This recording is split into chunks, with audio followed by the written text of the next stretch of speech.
Rosamund Grey. Chapter 1. It was noontide.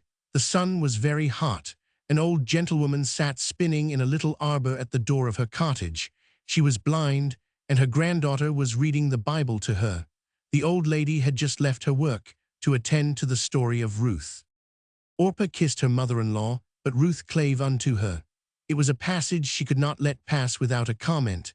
The moral she drew from it was not very new, to be sure. The girl had heard it 100 times before, and 100 times more she could have heard it without suspecting it to be tedious. Rosamund loved her grandmother. The old lady loved Rosamund too, and she had reason for so doing. Rosamund was to her at once a child and a servant. She had only her left in the world. They two lived together. They had once known better days. The story of Rosamund's parents, their failure, their folly and distresses, may be told another time. Our tale hath grief enough in it. It was now about a year and a half since old Margaret Grey had sold off all her effects to pay the debts of Rosamund's father, just after the mother had died of a broken heart, for her husband had fled his country to hide his shame in a foreign land. At that period, the old lady retired to a small cottage in the village of Widford in Hertfordshire. Rosamund, in her 13th year, was left destitute, without fortune or friends. She went with her grandmother. In all this time she had served her faithfully and lovingly. Old Margaret Grey, when she first came into these parts, had eyes and could see. The neighbors said they had been dimmed by weeping. Be that as it may, she was latterly grown quite blind. "God is very good to us, child, I can feel you yet." This she would sometimes say, and we need not wonder to hear that Rosamund clave unto her grandmother. Margaret retained a spirit unbroken by calamity. There was a principle within which it seemed as if no outward circumstances could reach. It was a religious principle, and she had taught it to Rosamund, for the girl had mostly resided with her grandmother from her earliest years. Indeed, she had taught her all that she knew herself, and the old lady's knowledge did not extend a vast way. Margaret had drawn her maxims from observation, and a pretty long experience in life had contributed to make her, at times, a little positive, but Rosamund never argued with her grandmother. Their library consisted chiefly in a large family Bible, with notes and expositions by various learned expositors, from Bishop Jewell downwards. This might never be suffered to lie about like other books, but was kept constantly wrapped up in a handsome case of green velvet, with gold tassels, the only relic of departed grandeur they had brought with them to the cottage. Everything else of value had been sold off for the purpose above mentioned. This Bible Rosamund, when a child, had never dared to open without permission, and even yet from habit continued the custom. Margaret had parted with none of her authority. Indeed, it was never exerted with much harshness, and happy was Rosamund, though a girl grown, when she could obtain leave to read her Bible. It was a treasure too valuable for an indiscriminate use, and Margaret still pointed out to her granddaughter where to read. Besides this, they had the complete angler or contemplative man's recreation, with Cuts, Pilgrim's Progress, the first part, a cookery book, with a few dry sprigs of rosemary and lavender stuck here and there between the leaves, I suppose to point to some of the old lady's most favorite receipts, and there was Wither's Emblems, an old book, and quaint. The old-fashioned pictures in this last book were among the first exciters of the infant Rosamund's curiosity. Her contemplation had fed upon them in rather older years. Rosamund had not read many books besides these, or if any, they had been only occasional companions. These were to Rosamund as old friends that she had long known. I know not whether the peculiar cast of her mind might not be traced, in part, to a tincture she had received early in life from Walton and Wither, from John Bunyan and her Bible. Rosamund's mind was pensive and reflective, rather than what passes usually for clever or acute. From a child, she was remarkably shy and thoughtful.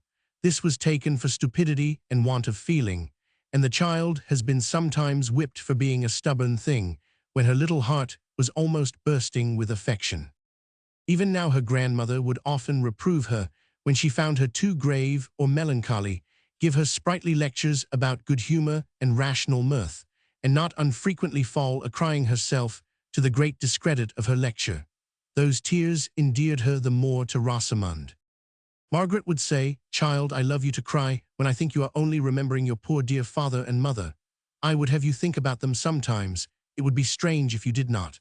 But I fear, Rosamond, I fear, girl, you sometimes think too deeply about your own situation and poor prospects in life. When you do so, you do wrong. Remember the naughty rich man in the parable.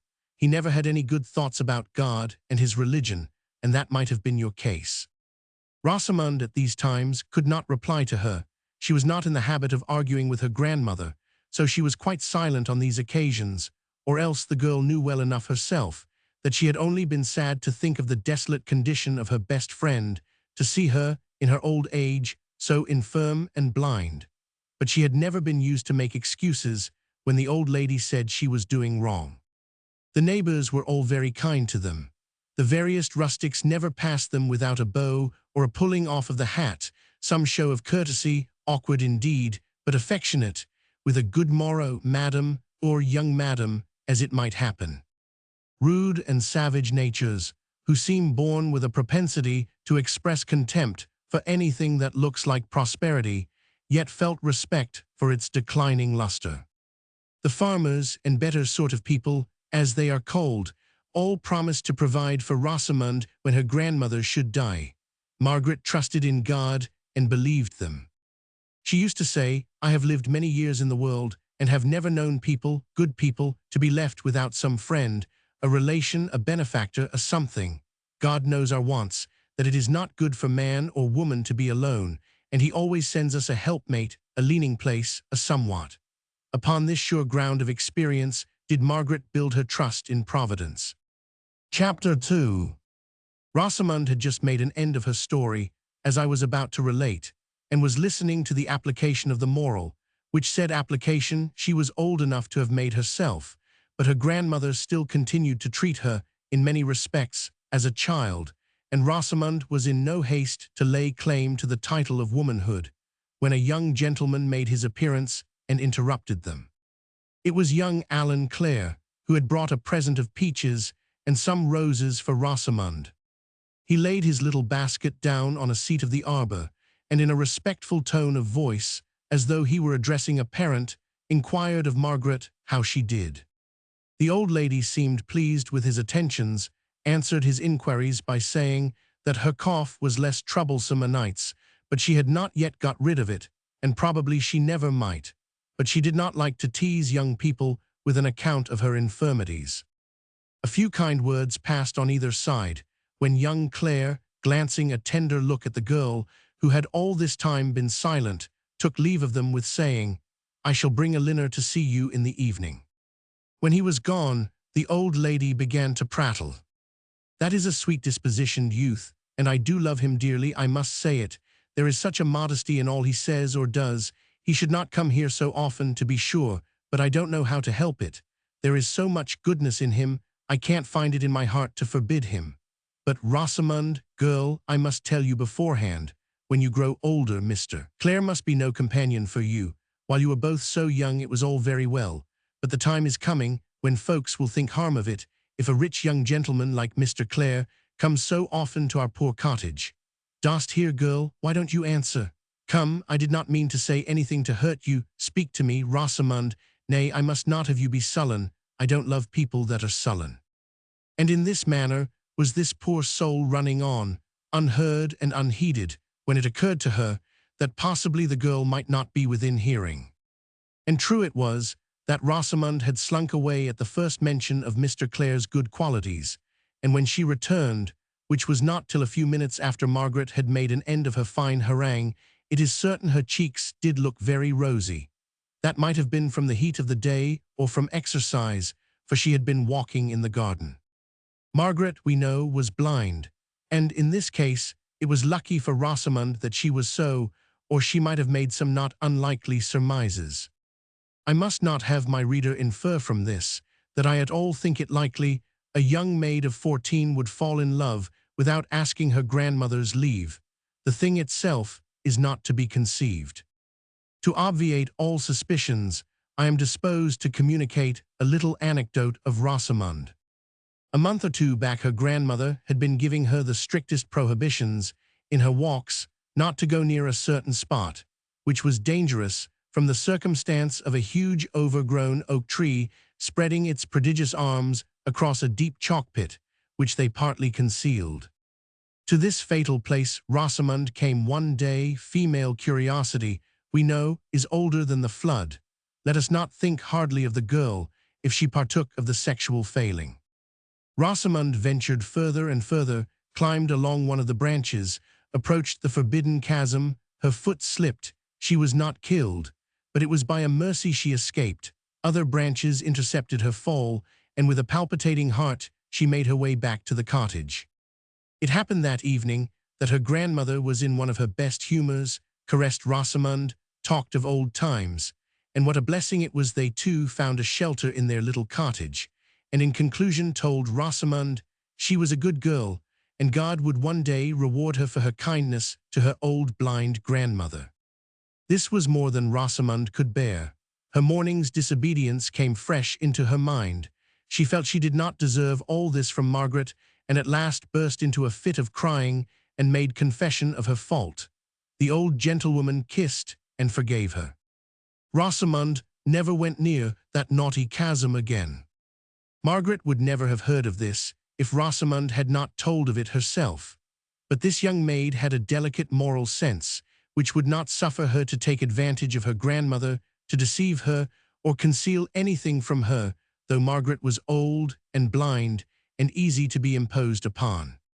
Another virtuous trait I recollect of Rosamond, and now I am in the vein will tell it.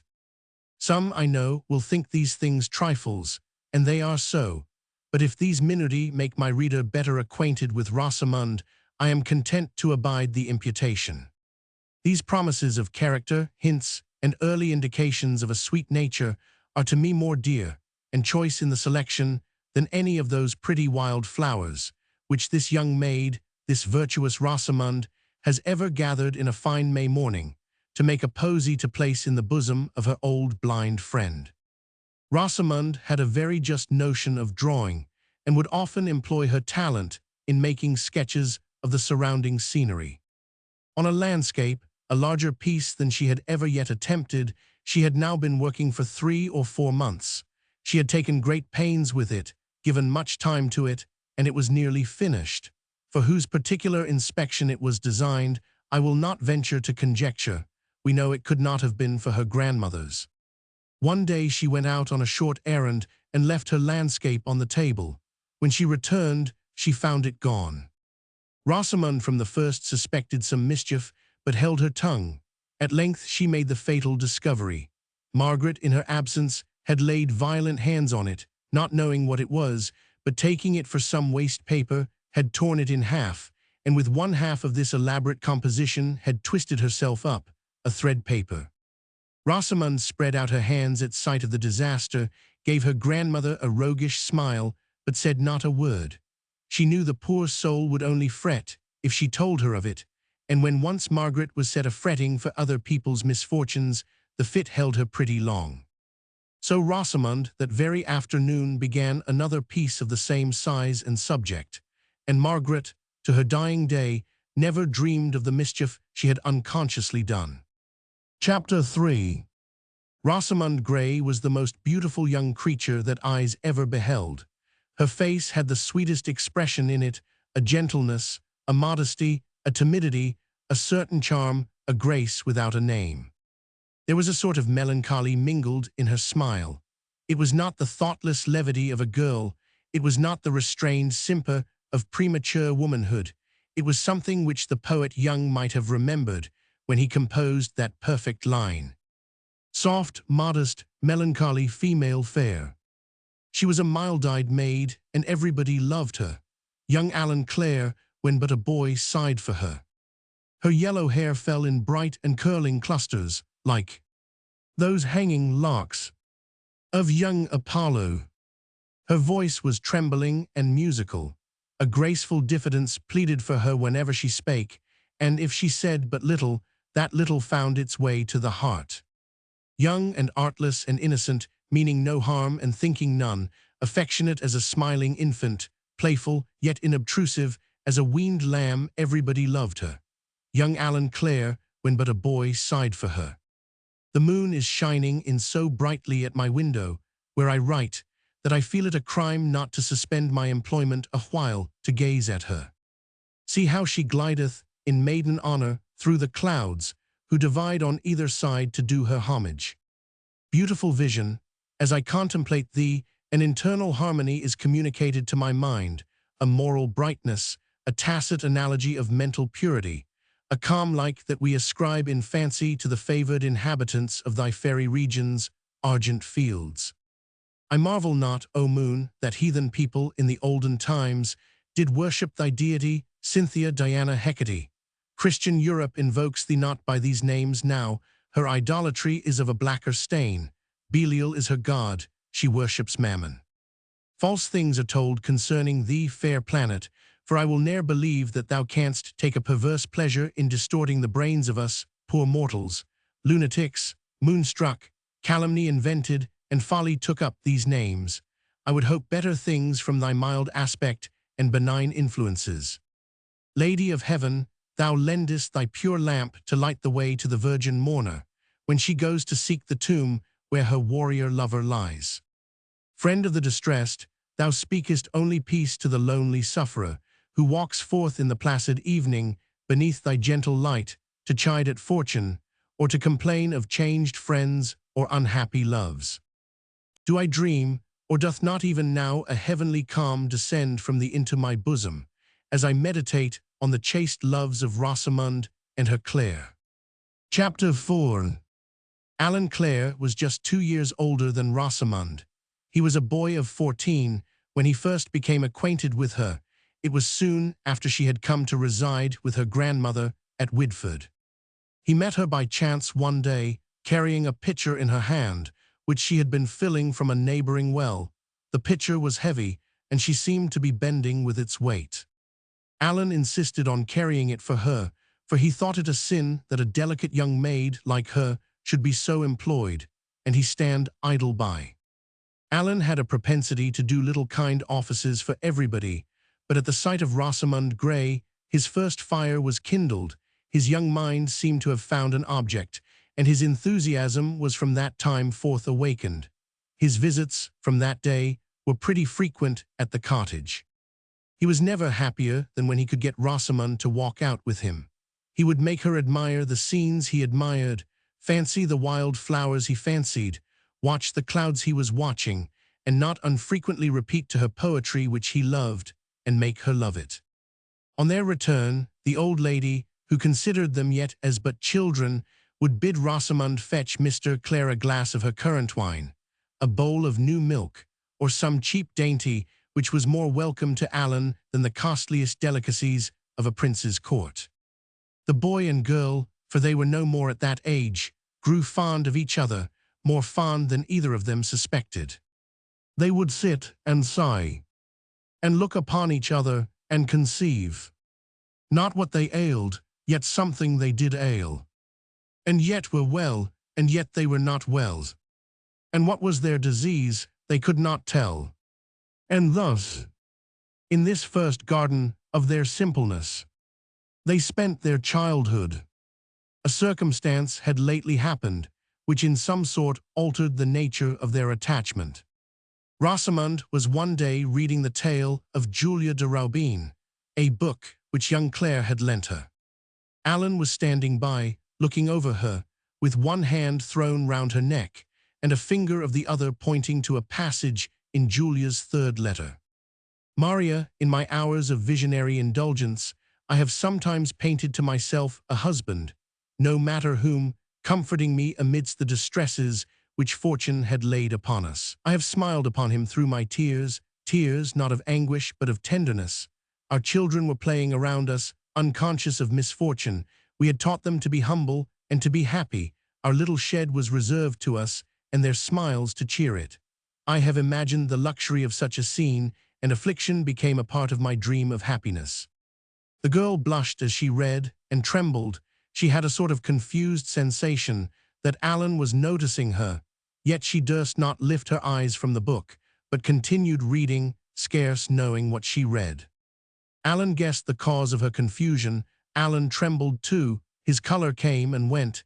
His feelings became impetuous, and flinging both arms round her neck, he kissed his young favorite. Rosamond was vexed and pleased, soothed and frightened, all in a moment. A fit of tears came to her relief. Alan had indulged before in these little freedoms, and Rosamond had thought no harm of them. But from this time the girl grew timid and reserved, distant in her manner, and careful of her behavior in Alan's presence, not seeking his society as before, but rather shunning it, delighting more to feed upon his idea in absence.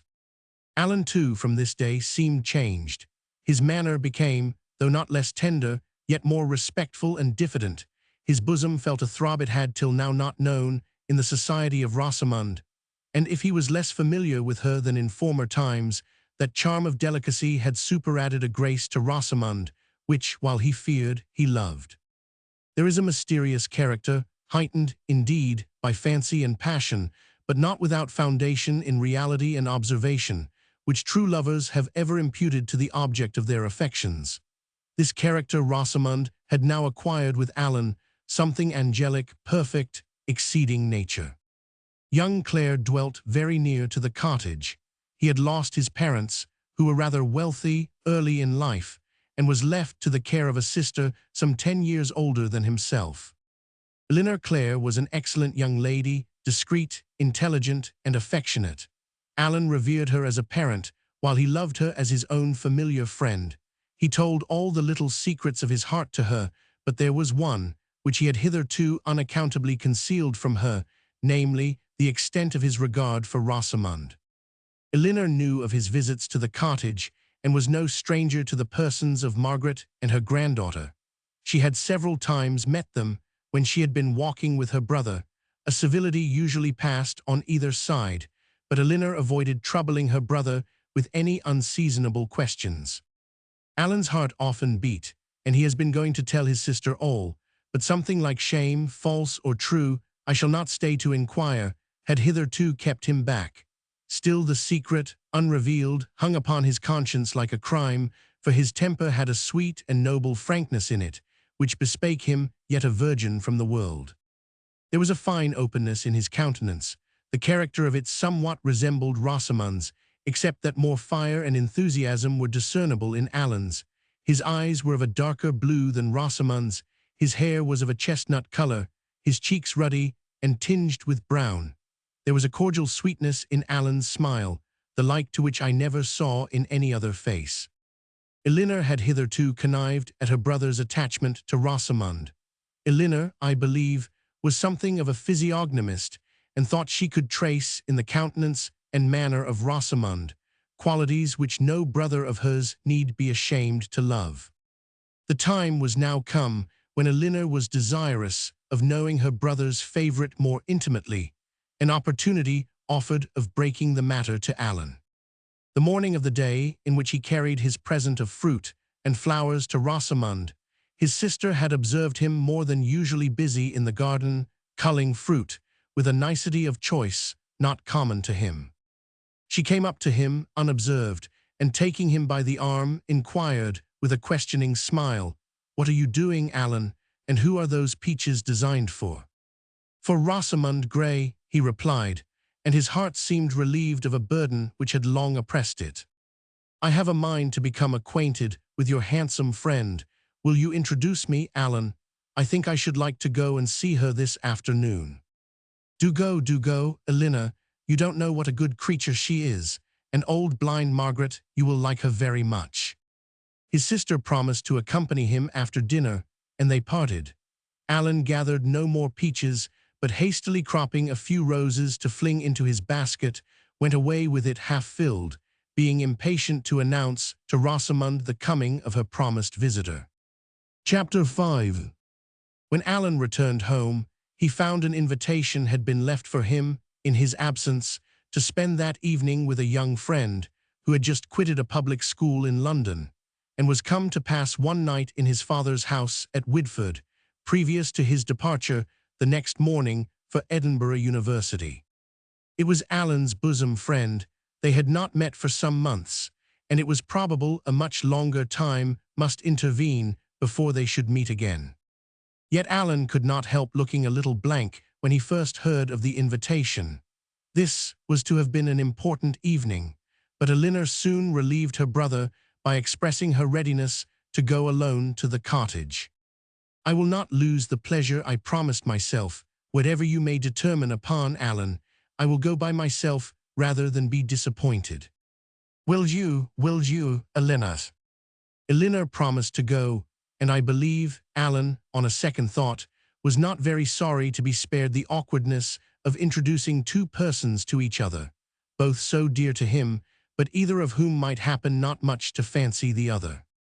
At times, indeed, he was confident that Elinor must love Rosamund, and Rosamund must love Elinor, but there were also times in which he felt misgivings. It was an event he could scarce hope for very joy. Alan's real presence that evening was more at the cottage than at the house, where his bodily semblance was visiting. His friend could not help complaining of a certain absence of mind, a coldness, he called it.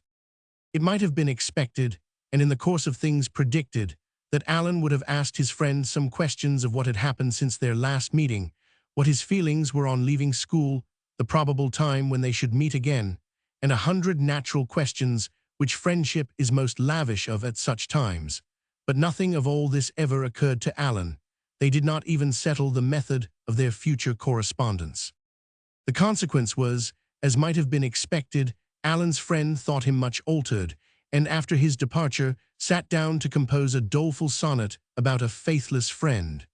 I do not find that he ever finished it, indignation or a dearth of rhymes causing him to break off in the middle. Chapter 6. In my catalogue of the little library at the cottage, I forgot to mention a book of common prayer. My reader's fancy might easily have supplied the omission. Old ladies of Margaret's stamp, God bless them, may as well be without their spectacles or their elbow chair as their prayer book. I love them for it. Margaret's was a handsome octavo, printed by Baskerville, the binding red, and fortified with silver at the edges. Out of this book, it was their custom every afternoon to read the proper psalms appointed for the day. The way they managed was this. They took verse by verse, Rosamund read her little portion, and Margaret repeated hers in turn, from memory, for Margaret could say all the Psalter by heart, and a good part of the Bible besides.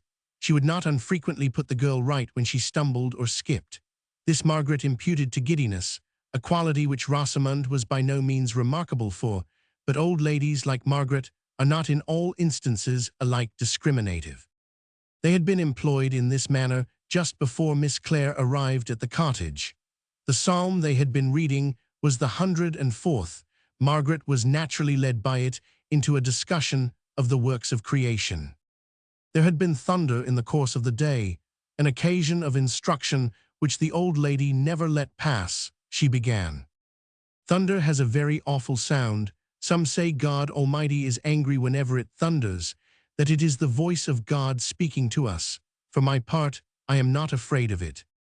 And in this manner the old lady was going on to particularize, as usual, its beneficial effects in clearing the air, destroying of vermin and sea, when the entrance of Miss Clare put an end to her discourse. Rosamund received her with respectful tenderness, and taking her grandmother by the hand, said, with great sweetness, "Miss Clare is come to see you, grandmother." "I beg pardon, lady, I cannot see you, but you are heartily welcome. Is your brother with you, Miss Clare? I don't hear him." "He could not come, madam, but he sends his love by me." "You have an excellent brother, Miss Clare, but pray do us the honor to take some refreshment, Rosamund." And the old lady was going to give directions for a bottle of her currant wine, when Elinor, smiling, said she was come to take a cup of tea with her, and expected to find no ceremony. "After tea, I promise myself a walk with you, Rosamund, if your grandmother can spare you." Rosamund looked at her grandmother. "Oh, for that matter, I should be sorry to debar the girl from any pleasure. I am sure it's lonesome enough for her to be with me always, and if Miss Clare will take you out, child, I shall do very well by myself till you return. It will not be the first time, you know, that I have been left here alone. Some of the neighbors will be dropping in by and by, or if not, I shall take no harm." Rosamond had all the simple manners of a child. She kissed her grandmother and looked happy. All tea time, the old lady's discourse was little more than a panegyric on young Claire's good qualities. Elinor looked at her young friend and smiled. Rosamond was beginning to look grave, but there was a cordial sunshine in the face of Elinor, before which any clouds of reserve that had been gathering on Rosamond's soon break away. "Does your grandmother ever go out, Rosamond?" Margaret prevented the girl's reply by saying, "My dear young lady, I am an old woman and very infirm. Rosamond takes me a few paces beyond the door sometimes, but I walk very badly. I love best to sit in our little arbor when the sun shines. I can yet feel it warm and cheerful, and if I lose the beauties of the season, I shall be very happy if you and Rosamond can take delight in this fine summer evening. I shall want to rob you of Rosamond's company now and then if we like one another. I had hoped to have seen you, madam, at our house. I don't know whether we could not make room for you to come and live with us. What say you to it? Alan would be proud to tend you, I am sure, and Rosamond and I should be nice company." Margaret was all unused to such kindnesses, and wept. Margaret had a great spirit, yet she was not above accepting an obligation from a worthy person. There was a delicacy in Miss Clare's manner. She could have no interest but pure goodness to induce her to make the offer. At length, the old lady spake from a full heart. "Miss Clare, this little cottage received us in our distress. It gave us shelter when we had no home. We have praised God in it, and while life remains, I think I shall never part from it. Rosamond does everything for me, and will do, grandmother, as long as I live." And then Rosamond fell a-crying. "You are a good girl, Rosamond, and if you do but find friends when I am dead and gone, I shall want no better accommodation while I live. But God bless you, lady, 1,000 times, for your kind offer." Elinor was moved to tears, and, affecting a sprightliness, bade Rosamond prepare for her walk. The girl put on her white silk bonnet, and Elinor thought she never beheld so lovely a creature. They took leave of Margaret, and walked out together. They rambled over all Rosamond's favourite haunts, through many a sunny field, by secret glade or wood walk, where the girl had wandered so often with her beloved Claire. Who now so happy as Rosamond? She had oft times heard Alan speak with great tenderness of his sister. She was now rambling, arm in arm, with that very sister, the vaunted sister of her friend, her beloved Claire. Not a tree, not a bush, scarce a wild flower in their path, but revived in Rosamond some tender recollection, a conversation perhaps, or some chaste endearment. Life, and a new scene of things, were now opening before her.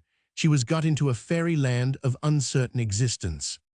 Rosamond was too happy to talk much, but Elinor was delighted with her when she did talk. The girl's remarks were suggested, most of them, by the passing scene, and they betrayed, all of them, the liveliness of present impulse. Her conversation did not consist in a comparison of vapid feeling, an interchange of sentiment lip-deep. It had all the freshness of young sensation in it. Sometimes they talked of Alan.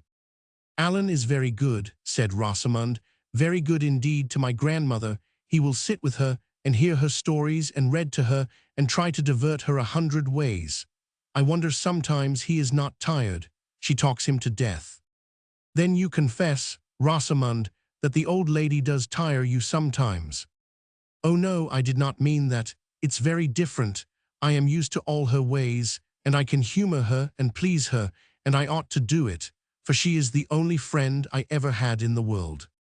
The new friends did not conclude their walk till it was late, and Rosamond began to be apprehensive about the old lady, who had been all this time alone. On their return to the cottage, they found that Margaret had been somewhat impatient. Old ladies, good old ladies, will be so at times. Age is timorous and suspicious of danger where no danger is. Besides, it was Margaret's bedtime, for she kept very good hours. Indeed, in the distribution of her meals and sundry other particulars, she resembled the livers in the antique world, more than might well beseem a creature of this. So the new friends parted for that night, Elinor having made Margaret promise to give Rosamond leave to come and see her the next day. Chapter 7. Miss Clare, we may be sure, made her brother very happy when she told him of the engagement she had made for the morrow, and how delighted she had been with his handsome friend. Alan, I believe, got little sleep that night. I know not whether joy be not a more troublesome bedfellow than grief. Hope keeps a body very wakeful, I know. Eleanor Clare was the best good creature, the least selfish human being I ever knew, always at work for other people's good, planning other people's happiness, continually forgetful to consult for her own personal gratifications, except indirectly in the welfare of another. While her parents lived, the most attentive of daughters, since they died, the kindest of sisters, I never knew but one like her. It happens that I have some of this young lady's letters in my possession. I shall present my reader with one of them. It was written a short time after the death of her mother, and addressed to a cousin, a dear friend of Eleanor's, who was then on the point of being married to Mr. Beaumont of Staffordshire, and had invited Eleanor to assist at her nuptials. I will transcribe it with minute fidelity. Eleanor Clare to Maria Leslie. Widford, July the 17. Health, innocence, and beauty shall be thy bridesmaids, my sweet cousin. I have no heart to undertake the office. Alas, what have I to do in the house of feasting? Maria, I fear lest my griefs should prove obtrusive. Yet bear with me a little. I have recovered already a share of my former spirits. I fear more for Alan than myself. The loss of two such parents, within so short an interval, bears very heavy on him. The boy hangs about me from morning till night. He is perpetually forcing a smile into his poor pale cheeks. You know the sweetness of his smile, Maria. Today, after dinner, when he took his glass of wine in his hand, he burst into tears, and would not, or could not then, tell me the reason. Afterwards he told me he had been used to drink Mamma's health after dinner, and that came into his head and made him cry. I feel the claims the boy has upon me. I perceive that I am living to some end, and the thought supports me. Already I have attained to a state of complacent feelings. My mother's lessons were not thrown away upon her Eleanor. In the visions of last night, her spirit seemed to stand at my bedside.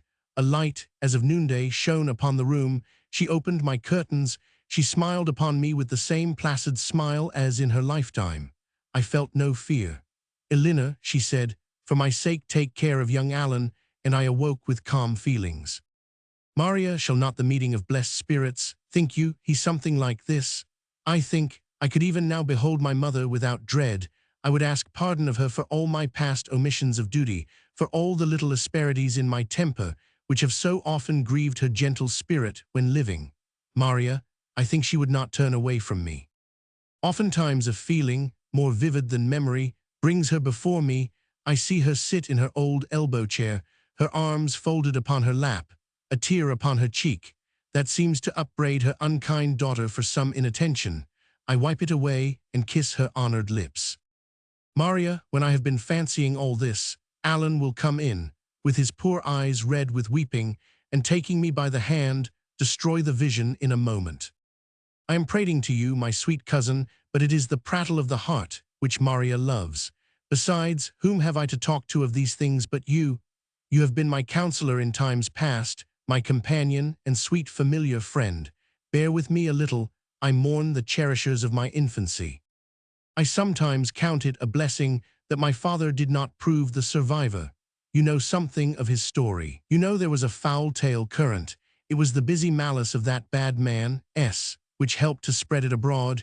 You will recollect the active good nature of our friends W. and T., what pains they took to undeceive people. With the better sort their kind labors prevailed. But there was still a party who shut their ears. You know the issue of it.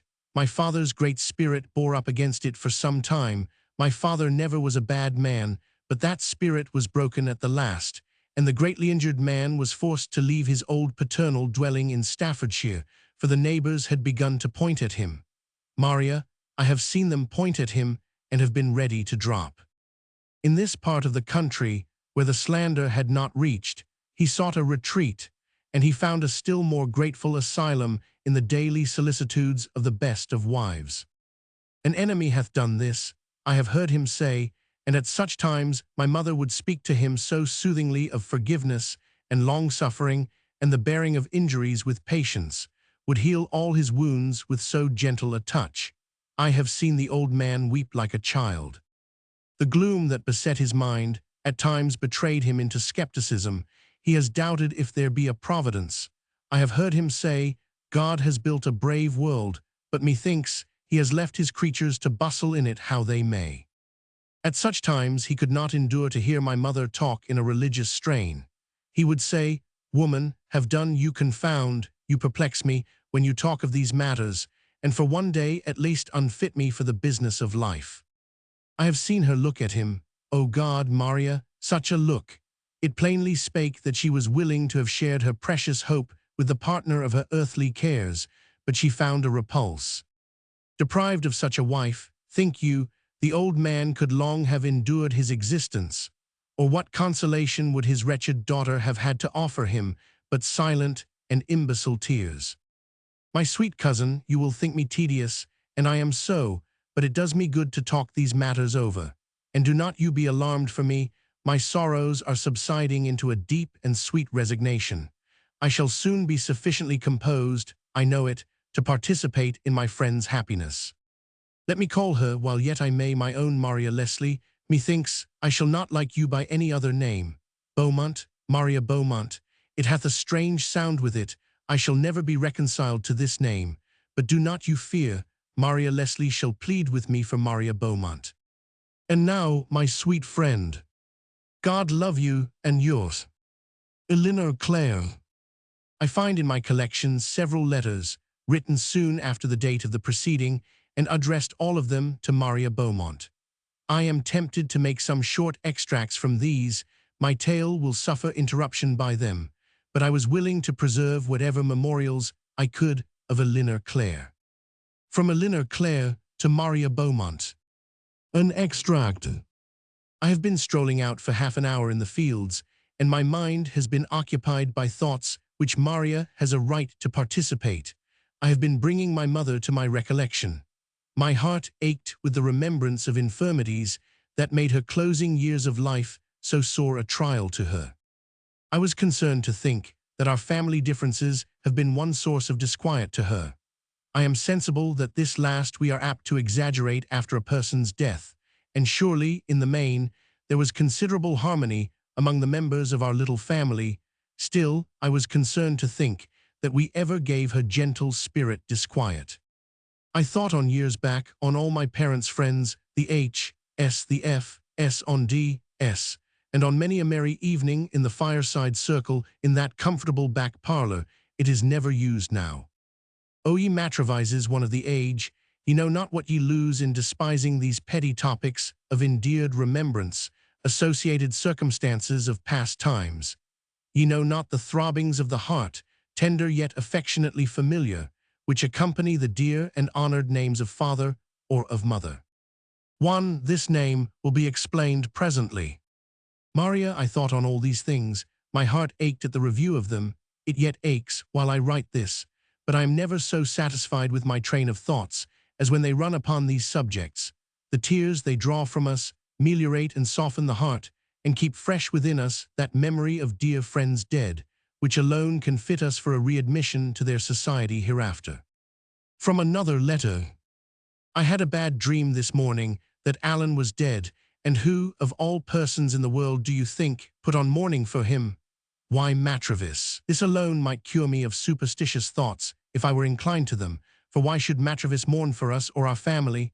Still it was pleasant to awake, and find it but a dream. Methinks something like an awaking from an ill dream shall the resurrection from the dead be. Materially different from our accustomed scenes and ways of life, the world to come may possibly not be, still it is represented to us under the notion of a rest, a Sabbath, a state of bliss. From another letter.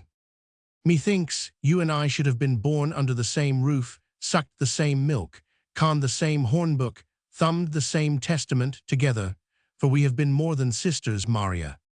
Something will still be whispering to me that I shall one day be inmate of the same dwelling with my cousin, partaker with her in all the delights which spring from mutual good offices, kind words, attentions in sickness and in health, conversation, sometimes innocently trivial, and at others profitably serious, books read and commented on together, meals ate, and walks taken together, and conferences, how we may best do good to this poor person or that, and wean our spirits from the world's cares, without divesting ourselves of its charities. What a picture I have drawn, Maria, and none of all these things may ever come to pass. From another letter. Continue to write to me, my sweet cousin. Many good thoughts, resolutions, and proper views of things pass through the mind in the course of the day, but are lost for want of committing them to paper. Seize them, Maria, as they pass, these birds of paradise that show themselves and are gone, and make a grateful present of the precious fugitives to your friend. To use a homely illustration, just rising in my fancy, shall the good housewife take such pains in pickling and preserving her worthless fruits, her walnuts, her apricots and quinces, and is there not much spiritual housewifery in treasuring up our mind's best fruits, our heart's meditations in its most favored moments? This sad simile is much in the fashion of the old moralizers, such as I conceive honest Baxter to have been, such as Quarles and Wither were with their curious, serio-comic, quaint emblems. But they sometimes reach the heart, when a more elegant simile rests in the fancy. Not low and mean like these, but beautifully familiarized to our conceptions, and condescending to human thoughts and notions, are all the discourses of our Lord, conveyed in parable or similitude. What easy access do they win to the heart, through the medium of the delighted imagination. Speaking of heavenly things in fable, or in simile, drawn from earth, from objects common, accustomed. Life's business, with such delicious little interruptions as our correspondence affords, how pleasant it is. Why can we not paint on the dull paper our whole feelings, exquisite as they rise up? From another letter. I had meant to have left off at this place, but looking back, I am sorry to find too gloomy a cast tincturing my last page, a representation of life false and unthankful. Life is not all vanity and disappointment. It hath much of evil in it, no doubt, but to those who do not misuse it, it affords comfort, temporary comfort, much that endears us to it and dignifies it, many true and good feelings, I trust, of which we need not be ashamed, hours of tranquility and hope. But the morning was dull and overcast, and my spirits were under a cloud. I feel my error.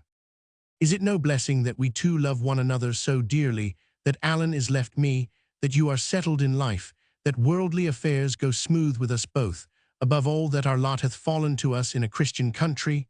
Maria, these things are not little. I will consider life as a long feast, and not forget to say grace.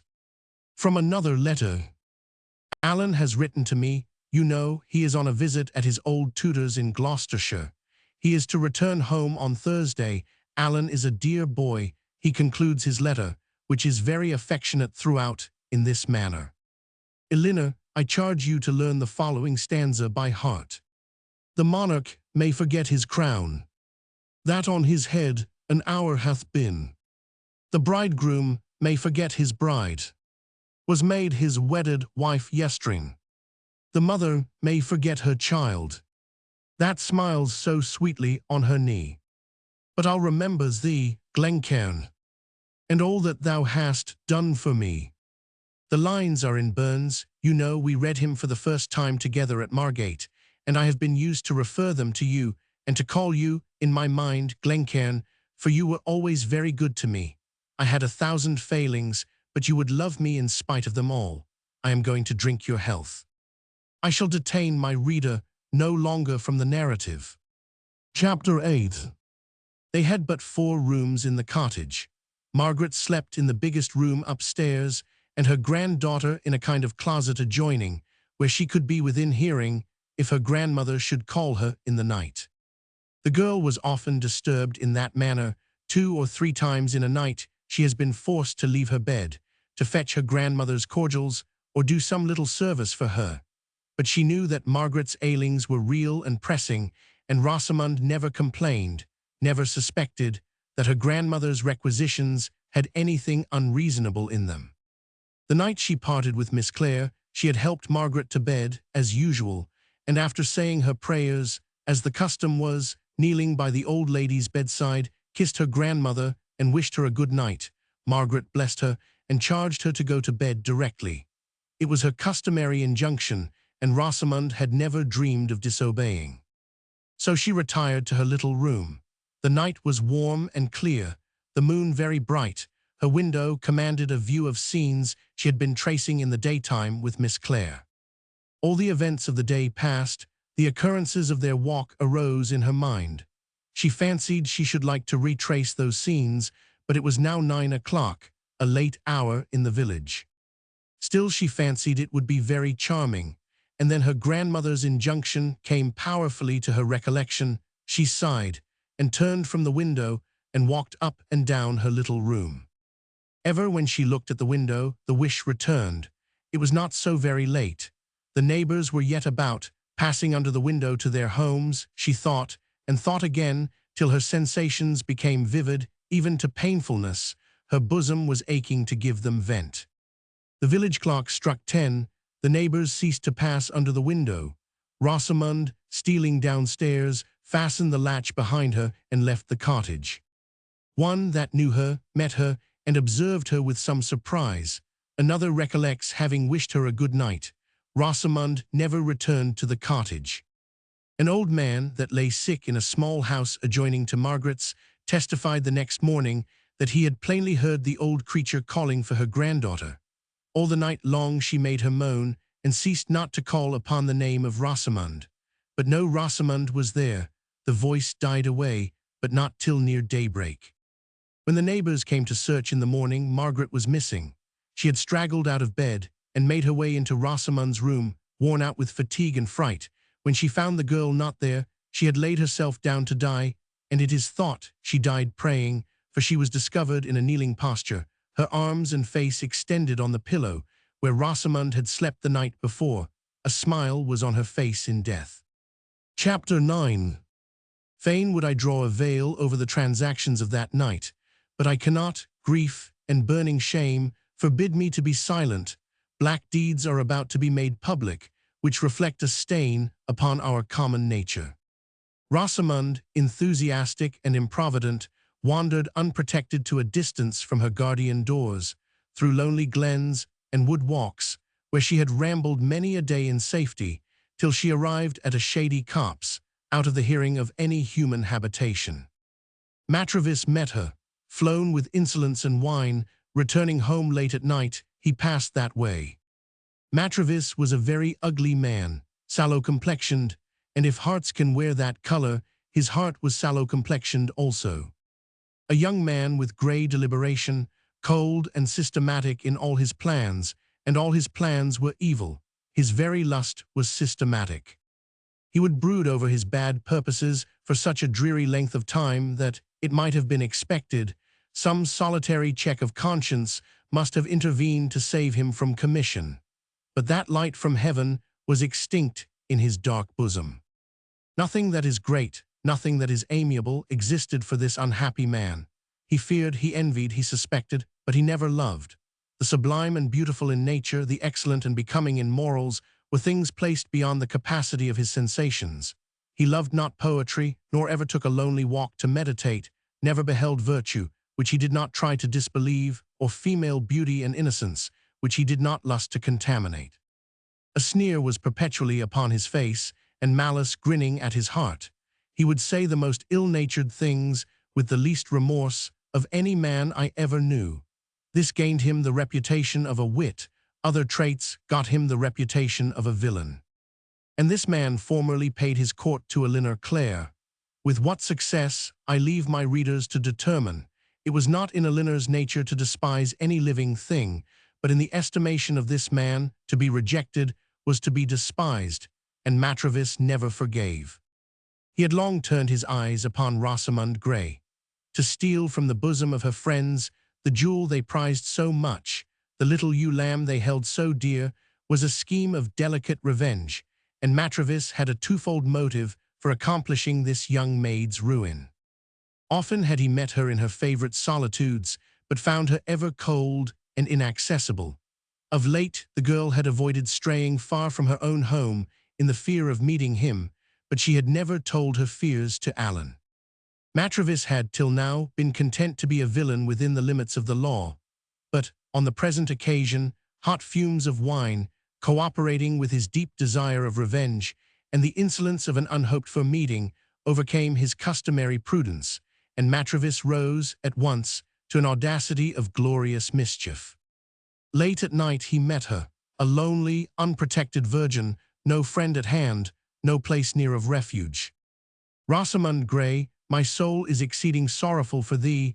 I loathe to tell the hateful circumstances of thy wrongs." Night and silence were the only witnesses of this young maid's disgrace. Matrevis fled. Rosamund, polluted and disgraced, wandered, an abandoned thing, about the fields and meadows till daybreak. Not caring to return to the cottage, she sat herself down before the gate of Miss Clare's house in a stupor of grief. Elinor was just rising and had opened the windows of her chamber when she perceived her desolate young friend. She ran to embrace her, she brought her into the house, she took her to her bosom, she kissed her, she spake to her, but Rosamund could not speak. Tidings came from the cottage. Margaret's death was an event which could not be kept concealed from Rosamund. When the sweet maid heard of it, she languished and fell sick.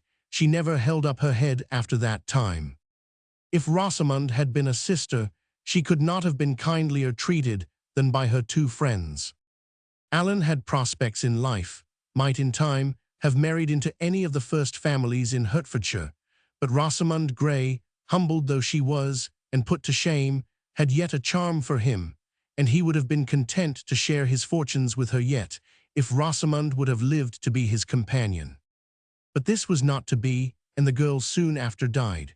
She expired in the arms of Elinor, quiet, gentle as she lived, thankful that she died not among strangers, and expressing, by signs rather than words, a gratitude for the most trifling services, the common offices of humanity. She died uncomplaining, and this young maid, this untaught Rosamund, might have given a lesson to the grave philosopher in death. Chapter 10. I was but a boy when these events took place. All the village remember the story and tell of Rosamund Grey and old blind Margaret. I parted from Alan Clare on that disastrous night and set out for Edinburgh the next morning, before the facts were commonly known. I heard not of them, and it was 4 months before I received a letter from Alan. His heart, he told me, was gone from him, for his sister had died of a frenzy fever. Not a word of Rosamund in the letter. I was left to collect her story from sources which may one day be explained. I soon after quitted Scotland on the death of my father and returned to my native village. Alan had left the place, and I could gain no information whether he were dead or living. I passed the cottage. I did not dare to look that way or to inquire who lived there. A little dog that had been Rosamund's was yelping in my path. I laughed aloud like one mad, whose mind had suddenly gone from him. I stared vacantly around me, like one alienated from common perceptions. But I was young at that time, and the impression became gradually weakened as I mingled in the business of life. It is now 10 years since these events took place, and I sometimes think of them as unreal. Alan Clare was a dear friend to me, but there are times when Alan and his sister, Margaret and her granddaughter, appear like personages of a dream, an idle dream. Chapter 11. Strange things have happened unto me. I seem scarce awake, but I will recollect my thoughts and try to give an account of what has befallen me in the few last weeks. Since my father's death, our family have resided in London. I am in practice as a surgeon there. My mother died 2 years after we left Widford. A month or two ago, I had been busying myself in drawing up the above narrative, intending to make it public. The employment had forced my mind to dwell upon facts, which had begun to fade from it. The memory of old times became vivid, and more vivid. I felt a strong desire to revisit the scenes of my native village, of the young loves of Rosamund and her Clare. A kind of dread had hitherto kept me back, but I was restless now till I had accomplished my wish.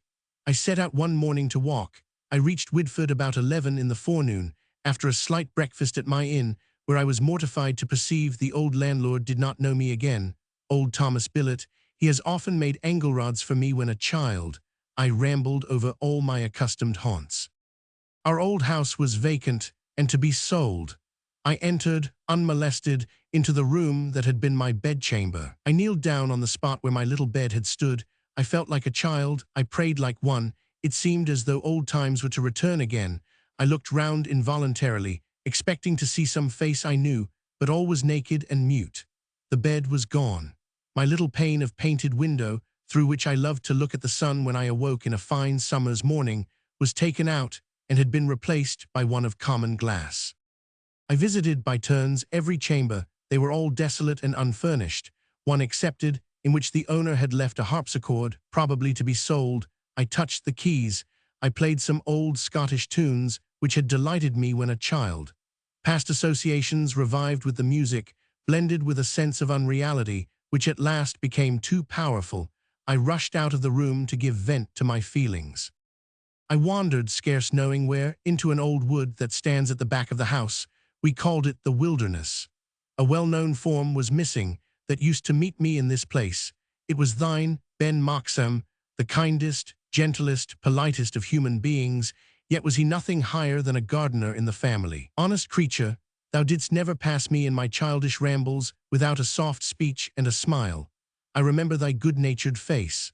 But there is one thing for which I can never forgive thee, Ben Moxham, that thou didst join with an old maiden aunt of mine in a cruel plot to lop away the hanging branches of the old fir trees. I remember them sweeping to the ground. I have often left my childish sports to ramble in this place. Its glooms and its solitude had a mysterious charm for my young mind, nurturing within me that love of quietness and lonely thinking, which has accompanied me to maturer years. In this wilderness I found myself after a 10 years' absence. Its stately fir trees were yet standing, with all their luxuriant company of underwood. The squirrel was there, and the melancholy cooings of the wood pigeon. All was as I had left it. My heart softened at the sight. It seemed as though my character had been suffering a change since I forsook these shades. My parents were both dead. I had no counselor left, no experience of age to direct me, no sweet voice of reproof. The Lord had taken away my friends, and I knew not where he had laid them. I paced round the wilderness, seeking a comforter. I prayed that I might be restored to that state of innocence in which I had wandered in those shades. Methought my request was heard, for it seemed as though the stains of manhood were passing from me, and I were relapsing into the purity and simplicity of childhood. I was content to have been molded into a perfect child. I stood still, as in a trance. I dreamed that I was enjoying a personal intercourse with my heavenly Father, and extravagantly put off the shoes from my feet, for the place where I stood, I thought, was holy ground. This state of mind could not last long, and I returned with languid feelings to my inn. I ordered my dinner, green peas and a sweetbread. It had been a favorite dish with me in my childhood. I was allowed to have it on my birthdays. I was impatient to see it come upon table, but when it came, I could scarce eat a mouthful. My tears choked me. I called for wine. I drank a pint and a half of red wine, and not till then had I dared to visit the churchyard where my parents were interred. The cottage lay in my way. Margaret had chosen it for that very reason, to be near the church, for the old lady was regular in her attendance on public worship. I passed on, and in a moment found myself among the tombs. I had been present at my father's burial, and knew the spot again. My mother's funeral I was prevented by illness from attending. A plain stone was placed over the grave, with their initials carved upon it, for they both occupied one grave. I prostrated myself before the spot. I kissed the earth that covered them. I contemplated, with gloomy delight, the time when I should mingle my dust with theirs, and kneeled, with my arms incumbent on the gravestone, in a kind of mental prayer, for I could not speak. Having performed these duties, I arose with quieter feelings, and felt leisure to attend to indifferent objects. Still, I continued in the churchyard, reading the various inscriptions and moralizing on them with that kind of levity which will not unfrequently spring up in the mind, in the midst of deep melancholy. I read of nothing but careful parents, loving husbands, and dutiful children. I said jestingly, where be all the bad people buried? Bad parents, bad husbands, bad children, what cemeteries are appointed for these? Do they not sleep in consecrated ground? Or is it but a pious fiction, a generous oversight in the survivors, which thus tricks out men's epitaphs when dead, who in their lifetime discharged the offices of life perhaps, but lamely? Their failings, with their reproaches, now sleep with them in the grave. Man wars not with the dead. It is a trait of human nature for which I love it. I had not observed, till now, a little group assembled at the other end of the churchyard. It was a company of children who were gathered round a young man dressed in black, sitting on a gravestone. He seemed to be asking them questions, probably about their learning, and one little dirty, rag-headed fellow was clambering up his knees to kiss him. The children had been eating black cherries, for some of the stones were scattered about, and their mouths were smeared with them. As I drew near them, I thought I discerned in the stranger a mild benignity of countenance, which I had somewhere seen before. I gazed at him more attentively. It was Alan Clare, sitting on the grave of his sister. I threw my arms about his neck. I exclaimed, "Alan!" He turned his eyes upon me. He knew me. We both wept aloud. It seemed as though the interval since we parted had been as nothing. I cried out, "Come and tell me about these things." I drew him away from his little friends. He parted with a show of reluctance from the churchyard. Margaret and her granddaughter lay buried there, as well as his sister. I took him to my inn, secured a room, where we might be private, ordered fresh wine. Scarce knowing what I did, I danced for joy. Alan was quite overcome, and taking me by the hand, he said, "This repays me for all." It was a proud day for me. I had found the friend I thought dead. Earth seemed to me no longer valuable than as it contained him, and existence a blessing no longer than while I should live to be his comforter. I began, at leisure, to survey him with more attention. Time and grief had left few traces of that fine enthusiasm which once burned in his countenance. His eyes had lost their original fire, but they retained an uncommon sweetness, and whenever they were turned upon me, their smile pierced to my heart. "Alan, I fear you have been a sufferer." He replied not, and I could not press him further. I could not call the dead to life again. So we drank and told old stories, and repeated old poetry, and sang old songs as if nothing had happened. We sate till very late. I forgot that I had purposed returning to town that evening. To Alan all places were alike. I grew noisy, he grew cheerful. Alan's old manners, old enthusiasm, were returning upon him. We laughed, we wept, we mingled our tears and talked extravagantly. Alan was my chamberfellow that night, and lay awake planning schemes of living together under the same roof, entering upon similar pursuits, and praising God that we had met. I was obliged to return to town the next morning, and Alan proposed to accompany me. Since the death of his sister, he told me, he had been a wanderer. In the course of our walk, he unbosomed himself without reserve, told me many particulars of his way of life for the last 9 or 10 years, which I do not feel myself at liberty to divulge. Once, on my attempting to cheer him, when I perceived him over-thoughtful, he replied to me in these words: "Do not regard me as unhappy when you catch me in these moods. I am never more happy than at times when, by the cast of my countenance, men judge me most miserable. My friend, the events which have left this sadness behind them are of no recent date. The melancholy which comes over me with the recollection of them is not hurtful, but only tends to soften and tranquilize my mind, to detach me from the restlessness of human pursuits. The stronger I feel this detachment, the more I find myself drawn heavenward to the contemplation of spiritual objects. I love to keep old friendships alive and warm within me, because I expect a renewal of them in the world of spirits. I am a wandering and unconnected thing on the earth. I have made no new friendships that can compensate me for the loss of the old, and the more I know mankind, the more does it become necessary for me to supply their loss by little images, recollections, and circumstances of past pleasures. I am sensible that I am surrounded by a multitude of very worthy people, plain-hearted souls, sincere and kind, but they have hitherto eluded my pursuit, and will continue to bless the little circle of their families and friends, while I must remain a stranger to them. Kept at a distance by mankind, I have not ceased to love them, and could I find the cruel persecutor, the malignant instrument of God's judgments on me and mine, I think I would forgive and try to love him too. I have been a quiet sufferer. From the beginning of my calamities, it was given to me not to see the hand of man in them. I perceived a mighty arm, which none but myself could see, extended over me. I gave my heart to the purifier and my will to the sovereign will of the universe. The irresistible wheels of destiny passed on in their everlasting rotation, and I suffered myself to be carried along with them without complaining. Chapter 12. Alan told me that for some years past, feeling himself disengaged from every personal tie, but not alienated from human sympathies, it had been his taste, his humor he called it, to spend a great portion of his time in hospitals and lazar houses. He had found a wayward pleasure.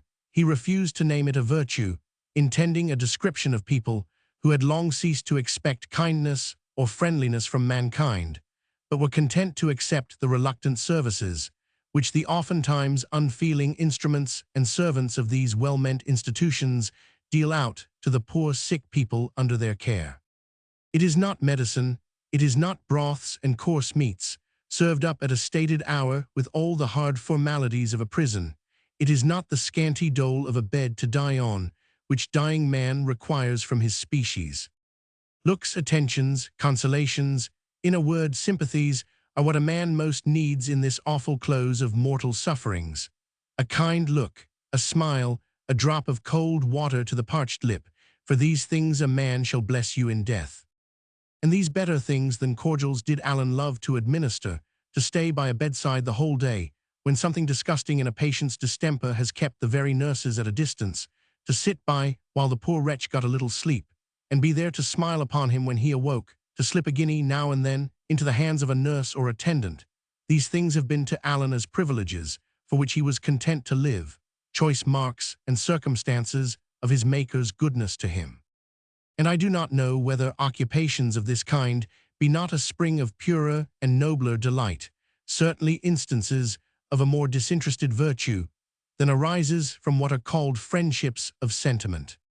Between two persons of liberal education, like opinions and common feelings, oftentimes subsists a variety of sentiment, which disposes each to look upon the other as the only being in the universe worthy of friendship or capable of understanding it. Themselves they consider as the solitary receptacles of all that is delicate in feeling or stable in attachment, when the odds are that under every green hill and in every crowded street, people of equal worth are to be found, who do more good in their generation and make less noise in the doing of it. It was in consequence of these benevolent propensities I have been describing that Alan oftentimes discovered considerable inclinations in favor of my way of life, which I have before mentioned as being that of a surgeon. He would frequently attend me on my visits to patients, and I began to think that he had serious intentions of making my profession his study. He was present with me at a deathbed scene. I shudder when I do but think of it. Chapter 13. I was sent for the other morning to the assistance of a gentleman who had been wounded in a duel, and his wounds, by unskillful treatment, had been brought to a dangerous crisis. The uncommonness of the name, which was Matravis, suggested to me that this might possibly be no other than Alan's old enemy.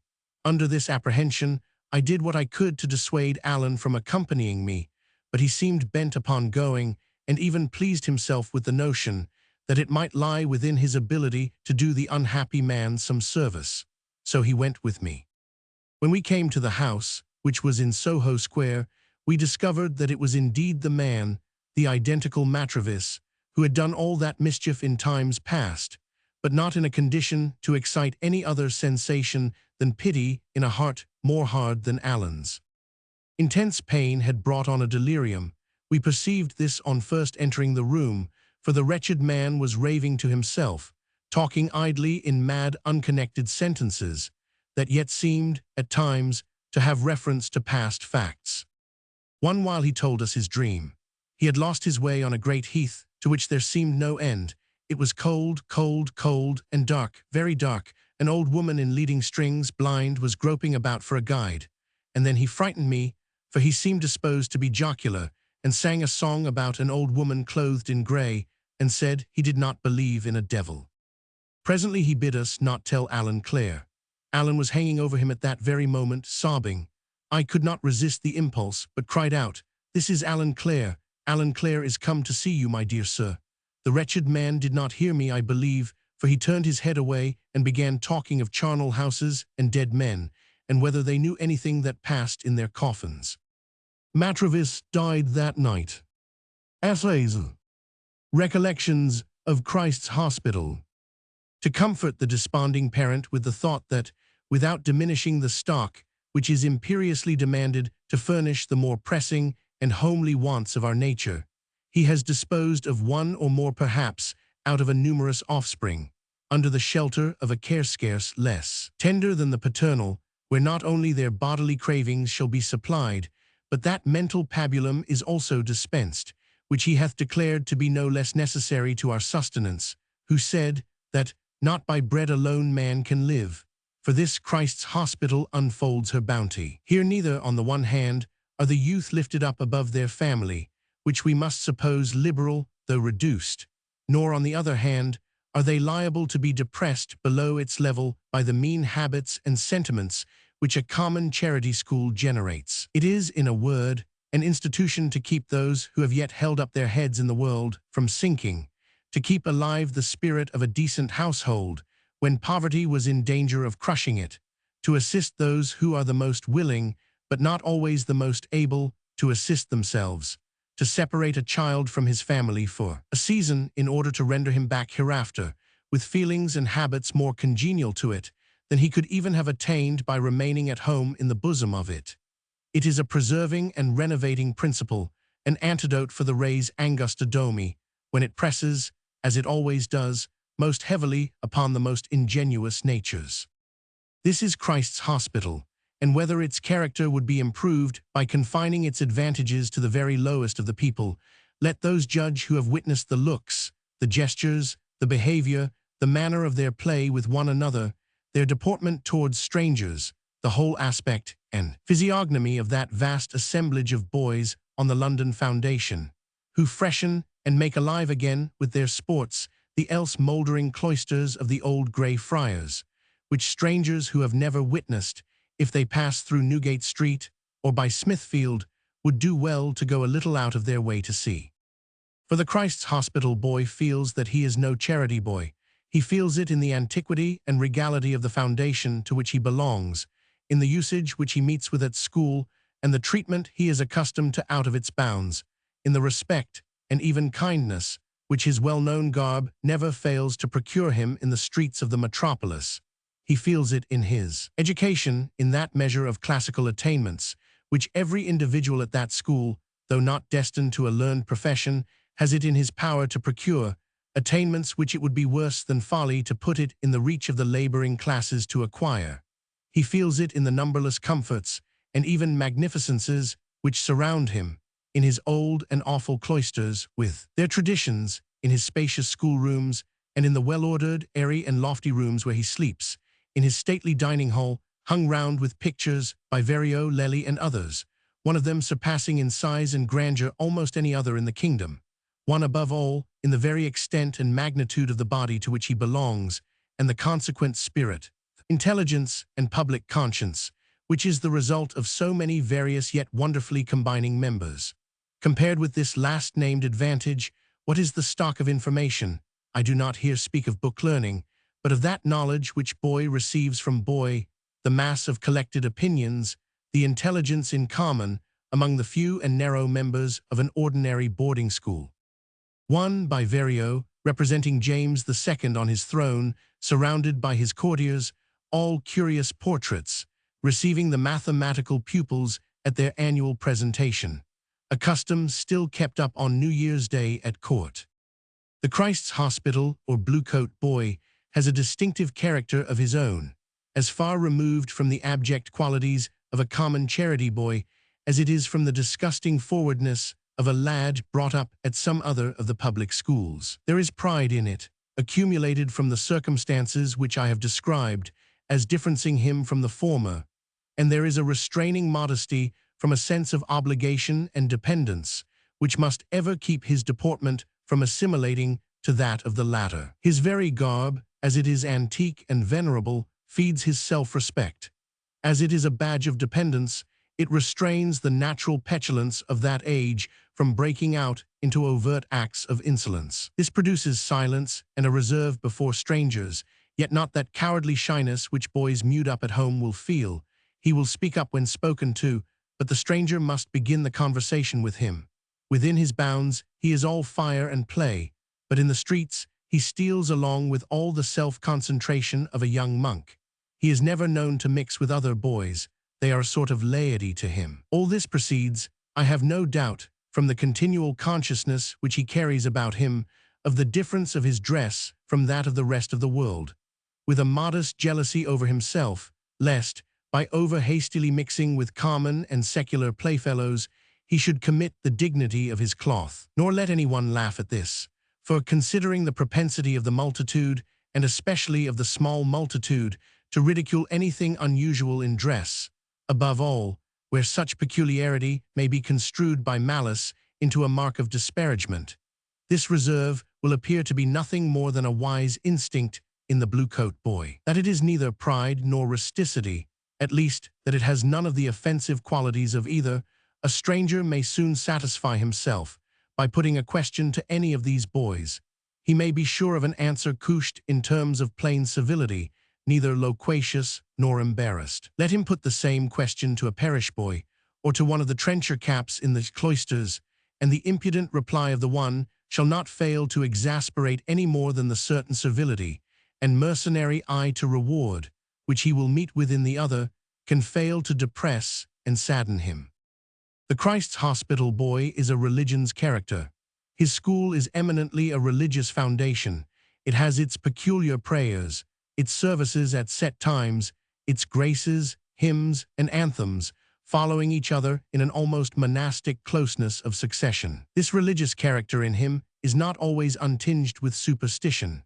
That is not wonderful, when we consider the thousand tales and traditions which must circulate, with undisturbed credulity, amongst so many boys, that have so few checks to their belief from any intercourse with the world at large, upon whom their equals in age must work so much, their elders so little. With this leaning towards an overbelief in matters of religion, which will soon correct itself when he comes out into society, may be classed a turn for romance above most other boys. This is to be traced in the same manner to their excess of society with each other, and defect of mingling with the world. Hence the peculiar avidity with which such books as the Arabian Nights Entertainments, and others of a still wilder cast, are, or at least were in my time, sought for by the boys. I remember when some half-dozen of them set off from school, without map, card, or compass, on a serious expedition to find out Philip Quarles's island. The Christ's Hospital boy's sense of right and wrong is peculiarly tender and apprehensive. It is even apt to run out into ceremonial observances, and to impose a yoke upon itself beyond the strict obligations of the moral law. Those who were contemporaries with me at that school 30 years ago will remember with what more than Judaic rigor the eating of the fat of certain boiled meats was interdicted. A boy would have blushed as at the exposure of some heinous immorality, to have been detected eating that forbidden portion of his allowance of animal food, the whole of which, while he was in health, was little more than sufficient to allay his hunger. The same, or even greater, refinement was shown in the rejection of certain kinds of sweet cake. What gave rise to these supererogatory penances, these self-denying ordinances, I could never learn. Too, they certainly argue no defect of the conscientious principle. A little excess in that article is not undesirable in youth, to make allowance for the inevitable waste which comes in maturer years. But in the less ambiguous line of duty, in those directions of the moral feelings which cannot be mistaken or depreciated, I will relate what took place in the year 1785, when Mr. Perry, the steward, died. I must be pardoned for taking my instances from my own times. Indeed, the vividness of my recollections, while I am upon this subject, almost bring back those times. They are present to me still. But I believe that in the years which have elapsed since the period which I speak of, the character of the Christ's Hospital boy is very little changed. Their situation in point of many comforts is improved, but that which I ventured before to term the public conscience of the school, the pervading moral sense, of which every mind partakes, and to which so many individual minds contribute, remains, I believe, pretty much the same as when I left it. I have seen, within this 12-month almost, the change which has been produced upon a boy of 8 or 9 years of age, upon being admitted into that school. How, from a pert young coxcomb, who thought that all knowledge was comprehended within his shallow brains, because a smattering of 2 or 3 languages and 1 or 2 sciences were stuffed into him by injudicious treatment at home, by a mixture with the wholesome society of so many schoolfellows, in less time than I have spoken of, he has sunk to his own level, and is contented to be carried on in the quiet orbit of modest self-knowledge, in which the common mass of that unpresumptuous assemblage of boys seem to move. From being a little unfeeling mortal, he has got to feel and reflect. Nor would it be a difficult matter to show how, at a school like this, where the boy is neither entirely separated from home, nor yet exclusively under its influence, the best feelings, the filial for instance, are brought to a maturity which they could not have attained under a completely domestic education. How the relation of a parent is rendered less tender by unremitted association, and the very awfulness of age is best apprehended by some sojourning amidst the comparative levity of youth. How absence, not drawn out by too great extension into alienation or forgetfulness, puts an edge upon the relish of occasional intercourse, and the boy is made the better child by that which keeps the force of that relation from being felt as perpetually pressing on him. How the substituted paternity, into the care of which he is adopted, while in everything substantial it makes up for the natural, in the necessary omission of individual fondnesses and partialities, directs the mind only the more strongly to appreciate that natural and first tie, in which such weaknesses are the bond of strength, and the appetite which craves after them betrays no perverse palate. But these speculations rather belong to the question of the comparative advantages of a public over a private education in general. I must get back to my favorite school, and to that which took place when our old and good steward died. 1. Under the denomination of Gage. 2. I am told that the late steward Mr. Hathaway, who evinced on many occasions a most praiseworthy anxiety to promote the comfort of the boys, had occasion for all his address and perseverance to eradicate the first of these unfortunate prejudices, in which he at length happily succeeded, and thereby restored to 1/2 of the animal nutrition of the school those honors which painful superstition and blind zeal had so long conspired to withhold from it. And I will say that, when I think of the frequent instances which I have met with in children, of a hard-heartedness, a callousness, and insensibility to the loss of relations, even of those who have begot and nourished them, I cannot but consider it as a proof of something in the peculiar conformation of that school, favorable to the expansion of the best feelings of our nature, that at the period which I am noticing, out of 500 boys there was not a dry eye to be found among them, nor a heart that did not beat with genuine emotion. Every impulse to play, until the funeral day was past, seemed suspended throughout the school, and the boys, lately so mirthful and sprightly, were seen pacing their cloisters alone, or in sad groups standing about, few of them without some token, such as their slender means could provide, a black riband or something, to denote respect and a sense of their loss. The time itself was a time of anarchy, a time in which all authority out of school hours was abandoned. The ordinary restraints were for those days superseded, and the gates, which at other times kept us in, were left without watchers. Yet, with the exception of 1 or 2 graceless boys at most, who took advantage of that suspension of authorities to skulk out, as it was called, the whole body of that great school kept rigorously within their bounds by a voluntary self-imprisonment, and they who broke bounds, though they escaped punishment from any master, fell into a general disrepute among us, and for that which at any other time would have been applauded and admired as a mark of spirit, were consigned to infamy and reprobation. So much natural government have gratitude and the principles of reverence and love, and so much did a respect to their dead friend prevail with these Christ's hospital boys, above any fear which his presence among them when living could ever produce. And if the impressions which were made on my mind so long ago are to be trusted, very richly did their steward deserve this tribute. It is a pleasure to me even now to call to mind his portly form, the regal awe which he always contrived to inspire, in spite of a tenderness and even weakness of nature that would have enfeebled the reins of discipline in any other master. A yearning of tenderness towards those under his protection, which could make 500 boys at once feel towards him each as to their individual father. He had faults with which we had nothing to do, but with all his faults indeed, Mr. Perry was a most extraordinary creature. Contemporary with him and still living, though he has long since resigned his occupation, will it be impertinent to mention the name of our excellent upper grammar master, the Rev. James Boyer. He was a disciplinarian, indeed, of a different stamp from him whom I have just described, but now the terrors of the rod, and of a temper a little too hasty to leave the more nervous of us quite at our ease to do justice to his merits in those days, are long since over.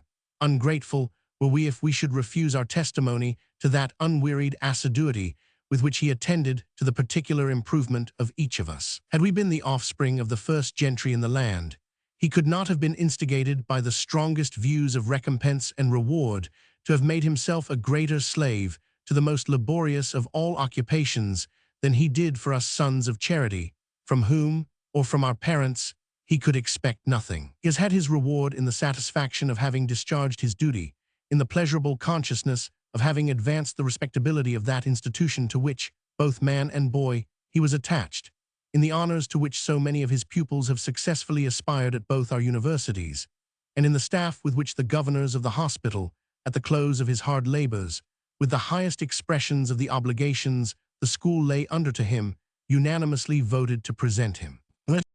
I have often considered it among the felicities of the constitution of this school that the offices of steward and schoolmaster are kept distinct, the strict business of education alone devolving upon the latter, while the former has the charge of all things out of school, the control of the provisions, the regulation of meals, of dress, of play, and the ordinary intercourse of the boys. By this division of management, a superior respectability must attach to the teacher, while his office is unmixed with any of these lower concerns. A still greater advantage over the construction of common boarding schools is to be found in the settled salaries of the masters, rendering them totally free of obligation to any individual pupil or his parents.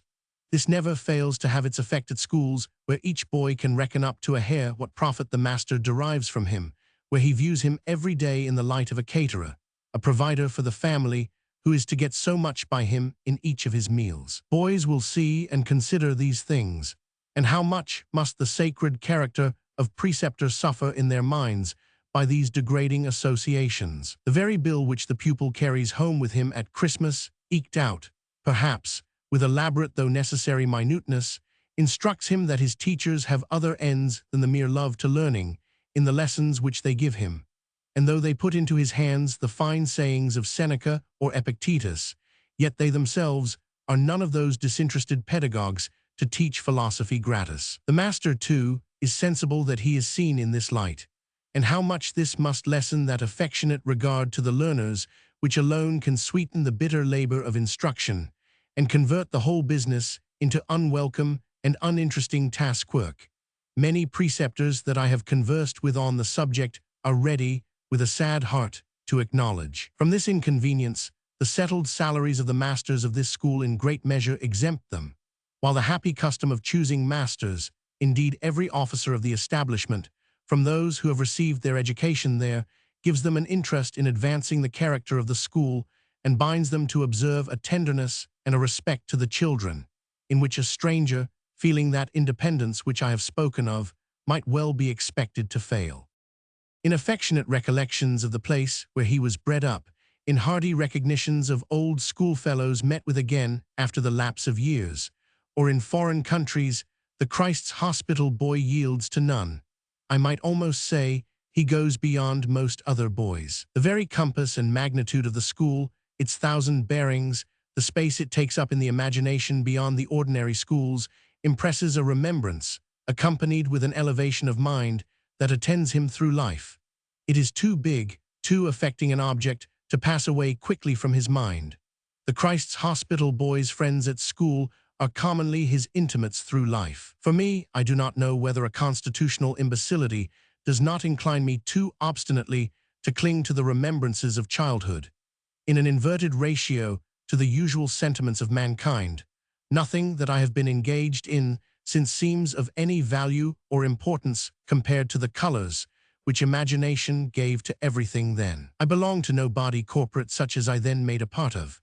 And here, before I close, taking leave of the general reader and addressing myself solely to my old schoolfellows that were contemporaries with me from the year 1782 to 1789, let me have leave to remember some of those circumstances of our school, which they will not be unwilling to have brought back to their minds.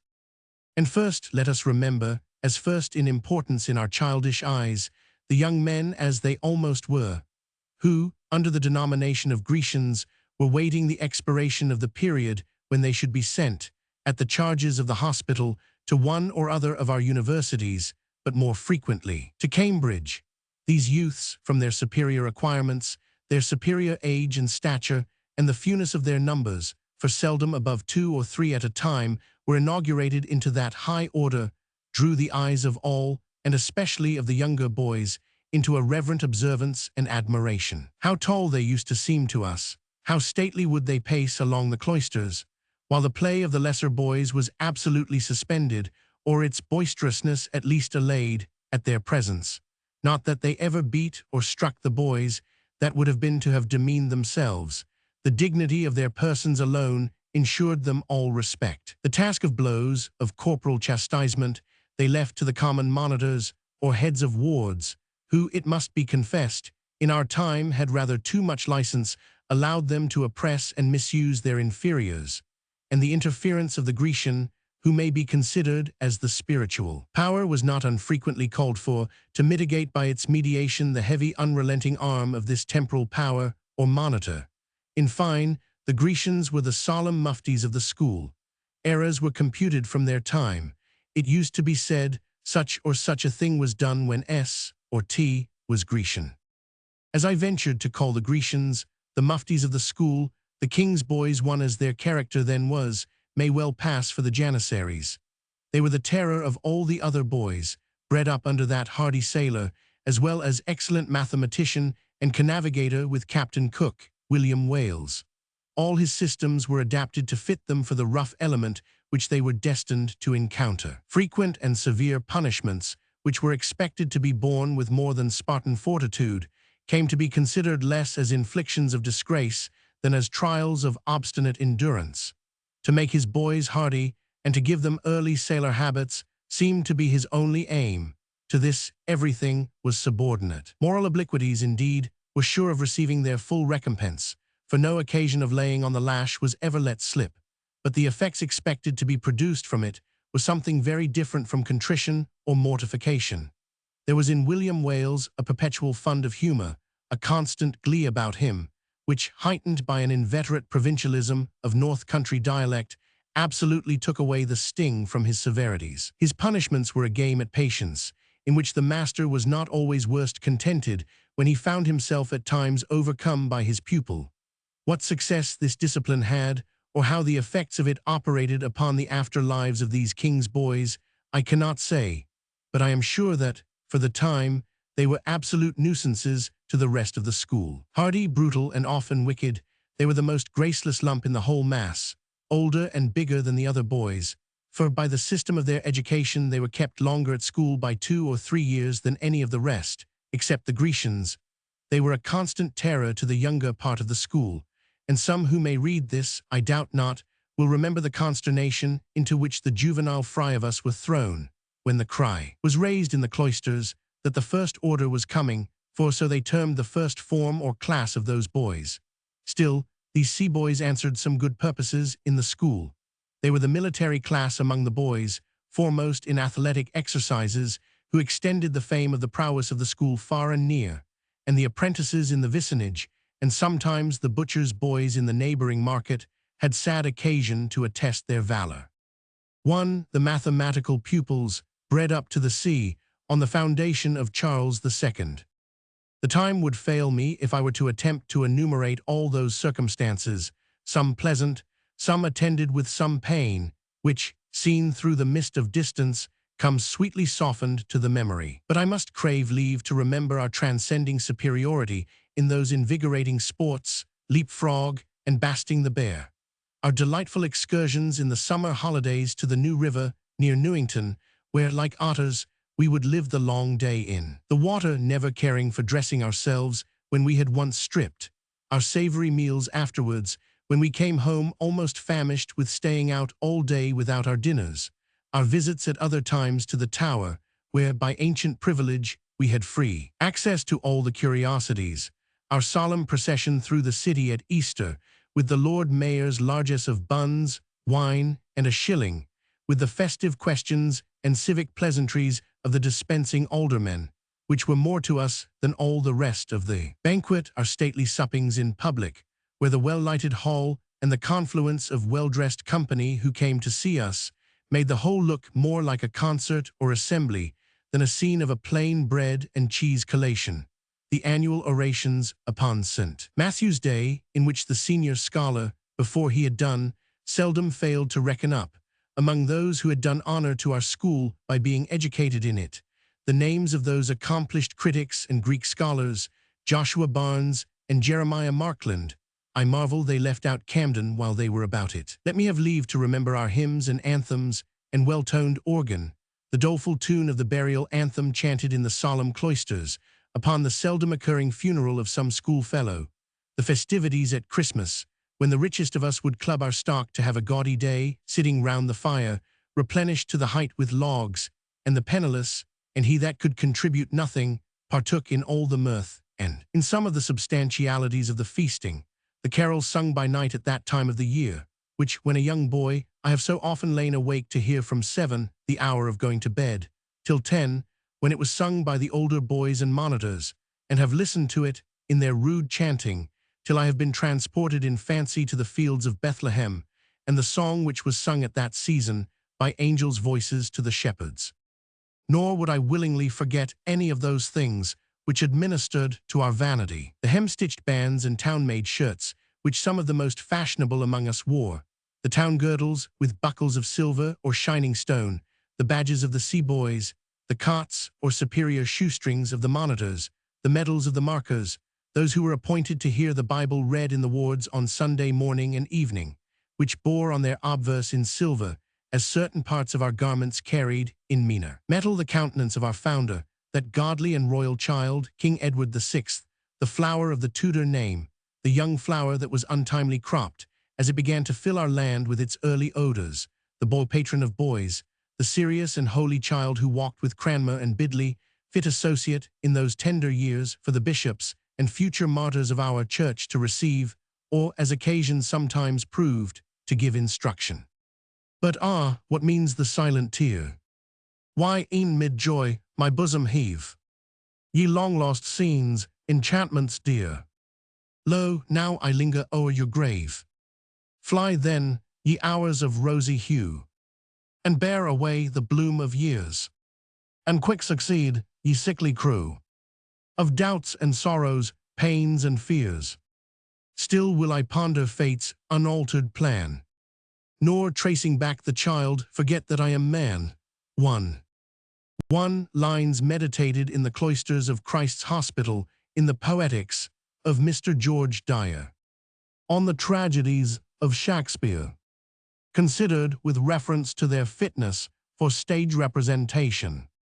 Taking a turn the other day in the Abbey, I was struck with the affected attitude of a figure, which I do not remember to have seen before, and which upon examination proved to be a whole length of the celebrated Mr. Garrick. Though I would not go so far with some good Catholics abroad as to shut players altogether out of consecrated ground, yet I own I was not a little scandalized at the introduction of theatrical airs and gestures into a place set apart to remind us of the saddest realities. Going nearer, I found inscribed under this harlequin figure the following lines: "To paint fair nature by divine command, her magic pencil in his glowing hand. A Shakespeare rose, then, to expand his fame. Wide o'er this breathing world, a Garrick came. Though sunk in death, the forms the poet drew, the actor's genius bade them breathe anew. Though, like the bard himself, in night they lay, immortal Garrick called them back today, and till eternity, with power sublime, shall mark the mortal hour of hoary time. Shakespeare and Garrick like twin stars shall shine, and earth irradiate with a beam divine.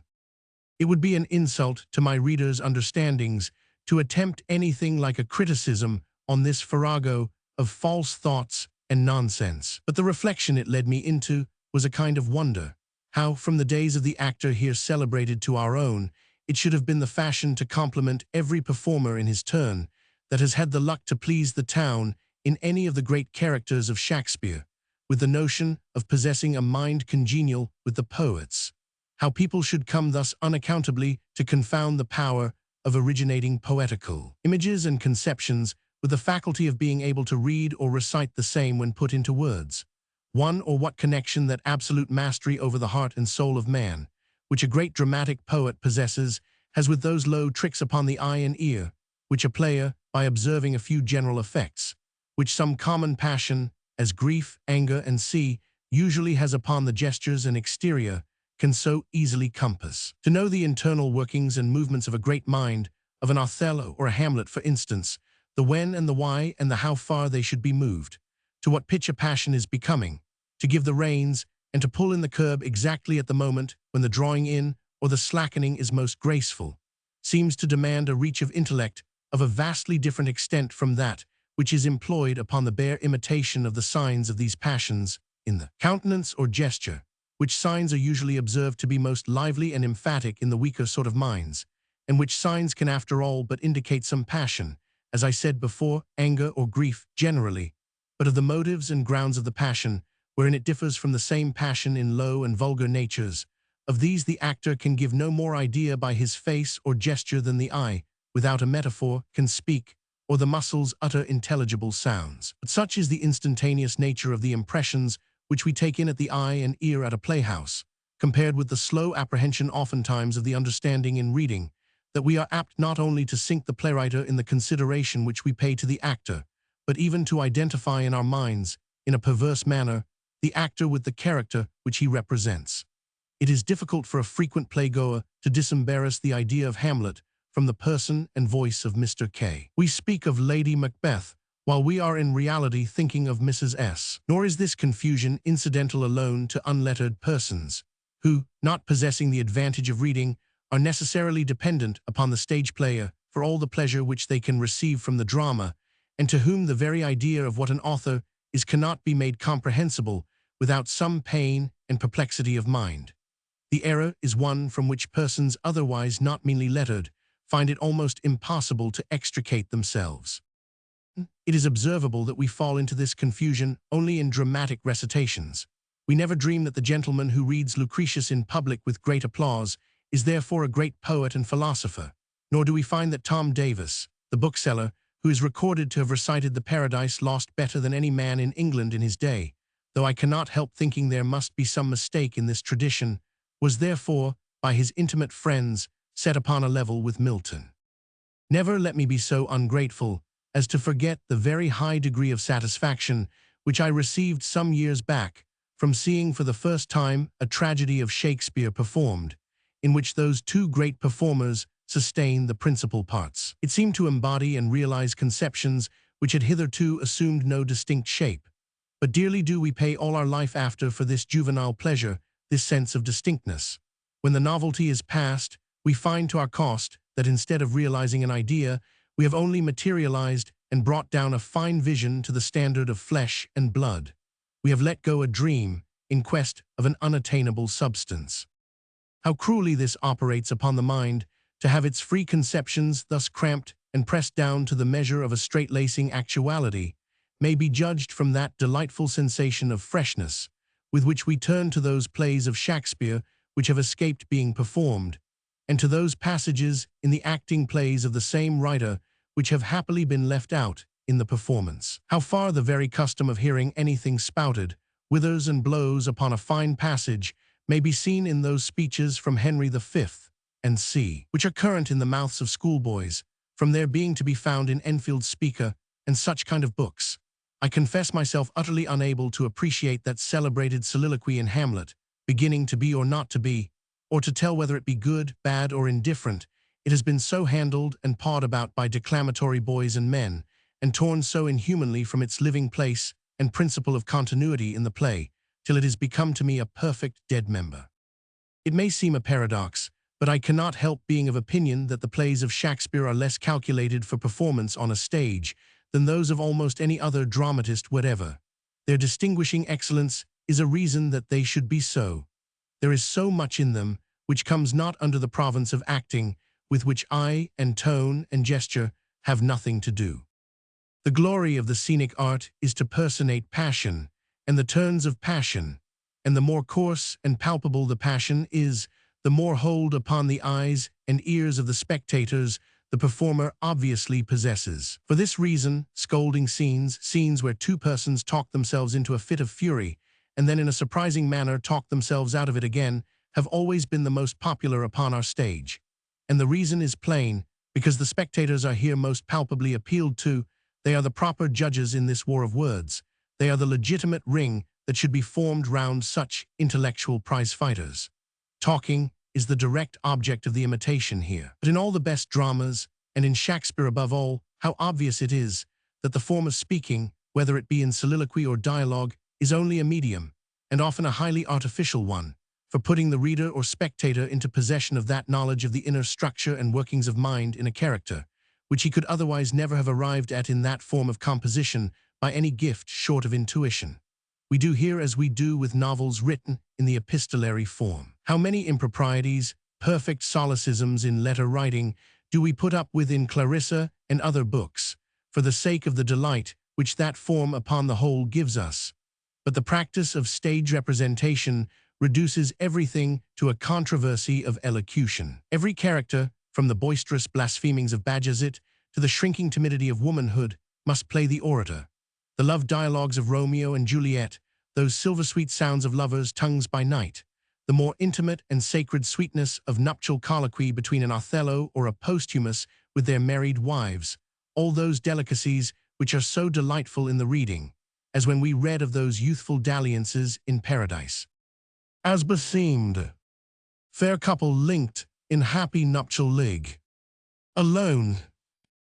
By the inherent fault of stage representation, how are these things sullied and turned from their very nature by being exposed to a large assembly, when such speeches as Imogen addresses to her lord come drawling out of the mouth of a hired actress, whose courtship, though nominally addressed to the personated Posthumus, is manifestly aimed at the spectators, who are to judge of her endearments and her returns of love. The character of Hamlet is perhaps that by which, since the days of Betterton, a succession of popular performers have had the greatest ambition to distinguish themselves. The length of the part may be one of their reasons, but for the character itself, we find it in a play, and therefore we judge it a fit subject of dramatic representation. The play itself abounds in maxims and reflections beyond any other, and therefore we consider it as a proper vehicle for conveying moral instruction. But Hamlet himself, what does he suffer meanwhile by being dragged forth as the public schoolmaster to give lectures to the crowd? Why 9 parts in 10 of what Hamlet does are transactions between himself and his moral sense. They are the effusions of his solitary musings, which he retires to holes and corners and the most sequestered parts of the palace to pour forth. Or rather, they are the silent meditations with which his bosom is bursting, reduced to words for the sake of the reader, who must else remain ignorant of what is passing there. These profound sorrows, these light and noise-abhorring ruminations, which the tongue scarce dares utter to deaf walls and chambers, how can they be represented by a gesticulating actor, who comes and mouths them out before an audience, making 400 people his confidants at once? I say not that it is the fault of the actor so to do. He must pronounce them or rotundo, he must accompany them with his eye, he must insinuate them into his auditory by some trick of eye, tone, or gesture, or he fails. He must be thinking all the while of his appearance, because he knows that all the while the spectators are judging of it. And this is the way to represent the shy, negligent, retiring Hamlet. It is true that there is no other mode of conveying a vast quantity of thought and feeling to a great portion of the audience, who otherwise would never earn it for themselves by reading, and the intellectual acquisition gained this way may, for aught I know, be inestimable. But I am not arguing that Hamlet should not be acted, but how much Hamlet is made another thing by being acted. I have heard much of the wonders which Garrick performed in this part, But as I never saw him, I must have leave to doubt whether the representation of such a character came within the province of his art. Those who tell me of him speak of his eye, of the magic of his eye, and of his commanding voice, physical properties vastly desirable in an actor, and without which he can never insinuate meaning into an auditory. But what have they to do with Hamlet? What have they to do with intellect? In fact, the things aimed at in theatrical representation are to arrest the spectator's eye upon the form and the gesture, and so to gain a more favorable hearing to what is spoken. It is not what the character is, but how he looks, not what he says, but how he speaks it. I see no reason to think that if the play of Hamlet were written over again by some such writer as Banks or Lillo, retaining the process of the story, but totally omitting all the poetry of it, all the divine features of Shakespeare, his stupendous intellect, and only taking care to give us enough of passionate dialogue, which Banks or Lillo were never at a loss to furnish, I see not how the effect could be much different upon an audience, nor how the actor has it in his power to represent Shakespeare to us differently from his representation of Banks or Lillo. Hamlet would still be a youthful, accomplished prince, and must be gracefully personated. He might be puzzled in his mind, wavering in his conduct, seemingly cruel to Ophelia. He might see a ghost and start at it, and address it kindly when he found it to be his father. All this in the poorest and most homely language of the serverless creeper after nature that ever consulted the palate of an audience, without troubling Shakespeare for the matter. And I see not but there would be room for all the power which an actor has to display itself. All the passions and changes of passion might remain, for those are much less difficult to write or act than is thought. It is a trick easy to be attained. It is but rising or falling a note or two in the voice, a whisper with a significant foreboding look to announce its approach, and so contagious the counterfeit appearance of any emotion is that let the words be what they will, the look and tone shall carry it off, and make it pass for deep skill in the passions. It is common for people to talk of Shakespeare's plays being so natural that everybody can understand him. They are natural indeed, they are grounded deep in nature, so deep that the depth of them lies out of the reach of most of us. You shall hear the same persons say that George Barnwell is very natural, and Othello is very natural, that they are both very deep, and to them they are the same kind of thing. At the one they sit and shed tears, because a good sort of young man is tempted by a naughty woman to commit a trifling peccadillo, the murder of an uncle or so one that is all, and so comes to an untimely end, which is so moving. And at the other, because a blackamoor in a fit of jealousy kills his innocent white wife. And the odds are that 99 out of 100 would willingly behold the same catastrophe happen to both the heroes, and have thought the rope more due to Othello than to Barnwell. For of the texture of Othello's mind, the inward construction marvelously laid open with all its strengths and weaknesses, its heroic confidences and its human misgivings, its agonies of hate springing from the depths of love, they see no more than the spectators at a cheaper rate, who pay their pennies apiece to look through the man's telescope in Leicester Fields, see into the inward plot and topography of the moon. Some dim thing or other they see an actor personating a passion of grief or anger, for instance, and they recognize it as a copy of the usual external effects of such passions, or at least as being true to that symbol of the emotion which passes current at the theater for it is often no more than that, but of the grounds of the passion, its correspondence to a great or heroic nature, which is the only worthy object of tragedy. That common auditors know anything of this, or can have any such notions dinned into them by the mere strength of an actor's lungs, that apprehensions foreign to them should be thus infused into them by storm, I can neither believe nor understand how it can be possible. One, if this note could hope to meet the eye of any of the managers, I would entreat and beg of them, in the name of both the galleries, that this insult upon the morality of the common people of London should cease to be eternally repeated in the holiday weeks. Why are the prentices of this famous and well-governed city, instead of an amusement, to be treated over and over again with a nauseous sermon of George Barnwell? Why at the end of their vistas are we to place the gallows? Were I an uncle, I should not much like a nephew of mine to have such an example placed before his eyes. It is really making uncle murder too trivial to exhibit it as done upon such slight motives. It is attributing too much to such characters as Millwood. It is putting things into the heads of good young men which they would never otherwise have dreamed of.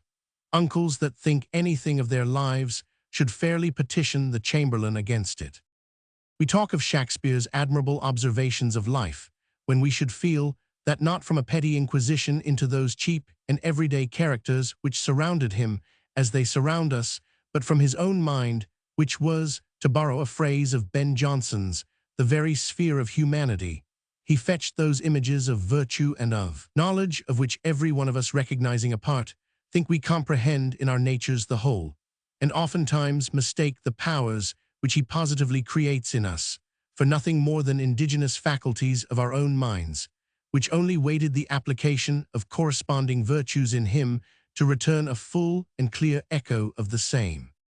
To return to Hamlet, among the distinguishing features of that wonderful character, one of the most interesting, yet painful, is that soreness of mind which makes him treat the intrusions of Polonius with harshness, and that asperity which he puts on in his interviews with Ophelia. These tokens of an unhinged mind, if they be not mixed in the latter case with a profound artifice of love, to alienate Ophelia by affected discourtesies, so to prepare her mind for the breaking off of that loving intercourse, which can no longer find a place amidst business so serious as that which he has to do, are parts of his character, which to reconcile with our admiration of Hamlet, the most patient consideration of his situation is no more than necessary. They are what we forgive afterwards and explain by the whole of his character, but at the time they are harsh and unpleasant. Yet such is the actor's necessity of giving strong blows to the audience, that I have never seen a player in this character who did not exaggerate and strain to the utmost these ambiguous features, these temporary deformities in the character. They make him express a vulgar scorn at Polonius which utterly degrades his gentility, and which no explanation can render palatable. They make him show contempt and curl up the nose at Ophelia's father, contempt in its very grossest and most hateful form. But they get applause by it. It is natural, people say, that is, the words are scornful and the actor expresses scorn and that they can judge of. But why so much scorn, and of that sort, they never think of asking. So to Ophelia, all the Hamlets that I have ever seen rant and rave at her as if she had committed some great crime, and the audience are highly pleased, because the words of the part are satirical, and they are enforced by the strongest expression of satirical indignation of which the face and voice are capable. But then, whether Hamlet is likely to have put on such brutal appearances to a lady whom he loved so dearly is never thought on. The truth is that in all such deep affections as had subsisted between Hamlet and Ophelia, there is a stock of supererogatory love, if I may venture to use the expression, which in any great grief of heart, especially where that which preys upon the mind cannot be communicated, confers a kind of indulgence upon the grieved party to express itself, even to its heart's dearest object, in the language of a temporary alienation. But it is not alienation, it is a distraction purely, and so it always makes itself to be felt by that object. It is not anger, but grief, assuming the appearance of anger, love awkwardly counterfeiting hate, as sweet countenances when they try to frown. But such sternness and fierce disgust as Hamlet is made to show is no counterfeit, but the real face of absolute aversion, of irreconcilable alienation. It may be said he puts on the madman, but then he should only so far put on this counterfeit lunacy as his own real distraction will give him leave. That is, incompletely, imperfectly, not in that confirmed, practiced way, like a master of his art, or as Dame Quickly would say, like one of those harlotry players. I mean no disrespect to any actor, but the sort of pleasure which Shakespeare's plays give in the acting seems to me not at all to differ from that which the audience receive from those of other writers, and they being in themselves essentially so different from all others, I must conclude that there is something in the nature of acting which levels all distinctions, and, in fact, who does not speak indifferently of the Gamester and of Macbeth as fine stage performances, and praise the Mrs. Beverley in the same way as the Lady Macbeth of Mrs. S. Belvidera and Callister and Isabella and Euphrasia, are they less like than Imogen, or than Juliet, or than Desdemona? Are they not spoken of and remembered in the same way? Is not the female performer as great, as they call it, in one as in the other? Did not Garrick shine, and was he not ambitious of shining, in every drawling tragedy that his wretched day produced, the productions of the Hills, and the Murphys and the Browns, and shall he have that honor to dwell in our minds forever as an inseparable concomitant with Shakespeare, a kindred mind. Oh, who can read that affecting sonnet of Shakespeare which alludes to his profession as a player? Oh, for my sake do you with fortune chide, the guilty goddess of my harmless deeds, that did not better for my life provide than public means which public custom breeds. Thence comes it that my name receives a brand, and almost thence my nature is subdued to what it works in, like the dyer's hand, or that other confession. Alas, 'tis true, I have gone here and there, and made myself a motley to thy view, gored mine own thoughts, sold cheap what is most dear.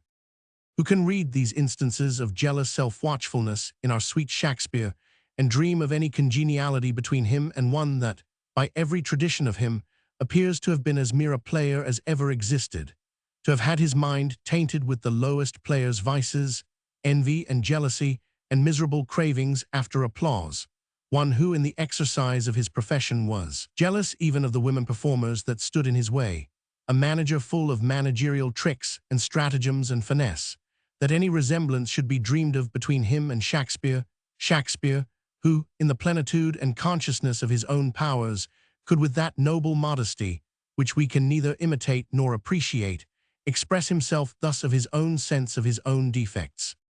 Wishing me like to one more rich in hope, featured like him with friends possessed, desiring this man's art and that man's scope. I am almost disposed to deny to Garrick the merit of being an admirer of Shakespeare.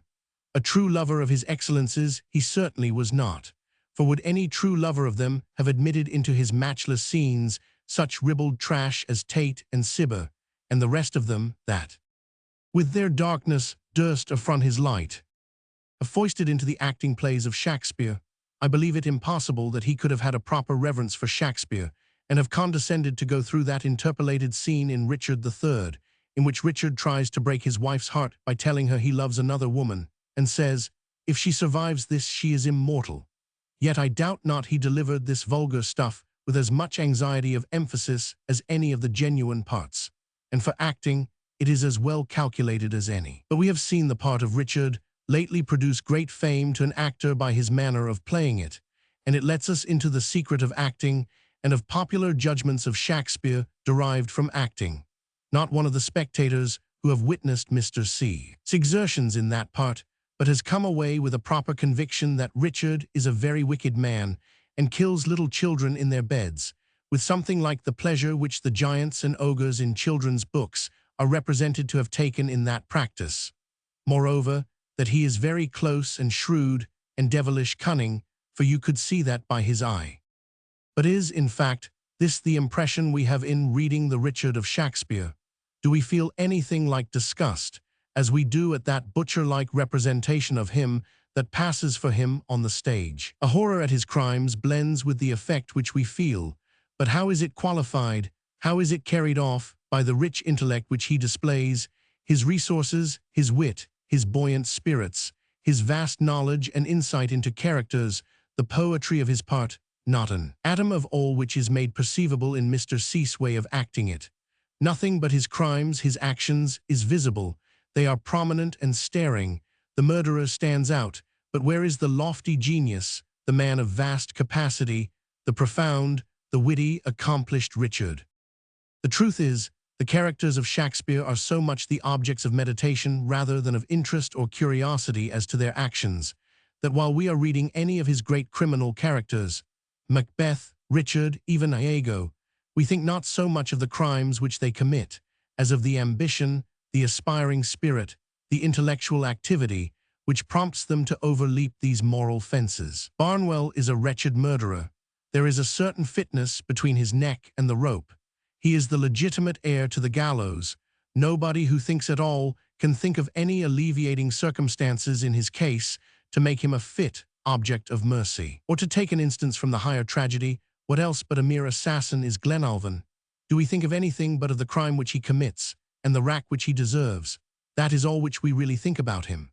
Whereas in corresponding characters in Shakespeare, so little do the actions comparatively affect us, that while the impulses, the inner mind in all its perverted greatness, solely seems real and is exclusively attended to, the crime is comparatively nothing. But when we see these things represented, the acts which they do are comparatively everything, their impulses nothing. The state of sublime emotion into which we are elevated by those images of night and horror, which Macbeth is made to utter, that solemn prelude with which he entertains the time till the bell shall strike which is to call him to murder Duncan, when we no longer read it. In a book, when we have given up that vantage ground of abstraction which reading possesses over seeing, and come to see a man in his bodily shape before our eyes actually preparing to commit a murder, if the acting be true and impressive, as I have witnessed it in Mr. K.'s performance of that part, the painful anxiety about the act, the natural longing to prevent it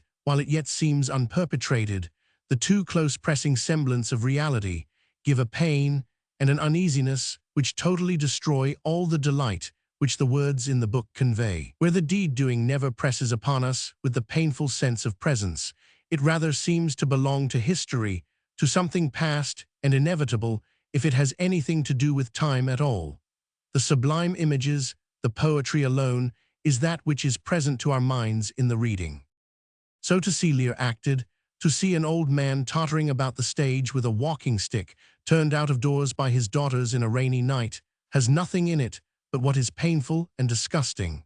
We want to take him into shelter and relieve him. That is all the feeling which the acting of Lear ever produced in me, but the Lear of Shakespeare cannot be acted. The contemptible machinery by which they mimic the storm which he goes out in is not more inadequate to represent the horrors of the real elements than any actor can be to represent Lear. They might more easily propose to personate the Satan of Milton upon a stage, or one of Michelangelo's terrible figures. The greatness of Lear is not in corporal dimension, but in intellectual. The explosions of his passion are terrible as a volcano.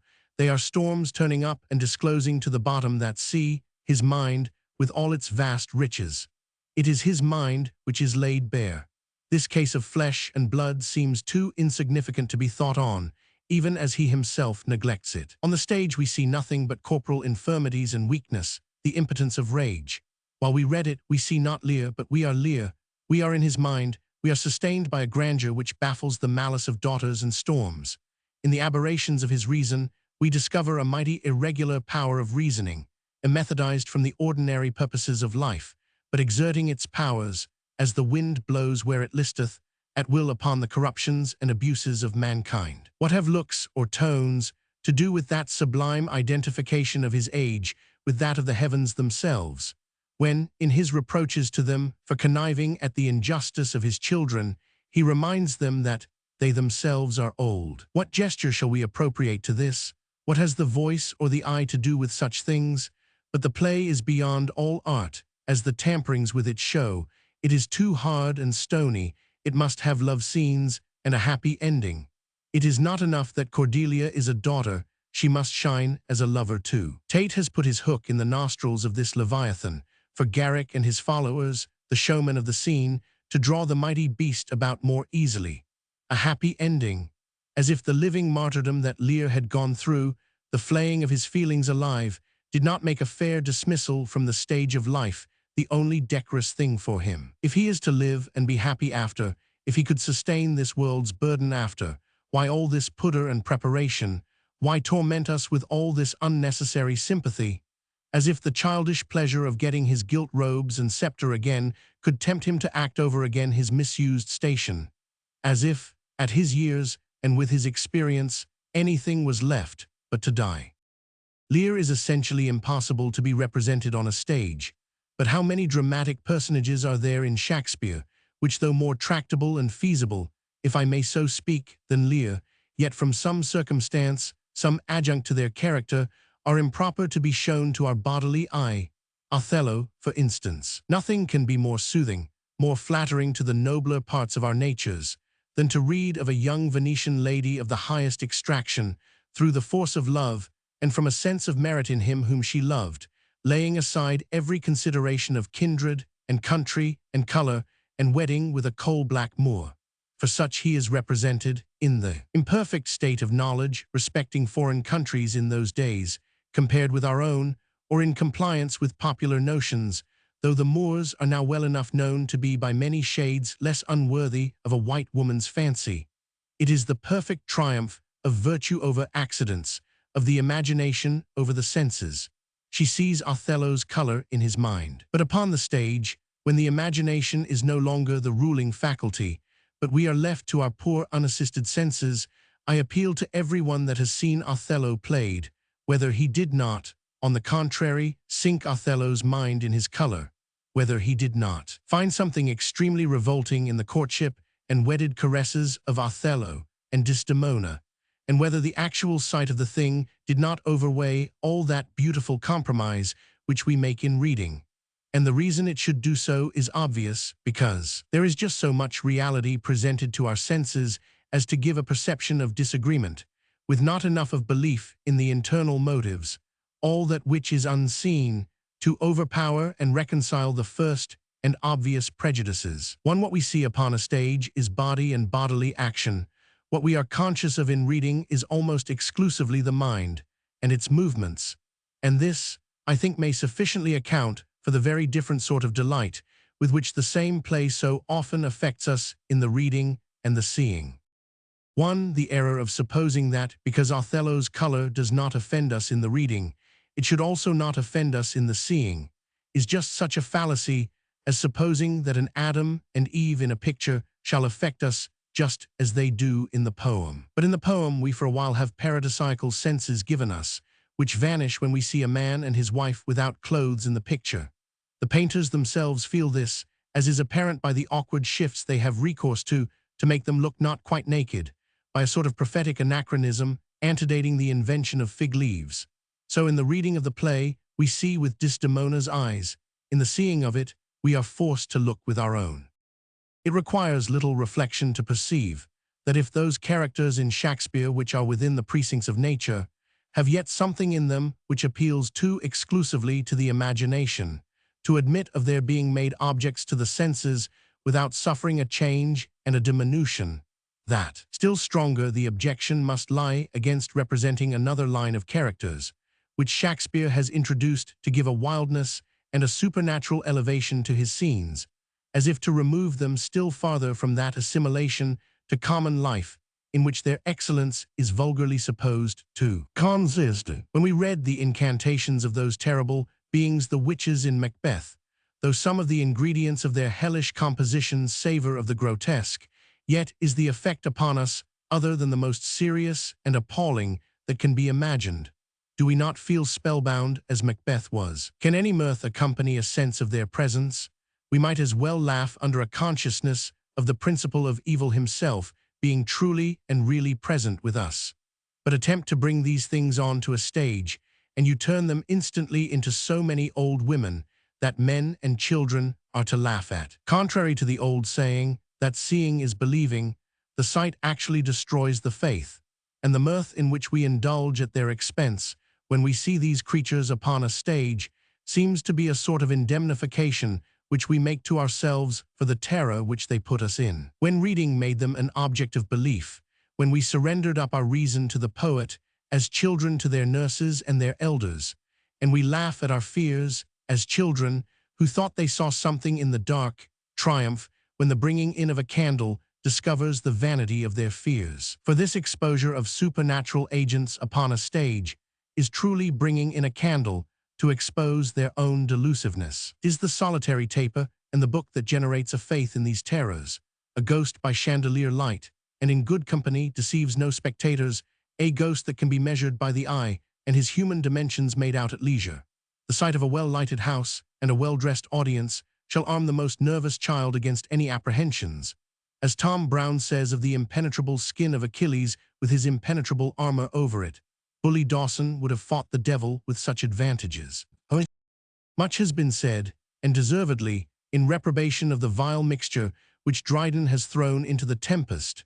Doubtless, without some such vicious alloy, the impure ears of that age would never have sat out to hear so much innocence of love as is contained in the sweet courtship of Ferdinand and Miranda. But is the Tempest of Shakespeare at all a subject for stage representation. It is one thing to read of an enchanter, and to believe the wondrous tale while we are reading it, but to have a conjurer brought before us in his conjuring gown, with his spirits about him, which none but himself, and some hundred of favored spectators before the curtain are supposed to see, involves such a quantity of the hateful incredible, that all our reverence for the author cannot hinder us from perceiving such gross attempts upon the senses to be in the highest degree childish and inefficient.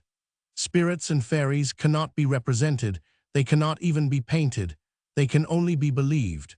But the elaborate and anxious provision of scenery, which the luxury of the age demands, in these cases works a quite contrary effect to what is intended. That which in comedy, or plays of familiar life, adds so much to the life of the imitation, in plays which appeal to the higher faculties, positively destroys the illusion which it is introduced to aid. A parlor or a drawing-room, a library opening into a garden with an alcove in it, a street or the piazza of Covent Garden does well enough in a scene. We are content to give as much credit to it as it demands, or rather we think little about it. It is little more than reading at the top of a page. Scene, a garden. We do not imagine ourselves there, but we readily admit the imitation of familiar objects. But to think by the help of painted trees and caverns, which we know to be painted, to transport our minds to Prospero and his island and his lonely cell, one, or by the aid of a fiddle dexterously thrown in an interval of speaking, to make us believe that we hear those supernatural noises of which the isle was full, the orrery lecturer at the Haymarket might as well hope, by his musical glasses cleverly stationed out of sight behind his apparatus, to make us believe that we do indeed hear the crystal spheres ring out that chime, which if it were to enwrap our fancy long, Milton thinks, time would run back and fetch the age of gold, and speckled vanity would sicken soon and die, and leprous sin would melt from earthly mold. Yea, hell itself would pass away, and leave its dolorous mansions to the peering day.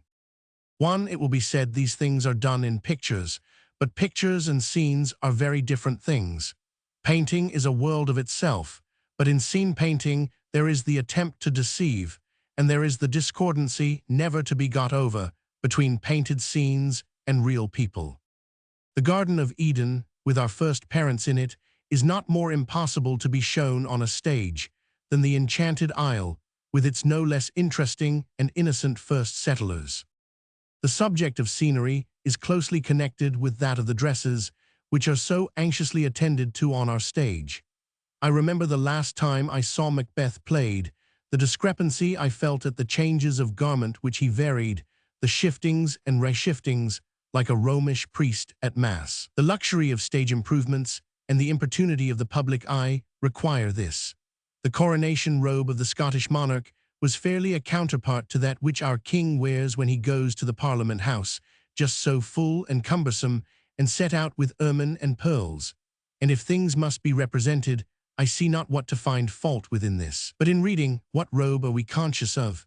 Some dim images of royalty, a crown and scepter may float before our eyes, but who shall describe the fashion of it? Do we see in our minds, what Webb or any other robe maker could pattern? This is the inevitable consequence of imitating everything to make all things natural. Whereas the reading of a tragedy is a fine abstraction. It presents to the fancy just so much of external appearances as to make us feel that we are among flesh and blood, while by far the greater and better part of our imagination is employed upon the thoughts and internal machinery of the character. But in acting, scenery, dress, the most contemptible things call upon us to judge of their naturalness. Perhaps it would be no bad similitude to liken the pleasure which we take in seeing one of these fine plays acted, compared with that quiet delight which we find in the reading of it, to the different feelings with which a reviewer, and a man that is not a reviewer, reads a fine poem. The accursed critical habit, the being called upon to judge and pronounce, must make it quite a different thing to the former. In seeing these plays acted, we are affected just as judges. When Hamlet compares the two pictures of Gertrude's first and second husband, who wants to see the pictures, but in the acting, a miniature must be lugged out, which we know not to be the picture, but only to show how finely a miniature may be represented. This showing of everything levels all things. It makes tricks, bows, and curtsies of importance. Mrs. S. never got more fame by anything than by the manner in which she dismisses the guests in the banquet scene in Macbeth. It is as much remembered as any of her thrilling tones or impressive looks. But does such a trifle as this enter into the imaginations of the readers of that wild and wonderful scene? Does not the mind dismiss the feasters as rapidly as it can? Does it care about the gracefulness of the doing it? But by acting and judging of acting, all these non-essentials are raised into an importance, injurious to the main interest of the play. I have confined my observations to the tragic parts of Shakespeare. It would be no very difficult task to extend the inquiry to his comedies, and to show why Falstaff, Shallow, Sir Hugh Evans, and the rest are equally incompatible with stage representation.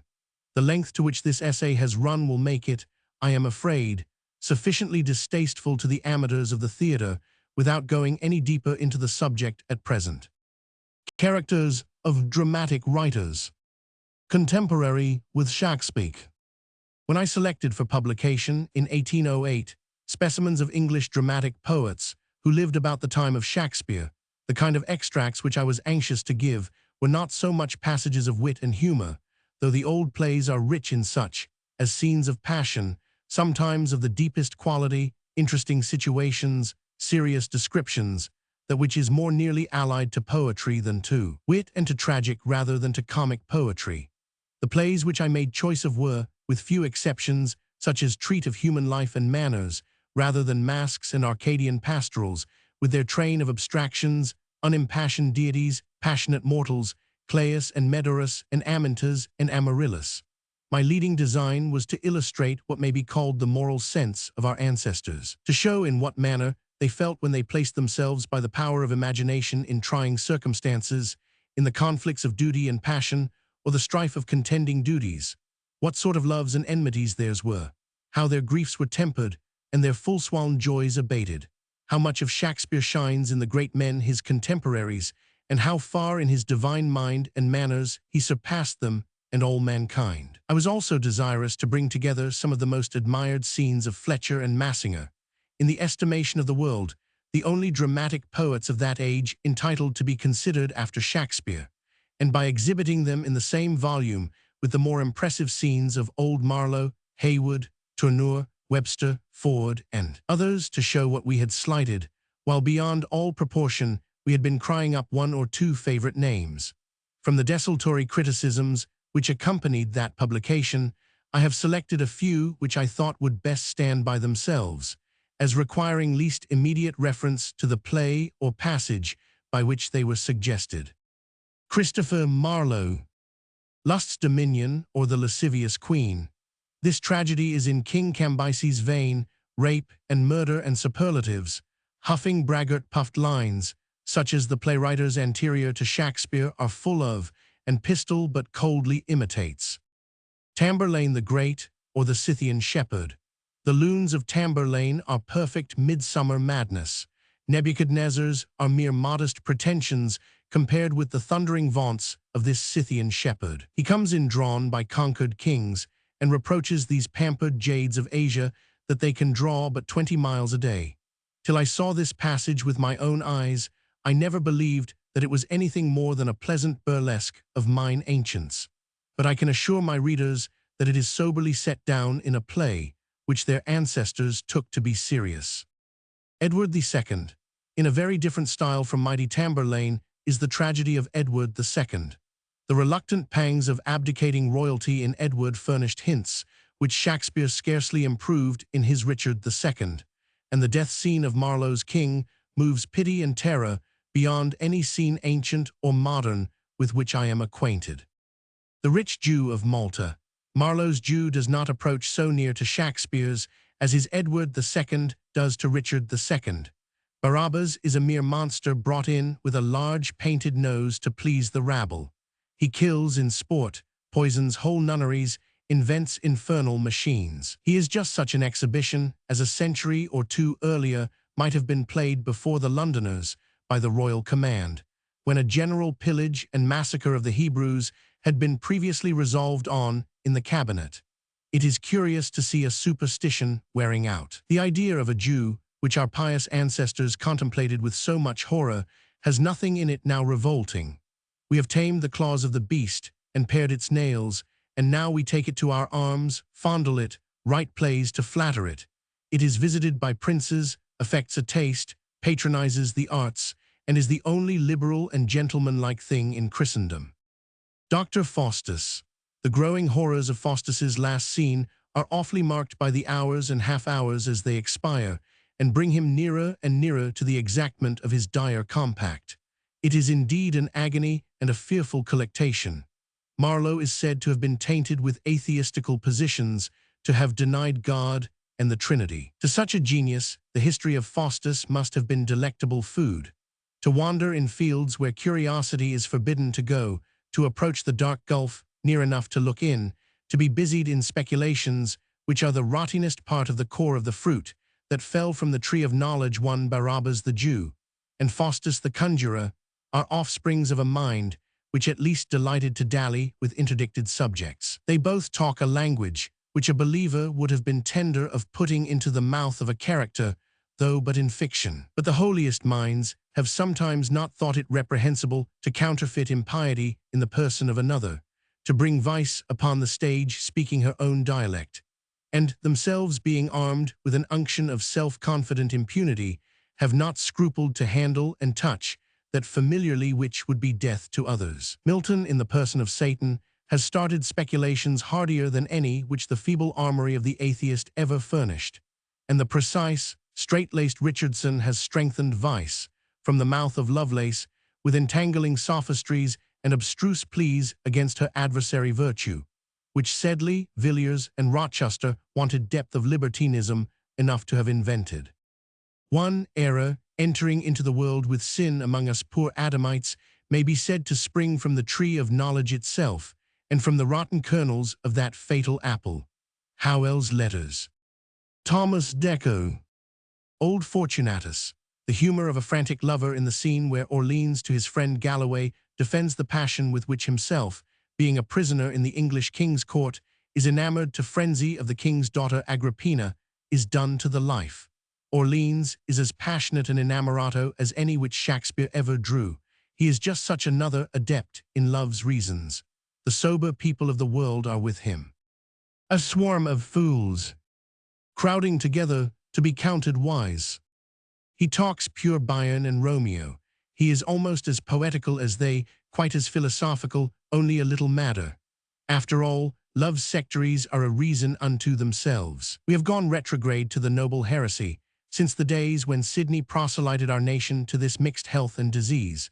The kindliest symptom, yet the most alarming crisis in the ticklish state of youth, the nourisher and the destroyer of hopeful wits, the mother of twin births, wisdom and folly, valor and weakness, the servitude above freedom, the gentle mind's religion, the liberal superstition. The honest whore. There is in the second part of this play, where Belafront, a reclaimed harlot, recounts some of the miseries of her profession, a simple picture of honor and shame, contrasted without violence and expressed without immodesty, which is worth all the strong lines against the harlot's profession, with which both parts of this play are offensively crowded. A satirist is always to be suspected, who, to make vice odious, dwells upon all its acts and minutest circumstances with a sort of relish and retrospective fondness. But so near are the boundaries of panegyric and invective that a worn-out sinner is sometimes found to make the best declaimer against sin. The same high-seasoned descriptions, which in his unregenerate state served but to inflame his appetites, in his new province of a moralist will serve him, a little turned, to expose the enormity of those appetites in other men. When Cervantes, with such proficiency of fondness dwells upon the Don's library, who sees not that he has been a great reader of books of knight-errantry, perhaps was at some time of his life in danger of falling into those very extravagances which he ridiculed so happily in his hero. John Marston. Antonio and Mellida. The situation of Andrugio and Lucio in the first part of this tragedy, where Andrugio, Duke of Genoa, banished his country, with the loss of a son supposed drowned, is cast upon the territory of his mortal enemy, the Duke of Venice, with no attendants but Lucio, an old nobleman, and a page, resembles that of Lear and Kent in that king's distresses. Andrugio, like Lear, manifests a king-like impatience, a turbulent greatness, an affected resignation. The enemies which he enters lists to combat, despair and mighty grief and sharp impatience, and the forces which he brings to vanquish them, cornets of horse and sea, are in the boldest style of allegory. They are such a race of mourners, as the infection of sorrows loud in the intellect might beget on some pregnant cloud in the imagination. The prologue to the second part, for its passionate earnestness, and for the tragic note of preparation which it sounds, might have preceded one of those old tales of Thebes or Pelops' line, which Milton has so highly commended, as free from the common error of the poets in his day, of intermixing comic stuff with tragic sadness and gravity, brought in without discretion corruptly to gratify the people. It is as solemn a preparative as the warning voice which he who saw the apocalypse heard cry. What you will, oh, I shall ne'er forget how he went clothed. Act 1, Scene 1. To judge of the liberality of these notions of dress, we must advert to the days of Gresham, and the consternation which a phenomenon habited like the merchant here described would have excited among the flat round caps and cloth stockings upon 'Change, when those original arguments or tokens of a citizen's vocation were in fashion, not more for thrift and usefulness than for distinction and grace. The blank uniformity, to which all professional distinctions in apparel have been long hastening, is one instance of the decay of symbols among us, which, whether it has contributed or not to make us a more intellectual, has certainly made us a less imaginative. People Shakespeare knew the force of signs, a malignant and turbaned Turk. This meal-cap miller, says the author of God's Revenge Against Murder, to express his indignation at an atrocious outrage committed by the miller Pirot upon the person of the fair Marietta. Author unknown. The Merry Devil of Edmonton. The scene in this delightful comedy in which Jerningham, with the true feeling of a zealous friend, touches the griefs of Mounchensey, seems written to make the reader happy. Few of our dramatists or novelists have attended enough to this. They torture and wound us abundantly. They are economists only in delight.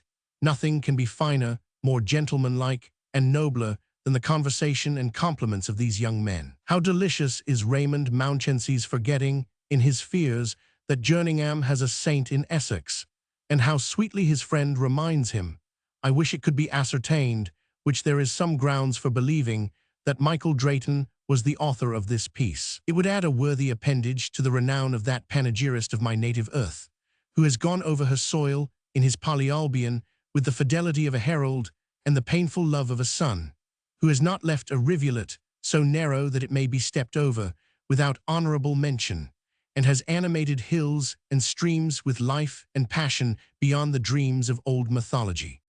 Thomas Heywood. A woman killed with kindness. Heywood is a sort of prose Shakespeare. His scenes are to the full as natural and affecting, but we miss the poet, that which in Shakespeare always appears out and above the surface of the nature. Heywood's characters in this play, for instance, his country gentleman and sea, are exactly what we see, but of the best kind of what we see in life.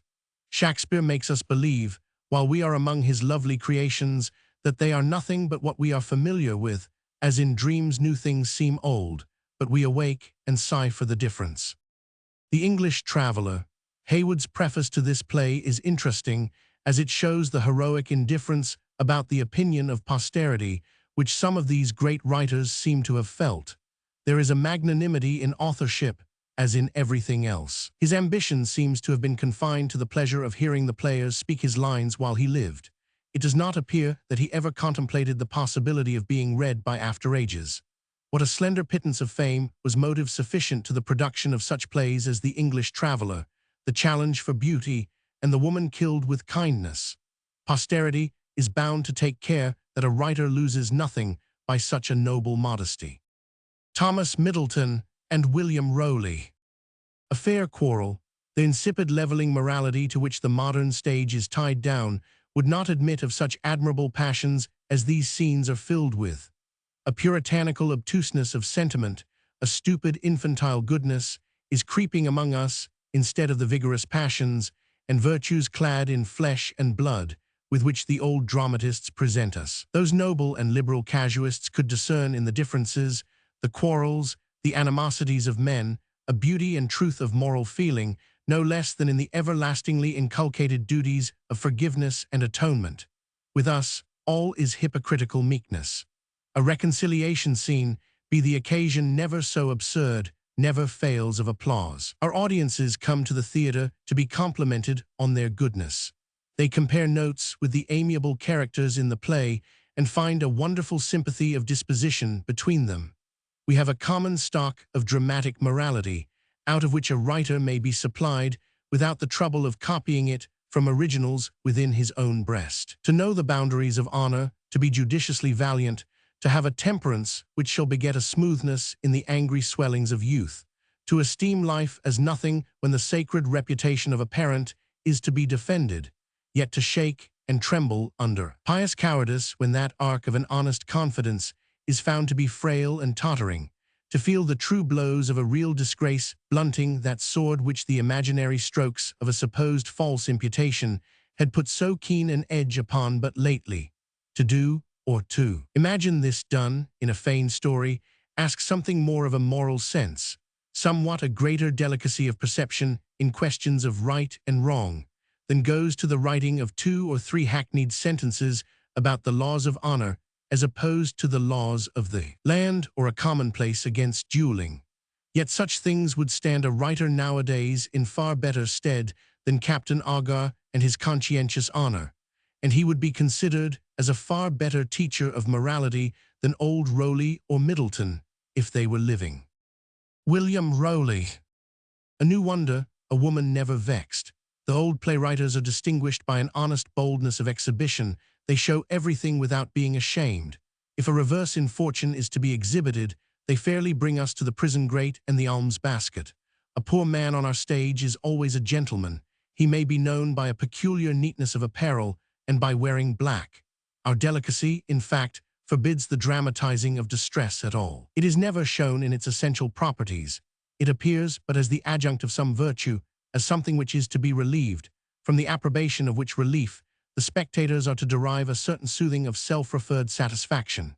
We turn away from the real essences of things to hunt after their relative shadows, moral duties, whereas, if the truth of things were fairly represented, the relative duties might be safely trusted to themselves, and moral philosophy lose the name of a science. Thomas Middleton. The witch, though some resemblance may be traced between the charms in Macbeth and the incantations in this play, which is supposed to have preceded it, this coincidence will not detract much from the originality of Shakespeare. His witches are distinguished from the witches of Middleton by essential differences. These are creatures to whom man or woman, plotting some dire mischief, might resort for occasional consultation. Those originate deeds of blood and begin bad impulses to men. From the moment that their eyes first meet with Macbeth's, he is spellbound. That meeting sways his destiny. He can never break the fascination. These witches can hurt the body, those have power over the soul. Hecate in Middleton has a son, a low buffoon.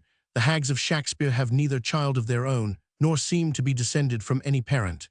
They are foul anomalies, of whom we know not whence they are sprung, nor whether they have beginning or ending.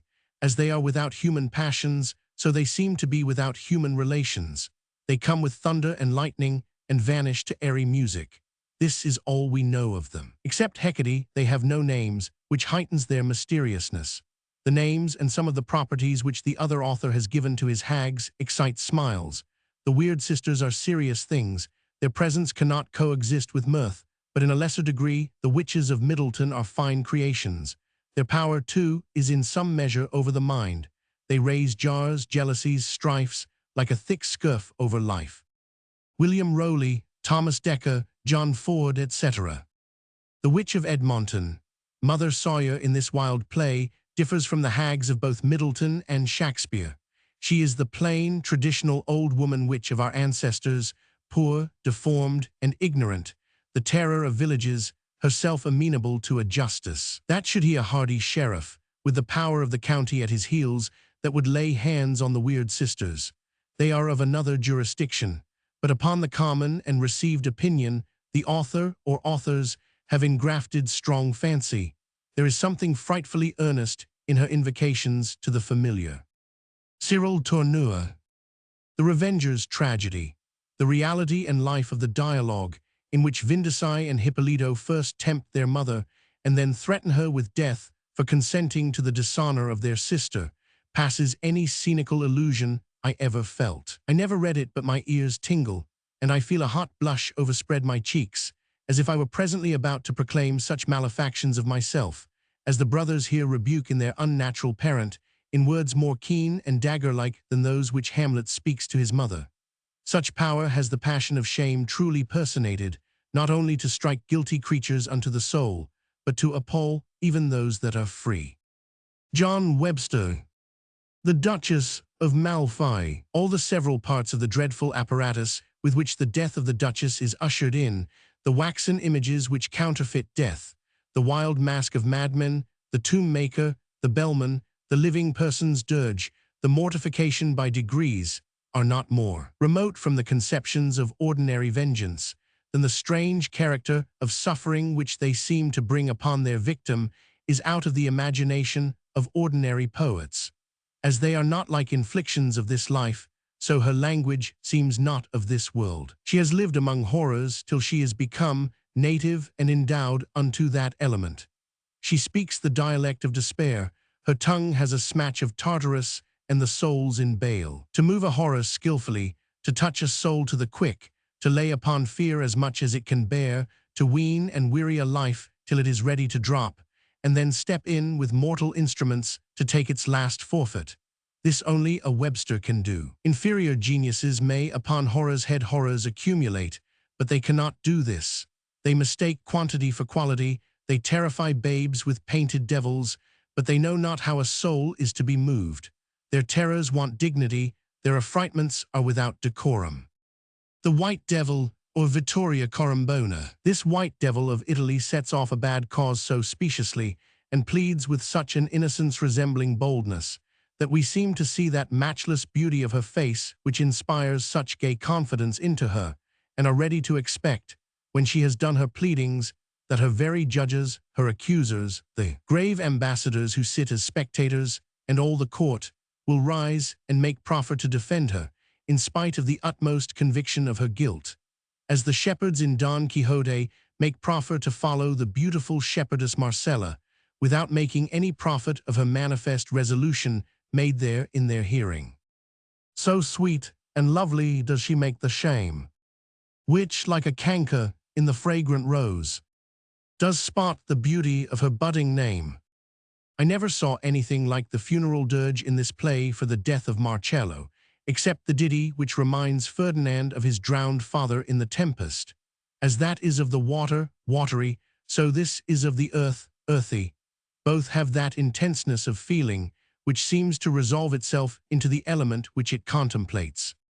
In a note on the Spanish tragedy in the Specimens, I have said that there is nothing in the undoubted plays of Jonson which would authorize us to suppose that he could have supplied the additions to Hieronimo. I suspected the agency of some more potent spirit. I thought that Webster might have furnished them. They seemed full of that wild, solemn, preternatural cast of grief which bewilders us in the Duchess of Malfi. On second consideration, I think this a hasty criticism. They are more like the overflowing griefs and talking distraction of Titus Andronicus. The sorrows of the Duchess set inward. If she talks, it is little more than soliloquy imitating conversation in a kind of bravery. John Ford. The Broken Heart. I do not know where to find, in any play, a catastrophe so grand, so solemn, and so surprising as in this. This is indeed, according to Milton, to describe high passions and high actions. The fortitude of the Spartan boy, who let a beast gnaw out his bowels till he died without expressing a groan, is a faint bodily image of this dilaceration of the spirit, an exenteration of the inmost mind, which Calantha, with a holy violence against her nature, keeps closely covered, till the last duties of a wife and a queen are fulfilled. Stories of martyrdom are but of chains and the stake, a little bodily suffering. These torments on the purest spirits prey, as on entrails, joints, and limbs, with answerable pains, but more intense. What a noble thing is the soul, in its strengths and in its weaknesses, who would be less weak than Calantha, who can be so strong, The expression of this transcendent scene almost bears us in imagination to Calvary and the cross, and we seem to perceive some analogy between the scenical suffering which we are here contemplating and the real agonies of that final completion to which we dare no more than hint a reference. Ford was of the first order of poets. He sought for sublimity, not by parcels, in metaphors or visible images, but directly where she has her full residence, in the heart of man, in the actions and sufferings of the greatest minds. There is a grandeur of the soul, above mountains, seas, and the elements. Even in the poor perverted reason of Giovanni and Annabella, in the play one which stands at the head of the modern collection of the works of this author, we discern traces of that fiery particle, which, in the irregular starting from out the road of beaten action, discovers something of a right line even in obliquity, and shows hints of an improvable greatness in the lowest descents and degradations of our nature. 1. Tays pity she's a whore. Fulk Greville, Lord Brooke. Alaham Mustafa. The two tragedies of Lord Brooke, printed among his poems, might with more propriety have been termed political treatises than plays. Their author has strangely contrived to make passion, character, and interest, of the highest order, subservient to the expression of state dogmas and mysteries. He is in 9 parts Machiavel and Tacitus, for 1 part Sophocles or Seneca. In this writer's estimate of the powers of the mind, the understanding must have held a most tyrannical preeminence. Whether we look into his plays or his most passionate love poems, we shall find all frozen and made rigid with intellect. The finest movements of the human heart, the utmost grandeur of which the soul is capable, are essentially comprised in the actions and speeches of Clique and Camna. Shakespeare, who seems to have had a peculiar delight in contemplating womanly perfection, whom for his many sweet images of female excellence all women are in an especial manner bound to love, has not raised the ideal of the female character higher than Lord Brooke, in these 2 women, has done. But it requires a study equivalent to the learning of a new language to understand their meaning when they speak. It is indeed hard to hit. Much like thy riddle, Samson, in 1 day, or 7, though one should musing sit. It is as if a being of pure intellect should take upon him to express the emotions of our sensitive natures. There would be all knowledge, but sympathetic expressions would be wanting. Ben Jonson. The case is altered. The passion for wealth has worn out much of its grossness in tract of time. Our ancestors certainly conceived of money as able to confer a distinct gratification in itself, not considered simply as a symbol of wealth. The old poets, when they introduce a miser, make him address his gold as his mistress, as something to be seen, felt, and hugged, as capable of satisfying 2 of the senses at least. The substitution of a thin, unsatisfying medium in the place of the good old tangible metal has made avarice quite a platonic affection in comparison with the seeing, touching, and handling pleasures of the old chrysophilites.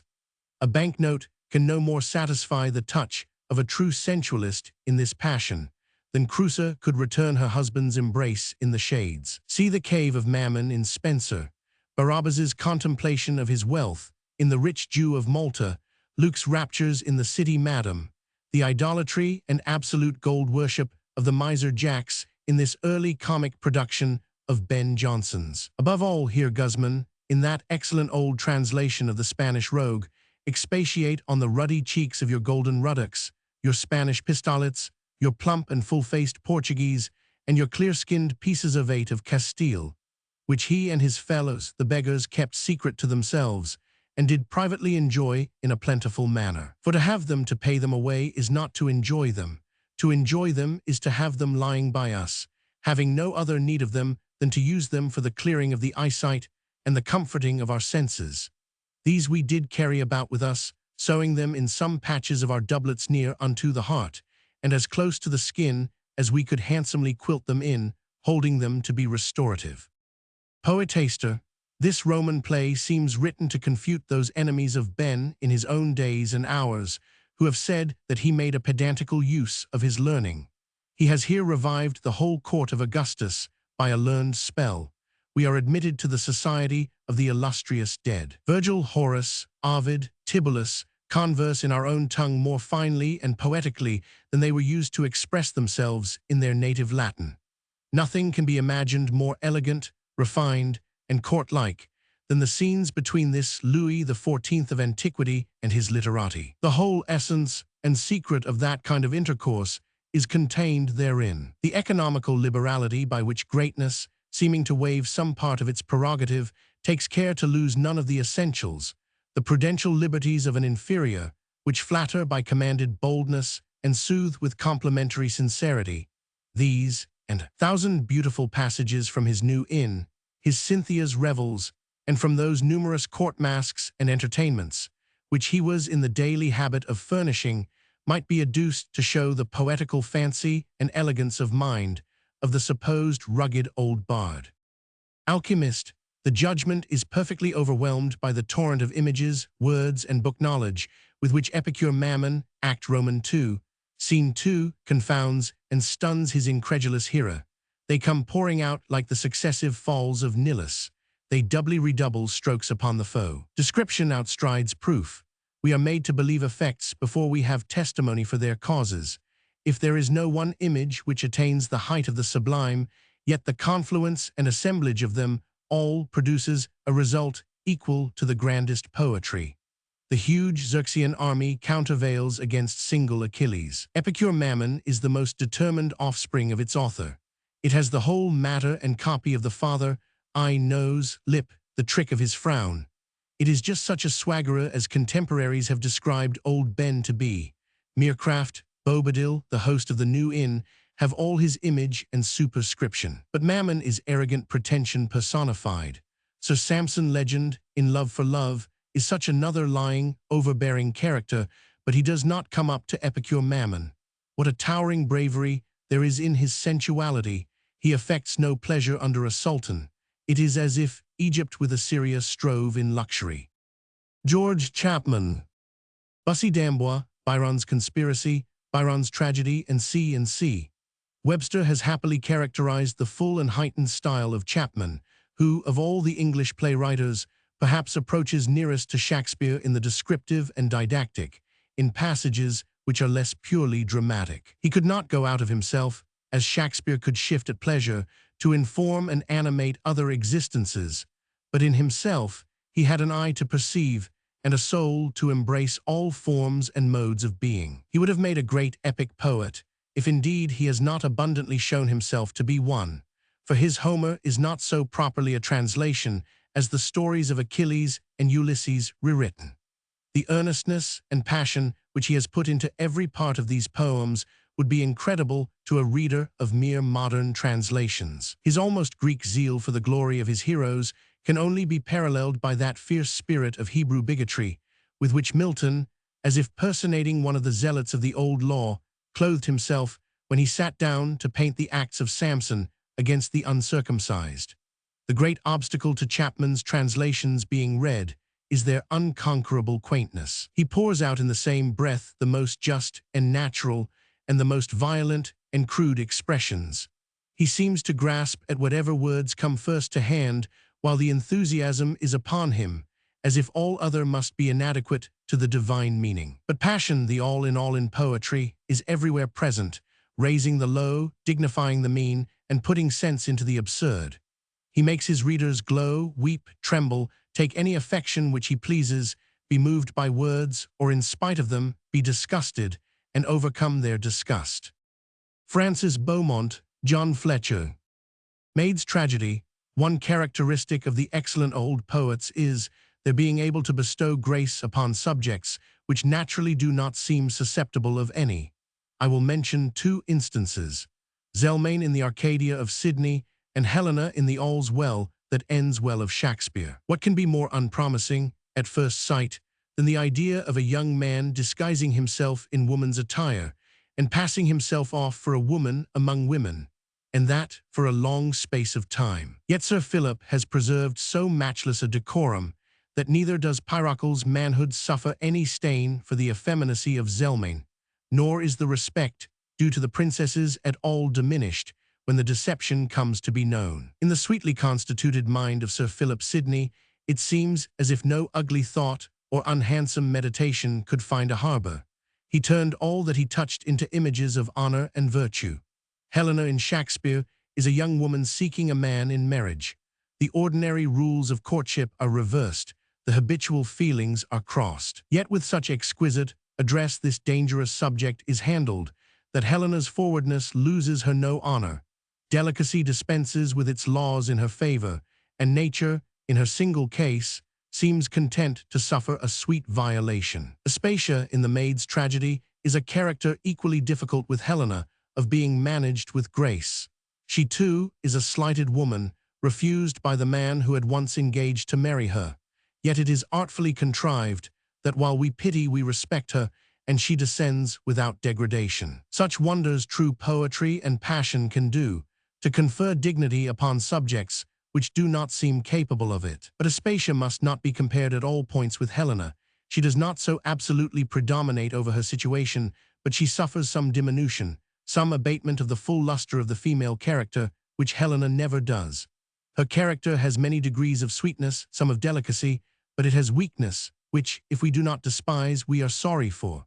After all, Beaumont and Fletcher were but an inferior sort of Shakespeares and Sidneys.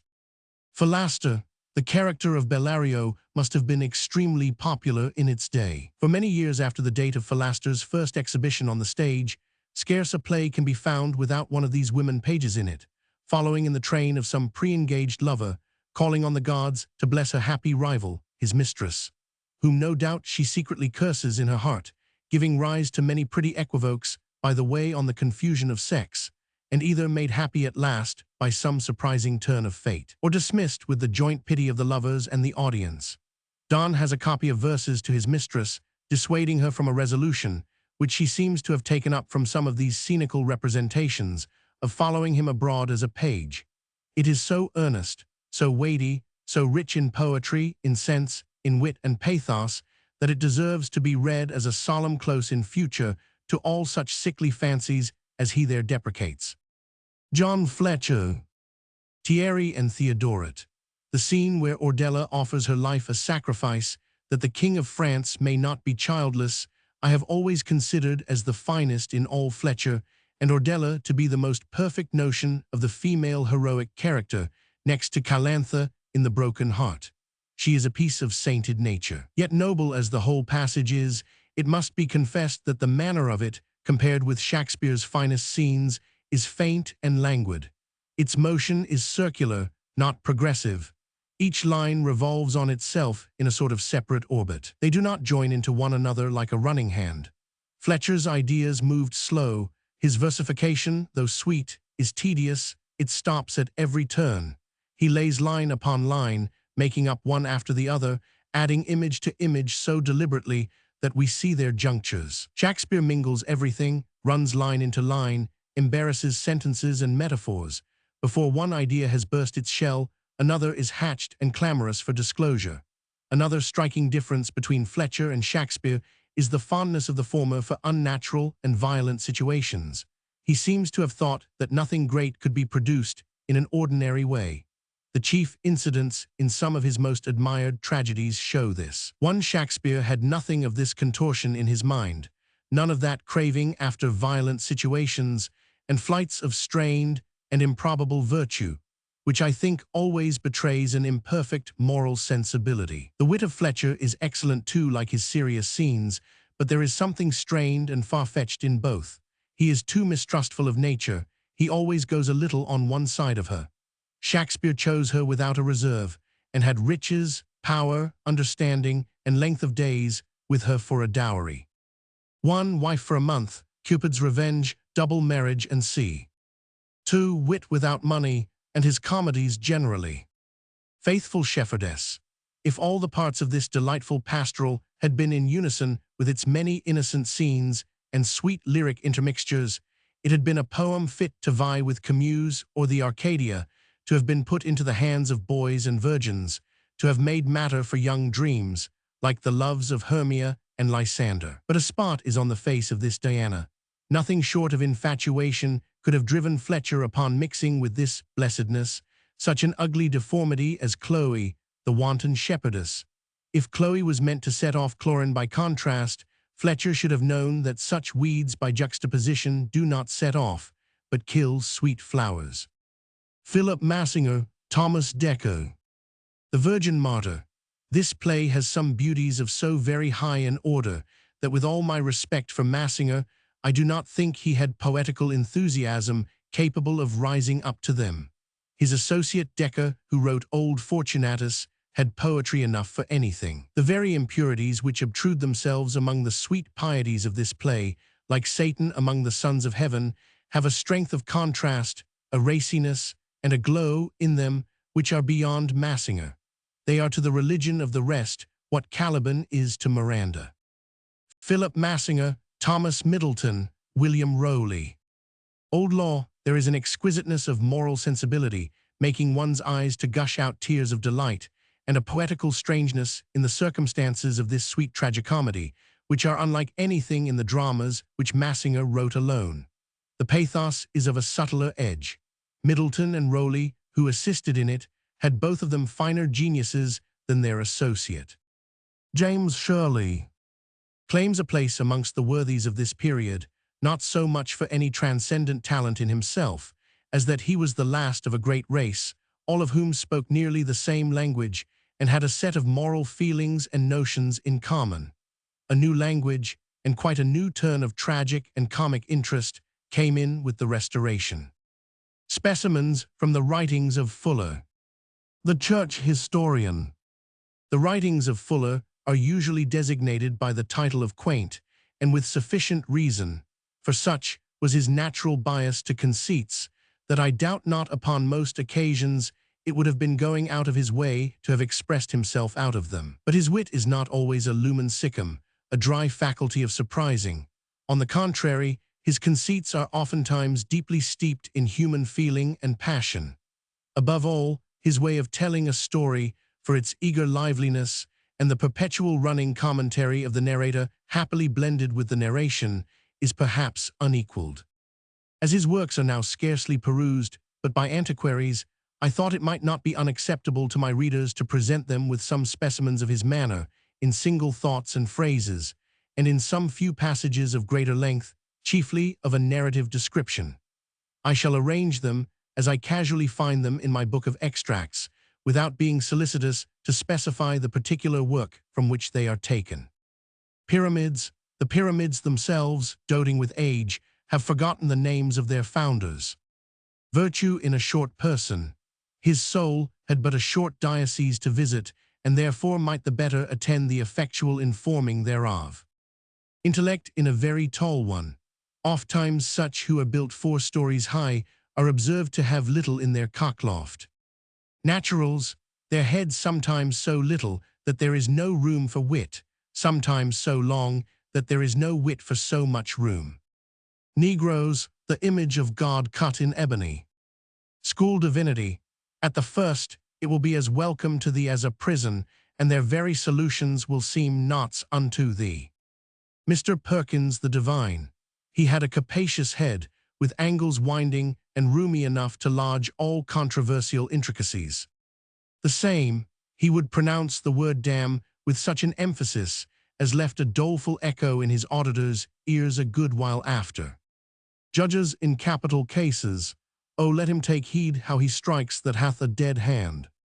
Memory, philosophers place it in the rear of the head, and it seems the mine of memory lies there, because their men naturally dig for it, scratching it when they are at a loss.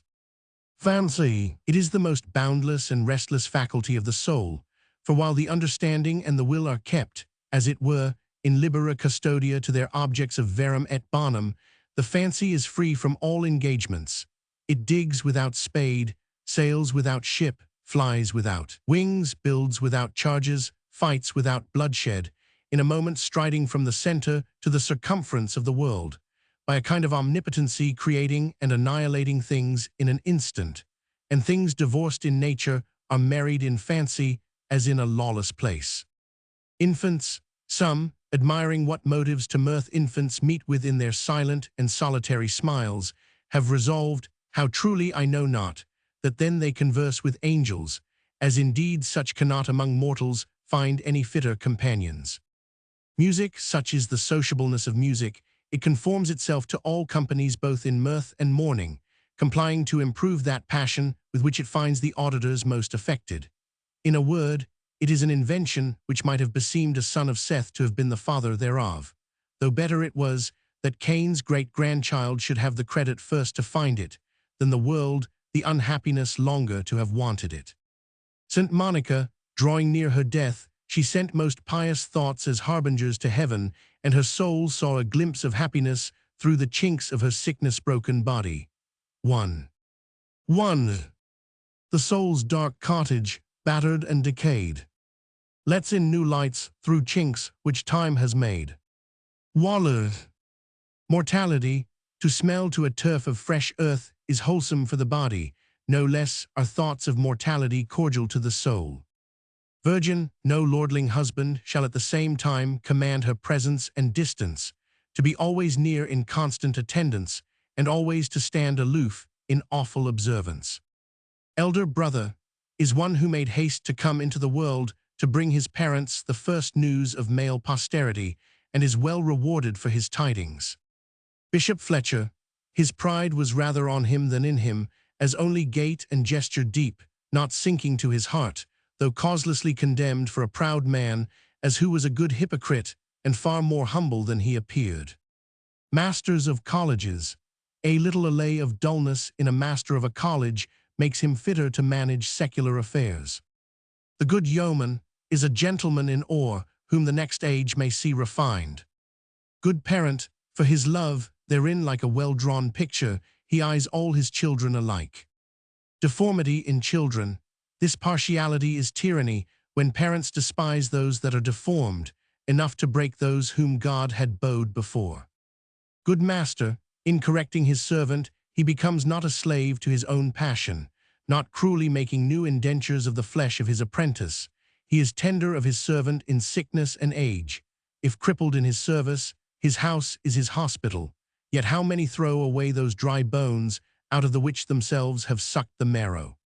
Good widow, if she can speak but little good of him, her dead husband she speaks but little of him, so handsomely folding up her discourse, that his virtues are shown outwards, and his vices wrapped up in silence, as counting it barbarism to throw dirt on his memory, who hath mould cast on his body.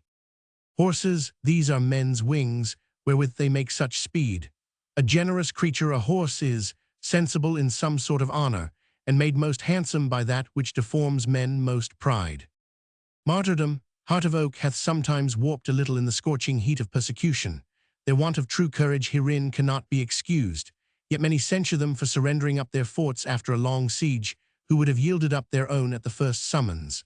Oh, there is more required to make one valiant than to call Cranmer or Jewel coward, as if the fire in Smithfield had been no hotter than what is painted in the Book of Martyrs.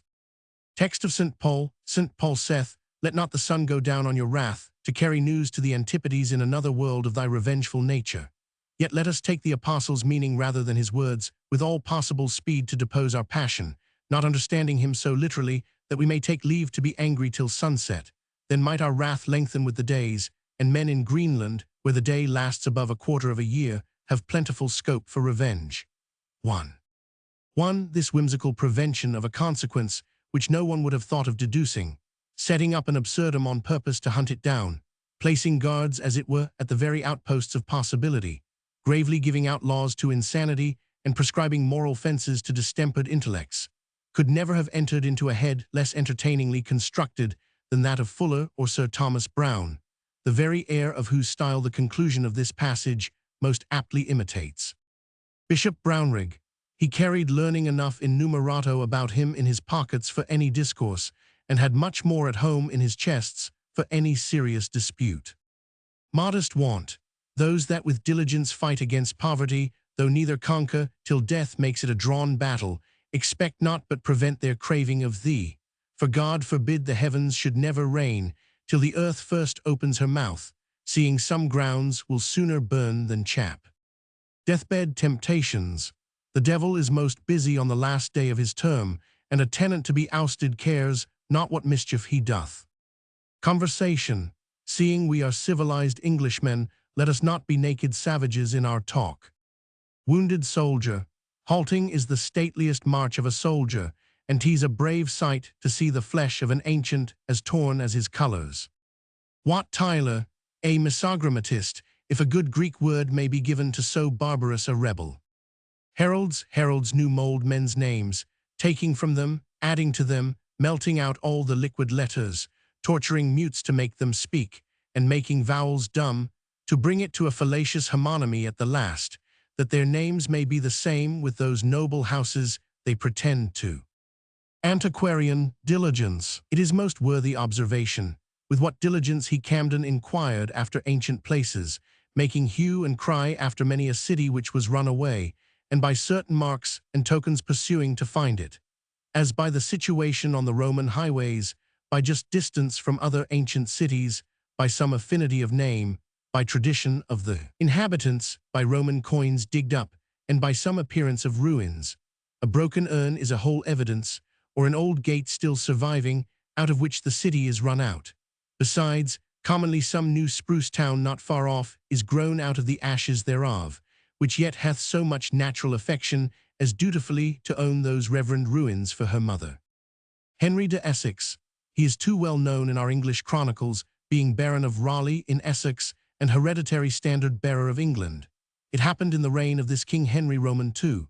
There was a fierce battle fought in Flintshire at Coleshall between the English and Welsh, wherein this Henry de Essex animum et signum simul objessit, betwixt traitor and coward, cast away both his courage and banner together, occasioning a great overthrow of English. But he that had the baseness to do, had the boldness to deny the doing of so foul a fact, until he was challenged in combat by Robert de Montfort, a knight, eyewitness thereof, and by him overcome in a duel, whereupon his large inheritance was confiscated to the king, and he himself, partly thrust, partly going into a convent, hid his head in a cowl, under which, betwixt shame and sanctity, he blushed out the remainder of his life.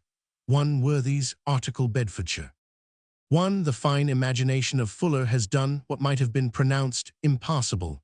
It has given an interest and a holy character to coward infamy. Nothing can be more beautiful than the concluding account of the last days and expiatory retirement of poor Henry de Essex. The address with which the whole of this little story is told is most consummate. The charm of it seems to consist in a perpetual balance of antithesis not too violently opposed, and the consequent activity of mind in which the reader is kept, betwixt traitor and coward, baseness to do, boldness to deny, partly thrust, partly going into a convent, betwixt shame and sanctity. The reader by this artifice is taken into a kind of partnership with the writer. His judgment is exercised in settling the preponderance. He feels as if he were consulted as to the issue. But the modern historian flings at once the dead weight of his own judgment into the scale and settles the matter. Sir Edward Harwood, KNT. I have read of a bird which hath a face like, and yet will prey upon, a man, who coming to the water to drink, and finding there by reflection that he had killed one like himself, pineth away by degrees, and never afterwards enjoyeth itself. One such is in some sort the condition of Sir Edward. This accident, that he had killed one in a private quarrel, put a period to his carnal mirth, and was a covering to his eyes all the days of his life. No possible provocations could afterwards tempt him to a duel, and no wonder that one's conscience loathed that whereof he had surfeited. He refused all challenges with more honor than others accepted them, it being well known that he would set his foot as far in the face of his enemy as any man alive. Worthies, Article Lincolnshire. 1. I do not know where Fuller read of this bird, but a more awful and affecting story, and moralizing of a story, in natural history, or rather in that fabulous natural history where poets and mythologists found the phoenix and the unicorn and other strange fowl, is nowhere extant. It is a fable which Sir Thomas Browne, if he had heard of it, would have exploded among his vulgar errors.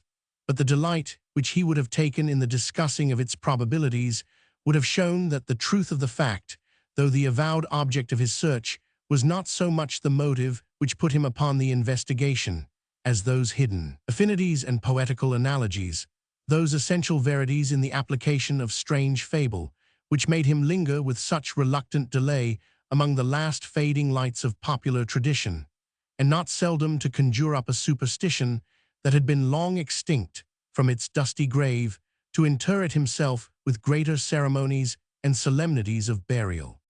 Decayed gentry. It happened in the reign of King James, when Henry Earl of Huntingdon was Lieutenant of Leicestershire, that a labourer's son in that country was pressed into the wars, as I take it, to go over with Count Mansfield. The old man at Leicester requested his son might be discharged, as being the only staff of his age, who by his industry maintained him and his mother.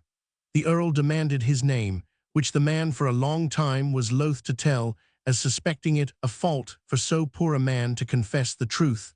At last, he told his name was Hastings. "Cousin Hastings," said the Earl, "we cannot all be top branches of the tree, though we all spring from the same root. Your son, my kinsman, shall not be pressed."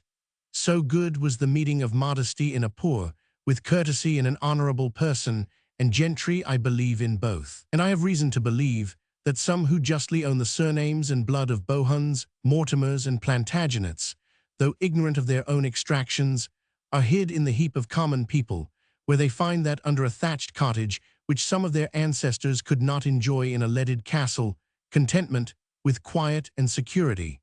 Worthies, article of shire reeves or sheriffs. Tenderness of conscience in a tradesman. Thomas Curson, born in Allhallows, Lombard Street, armourer, dwelt without Bishopsgate. It happened that a stage player borrowed a rusty musket, which had lain long ledger in his shop. Now though his part were comical, he therewith acted an unexpected tragedy, killing one of the standers-by, the gun casually going off on the stage, which he suspected not to be charged. Oh, the difference of divers men in the tenderness of their consciences! Some are scarce touched with a wound, whilst others are wounded with a touch therein. This poor armourer was highly afflicted therewith, though done against his will, yea, without his knowledge, in his absence, by another, out of mere chance. Hereupon he resolved to give all his estate to pious uses. No sooner had he gotten a round sum, but presently he posted with it in his apron to the court of aldermen, and was in pain till by their direction he had settled it for the relief of poor in his own and other parishes, and disposed of some hundreds of pounds accordingly, as I am credibly informed by the then churchwardens of the said parish. Thus, as he conceived himself casually, though at a great distance, to have occasioned the death of one, he was the immediate and direct cause of giving a comfortable living to many. Burning of Wycliffe's body by order of the Council of Constance. Hitherto AD 1428, the corpse of John Wycliffe had quietly slept in his grave about 41 years after his death, till his body was reduced to bones, and his bones almost to dust. For though the earth in the chancel of Lutterworth, in Leicestershire, where he was interred, hath not so quick a digestion with the earth of Asildama, to consume flesh in 24 hours, yet such the appetite thereof, and all other English graves, to leave small reversions of a body after so many years. But now such the spleen of the Council of Constance, as they not only cursed his memory as dying an obstinate heretic, but ordered that his bones, with this charitable caution, if it may be discerned from the bodies of other faithful people, be taken out of the ground, and thrown far off from any Christian burial. In obedience hereunto, Richard Fleming, Bishop of Lincoln, diocesan of Lutterworth, sent his officers, vultures with a quick sight, sent, at a dead carcass, to ungrave him. Accordingly to Lutterworth they come, Sumner, commissary, official, chancellor, proctors, doctors, and their servants, so that the remnant of the body would not hold out a bone amongst so many hands, take what was left out of the grave, and burnt them to ashes, and cast them into Swift, a neighbouring brook, running hard by. Thus this brook has conveyed his ashes into Avon, Avon into Severn, Severn into the narrow seas, they into the main ocean. And thus the ashes of Wycliffe are the emblem of his doctrine, which now is dispersed all the world over. 1. Church History. 1. The concluding period of this most lively narrative I will not call a conceit. It is one of the grandest conceptions I ever met with. One feels the ashes of Wycliffe gliding away out of the reach of the Sumners, commissaries, officials, proctors, doctors, and all the puttering rout of executioners of the impotent rage of the baffled council.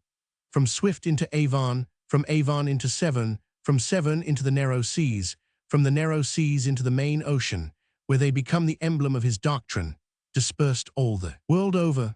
Hamlet's tracing the body of Caesar to the clay that stops a beer barrel is a no less curious pursuit of ruined mortality. but it is in an inverse ratio to this. It degrades and saddens us, for one part of our nature at least, but this expands the whole of our nature and gives to the body a sort of ubiquity, a diffusion as far as the actions of its partner can have reach or influence. I have seen this passage smiled at and set down as a quaint conceit of old Fuller, but what is not a conceit to those who read it in a temper different from that in which the writer composed it? The most pathetic parts of poetry to cold tempers seem and are nonsense, as divinity was to the Greeks foolishness. When Richard Roman II, meditating on his own utter annihilation as to royalty, cries out, "Oh, that I were a mockery king of snow, to melt before the sun of Bolingbroke." If we had been going on pace for pace with the passion before, this sudden conversion of a strong-felt metaphor into something to be actually realized in nature, like that of Jeremiah, "Oh, that my head were waters, and mine eyes a fountain of tears," is strictly and strikingly natural, but come unprepared upon it, and it is a conceit, and so is a head turned into waters. On the genius and character of Hogarth, with some remarks on a passage in the writings of the late Mr. Barrie. One of the earliest and noblest enjoyments I had when a boy was in the contemplation of those capital prints by Hogarth, the Harlots and Rakes Progresses, which, along with some others, hung upon the walls of a great hall in an old-fashioned house in Shire, and seemed the solitary tenants, with myself, of that antiquated and life-deserted apartment. Recollection of the manner in which those prints used to affect me has often made me wonder, when I have heard Hogarth described as a mere comic painter, as one of those whose chief ambition was to raise a laugh. To deny that there are throughout the prints which I have mentioned circumstances introduced of a laughable tendency would be to run counter to the common notions of mankind. But to suppose that in their ruling character they appeal chiefly to the risible faculty, and not first and foremost to the very heart of man, its best and most serious feelings, would be to mistake no less grossly their aim and purpose. A set of severe satires, for they are not so much comedies, which they have been likened to, as they are strong and masculine satires, less mingled with anything of mere fun, were never written upon paper or graven upon copper. They resemble Juvenal or the satiric touches in Timon of Athens. I was pleased with the reply of a gentleman who, being asked which book he esteemed most in his library, answered, Shakespeare. Being asked which he esteemed next best, replied, Hogarth. His graphic representations are indeed books. They have the teeming, fruitful, suggestive meaning of words. Other pictures we look at, his prints we read. In pursuance of this parallel, I have sometimes entertained myself with comparing the Timon of Athens of Shakespeare, which I have just mentioned, and Hogarth's Rake's Progress together. The story, the moral, in both, is nearly the same. The wild course of riot and extravagance, ending in the one with driving the prodigal from the society of men into the solitude of the deserts, and in the other with conducting the rake through his several stages of dissipation into the still more complete desolations of the madhouse, in the play and in the picture, are described with almost equal force and nature. The levee of the rake, which forms the subject of the second plate in the series, is almost a transcript of Timon's levee in the opening scene of that play. We find a dedicating poet and other similar characters in both. The concluding scene in the Rake's Progress is perhaps superior to the last scenes of Timon. If we seek for something of kindred excellence in poetry, it must be in the scenes of Lear's beginning madness, where the king and the fool and the Tom o' Bedlam conspire to produce such a medley of mirth checked by misery and misery rebuked by mirth, where the society of those strange bedfellows which misfortunes have brought Lear acquainted with so finely sets forth the destitute state of the monarch, while the lunatic bands of the one and the disjointed sayings and wild but pregnant allusions of the other so wonderfully sympathize with that confusion, which they seem to assist in the production of, in the senses of that child-changed father. In the scene in Bedlam, which terminates the Rake's Progress, we find the same assortment of the ludicrous with the terrible. Here is desperate madness, the overturning of originally strong thinking faculties, at which we shudder as we contemplate the duration and pressure of affliction which it must have asked to destroy such a building. And here is the gradual hurtless lapse into idiocy of faculties, which at their best of times never having been strong, we look upon the consummation of their decay with no more of pity than is consistent with a smile, the mad tailor, the poor driveler that has gone out of his wits, and truly he appears to have had no great journey to go to get past their confines, for the love of charming Betty Careless.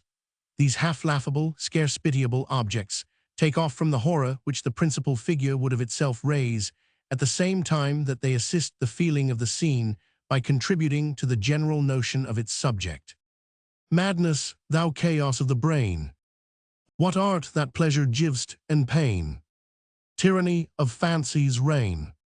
Mechanic fancy that can build vast labyrinths and mazes wild, with rule disjointed, shapeless measure, filled with horror, filled with pleasure. Shapes of horror that would even cast doubts of mercy upon heaven. Shapes of pleasure that but seen would split the shaking sides of spleen. 1. Lines inscribed under the plate.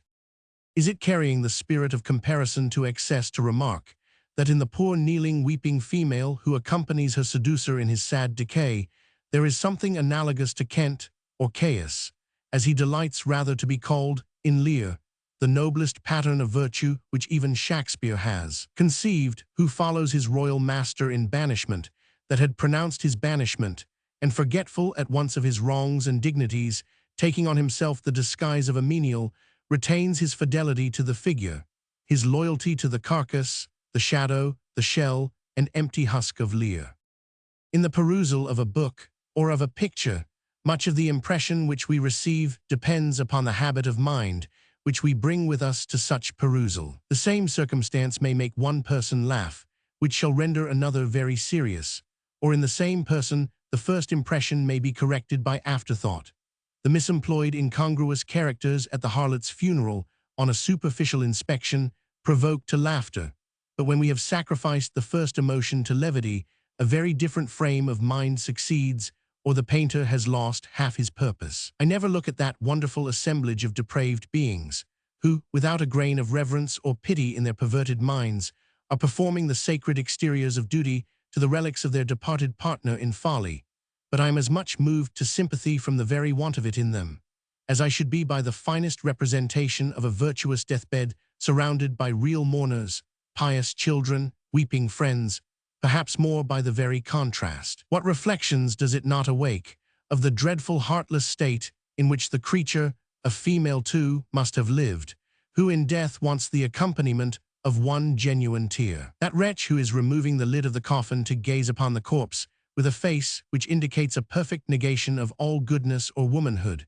the hypocrite parson and his demure partner, all the fiendish group, to a thoughtful mind present a moral emblem more affecting than if the poor friendless carcass had been depicted as thrown out to the woods, where wolves had assisted at its obsequies, itself furnishing forth its own funeral banquet. It is easy to laugh at such incongruities as are met together in this picture, incongruous objects being of the very essence of laughter. But surely the laugh is far different in its kind from that thoughtless species to which we are moved by mere farce and grotesque. We laugh when Ferdinand Count Fathom, at the first sight of the white cliffs of Britain, feels his heart yearn with filial fondness towards the land of his progenitors, which he is coming to fleece and plunder. We smile at the exquisite irony of the passage, but if we are not led on by such passages to some more salutary feeling than laughter, we are very negligent perusers of them in book or picture. It is the fashion with those who cry up the great historical school in this country, at the head of which Sir Joshua Reynolds is placed, to exclude Hogarth from that school as an artist of an inferior and vulgar class. Those persons seem to me to confound the painting of subjects in common or vulgar life with the being a vulgar artist. The quantity of thought which Hogarth crowds into every picture would alone unvulgarize every subject which he might choose. Let us take the lowest of his subjects, the print called Gin Lane. Here is plenty of poverty and low stuff to disgust upon a superficial view, and accordingly a cold spectator feels himself immediately disgusted and repelled. I have seen many turn away from it, not being able to bear it. The same persons would perhaps have looked with great complacency upon Poussin's celebrated picture of the plague At Athens, one disease and death and bewildering terror in Athenian garments are endurable and come, as the delicate critics express it, within the limits of pleasurable sensation.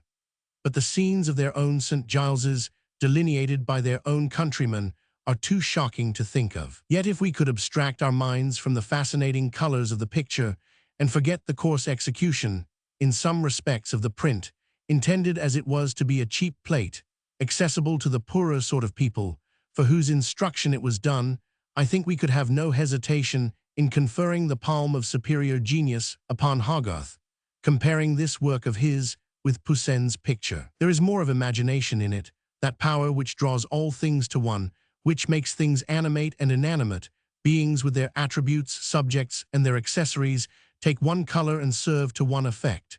Everything in the print, to use a vulgar expression, tells.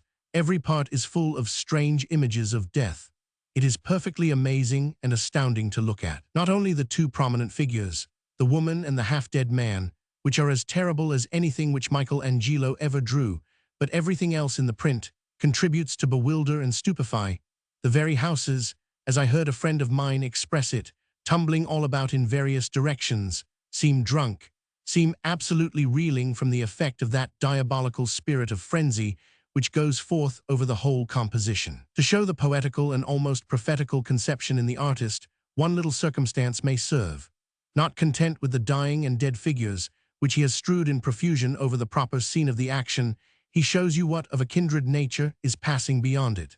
Close by the shell, in which, by direction of the parish beadle, a man is depositing his wife, is an old wall, which, partaking of the universal decay around it, is tumbling to pieces. Through a gap in this wall are seen three figures, which appear to make a part in some funeral procession which is passing by on the other side of the wall, out of the sphere of the composition.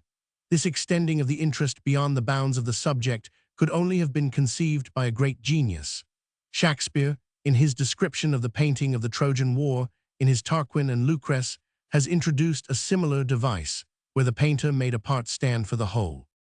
For much imaginary work was there. Conceit deceitful, so compact, so kind, that for Achilles' image stood his spear, gripped in an armed hand, himself behind, was left unseen, save to the eye of mind. A hand, a foot, a face, a leg, a head, stood for the whole to be imagined. One at the late Mr. Hope's, in Cavendish Square. This he well calls imaginary work, where the spectator must meet the artist in his conceptions halfway, and it is peculiar to the confidence of high genius alone to trust so much to spectators or readers. Lesser artists show everything distinct and full, as they require an object to be made out to themselves before they can comprehend it. When I think of the power displayed in this, I will not hesitate to say, sublime print, it seems to me the extreme narrowness of system alone, and of that rage for classification, by which, in matters of taste at least, we are perpetually perplexing, instead of arranging, our ideas that would make us concede to the work of Poussin above mentioned, and deny to this of Hogarth the name of a grand, serious composition. We are forever deceiving ourselves with names and theories. We call one man a great historical painter because he has taken for his subjects kings or great men or transactions over which time has thrown a grandeur. We term another the painter of common life and set him down in our minds for an artist of an inferior class without reflecting whether the quantity of thought shown by the latter may not much more than level the distinction which their mere choice of subjects may seem to place between them, or whether, in fact, from that very common life, a great artist may not extract as deep an interest as another man from that which we are pleased to call history. I entertain the highest respect for the talents and virtues of Reynolds, but I do not like that his reputation should overshadow and stifle the merits of such a man as Hogarth, nor that to mere names and classifications we should be content to sacrifice one of the greatest ornaments of England. I would ask the most enthusiastic admirer of Reynolds, whether in the countenances of his staring and grinning despair, which he has given us, for the faces of Ugolino and dying Beaufort, there be anything comparable to the expression which Hogarth has put into the face of his broken-down rake in the last plate, but one of the rake's progress one, where a letter from the manager is brought to him to say that his play will not do. Here all is easy, natural, undistorted, but withal what a mass of woe is here accumulated. The long history of a misspent life is compressed into the countenance as plainly as the series of plates before had told it. Here is no attempt at Gorgonian looks, which are to freeze the beholder, no grinning at the antique bedposts, no face-making or consciousness of the presence of spectators in or out of the picture, but grief kept to a man's self, a face retiring from notice. With the shame which great anguish sometimes brings with it, a final leave taken of hope, the coming on of vacancy and stupefaction, a beginning alienation of mind looking like tranquility. Here is matter for the mind of the beholder to feed on for the hour together, matter to feed and fertilize the mind. It is too real to admit one thought about the power of the artist who did it. When we compare the expression in subjects which so fairly admit of comparison, and find the superiority so clearly to remain with Hogarth, shall the mere contemptible difference of the scene of it being laid, in the one case, in our Fleet or King's Bench prison, and in the other, in the state prison of Pisa, or the bedroom of a cardinal, or that the subject of the one has never been authenticated, and the other is matter of history, so weigh down the real points of the comparison as to induce us to rank the artist who has chosen the one scene or subject, though confessedly inferior in that which constitutes the soul of his art, in a class from which we exclude the better genius, who has happened to make choice of the other, with something like disgrace. 2. 1. The first perhaps in all Hogarth for serious expression. That which comes next to it, I think, is the jaded mourning countenance of the debauchee in the second plate of the Marriage a la Mode, which lectures on the vanity of pleasure as audibly as anything in Ecclesiastes.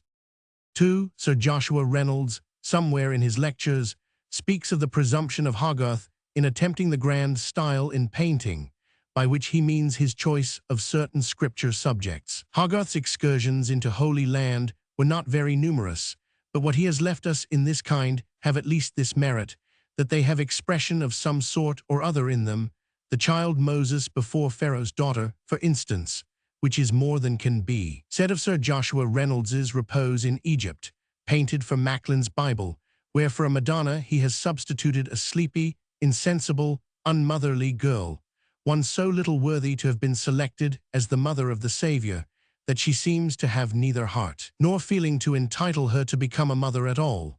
But indeed the race of Virgin Mary painters seems to have been cut up, root and branch, at the Reformation. Our artists are too good Protestants to give life to that admirable commixture of maternal tenderness, with reverential awe and wonder approaching to worship, with which the Virgin Mothers of L. da Vinci and Raphael, themselves, by their divine countenances inviting men to worship, contemplate the union of the two natures in the person of their heaven-born infant.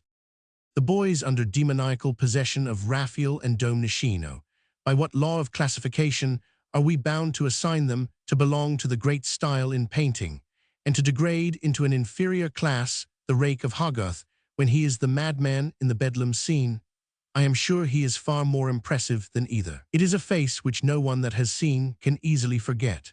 There is the stretch of human suffering to the utmost endurance, severe bodily pain brought on by strong mental agony, the frightful, obstinate laugh of madness, yet all so unforced and natural that those who never were witness to madness in real life think they see nothing but what is familiar to them in this face. Here are no tricks of distortion, nothing but the natural face of agony. This is high tragic painting, and we might as well deny to Shakespeare the honors of a great tragedian, because he has interwoven scenes of mirth with the serious business of his plays, as refuse to Hogarth the same praise for the two concluding scenes of the Rake's Progress, because of the comic lunatics one which he has thrown into the one, or the alchemist that he has introduced in the other, who is paddling in the coals of his furnace, keeping alive the flames of vain hope within the very walls of the prison to which the vanity has conducted him, which have taught the darker lesson of extinguished hope to the desponding figure who is the principal person of the scene. 1. There are of madmen as there are of tame. All humoured not alike, we have here some, so apish and fantastic, play with a feather. And though 'twould grieve a soul to see God's image, So blemished and defect, yet do they act. Such antic and such pretty lunacies, that spite of sorrow, they will make you smile. Others again we have, like angry lions, fierce as wild bulls, untamable as flies. Honest whore. It is the force of these kindly admixtures which assimilates the scenes of Hogarth and of Shakespeare to the drama of real life, where no such thing as pure tragedy is to be found, but merriment and infelicity, ponderous crime and featherlight vanity, like twiformed births, disagreeing complexions of one intertexture, perpetually unite to show forth motley spectacles to the world. Then it is that the poet or painter shows his art, when in the selection of these comic adjuncts he chooses such circumstances as shall relieve, contrast with, or fall into, without forming a violent opposition to his principal object. Who sees not that the grave digger in Hamlet, the fool in Lear, have a kind of correspondency to and fall in with the subjects which they seem to interrupt, while the comic stuff in Venice preserved, and the doggerel nonsense of the cook and his poisoning associates in the Rollo of Beaumont and Fletcher are pure, irrelevant, impertinent discords, as bad as the quarrelling dog and cat under the table of the Lord and the disciples at Emmaus of Titian. Not to tire the reader with perpetual reference to prints which he may not be fortunate enough to possess, it may be sufficient to remark that the same tragic cast of expression and incident, blended in some instances with a greater alloy of comedy, characterizes his other great work, The Marriage à la Mode, as well as those less elaborate exertions of his genius, the prints called Industry and Idleness, The Distressed Poet, and c. forming, with the Harlots and Rakes progresses, the most considerable, if not the largest class of his productions, enough surely to rescue Hogarth from the imputation of being a mere buffoon, or one whose general aim was only to shake the sides. There remains a very numerous class of his performances, the object of which must be confessed to be principally comic, but in all of them will be found something to distinguish them from the droll productions of Bunbury and others.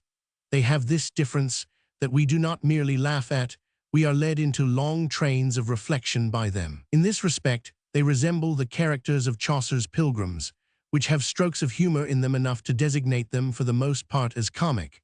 But our strongest feeling still is wonder at the comprehensiveness of genius which could crowd, as poet and painter have done, into one small canvas so many diverse, yet cooperating materials. The faces of Hogarth have not a mere momentary interest, as in caricatures, or those grotesque physiognomies which we sometimes catch a glance of in the street, and struck with their whimsicality, wish for a pencil and the power to sketch them down, and forget them again as rapidly, but they are permanent abiding ideas, not the sports of nature, but her necessary eternal classes. We feel that we cannot part with any of them, lest a link should be broken. It is worthy of observation that he has seldom drawn a mean or insignificant countenance. One Hogarth's mind was eminently reflective, and as it has been well observed of Shakespeare, that he has transfused his own poetical character into the persons of his drama, they are all more or less poets. Hogarth has impressed a thinking character upon the persons of his canvas. This remark must not be taken universally. The exquisite idiotism of the little gentleman in the bag and sword beating his drum in the print of the enraged musician would of itself rise up against so sweeping an assertion. But I think it will be found to be true of the generality of his countenances. The knife grinder and Jew flute player in the plate just mentioned may serve as instances instead of 1,000. They have intense thinking faces, though the purpose to which they are subservient by no means required it. But indeed it seems as if it was painful to Hogarth to contemplate mere vacancy or insignificance. One, if there are any of that description, they are in his strolling players, a print which has been cried up by Lord Orford as the richest of his productions, and it may be, for what I know, in the mere lumber, the properties and dead furniture of the scene, but in living character and expression it is, for Hogarth, lamentably poor and wanting. It is perhaps the only one of his performances at which we have a right to feel disgusted. This reflection of the artist's own intellect from the faces of his characters is one reason why the works of Hogarth, so much more than those of any other artist, are objects of meditation.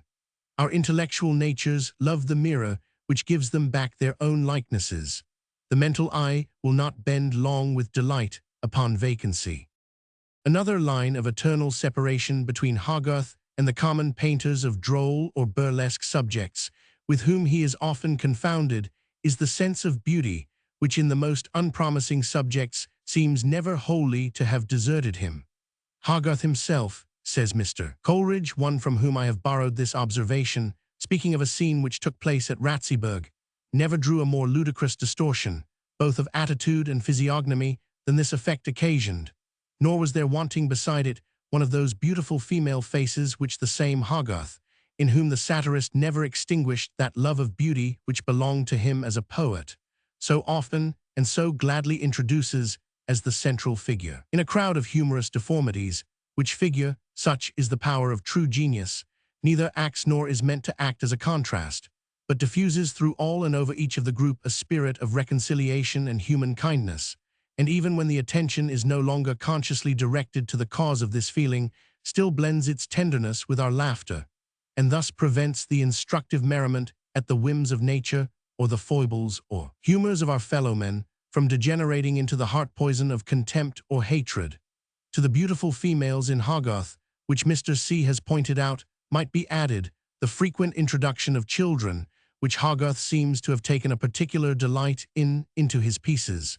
They have a singular effect in giving tranquillity and a portion of their own innocence to the subject. The baby riding in its mother's lap in the march to Finchley, its careless, innocent face placed directly behind the intriguing, time-furrowed countenance of the treason-plotting French priest, perfectly sobers the whole of that tumultuous scene. The boy mourner winding up his top with so much unpretending insensibility in the plate of the harlot's funeral, the only thing in that assembly that is not a hypocrite, quiets and soothes the mind that has been disturbed at the sight of so much depraved man and womankind. 1. The Friend, number Romans 16. I had written thus far when I met with a passage in the writings of the late Mr. Barry, which, as it falls in with the vulgar notion respecting Hogarth, which this essay has been employed in combating, I shall take the liberty to transcribe, with such remarks as may suggest themselves to me in the transcription, referring the reader for a full answer to that which has gone before. Notwithstanding Hogarth's merit does undoubtedly entitle him to an honorable place among the artists, and that his little compositions, considered as so many dramatic representations, abounding with humor, character, and extensive observations on the various incidents of low, faulty, and vicious life, are very ingeniously brought together, and frequently tell their own story with more facility than is often found in many of the elevated and more noble inventions of Raphael and other great men.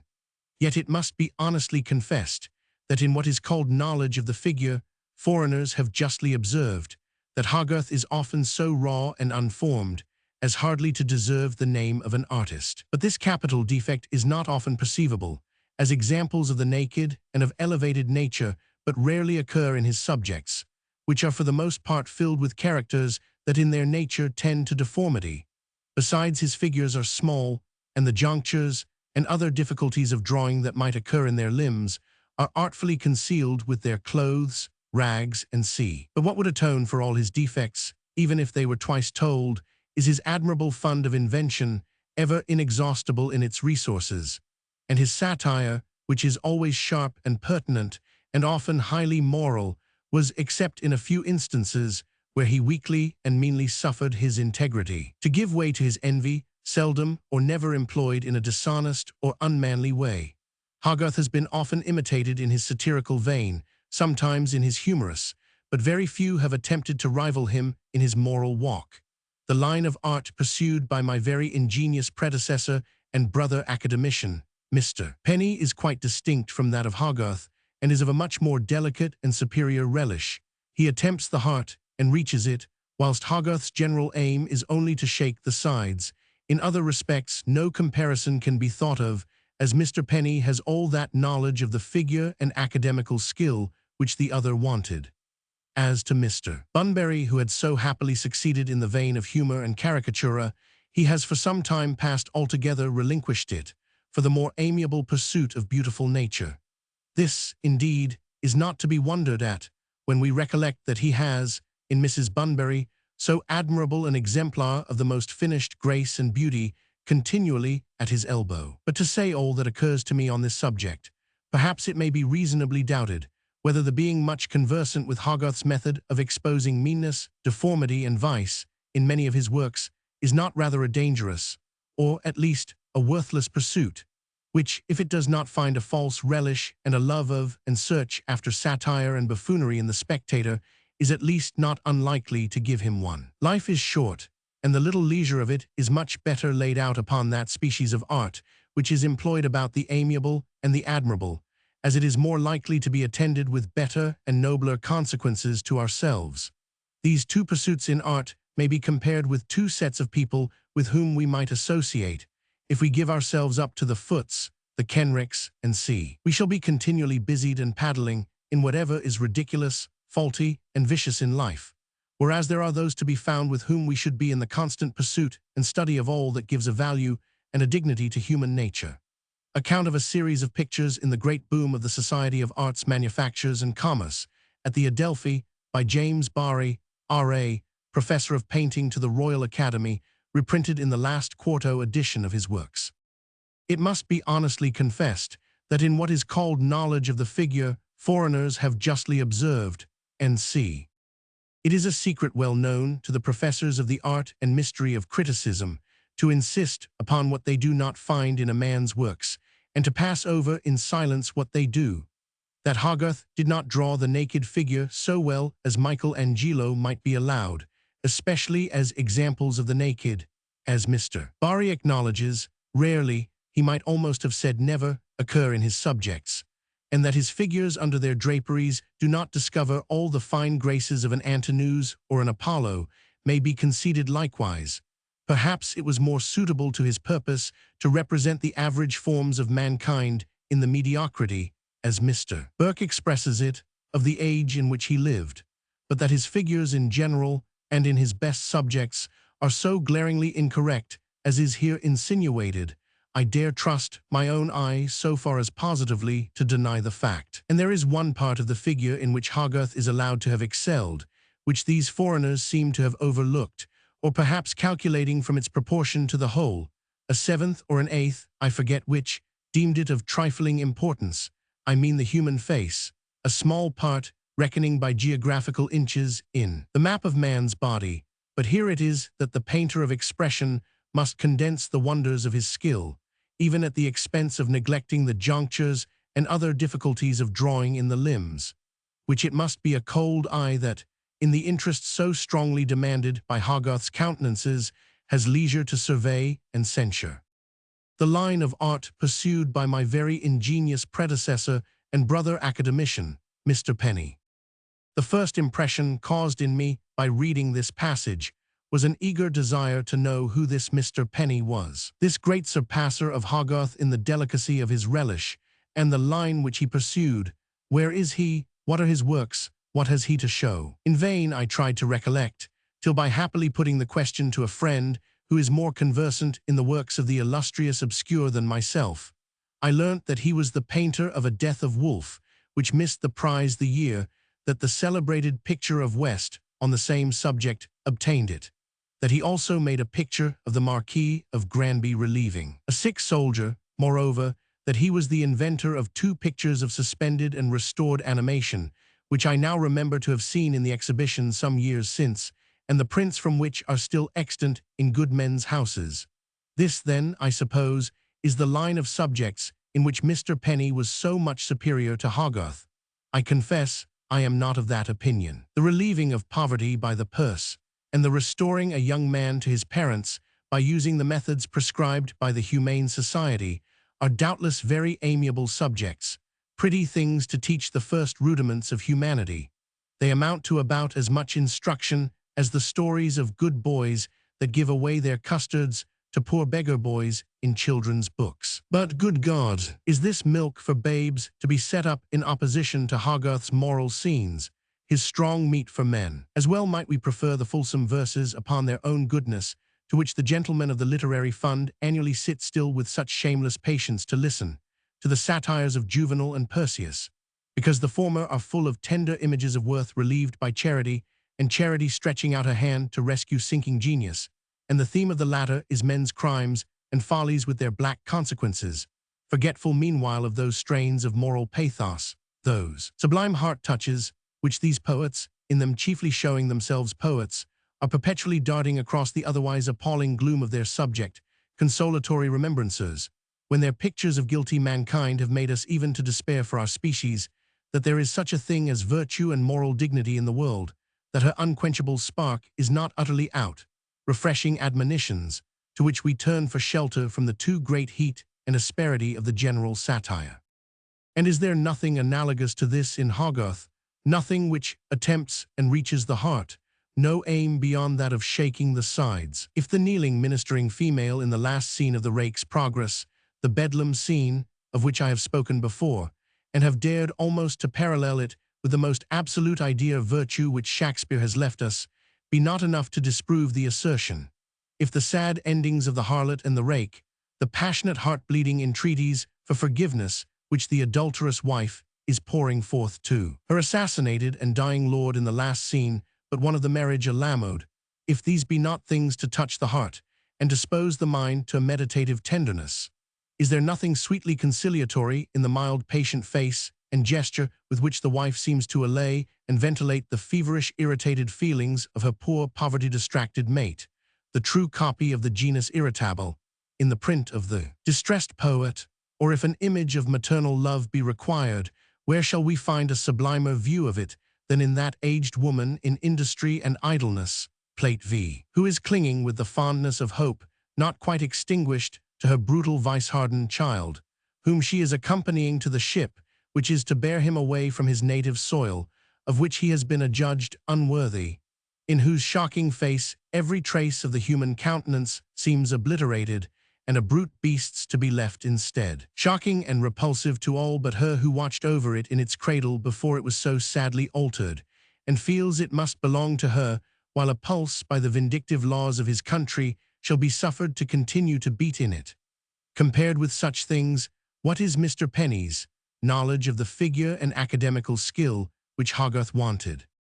With respect to what follows concerning another gentleman, with the congratulations to him on his escape out of the regions of humor and caricatura, in which it appears he was in danger of traveling side by side with Hogarth, I can only congratulate my country that Mrs. Hogarth knew her province better than by disturbing her husband at his pallet, to divert him from that universality of subject, which has stamped him perhaps, next to Shakespeare, the most inventive genius which this island has produced, into the amiable pursuit of beautiful nature, i.e., copying ad infinitum the individual charms and graces of Mrs. H. Hogarth's method of exposing meanness, deformity, and vice, paddling in whatever is ridiculous, faulty, and vicious. A person unacquainted with the works thus stigmatized would be apt to imagine that in Hogarth there was nothing else to be found but subjects of the coarsest and most repulsive nature, that his imagination was naturally unsweet, and that he delighted in raking into every species of moral filth, that he preyed upon sore places only, and took a pleasure in exposing the unsound and rotten parts of human nature, whereas, with the exception of some of the plates of the Harlot's Progress, which are harder in their character than any of the rest of his productions, the stages of cruelty I omit as mere worthless caricatures, foreign to his general habits, the offspring of his fancy in some wayward humor. There is scarce one of his pieces where vice is most strongly satirized, in which some figure is not introduced upon which the moral eye may rest satisfied, a face that indicates goodness, or perhaps mere good-humoredness and carelessness of mind, negation of evil only, yet enough to give a relaxation to the frowning brow of satire, and keep the general air from tainting. Take the mild, supplicating posture of patient poverty in the poor woman that is persuading the pawnbroker to accept her clothes in pledge, in the plate of Gin Lane, for an instance. A little does it, a little of the good nature overpowers a world of bad. One cordial honest laugh of a Tom Jones absolutely clears the atmosphere that was reeking with the black putrefying breathings of a hypocrite Bliffle. One homely expostulating shrug from Strap warms the whole air, which the suggestions of a gentlemanly ingratitude from his friend Random had begun to freeze. One, Lord bless us, of Parson Adams upon the wickedness of the times, exorcises and purges off the mass of iniquity, which the world knowledge of even a Fielding could cull out and rake together. But of the severer class of Hogarth's performances, enough, I trust, has been said to show that they do not merely shock and repulse, that there is in them the scorn of vice and the pity too, something to touch the heart and keep alive the sense of moral beauty, the lacrim rerum, and the sorrowing by which the heart is made better. If they be bad things, then is satire and tragedy a bad thing. Let us proclaim at once an age of gold, and sink the existence of vice and misery in our speculations. Let us wink and shut our apprehensions up from common sense of what men were and are. Let us make believe with the children that everybody is good and happy, and with Dr. Swift write panegyrics upon the world. But that larger half of Hogarth's works, which were painted more for entertainment than instruction, though such was the suggestiveness of his mind that there is always something to be learnt from them, his humorous scenes, are they such as merely to disgust and set us against our species? The confident assertions of such a man as I consider the late Mr. Barrie to have been, have that weight of authority in them which staggers at first hearing, even a long preconceived opinion. When I read his pathetic admonition concerning the shortness of life, and how much better the little leisure of it were laid out upon, that species of art which is employed about the amiable and the admirable, and Hogarth's method proscribed as a dangerous or worthless pursuit, I began to think there was something in it, that I might have been indulging all my life. Passion for the works of this artist, to the utter prejudice of my taste and moral sense. But my first convictions gradually returned. A world of good-natured English faces came up one by one to my recollection, and a glance at the matchless election entertainment, which I have the happiness to have hanging up in my parlour, subverted Mr. Barrie's whole theory in an instant. In that inimitable print, which in my judgment as far exceeds the more known and celebrated March to Finchley, as the best comedy exceeds the best farce that ever was written, let a person look till he be saturated, and when he has done wondering at the inventiveness of genius which could bring so many characters, more than 30 distinct classes of face, into a room and set them down at table together, or otherwise dispose them about, in so natural a manner, engage them in so many easy sets and occupations, yet all partaking of the spirit of the occasion which brought them together, so that we feel that nothing but an election time could have assembled them, having no central figure or principal group. For the hero of the piece, the candidate, is properly set aside in the levelling indistinction of the day. One must look for him to find him. Nothing to detain the eye from passing from part to part, where every part is alike instinct with life. For here are no furniture faces, no figures brought in to fill up the scene like stage choruses, but all dramatis person. When he shall have done wondering at all these faces so strongly charactered, yet finished with the accuracy of the finest miniature, when he shall have done admiring the numberless appendages of the scene, those gratuitous doles which rich genius flings into the heap when it has already done enough, the overmeasure which it delights in giving, as if it felt its stores were exhaustless, the dumb rhetoric of the scenery, for tables and chairs and joint-stools in Hogarth are living and significant things. The witticisms that are expressed by words, all artists but Hogarth have failed when they have endeavored to combine two mediums of expression, and have introduced words into their pictures, and the unwritten numberless little elusive pleasantries that are scattered about, the work that is going on in the scene, and beyond it, as is made visible to the eye of mind by the mob which chokes up the doorway, and the sword that has forced an entrance before its master. When he shall have sufficiently admired this wealth of genius, let him fairly say what is the result left on his mind. Is it an impression of the vileness and worthlessness of his species, or is it not the general feeling which remains, after the individual faces have ceased to act sensibly on his mind, a kindly one in favor of his species? Was not the general air of the scene wholesome? Did it do the heart hurt to be among it? Something of a riotous spirit, to be sure, is there, some worldly mindedness in some of the faces, a Doddingtonian smoothness, which does not promise any superfluous degree of sincerity in the fine gentleman who has been the occasion of calling so much good company together. But is not the general cast of expression in the faces of the good sort? Do they not seem cut out of the good old rock, substantial English honesty, Would one fear treachery among characters of their expression? Or shall we call their honest mirth and seldom returning relaxation by the hard names of vice and profligacy? That poor country fellow that is grasping his staff, which, from that difficulty of feeling themselves at home which poor men experience at a feast, he has never parted with since he came into the room, and is enjoying with a relish that seems to fit all the capacities of his soul the slender joke, which that facetious wag, his neighbor, is practicing upon the gouty gentleman, whose eyes the effort to suppress pain has made as round as rings.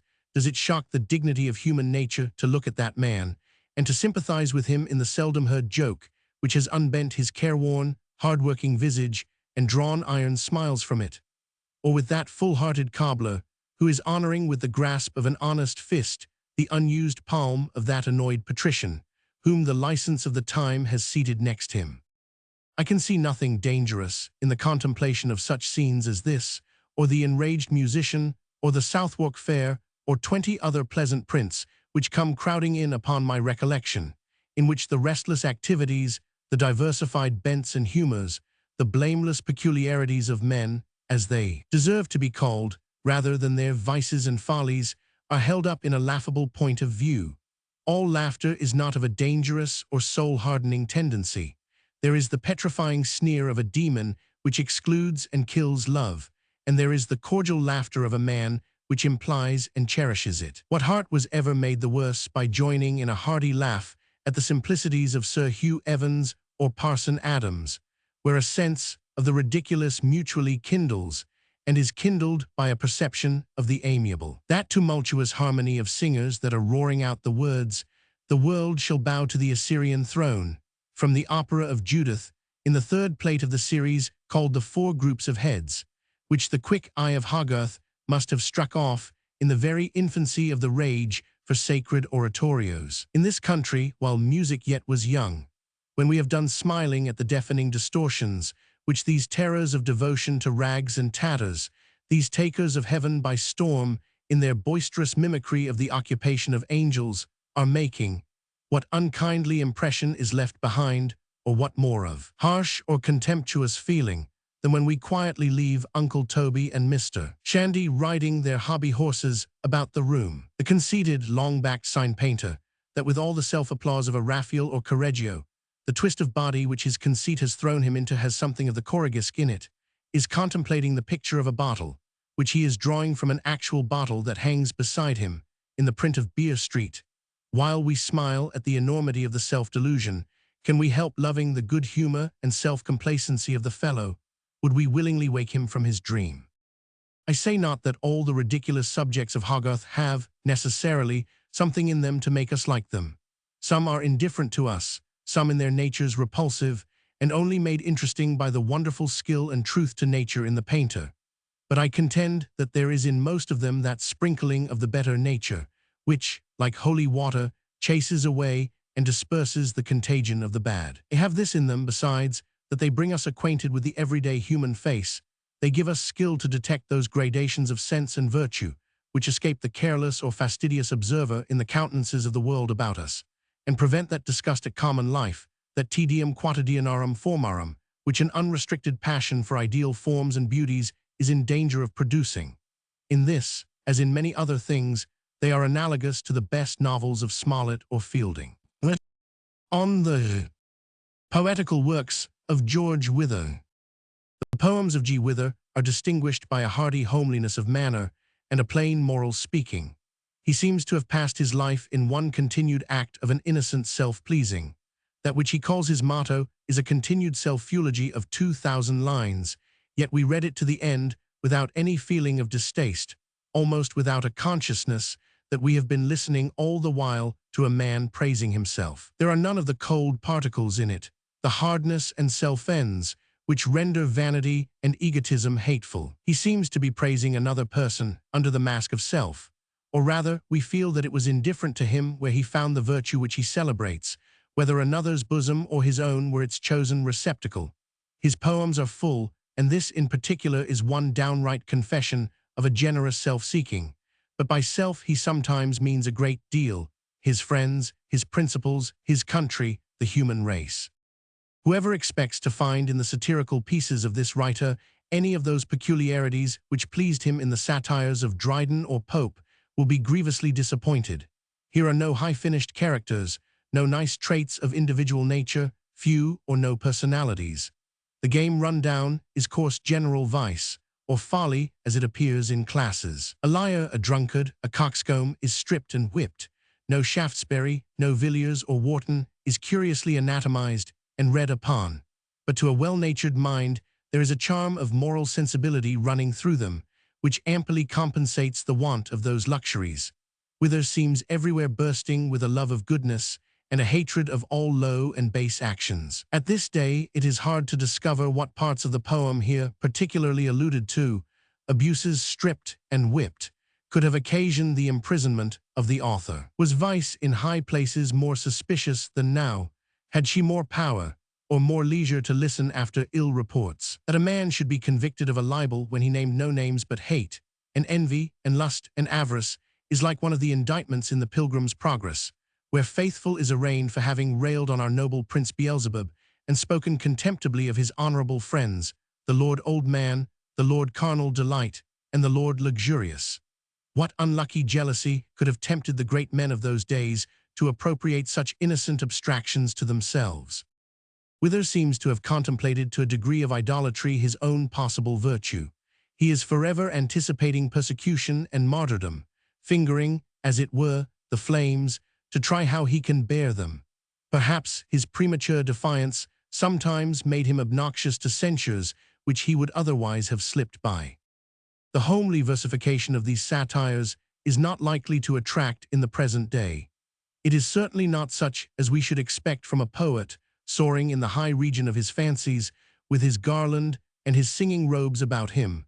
Nor is it such as he has shown in his Philarete and in some parts of his shepherd's hunting. He seems to have adopted this dress with voluntary humility, as fittest for a moral teacher, as our divines choose sober gray or black, but in their humility consists their sweetness. The deepest tone of moral feeling in them, though all throughout is weighty, earnest, and passionate, is in those pathetic injunctions against shedding of blood in quarrels, in the chapter entitled Revenge.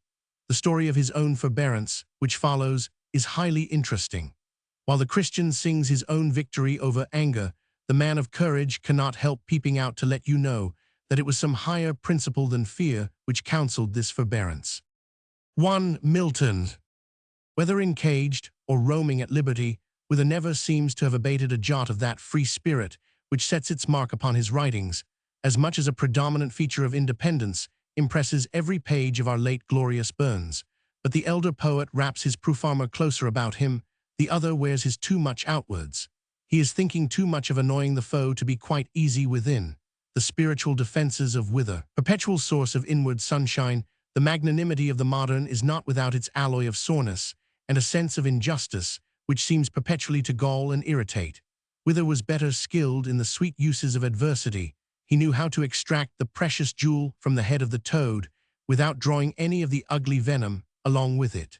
The prison notes of Wither are finer than the wood notes of most of his poetical brethren. The description in the 4th eclogue of his shepherd's hunting, which was composed during his imprisonment in the Marshalsea, of the power of the muse to extract pleasure from common objects, has been oftener quoted, and is more known than any part of his writings. Indeed, the whole eclogue is in a strain so much above not only what himself, but almost what any other poet has written, that he himself could not help noticing it. He remarks that his spirits had been raised higher than they were wont, through the love of poesy. The praises of poetry have been often sung in ancient and in modern times. Strange powers have been ascribed to it of influence over animate and inanimate auditors. Its force over fascinated crowds has been acknowledged, but before Wither, no one ever celebrated its power at home, the wealth and the strength which this divine gift confers upon its possessor. Fame, and that too after death, was all which hitherto the poets had promised themselves from their art. It seems to have been left to Wither to discover that poetry was a present possession, as well as a rich reversion, and that the muse had promise of both lives, of this, and of that which was to come.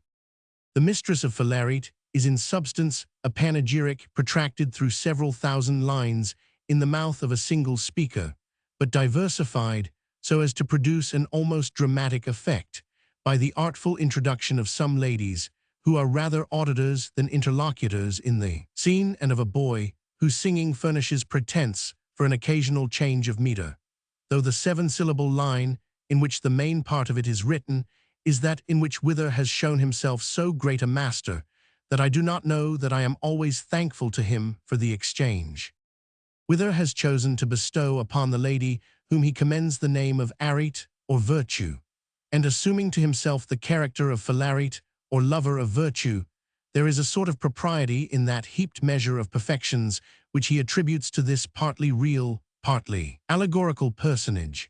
Drayton before him had shadowed his mistress under the name of Idea, or perfect pattern, and some of the old Italian love strains are couched in such religious terms as to make it doubtful whether it be a mistress or divine grace which the poet is addressing. In this poem, full of beauties, there are two passages of preeminent merit. The first is where the lover, after a flight of rapturous commendation, expresses his wonder why all men that are about his mistress, even to her very servants, do not view her with the same eyes that he does. Sometime I do admire. All men burn not with desire. Nay, I muse her servants are not. Pleading love, but zero they dare not. And I therefore wonder why they do not grow sick and die. Sure they would do so, but that, by the ordinance of fate, there is some concealed thing. So each gazer limiting, he can see no more of merit than beseems his worth and spirit. For in her a grace there shines, that o'er-daring thought's confines, making worthless men despair to be loved of one so fair. Yea, the destinies agree. Some good judgments blind should be, and not gain the power of knowing those rare beauties in her growing. Reason doth as much imply, for if every judging eye which beholdeth her should there find what excellences are, all o'ercome by those perfections, would be captive to affections. So in happiness unblessed, she for lovers should not rest. The other is where he has been comparing her beauties to gold and stars and the most excellent things in nature, and fearing to be accused of hyperbole, the common charge against poets, vindicates himself by boldly taking upon him that these comparisons are no hyperboles, but that the best things in nature do, in a lover's eye, fall short of those excellences which he adores in her. What pearls, what rubies can seem so lovely fair to man, as her lips whom he doth love, when in sweet discourse they move, or her lovelier teeth, the while she doth bless him with a smile. Stars indeed fair creatures be, yet amongst us where is he? Joys not more the whilst he lies, sunning in his mistress' eyes, than in all the glimmering light of a starry winter's night. Note the beauty of an eye, and if aught you praise it by, leave such passion in your mind. Let my reason's eye be blind. Mark if ever red or white anywhere gave such delight, as when they have taken place in a worthy woman's face. I must praise her as I may, which I do mine own rude way, sometimes setting forth her glories by unheard of allegories, and see, to the measure in which these lines are written, the wits of Queen Anne's days contemptuously gave the name of namby-pamby in ridicule of Ambrose Phillips, who has used it in some instances, as in the lines on Cuzzoni, to my feeling at least, very deliciously. But Wither, whose darling measure it seems to have been, may show that in skillful hands it is capable of expressing the subtlest movements of passion. So true it is, which Drayton seems to have felt, that it is the poet who modifies the meter, not the meter the poet, in his own words, that it's possible to climb, to kindle, or to stake Although in Skelton's rhyme, 1. A long line is a line we are long repeating. In the shepherd's hunting take the following.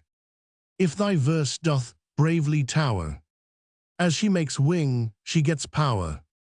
Yet the higher she doth soar, she's affronted still the more, till she to the highesty hath passed. Then she rests with fame at last. What longer measure can go beyond the majesty of this? What Alexandrine is half so long in pronouncing or expresses labor slowly but strongly surmounting difficulty with the life with which it is done in the second of these lines? Or what meter could go beyond these from Philarete? Her true beauty leaves behind apprehensions in my mind of more sweetness than all art or inventions can impart. Thoughts too deep to be expressed, and too strong to be suppressed. Letters under assumed signatures published in The Reflector. The Londoner. To the editor of The Reflector. Mr. Reflector, I was born under the shadow of St. Dunstan's steeple, just where the conflux of the eastern and western inhabitants of this twofold city meet and jostle in friendly opposition at Temple Bar.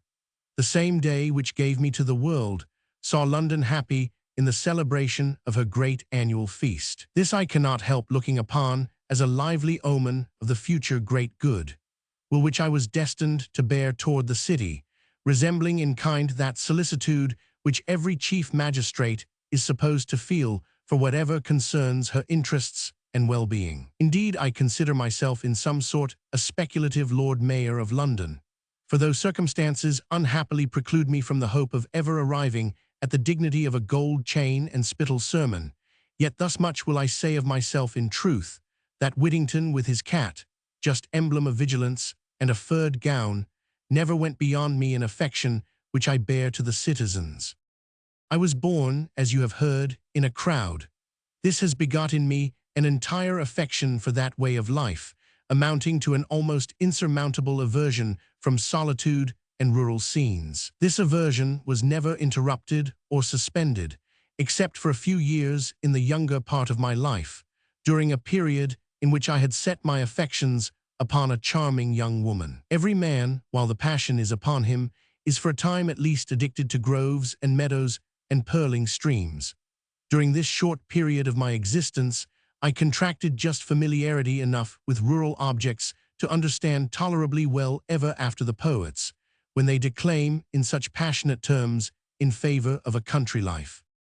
For my own part, now the fit is past, I have no hesitation in declaring that a mob of happy faces crowding up at the pit door of Drury Lane Theatre just at the hour of 6 gives me 10,000 sincerer pleasures than I could ever receive from all the flocks of silly sheep that ever whitened the plains of Arcadia or Epsom Downs.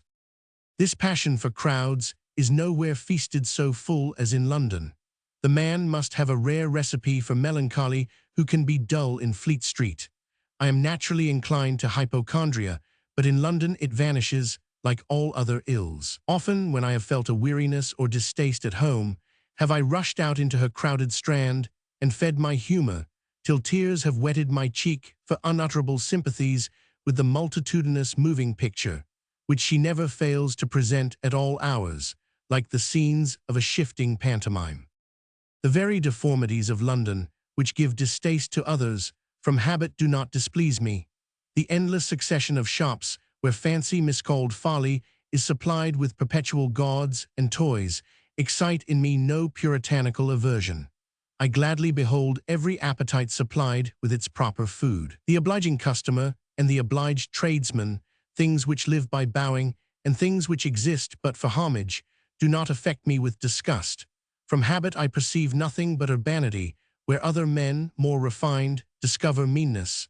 I love the very smoke of London, because it has been the medium most familiar to my vision. I see grand principles of honor at work in the dirty ring, which encompasses two combatants with fists, and principles of no less eternal justice in the detection of a pickpocket. The salutary astonishment with which an execution is surveyed convinces me more forcibly than 100 volumes of abstract polity that the universal instinct of man in all ages has leaned to order and good government.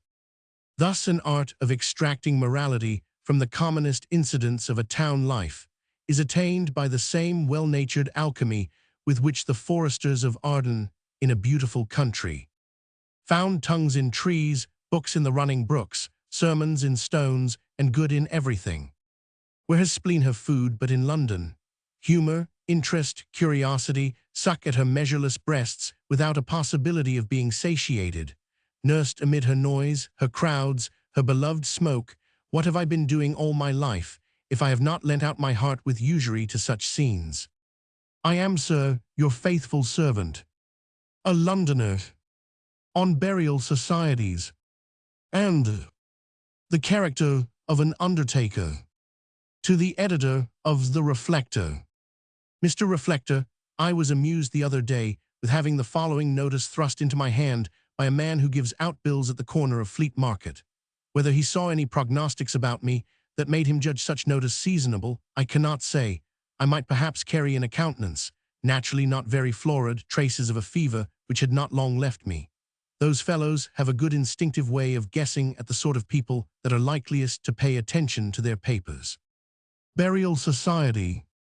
A favorable opportunity now offers to any person of either sex who would wish to be buried in a genteel manner by paying 1 shilling entrance and 2d per week for the benefit of the stock. Members to be free in 6 months. The money to be paid at Mr. Middleton's at the sign of the first and the last, Stonecutters Street, Fleet Market. The deceased to be furnished as follows: a strong elm coffin covered with superfine black and furnished with 2 rows, all-round, close-drove, best Japan nails, and adorned with ornamental drops, a handsome plate of inscription, angel above and flower beneath, and 4 pair of handsome handles with wrought gripes. The coffin to be well pitched, lined and ruffled with fine crape, a handsome crape shroud, cap and pillow. For use, a handsome velvet pall, 3 gentlemen's cloaks, 3 crape hatbands, 3 hoods and scarfs, and 6 pair of gloves, 2 porters equipped to attend the funeral, a man to attend the same with band and gloves, also the burial fees paid, if not exceeding 1 guinea. Man, says Sir Thomas Browne, is a noble animal, splendid in ashes and pompous in the grave. Whoever drew up this little advertisement certainly understood this appetite in the species and has made abundant provision for it. It really almost induces a tedium vitae upon one to read it. Methinks I could be willing to die in death to be so attended. The 2 rows all-round, close-drove, best black Japan nails. How feelingly do they invite, and almost irresistibly persuade us to come and be fastened down. What aching head can resist the temptation to repose, which the crape shroud, the cap, and the pillow present? What sting is there in death, which the handles with wrought gripes are not calculated to pluck away? What victory in the grave which the drops and the velvet pall do not render at least extremely disputable? But above all, the pretty emblematic plate, with the angel above and the flower beneath, takes me mightily. The notice goes on to inform us that though the society has been established but a very few years, upwards of 1,100 persons have put down their names. It is really an affecting consideration to think of so many poor people, of the industrious and hard-working class, for none but such would be possessed of such a generous forethought, clubbing their 2 pences to save the reproach of a parish funeral. Many a poor fellow, I dare swear, has that angel and flower kept from the angel and punchbowl, while to provide himself a beer, he has curtailed himself of beer. Many a savory morsel has the living body been deprived of, that the lifeless one might be served up in a richer state to the worms. And sure, if the body could understand the actions of the soul and entertain generous notions of things, it would thank its provident partner that she had been more solicitous to defend it from dishonors at its dissolution than careful to pamper it with good things in the time of its union. If Caesar were chiefly anxious at his death, how he might die most decently, every burial society may be considered as a club of Caesars. Nothing tends to keep up, in the imaginations of the poorer sort of people, a generous horror of the workhouse more than the manner in which pauper funerals are conducted in this metropolis. The coffin nothing but a few naked planks coarsely put together, the want of a pole, that decent and well-imagined veil, which, hiding the coffin that hides the body, keeps that which would shock us at 2 removes from us. The The colored coats of the men that are hired at cheap rates to carry the body altogether give the notion of the deceased having been some person of an ill life and conversation, someone who may not claim the entire rites of Christian burial, one by whom some parts of the sacred ceremony would be desecrated if they should be bestowed upon him. I meet these meager processions sometimes in the street. They are sure to make me out of humor and melancholy all the day after. They have a harsh and ominous aspect. If there is anything in the prospectus issued from Mr. Middleton's, Stonecutters Street, which pleases me less than the rest, it is to find that the 6 pair of gloves are to be returned, that they are only lent, or, as the bill expresses it, for use on the occasion. The hood, scarfs, and hatbands may properly enough be given up after the solemnity. The cloaks no gentleman would think of keeping, but a pair of gloves, once fitted on, ought not in courtesy to be redemanded. The wearer should certainly have the fee simple of them. The cost would be but trifling, and they would be a proper memorial of the day.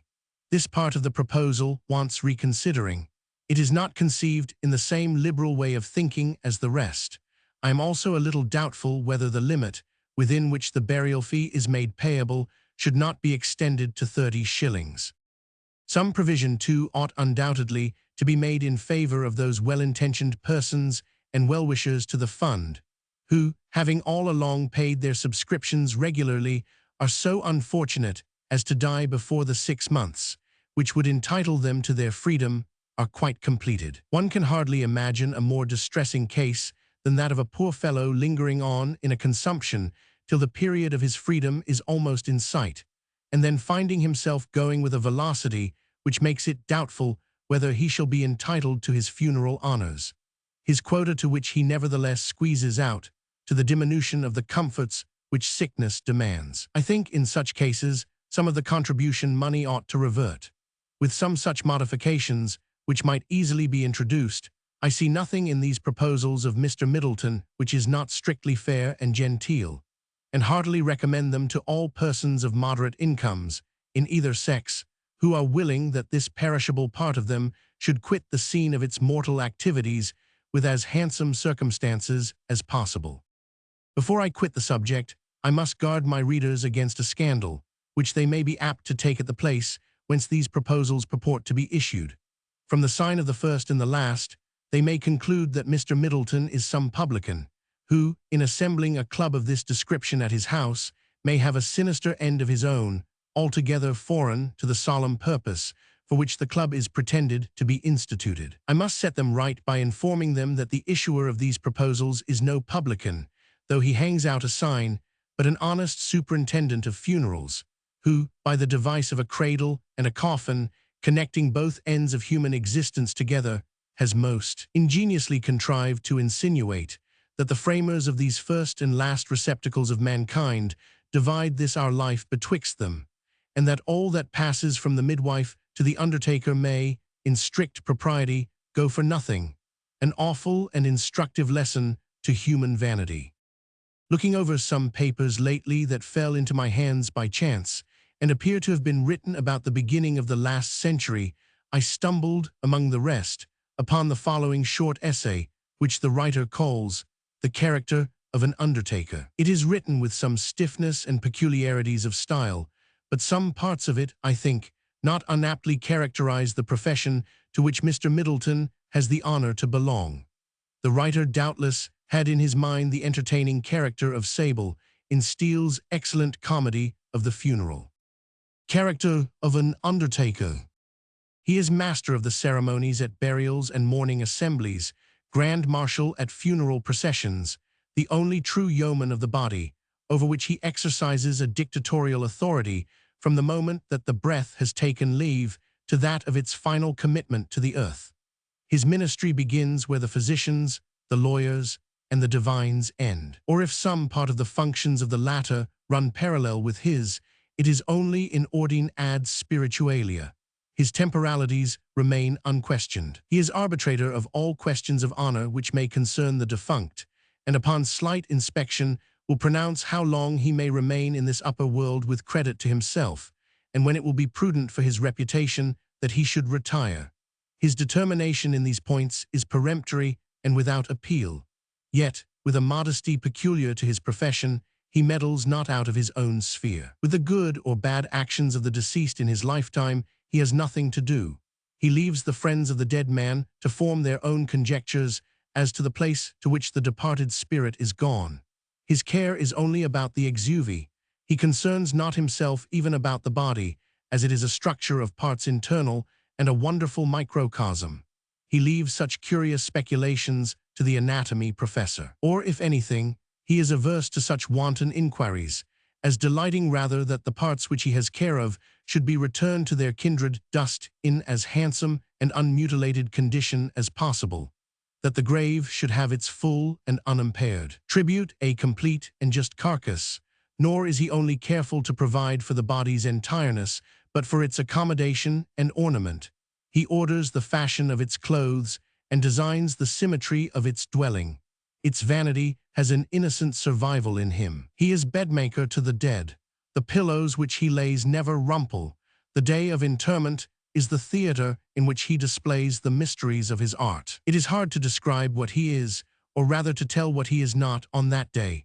For being neither kinsman, servant, nor friend, he is all in turns, a transcendent, running through all those relations. His office is to supply the place of self-agency in the family, who are presumed incapable of it through grief. He is eyes and ears and hands to the whole household. A draught of wine cannot go round to the mourners, but he must minister it. A chair may hardly be restored to its place by a less solemn hand than his. He takes upon himself all functions and is a sort of ephemeral majordomo. He distributes his attentions among the company assembled according to the degree of affliction, which he calculates from the degree of kin to the deceased, and marshals them accordingly in the procession. He himself is of a sad and tristful countenance, yet such as, if well examined, is not without some show of patience and resignation at bottom, prefiguring, as it were, to the friends of the deceased, what their grief shall be when the hand of time shall have softened and taken down the bitterness of their first anguish. So handsomely can he foreshape and anticipate the work of time. Lastly, with his wand, as with another divining rod, he calculates the depth of earth at which the bones of the dead man may rest, which he ordinarily contrives may be at such a distance from the surface of this earth as may frustrate the profane attempts of such as would violate his repose, yet sufficiently on this side the center to give his friends hopes of an easy and practicable resurrection. And here we leave him, casting in dust to dust, which is the last friendly office that he undertakes to do. Begging your pardon for detaining you so long among graves and worms and epitaphs, I am, sir, your humble servant, Moriturus. On the danger of confounding moral with personal deformity, with a hint to those who have the framing of advertisements for apprehending offenders. To the editor of The Reflector. Mr. Reflector, there is no science in their pretensions to which mankind are more apt to commit grievous mistakes than in the supposed very obvious one of physiognomy. I quarrel not with the principles of this science as they are laid down by learned professors, much less am I disposed, with some people, to deny its existence altogether as any inlet of knowledge that can be depended upon. I believe that there is, or may be, an art to read the mind's construction in the face. But then, in every species of reading, so much depends upon the eyes of the reader. If they are blear, or apt to dazzle, or inattentive, or strained with too much attention, the optic power will infallibly bring home false reports of what it reads. How often do we say, upon a cursory glance at a stranger, what a fine open countenance he has, who, upon second inspection, proves to have the exact features of a knave. Nay, in much more intimate acquaintances, how a delusion of this kind shall continue for months, years, and then break up all at once. Ask the married man, who has been so but for a short space of time, if those blue eyes where, during so many years of anxious courtship, truth, sweetness, serenity, seem to be written in characters which could not be misunderstood. Ask him if the characters which they now convey be exactly the same. If for truth he does not read a dull virtue, the mimic of constancy, which changes not, only because it wants the judgment to make a preference. If for sweetness he does not read a stupid habit of looking pleased at everything. If for serenity he does not read animal tranquility, the dead pool of the heart, which no breeze of passion can stir into health. Alas, what is this book of the countenance good for, which when we have read so long, and thought that we understood its contents, there comes a countless list of heartbreaking errata at the end. But these are the pitiable mistakes to which love alone is subject. I have inadvertently wandered from my purpose, which was to expose quite an opposite blunder, into which we are no less apt to fall, through hate. How ugly a person looks upon whose reputation some awkward aspersion hangs, and how suddenly his countenance clears up with his character. I remember being persuaded of a man whom I had conceived an ill opinion of, that he had a very bad set of teeth, which, since I have had better opportunities of being acquainted with his face and facts, I find to have been the very reverse of the truth. That crooked old woman, I once said, speaking of an ancient gentlewoman, whose actions did not square altogether with my notions of the rule of right. The unanimous surprise of the company before whom I uttered these words soon convinced me that I had confounded mental with bodily obliquity, and that there was nothing tortuous about the old lady but her deeds. This humor of mankind to deny personal comeliness to those with whose moral attributes they are dissatisfied is very strongly shown in those advertisements which stare us in the face from the walls of every street, and with the tempting bait which they hang forth, stimulate at once cupidity and an abstract love of justice in the breast of every passing peruser. I mean, the advertisements offering rewards for the apprehension of absconded culprits, strayed apprentices, bankrupts who have conveyed away their effects, debtors that have run away from their bail.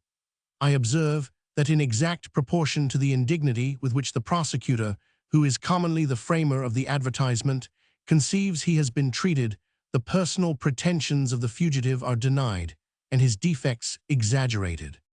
A fellow whose misdeeds have been directed against the public in general, and in whose delinquency no individual shall feel himself particularly interested, generally meets with fair usage. A coiner or a smuggler shall get off tolerably well. His beauty, if he has any, is not much underrated, his deformities are not much magnified. A runaway apprentice, who excites perhaps the next least degree of spleen in his prosecutor, generally escapes with a pair of bandy legs. If he has taken anything with him in his flight, a hitch in his gait is generally superadded.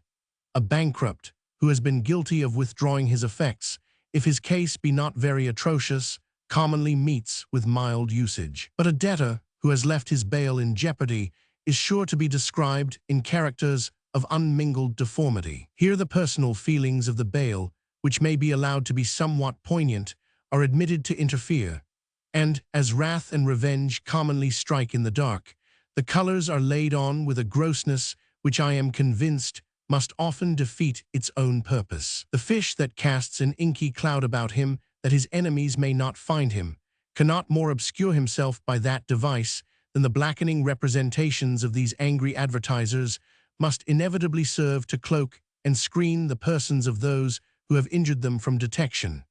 I have before me at this moment one of these bills, which runs thus. £50 reward. Run away from his bail, John Tompkins, formerly resident in Prince's Street, Soho, but lately of Clerkenwell. Whoever shall apprehend, or cause to be apprehended and lodged in one of his Majesty's jails, the said John Tompkins, shall receive the above reward. He is a thick-set, sturdy man, about 5 foot 6 inches high, halts in his left leg, with a stoop in his gait, with coarse red hair, nose short and cocked up, with little grey eyes.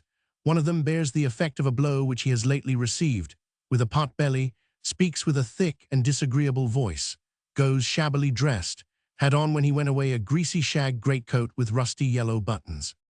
Now, although it is not out of the compass of possibility that John Tompkins aforesaid may comprehend in his agreeable person all the above-mentioned aggregate of charms, yet, from my observation of the manner in which these advertisements are usually drawn up, though I have not the pleasure of knowing the gentleman, yet would I lay a wager that an advertisement to the following effect would have a much better chance of apprehending and laying by the heels this John Tompkins. And the above description, although penned by one who, from the good services which he appears to have done for him, has not improbably been blessed with some years of previous intercourse with the said John.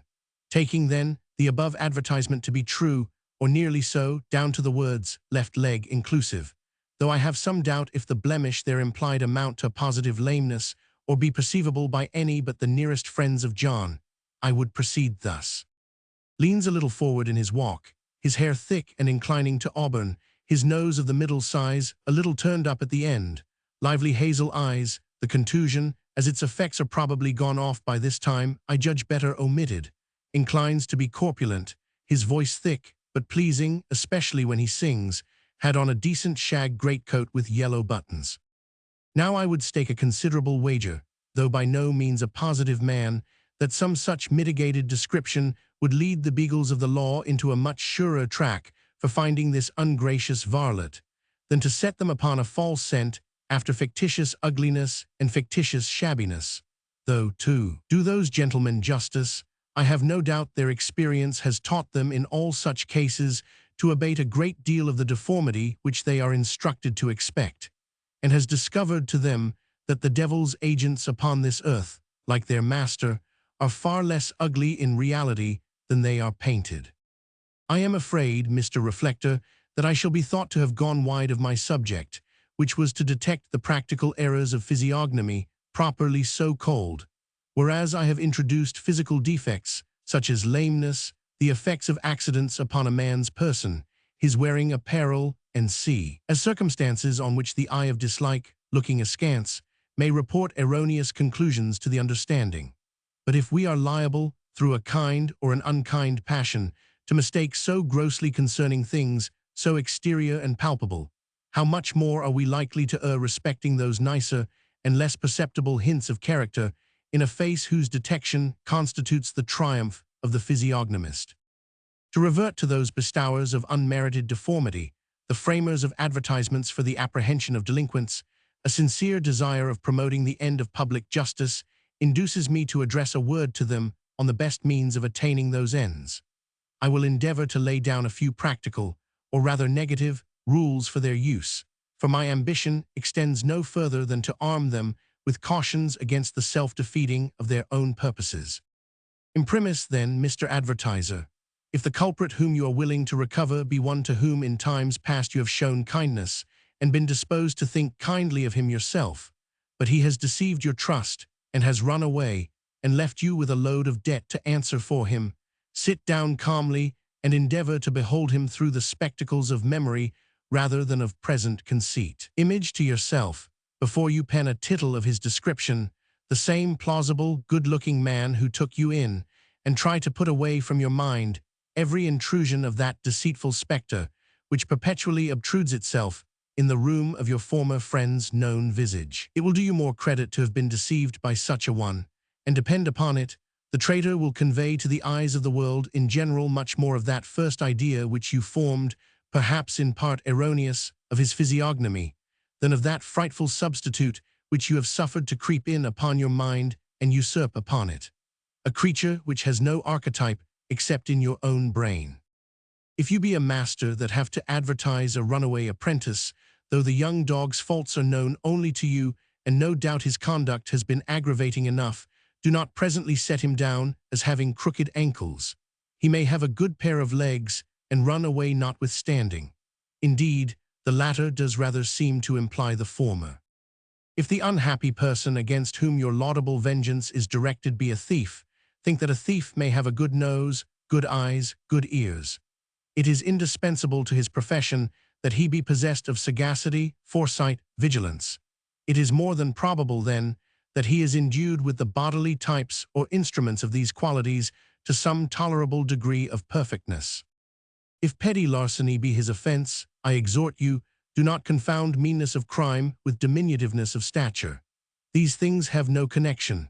I have known a tall man stoop to the basest action, a short man aspire to the height of crime, a fair man be guilty of the foulest actions, and see. Perhaps the offender has been guilty of some atrocious and aggravated murder. Here is the most difficult case of all. It is above all requisite that such a daring violator of the peace and safety of society should meet with his reward, a violent and ignominious death. But how shall we get at him? Who is there among us that has known him before he committed the offense, that shall take upon him to say he can sit down coolly and pen a dispassionate description of a murderer?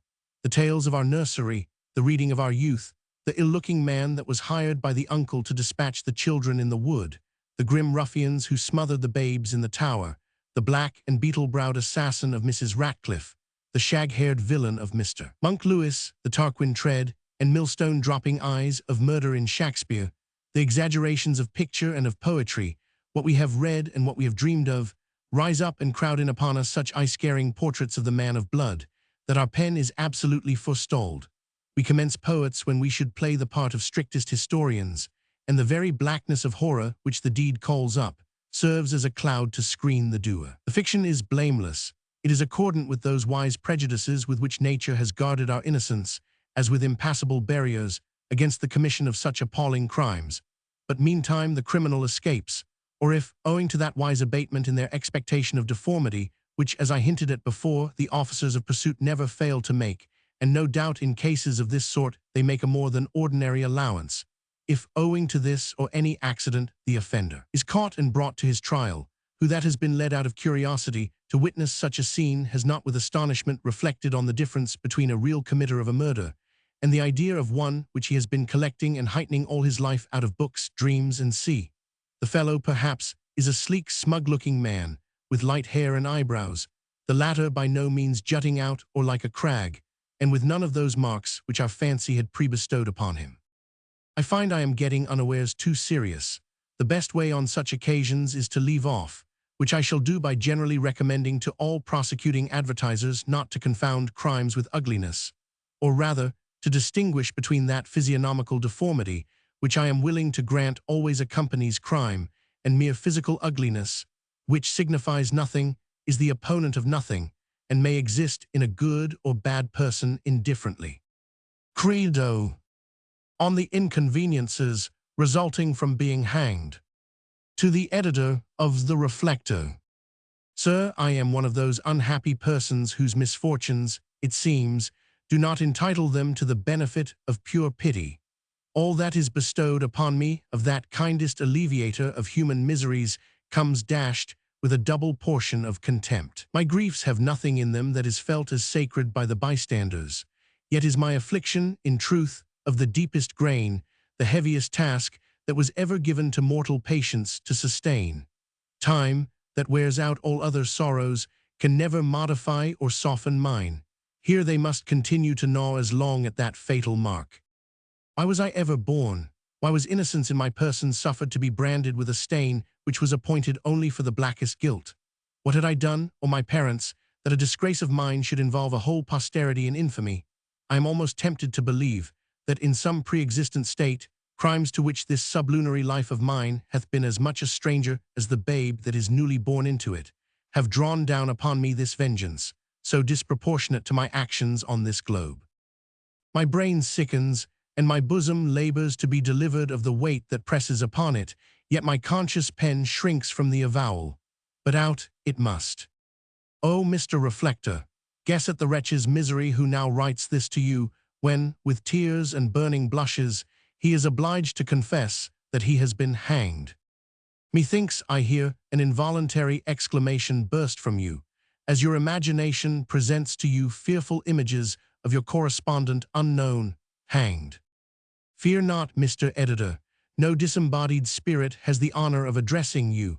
I am flesh and blood, an unfortunate system of bones, muscles, sinews, arteries like yourself.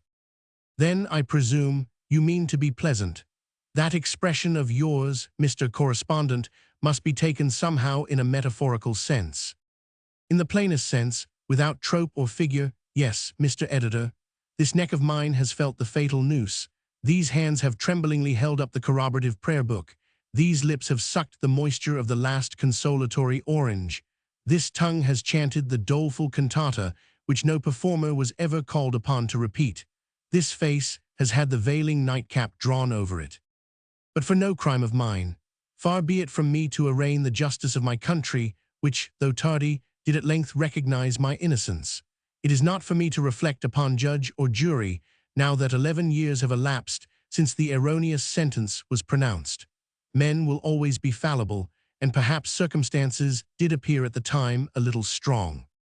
Suffice it to say that after hanging 4 minutes, as the spectators were pleased to compute it, A man that is being strangled, I know from experience, has altogether a different measure of time from his friends who are breathing leisurely about him. I suppose the minutes lengthen as time approaches eternity, in the same manner as the miles get longer as you travel northward. After hanging 4 minutes, according to the best calculation of the bystanders, a reprieve came, and I was cut down. Really, I am ashamed of deforming your pages with these technical phrases, if I knew how to express my meaning shorter. But to proceed, my first care after I had been brought to myself by the usual methods, those methods that are so interesting to the operator and his assistants, who are pretty numerous on such occasions, but which no patient was ever desirous of undergoing a second time for the benefit of science, my first care was to provide myself with an enormous stock or cravat to hide the place. You understand me.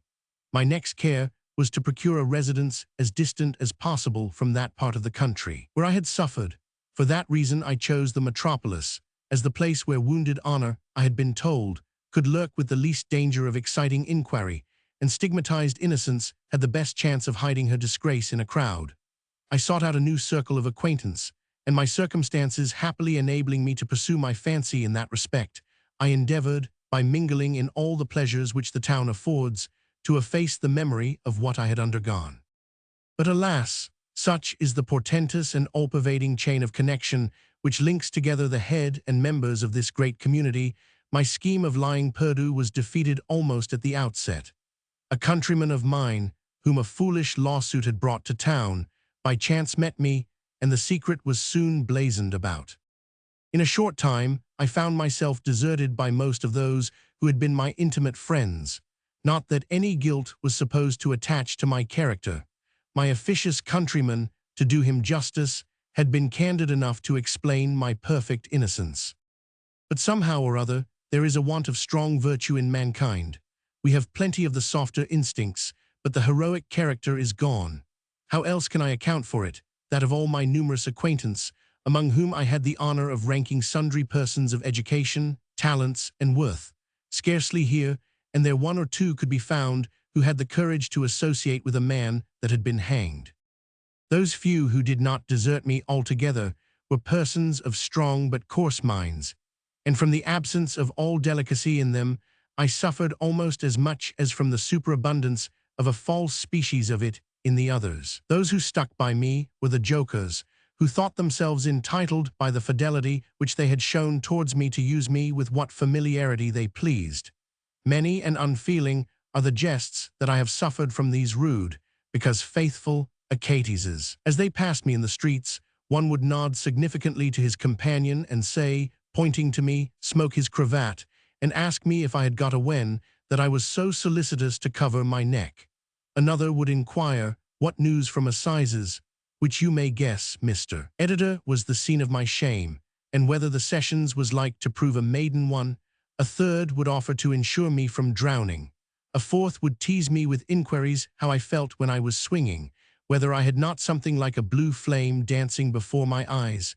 A fifth took a fancy never to call me anything but Lazarus. And an eminent bookseller and publisher, who, in his zeal to present the public with new facts, had he lived in those days, I am confident, would not have scrupled waiting upon the person himself last mentioned, at the most critical period of his existence, to solicit a few facts relative to resuscitation, had the modesty to offer me guineas per sheet, if I would write, in his magazine, a physiological account of my feelings upon coming to myself.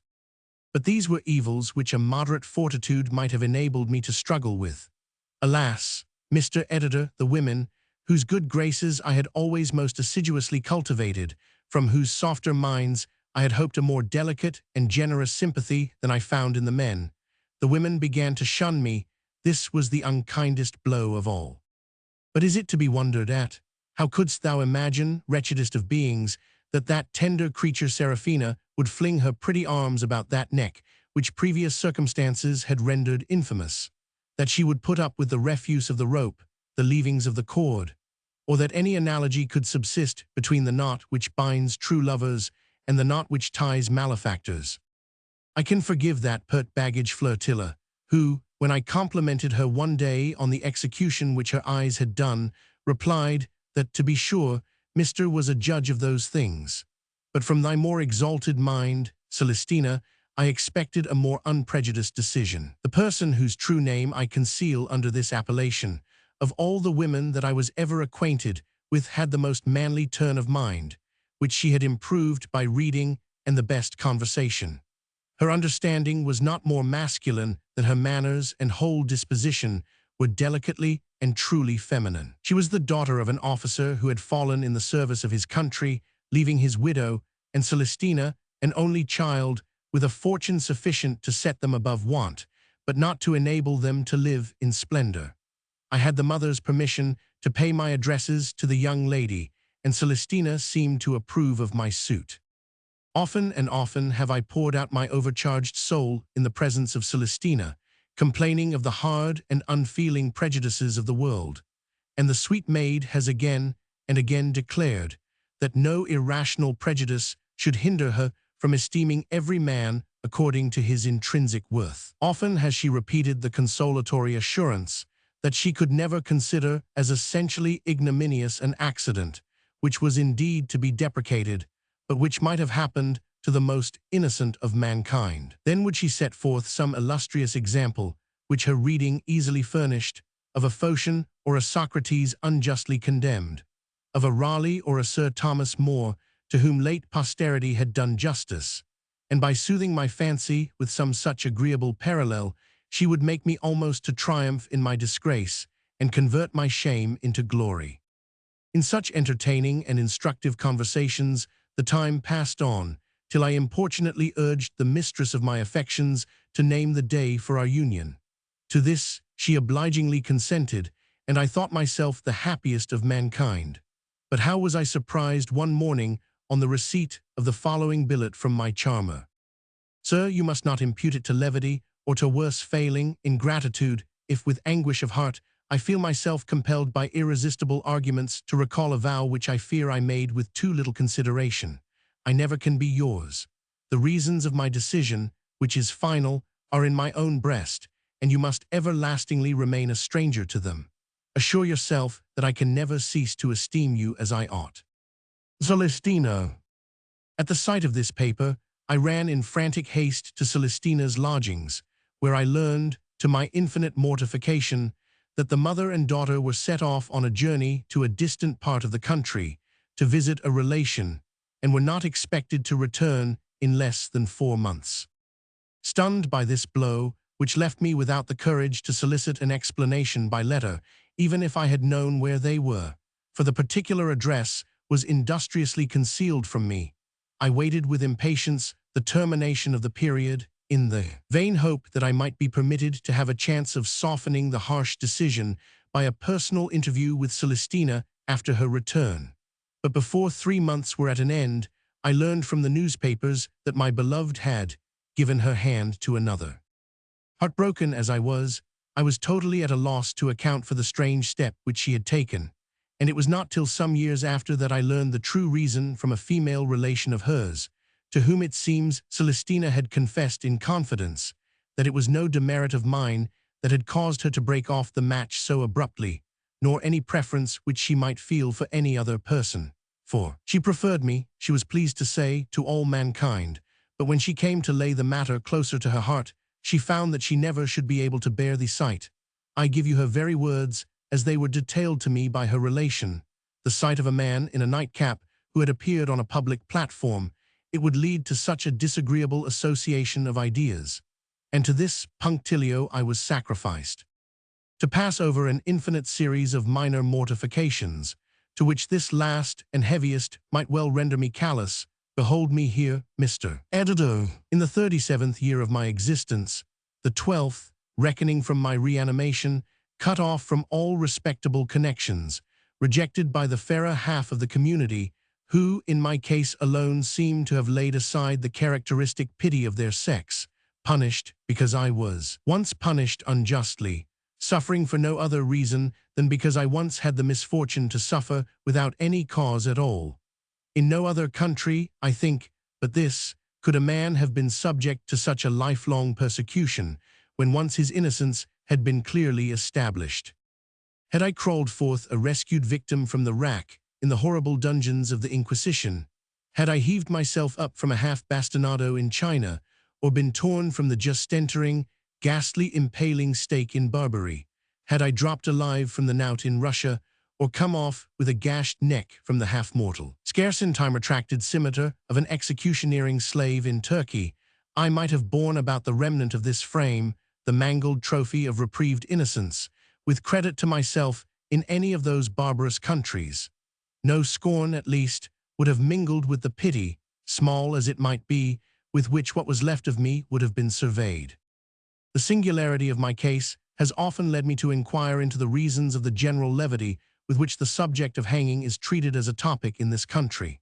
I say as a topic, for let the very persons who speak so lightly of the thing at a distance be brought to view the real scene, let the platform be bona fide exhibited, and the trembling culprit brought forth, the case is changed.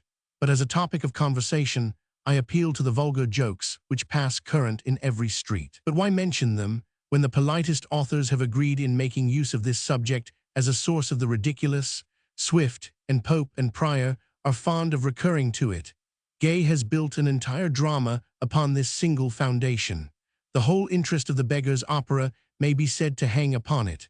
To such writers as Fielding and Smollett, it is a perfect bon bouche. Here the facetious Tom Brown, in his comical view of London and Westminster, described the order of the show at one of the Tyburn executions in his time. Mr. Ordinary visits his melancholy flock in Newgate by 8, doleful procession up Holborn Hill about 11, men handsome and proper that were never thought so before, which is some comfort, however, arrive at the fatal place by 12, burnt brandy, women, and Sabbath breaking, repented of. Some few penitential drops fall under the gallows. Sheriff's men, parson, pickpockets, criminals, all very busy. The last concluding peremptory psalm struck up, show over by 1.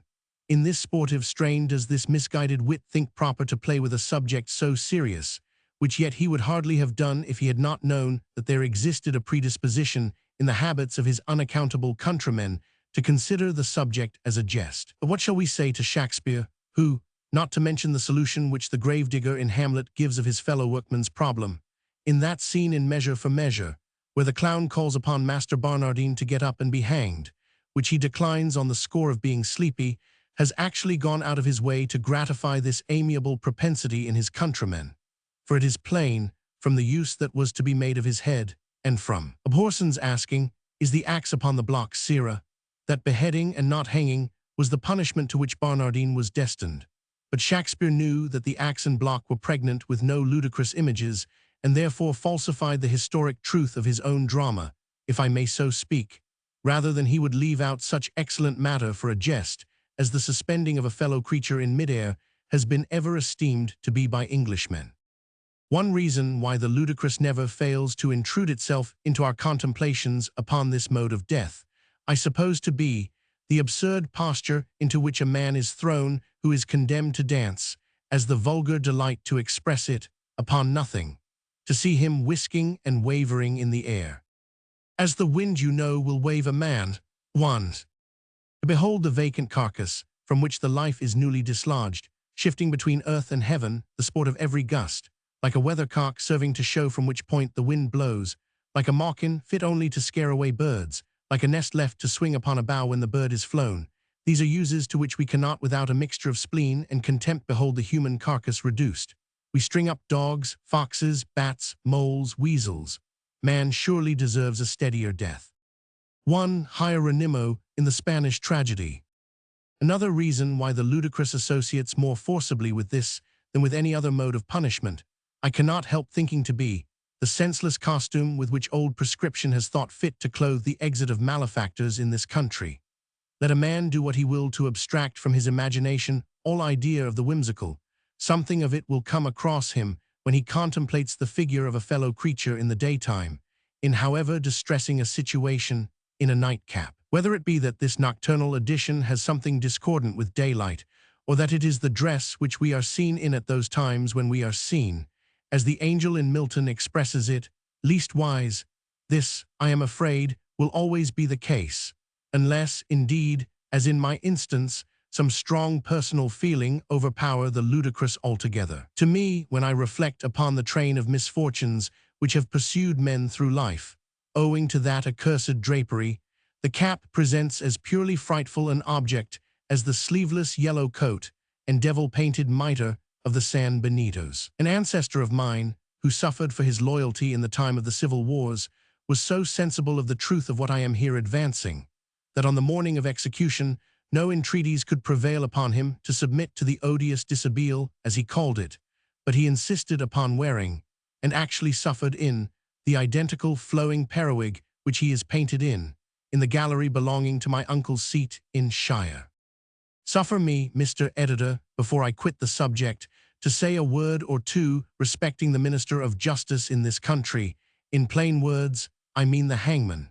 It has always appeared to me that, in the mode of inflicting capital punishments with us, there is too much of the ministry of the human hand. The guillotine, as performing its functions more of itself, and sparing human agency, though a cruel and disgusting exhibition, in my mind has many ways the advantage over our way. In beheading, indeed, as it was formerly practiced in England, and in whipping to death, as is sometimes practiced now, the hand of man is no doubt sufficiently busy, but there is something less repugnant in these downright blows than in the officious barber-like ministerings of the other.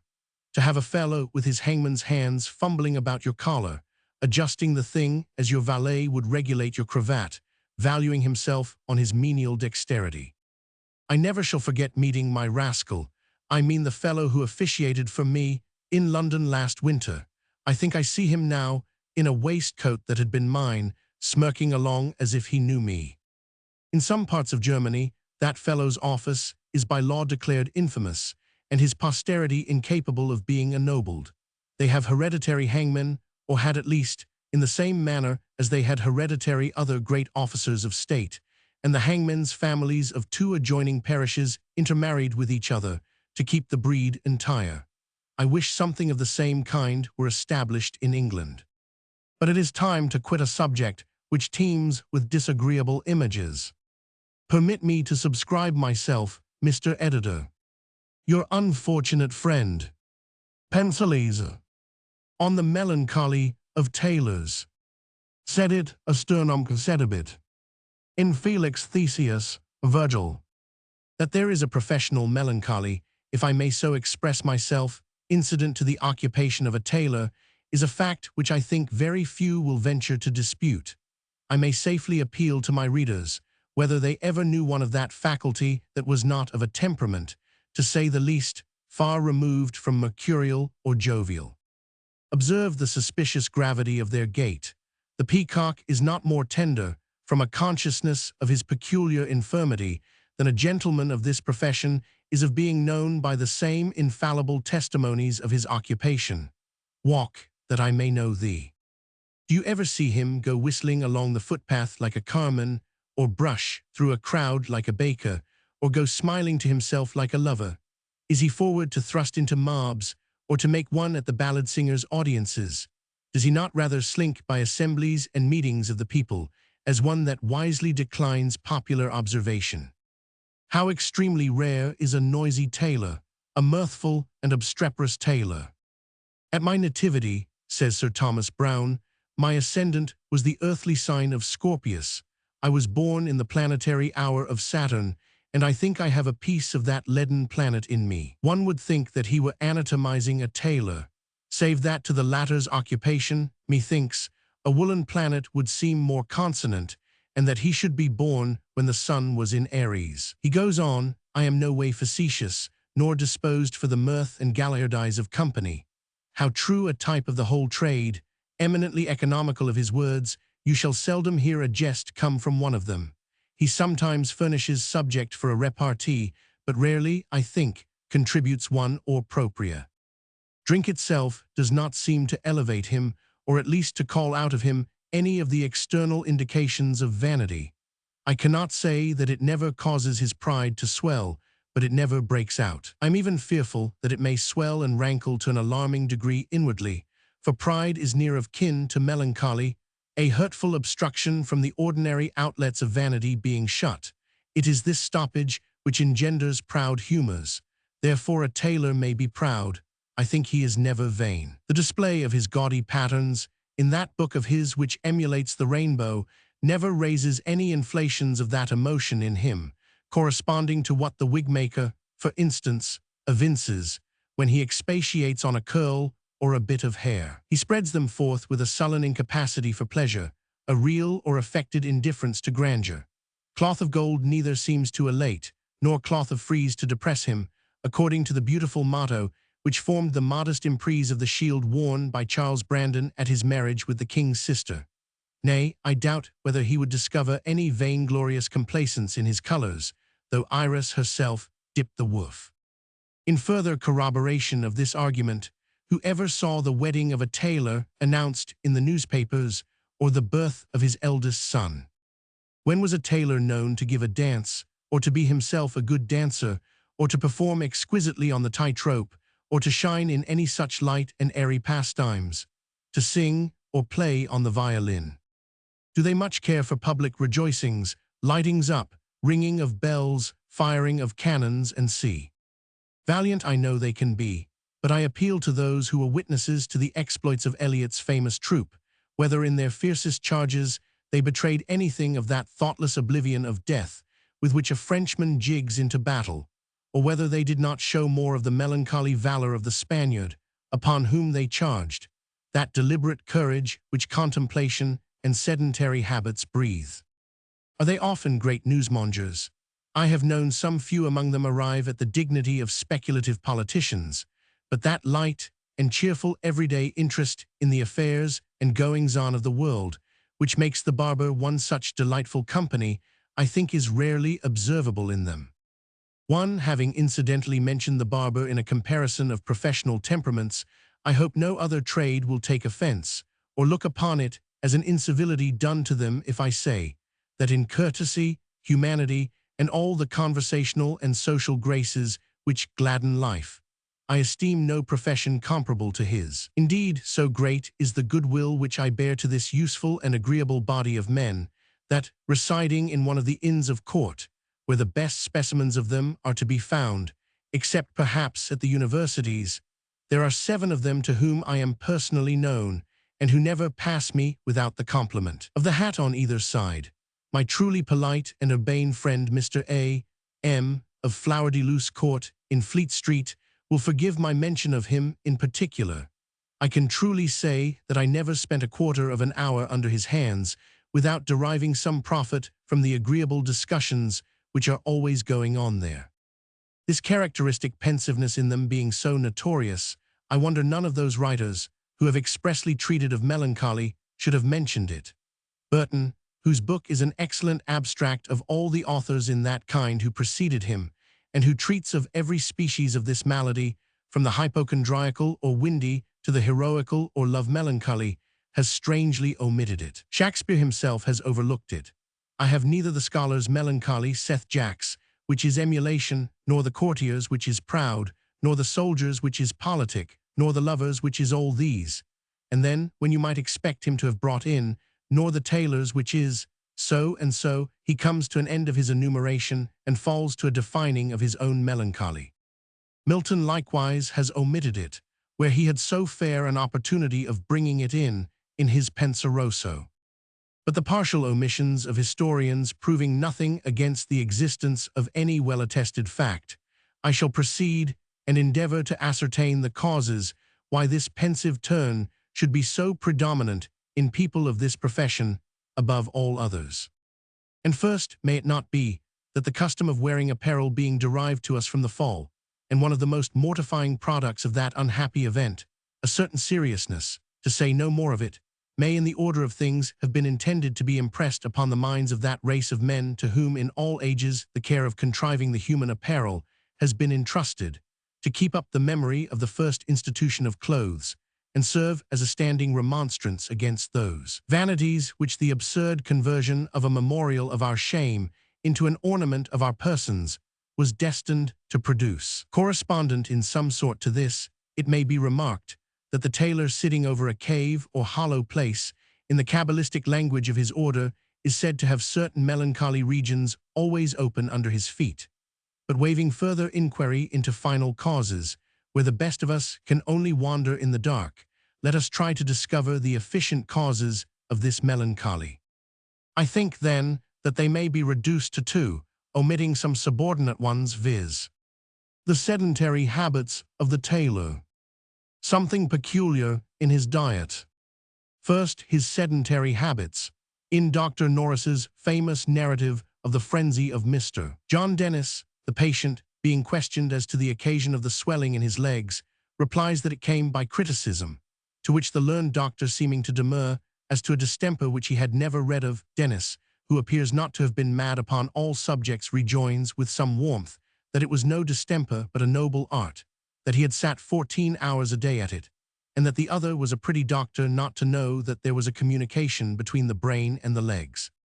When we consider that this sitting for 14 hours continuously, which the critic probably practiced only while he was writing his remarks, is no more than what the tailor, in the ordinary pursuance of his art, submits to daily, Sundays excepted throughout the year, shall we wonder to find the brain affected, and in a manner overclouded, from that indissoluble sympathy between the noble and less noble parts of the body which Dennis hints at? The unnatural and painful manner of his sitting must also greatly aggravate the evil, insomuch that I have sometimes ventured to liken tailors at their boards to so many envious Junos, sitting cross-legged to hinder the birth of their own felicity. The legs transversed thus crosswise, or decussated, was among the ancients the posture of malediction. The Turks, who practice it at this day, are noted to be a melancholy people. Secondly, his diet, to which purpose I find a most remarkable passage in Burton, in his chapter entitled Bad Diet, a Cause of Melancholy. Amongst herbs to be eaten, he says, I find gourds, cucumbers, melons disallowed, but especially cabbage. It causeth troublesome dreams and sends up black vapors to the brain. Galen, Locke, Affect Lib. Roman 3, cap. 6 of all herbs condemns cabbage, and Isaac Lib. Roman 2, cap. 1, Anim gravitatum facit, it brings heaviness to the soul. I could not omit so flattering a testimony from an author who, having no theory of his own to serve, has so unconsciously contributed to the confirmation of mine. It is well known that this last-named vegetable has, from the earliest periods which we can discover, constituted almost the sole food of this extraordinary race of people. Burton, Jr. Husbito. On the immoderate indulgence of the pleasures of the palate. To the editor of The Reflector. Mr. Reflector, my husband and I are fond of company, and being in easy circumstances, we are seldom without a party to dinner 2 or 3 days in a week. The utmost cordiality has hitherto prevailed at our meetings, but there is a young gentleman, a near relation of my husband's, that has lately come among us, whose preposterous behavior bids fair, if not timely checked, to disturb our tranquillity. He is too great a favorite with my husband in other respects, for me to remonstrate with him in any other than this distant way. A letter printed in your publication may catch his eye, for he is a great reader and makes a point of seeing all the new things that come out. Indeed, he is by no means deficient in understanding. My husband says that he has a good deal of wit, but for my part, I cannot say I am any judge of that, having seldom observed him open his mouth, except for purposes very foreign to conversation. In short, sir, this young gentleman's failing is an immoderate indulgence of his palate. The first time he dined with us, he thought it necessary to extenuate the length of time he kept the dinner on the table, by declaring that he had taken a very long walk in the morning and came in fasting. But as that excuse could not serve above once or twice at most, he has latterly dropped the mask altogether and chosen to appear in his own proper colors without reserve or apology. You cannot imagine how unpleasant his conduct has become. His way of staring at the dishes as they are brought in has absolutely something immodest in it. It is like the stare of an impudent man of fashion at a fine woman when she first comes into a room. I am positively in pain for the dishes and cannot help thinking they have consciousness and will be put out of countenance. He treats them so like what they are not. Then again, he makes no scruple of keeping a joint of meat on the table, after the cheese and fruit are brought in, till he has what he calls done with it. Now how awkward this looks. Where there are ladies, you may judge, Mr. Reflector, how it disturbs the order and comfort of a meal. And yet I always make a point of helping him first, contrary to all good manners, before any of my female friends are helped, that he may avoid this very error. I wish he would eat before he comes out. What makes his proceedings more particularly offensive at our house is, that my husband, though out of common politeness, he is obliged to set dishes of animal food before his visitors, yet himself and his whole family, myself included, feed entirely on vegetables. We have a theory that animal food is neither wholesome nor natural to man, and even vegetables we refuse to eat until they have undergone the operation of fire, in consideration of those numberless little living creatures which the glass helps us to detect in every fiber of the plant or root before it be dressed. On the same theory, we boil our water, which is our only drink, before we suffer it to come to table. Our children are perfect little Pythagoreans. It would do you good to see them in their nursery, stuffing their dried fruits, figs, raisins, and milk, which is the only approach to animal food which is allowed. They have no notion how the substance of a creature that ever had life can become food for another creature. A beefsteak is an absurdity to them, a mutton chop, a solecism in terms, a cutlet, a word absolutely without any meaning.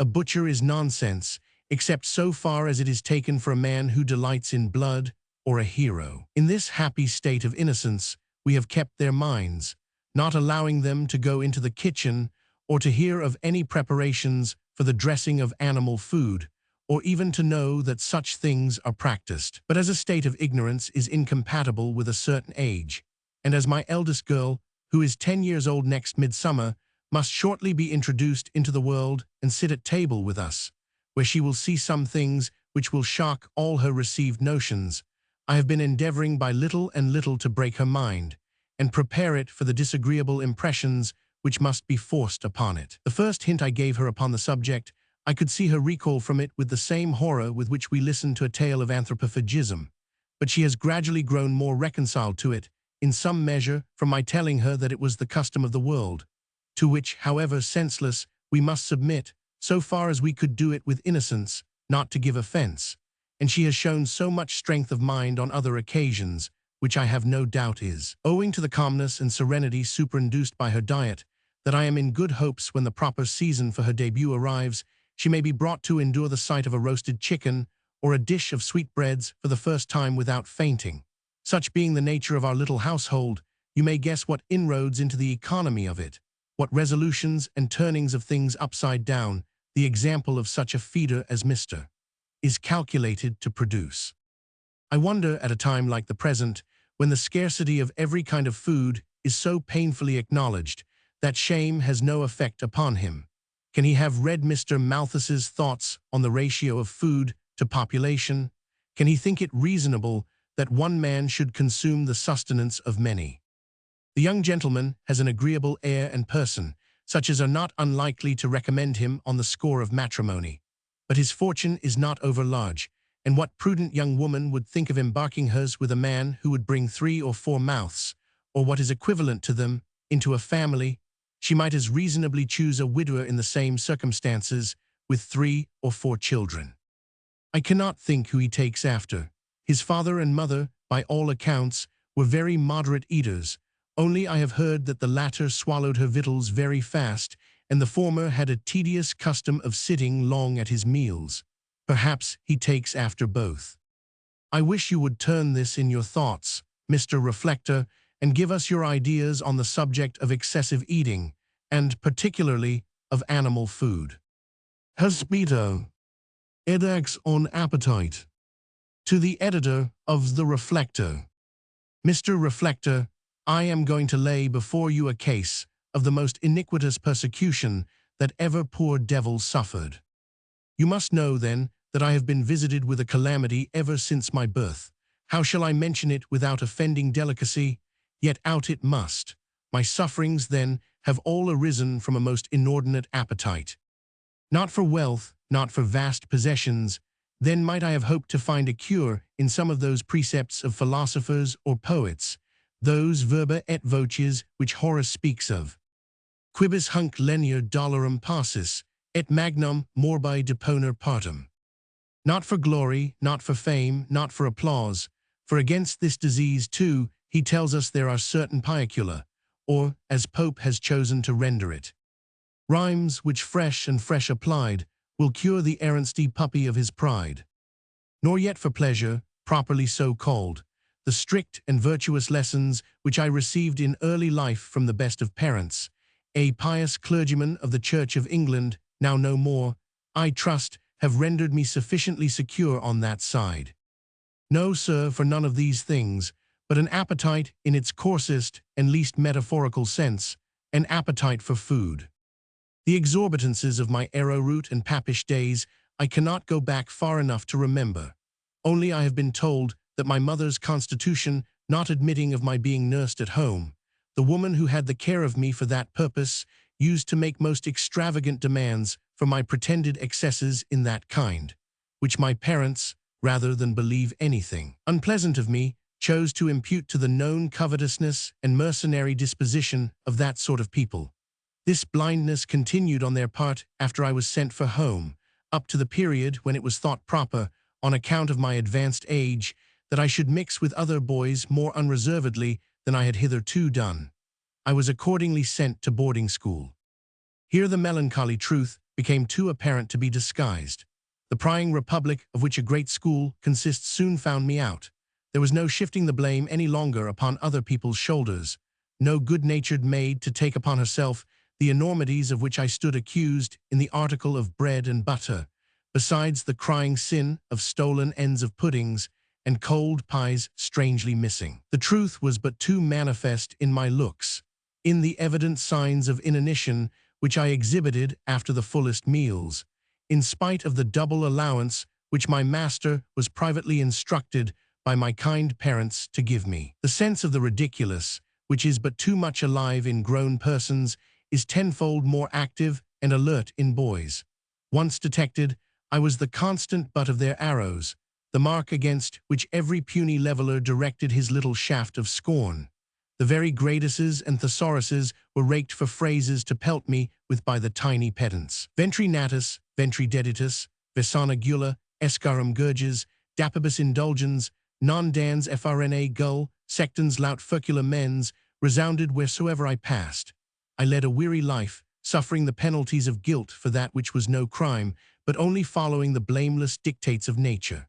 The remembrance of those childish reproaches haunts me yet oftentimes in my dreams. My school days come again, and the horror I used to feel, when in some silent corner, retired from the notice of my unfeeling playfellows, I have sat to mumble the solitary slice of gingerbread allotted me by the bounty of considerate friends, and have ached at heart because I could not spare a portion of it, as saw other boys do to some favorite boy, for if I know my own heart, I was never selfish, never possessed a luxury which I did not hasten to communicate to others, but my food, alas, was none. It was an indispensable necessary. I could as soon have spared the blood in my veins as have parted that with my companions. Well, no one stage of suffering lasts forever. We should grow reconciled to it at length, I suppose, if it did. The miseries of my school days had their end. I was once more restored to the paternal dwelling. The affectionate solicitude of my parents was directed to the good-natured purpose of concealing, even from myself, the infirmity which haunted me. I was continually told that I was growing, and the appetite I displayed was humanely represented as being nothing more than a symptom and an effect of that. I used even to be complimented upon it. But this temporary fiction could not endure above a year or two. I ceased to grow, but alas, I did not cease my demands for alimentary sustenance. Those times are long since past, and with them have ceased to exist the fond concealment, the indulgent blindness, the delicate overlooking, the compassionate fiction. I and my infirmity are left exposed and bare to the broad, unwinking eye of the world, which nothing can elude. My meals are scanned, my mouthfuls weighed in a balance. That which appetite demands is set down to the account of gluttony, a sin which my whole soul abhors, nay, which nature herself has put it out of my power to commit. I am constitutionally disenabled from that vice, for how can he be guilty of excess who never can get enough? Let them cease then to watch my plate, and leave off their ungracious comparisons of it to the 7 baskets of fragments and the supernaturally replenished cup of old bosses, and be thankful that their more phlegmatic stomachs, not their virtue, have saved them from the like reproaches. I do not see that any of them desist from eating till the holy rage of hunger, as someone calls it, is supplied. Alas, I am doomed to stop short of that continence. What am I to do? I am by disposition inclined to conviviality and the social meal. I am no gourmand, I require no dainties, I should despise the board of Heliogabalus, except for its long sitting. Those vivacious, long-continued meals of the latter Romans, indeed, I justly envy, but the kind of fare which the curii and dentati put up with, I could be content with. Dentatus I have been called, among other unsavory jests. Double meal is another name which my acquaintance have palmed upon me, for an innocent piece of policy which I put in practice for some time without being found out, which was going the round of my friends, beginning with the most primitive feeders among them, who take their dinner about 1 o'clock, and so successively dropping in upon the next, and the next, till by the time I got among my more fashionable intimates, whose hour was 6 or 7, I have nearly made up the body of a just and complete meal, as I reckon it, without taking more than one dinner, as they account of dinners, at one person's house. Since I have been found out, I endeavor to make up by a damper, as I call it, at home, before I go out. But alas, with me, increase of appetite truly grows by what it feeds on.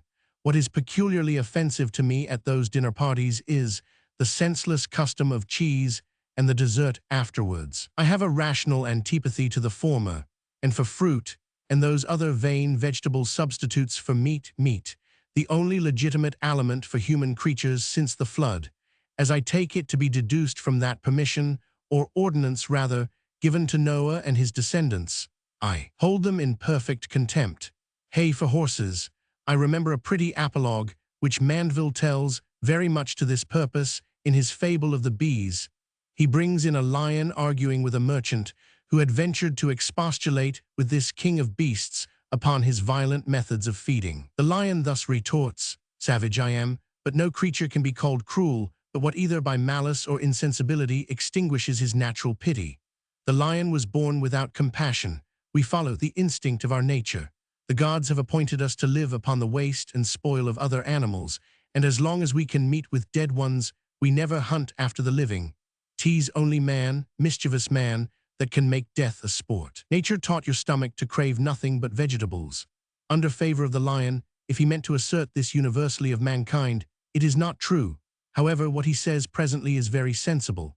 Your violent fondness to change and greater eagerness after novelties have prompted you to the destruction of animals without justice or necessity. The lion has a ferment within him that consumes the toughest skin and hardest bones, as well as the flesh of all animals without exception. Your squeamish stomach, in which the digestive heat is weak and inconsiderable, won't so much as admit of the most tender parts of them, unless above half the concoction has been performed by artificial fire beforehand. And yet what animal have you spared to satisfy the caprices of a languid appetite? Languid, I say, for what is man's hunger if compared with the lion's? Yours, when it is at the worst, makes you faint. Mine makes me mad. Oft have I tried with roots and herbs to allay the violence of it, but in vain. Nothing but large quantities of flesh can any ways appease it. Allowing for the lion not having a prophetic instinct to take in every lusus natur that was possible of the human appetite, he was, generally speaking, in the right. And the merchant was so impressed with his argument that, we are told, he replied, not but fainted away. Oh, Mr. Reflector, that I were not obliged to add that the creature who thus argues was but a type of me. Miserable man, I am that lion. Oft have I tried with roots and herbs to allay that violence, but in vain, nothing but those tales which are renewed as often as the editors of papers want to fill up a space in their unfeeling columns, of great eaters, people that devour whole geese and legs of mutton for wagers, are sometimes attempted to be drawn to a parallel with my case. This willful confounding of motives and circumstances, which make all the difference of moral or immoral in actions, just suits the sort of talent which some of my acquaintance pride themselves upon. Wagers, I thank heaven, I was never mercenary, nor could consent to prostitute a gift, though but a left-handed one, of nature, to the enlarging of my worldly substance. Prudent as the necessities which that fatal gift have involved me in, might have made such a prostitution to appear in the eyes of an indelicate world. Rather let me say, that to the satisfaction of that talent which was given me, I have been content to sacrifice no common expectations. For such I had from an old lady, a near relation of our family, in whose good graces I had the fortune to stand, till one fatal evening. You have seen, Mr. Reflector, if you have ever passed your time much in country towns, the kind of suppers which elderly ladies in those places have lying in petto in an adjoining parlor. Next to that, where they are entertaining their periodically invited coevals with cards and muffins. The cloth is usually spread some half-hour before the final rubber is decided, whence they adjourn to sup upon what may emphatically be called nothing. A sliver of ham, purposely contrived to be transparent to show the china dish through it, neighboring a slip of invisible brawn, which abuts upon something they call a tartlet, as that is bravely supported by an atom of marmalade, flanked in its turn by a grain of potted beef, with a power of such dishlings, minims of hospitality, spread in defiance of human nature, or rather with an utter ignorance of what it demands. Being engaged at one of these card parties, I was obliged to go a little before supper time, as they facetiously called the point of time in which they are taking these shadowy refections, and the old lady, with a sort of fear shining through the smile of courteous hospitality that beamed in her countenance, begged me to step into the next room and take something before I went out in the cold, a proposal which lay not in my nature to deny. Indignant at the airy prospect I saw before me, I set to, and in a trice dispatched the whole meal intended for 11 persons, fish, flesh, fowl, pastry, to the sprigs of garnishing parsley, and the last fearful custard that quaked upon the board. I need not describe the consternation when in due time the dowagers adjourned from their cards. Where was the supper? And the servant's answer, Mr. had eat it all. That freak, however, jested me out of a good £300 a year, which I afterwards was informed for a certainty the old lady meant to leave me. I mention it not in illustration of the unhappy faculty which I am possessed of, for any unlucky wag of a schoolboy with a tolerable appetite could have done as much without feeling any hurt after it, only that you may judge whether I am a man likely to set my talent to sale or to require the pitiful stimulus of a wager. I have read in Pliny, or in some author of that stamp, of a reptile in Africa, whose venom is of that hot, destructive quality that wheresoever it fastens its tooth, the whole substance of the animal that has been bitten in a few seconds is reduced to dust, crumbles away, and absolutely disappears. It is called from this quality the annihilator. Why am I forced to seek, in all the most prodigious and portentous facts of natural history, for creatures typical of myself? I am that snake, that annihilator, wherever I fasten in a few seconds. O happy sick men that are groaning under the want of that very thing, the excess of which is my torment. O fortunate, too fortunate, if you knew your happiness, invalids, what would I not give to exchange this fierce concoctive and digestive heat, this rabid fury which vexes me, which tears and torments me, for your quiet, mortified, hermit-like, subdued and sanctified stomachs, your cool, chastened inclinations and coy desires for food. To what unhappy figuration of the parts intestine I owe this unnatural craving, I must leave to the anatomists and the physicians to determine.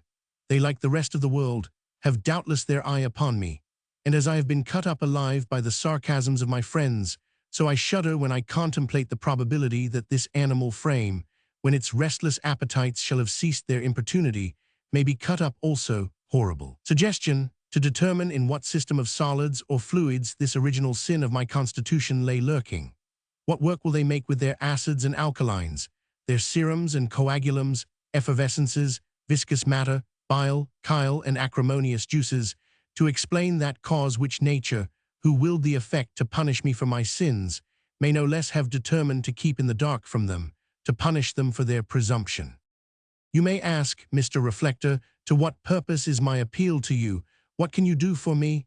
Alas, I know too well that my case is out of the reach of advice, out of the reach of consolation. But it is some relief to the wounded heart to impart its tale of misery, and some of my acquaintance, who may read my case in your pages under a borrowed name, may be induced to give it a more humane consideration than I could ever yet obtain from them under my own. Make them, if possible, to reflect that an original peculiarity of constitution is no crime, that not that which goes into the mouth desecrates a man, but that which comes out of it, such as sarcasm, bitter jests, mocks and taunts, and ill-natured observations, and let them consider if there be such things, which we have all heard of, as pious treachery, innocent adultery, and see whether there may not be also such a thing as innocent gluttony. I shall only subscribe myself, your afflicted servant. Ederax. Curious Fragments. Extracted from a commonplace book, which belonged to Robert Burton, the famous author of The Anatomy of Melancholy. Extract I, Democritus Jr., have put my finishing pen to Tractate de Melancholia, this day, December 5, 1620. First, I bless the Trinity, which hath given me health to prosecute my worthless studies thus far, and make supplication with a laus Deo, if in any case these my poor labours may be found instrumental to weed out black melancholy, carking cares, heart grief, from the mind of man. Sed hoc magis volo quam expecto. I turn now to my book, I nunc liber, go forth, my brave anatomy, child of my brain sweat, and ye, candidi lectors, lo, here I give him up to you, even do with him what you please, my masters. Some, I suppose, will applaud, commend, cry him up, these are my friends. He is a flos rarus, forsooth, a none such, a phoenix, concerning whom see Plinius and Manduil, though Phoenix de monstris doubteth at large of such a bird, whom Montaltus confuting argueth to have been a man mal scrupulositates, of a weak and cowardly faith. Christophorus a Vega is with him in this. Others again will blame, hiss, reprehend in many things, cry down altogether my collections. For crude, inept, puted post coenam scripta, Coriate could write better upon a full meal verbose, inerudite, and not sufficiently abounding in authorities, dogmata, sentences of learneder writers which have been before me, when as that first-named sort clean otherwise judge of my labours to be nothing else but a mess of opinions, a vortex attracting indiscriminate, gold, pearls, hay, straw, wood, excrement, an exchange, tavern, mart, for foreigners to congregate, Danes, Swedes, Hollanders, Lombards, so many strange faces, dresses, salutations, languages, all which Wolfius behelder with great content upon the Venetian Rialto, as he describes diffusedly in his book The World's Epitome, which Sanazar so bepraiseth, e contra our Polydor can see nothing in it.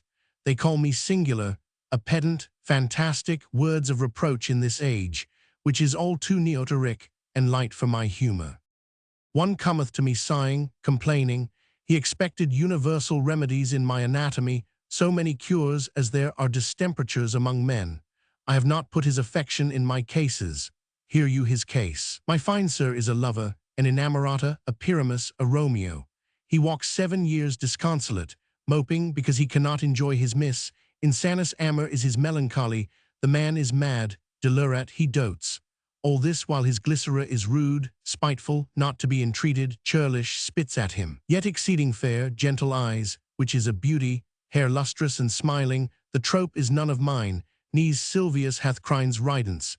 In conclusion she is wedded to his rival, a boor, a Corydon, a rustic, omnino ignaris, he can scarce construe Corderius, yet haughty, fantastic, opiniator. The lover travels, goes into foreign parts, peregrinates, amoris ergo, sees manners, customs, not English, converses with pilgrims, lying travellers, monks, hermits, those cattle, peddlers, travelling gentry, Egyptians, natural wonders, unicorns, though Aldebrandus will have them to be figments. Satyrs, semiviri, apes, monkeys, baboons, curiosities artificial, pyramids, Virgilius his Tom, relics, bones, which are nothing but ivory as Melancthon judges, though Cornutus leaneth to think them bones of dogs, cats, why not men? Which subtle priests vouch to have been saints, martyrs, Hugh Pietas. By that time he has ended his course, fugit hora, 7 other years are expired, gone by, time as he should return. He taketh ship for Britain, much desired of his friends, Fabent Venti, Neptune is Curdes, after some weeks at sea he landeth, rides post to town, greets his family, kinsmen, compaters, those jokers his friends that were wont to tipple with him at alehouses. These wonder now to see the change, quantum mutatus. The man is quite another thing. He is disenthralled, manumitted, he wonders what so bewitched him. He can now both see, hear, smell, handle, converse with his mistress, single by reason of the death of his rival. A widow having children, grown willing, prompt, amorous, showing no such great dislike to second nuptials.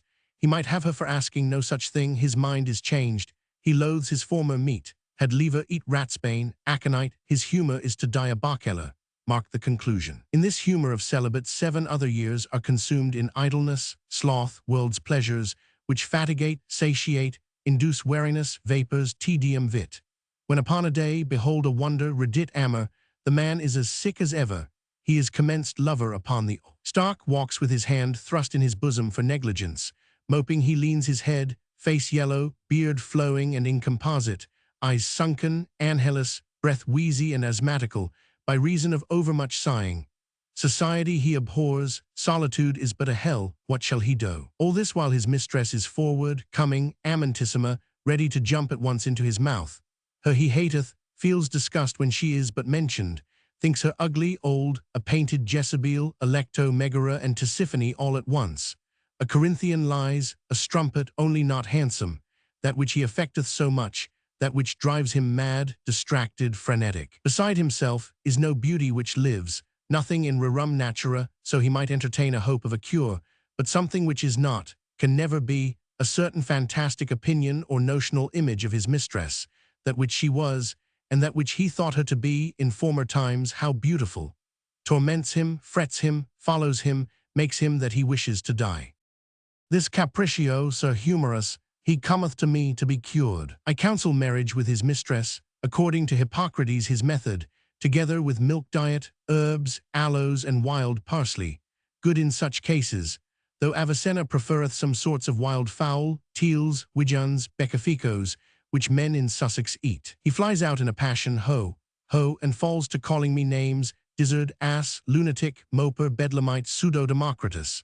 I smile in his face, bidding him be patient, tranquil, to no purpose. He still rages. I think this man must fetch his remedies from Utopia, fairyland, islands in the moon, and sea. Extract Roman 2. Much disputations of fierce wits amongst themselves, in logomachies, subtle controversies, many dry blows given on either side, contentions of learned men, or such as would be so thought, as Bodinus de Periodes saith of such an one, aritant amici ridit mundus, in English, this man his cronies they cocker him up, they flatter him, he would fain appear somebody, meanwhile the world thinks him no better than a dizzard, a ninny, a sophist. Philosophy running mad, madness philosophizing, much idle learned inquiries, what truth is, and no issue fruit of all these noises, only huge books are written, and who is the wiser? Men sitting in the doctor's chair, we marvel how they got their being homines intellectus pulverulenti, as Trincaelius notes. They care not so they may raise a dust to smother the eyes of their oppugners. Homines parvulissimi, as Lemnius, whom Alcuin herein taxeth of a crude Latinism. Dwarfs, minims, the least little men, these spend their time, and it is odds but they lose their time, and wits too into the bargain chasing of nimble and retiring truth. Her they prosecute, her still they worship, libant, they make libations, spilling the wine as those old Romans in their sacrificials, cerealia May games. Truth is the game all these hunt after, to the extreme perturbation and drying up of the moistures humidum radicale exsicant, as Galen, in his counsel to one of these werewits, brain moppers, sponges saith. And for all this nunquam metum attingunt, and how should they? They bowl awry, shooting beside the mark. Whereas it should appear that truth absolute on this planet of ours is scarcely to be found, but in her steed queen opinion predominates, governs, whose shifting and ever mutable lampus meseemeth is man's destiny to follow, she curseth, she guideth him before his uncapable eyes, she frisketh her tender lights, which entertain the childman, until what time his sight be strong to endure the vision of very truth, which is in the heavens, the vision beatifical, as Aeneas expounds in his argument against certain mad wits, which held a god to be corporeous. These were dizzards, fools, Gothamites. But and if very truth be extant indeed on earth, as some hold she it is, which actuates men's deeds, purposes, ye may in vain look for her in the learned universities, halls, colleges. Truth is no doctoress, she takes no degrees at Paris or Oxford. Amongst great clerks, disputants, subtle Aristotles, men nedosi and genii, able to take Lully by the chin, but oftentimes to such an one as myself, an idiota or common person, no great things, melancholizing in woods where waters are, quiet places by rivers, fountains, whereas the silly, expecting no such matter, thinketh only how best to delectate and refresh his mind, continually with natura her pleasant scenes, woods, waterfalls, or art her stately gardens, parks, terraces, belvederes. On a sudden the goddess herself truth has appeared, with a shining lit, and a sparkling countenance, so as ye may not be able lightly to resist her. Extract Roman 3. This morning, May 2, 1662, having first broken my fast upon eggs and cooling salads, mallows, watercresses, those herbs, according to Villanova's his prescription, who disallows the use of meat in a morning as gross, fat, hebetant, feral, altogether fitter for wild beasts than men. E contra commendeth this herb diet for gentle, humane, active, conducing to contemplation in most men. I betook myself to the nearest fields. Being in London, I commonly dwell in the suburbs, as airiest, quietest, loci musis proprieras, free from noises of carriages, wagons, mechanic and baseworks. Workshops, also sights, pageants, spectacles of outlandish birds, fishes, crocodiles, Indians, mermaids. Add quarrels, fightings, wranglings of the common sort, plebs, the rabble, duellos with fists, proper to this island, at which the stilettoed and secrete Italian laughs. Withdrawing myself from these buzzing and illiterate vanities, with a beso las manos to the city, I begin to inhale, draw in, snuff up, as horses dilatis naribus snort the fresh airs, with exceeding great delight, when suddenly there crosses me a procession, sad, heavy, dolorous, tristful, melancholic, able to change mirth into dolor, and overcast a clearer atmosphere than possibly the neighborhoods of so great a city can afford. An old man, a poor man deceased, is borne on men's shoulders to a poor burial, without solemnities of hearse, mourners, plumes, moot person, those personate actors that will weep if ye show them a piece of silver. None of those customed civilities of children, kinsfolk, dependents, following the coffin. He died a poor man, his friends accessors. Oppum, those cronies of his that stuck by him so long as he had a penny, now leave him, forsake him, shun him, desert him. They think it much to follow his putrid and stinking carcase to the grave. His children, if he had any, for commonly the case stands thus, this poor man his son dies before him. He survives, poor, indigent, base, dejected, miserable, and see. Or if he have any which survive him, sua negotia agunt, they mind their own business, forsooth, cannot, will not, find time, leisure, inclination, extremum munus perficere, to follow to the pit their old indulgent father, which loved them, stroked them, caressed them, cockering them up, quantum patuit as far as his means extended. While they were babes, chits, minims, he may rot in his grave, lie stinking in the sun for them, have no burial at all, they care not. O Nephas, chiefly I noted the coffin to have been without a pole, nothing but a few planks, of cheapest wood that could be had naked, having none of the ordinary symptomata of a funeral, those locularii which bear the body having on diversely colored coats, and none black. One of these reported the deceased to have been an almsman 7 years, a pauper, harbored and fed in the workhouse of St. Giles in the Fields, to whose proper burying ground he was now going for interment. All which when I beheld her, hardly I refrained from weeping, and incontinently I fell to musing.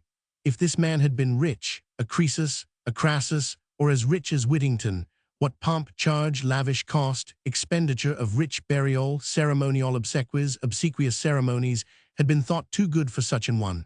What store of panegyrics, elegies, funeral orations, and see. Some beggarly poetaster, worthy to be beaten for his ill rhymes, crying him up. He was rich, generous, bountiful, polite, learned, a Maecenas, while as in very deed he was nothing less. What weeping, sighing, sorrowing, honing, complaining, kinsmen, friends, relatives, 40th cousins, poor relatives, lamenting for the deceased, hypocritical airs, sobbing, striking their breasts, they care not if he had died a year ago. So many clients, dependents, flatterers, parasites, cunning nathos, tramping on foot after the hearse, all their care is, who shall stand fairest with the successor. He meantime, like enough, spurns them from him, spits at them, treads them under his foot, will have naught to do with any such cattle.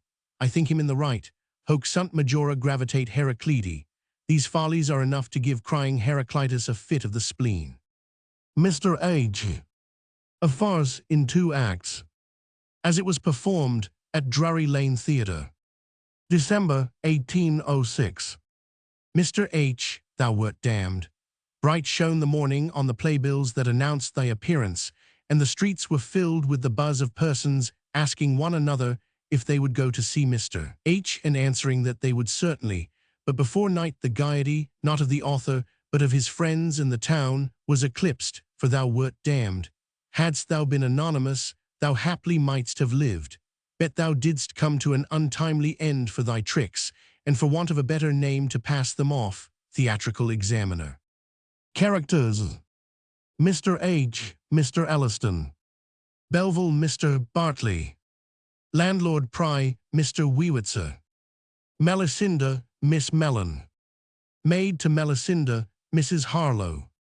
Gentlemen, ladies, waiters, servants, and see. Scene: Bath. Prologue, spoken by Mr. Elliston. if we have sinned in paring down a name. All civil, well-bred authors do the same. Survey the columns of our daily writers. You'll find that some initials are great fighters. How fierce the shock, how fatal is the jar, when Ensign W meets Lieutenant R, with 2 stout seconds just of their own gizzard. Cross Captain X and rough old General Izzard. Letter to letter spreads the dire alarms, till half the alphabet is up in arms. Nor with less luster have initials shown to grace the gentler annals of Crim, Con, where the dispensers of the public lash soft penance give a letter and a dash, where vice reduced in size shrinks to a failing, and loses half her grossness by curtailing. Faux pas are told in such a modest way. The affair of Colonel B with Mrs. A. You must forgive them for what is there, say, which such a pliant vowel must not grant to such a very pressing consonant, or who poetic justice dares dispute, when mildly melting at a lover's suit. The wife's a liquid, her good man a mute, even in the homelier scenes of honest life, the coarse-spun intercourse of man and wife. Initials, I am told, have taken place of dearie, spouse, and that old-fashioned race. And cabbage, asked by brother Snip to tea, replies, I'll come, but it don't rest with me. I always leaves them things to Mrs. C. Oh, should this mincing fashion ever spread from names of living heroes to the dead, how would ambition sigh and hang the head, as each loved syllable should melt away. Her Alexander turned into great A single see her Caesar to express, her Scipio shrunk into a Roman S, and nicked and docked to these new modes of speech. Great Hannibal himself, a Mr. H. Mr. H. A farce in 2 acts. Act I. Scene, a public room in an inn. Landlord, waiters, gentlemen, and C. Enter Mr. H. Mr. H. Landlord, has the man brought home my boots? Landlord, yes, sir. Mr. H. You have paid him. Landlord, there is the receipt, sir, only not quite filled up, no name, only blank, blank, Dr. Tezekiel's Spanish for 1 pair of best Hessians. Now, sir, he wishes to know what name he shall put in, who he shall say doctor. Mr. H. Why, Mr. H. to be sure. Landlord, so I told him, sir, but Zekiel has some qualms about it. He says he thinks that Mr. H. only would not stand good in law. Mr. H. wrought his impertinence, bid him put in Nebuchadnezzar, and not trouble me with his scruples. Landlord, I shall, sir. Exit. Enter a waiter. Waiter, sir, Squire Level's man is below, with a hare and a brace of pheasants for Mr. H. Mr. H. give the man half a crown, and bid him return my best respects to his master. Presents, it seems, will find me out, with any name or no name. Enter 2D waiter. 2D waiter, sir, the man that makes up the directory is at the door. Mr. H. give him a shilling, that is what these fellows come for. 2D waiter, he has sent up to know by what name your honor will please to be inserted. Mr. H. Zounds, fellow, I give him a shilling for leaving out my name, not for putting it in. This is one of the plaguey comforts of going anonymous. Exit 2D waiter. Enter 3D waiter. 3D waiter, 2 letters for Mr. H. Exit. Mr. H. from ladies, opens them. This from Melisenda, to remind me of the morning call I promised. The pretty creature positively languishes to be made Mrs. H. I believe I must indulge her affectedly. This from her cousin, to bespeak me to some party, I suppose, opening it. Oh, this evening, tea and cards, surveying himself with complacency. Dear H., thou art certainly a pretty fellow. I wonder what makes thee such a favourite among the ladies. I wish it may not be owing to the concealment of thy unfortunate P. Shaw. Enter 4th waiter. 4th waiter, sir, one Mr. Printagain is inquiring for you. Mr. H.O., I remember the poet. He is publishing by subscription. Give him a guinea and tell him he may put me down. Fourth waiter, what name shall I tell him, sir? Mr. H. Zounds, he is a poet. Let him fancy a name. Exit fourth waiter. Enter fifth waiter. Fifth waiter, sir, Bartlemy the lame beggar, that you sent a private donation to last Monday, has by some accident discovered his benefactor and is at the door waiting to return thanks. Mr. H.O., poor fellow, who could put it into his head? Now I shall be teased by all his tribe, when once this is known. Well, tell him I am glad I could be of any service to him and send him away. Fifth waiter, I would have done so, sir, but the object of his call now, he says, is only to know who he is obliged to. Mr. H. Why me? Fifth waiter, yes, sir. Mr. H. Me, who else to be sure? Fifth waiter, yes, sir, but he is anxious to know the name of his benefactor. Mr. H. here is a pampered rogue of a beggar that cannot be obliged to a gentleman in the way of his profession, but he must know the name, birth, parentage, and education of his benefactor.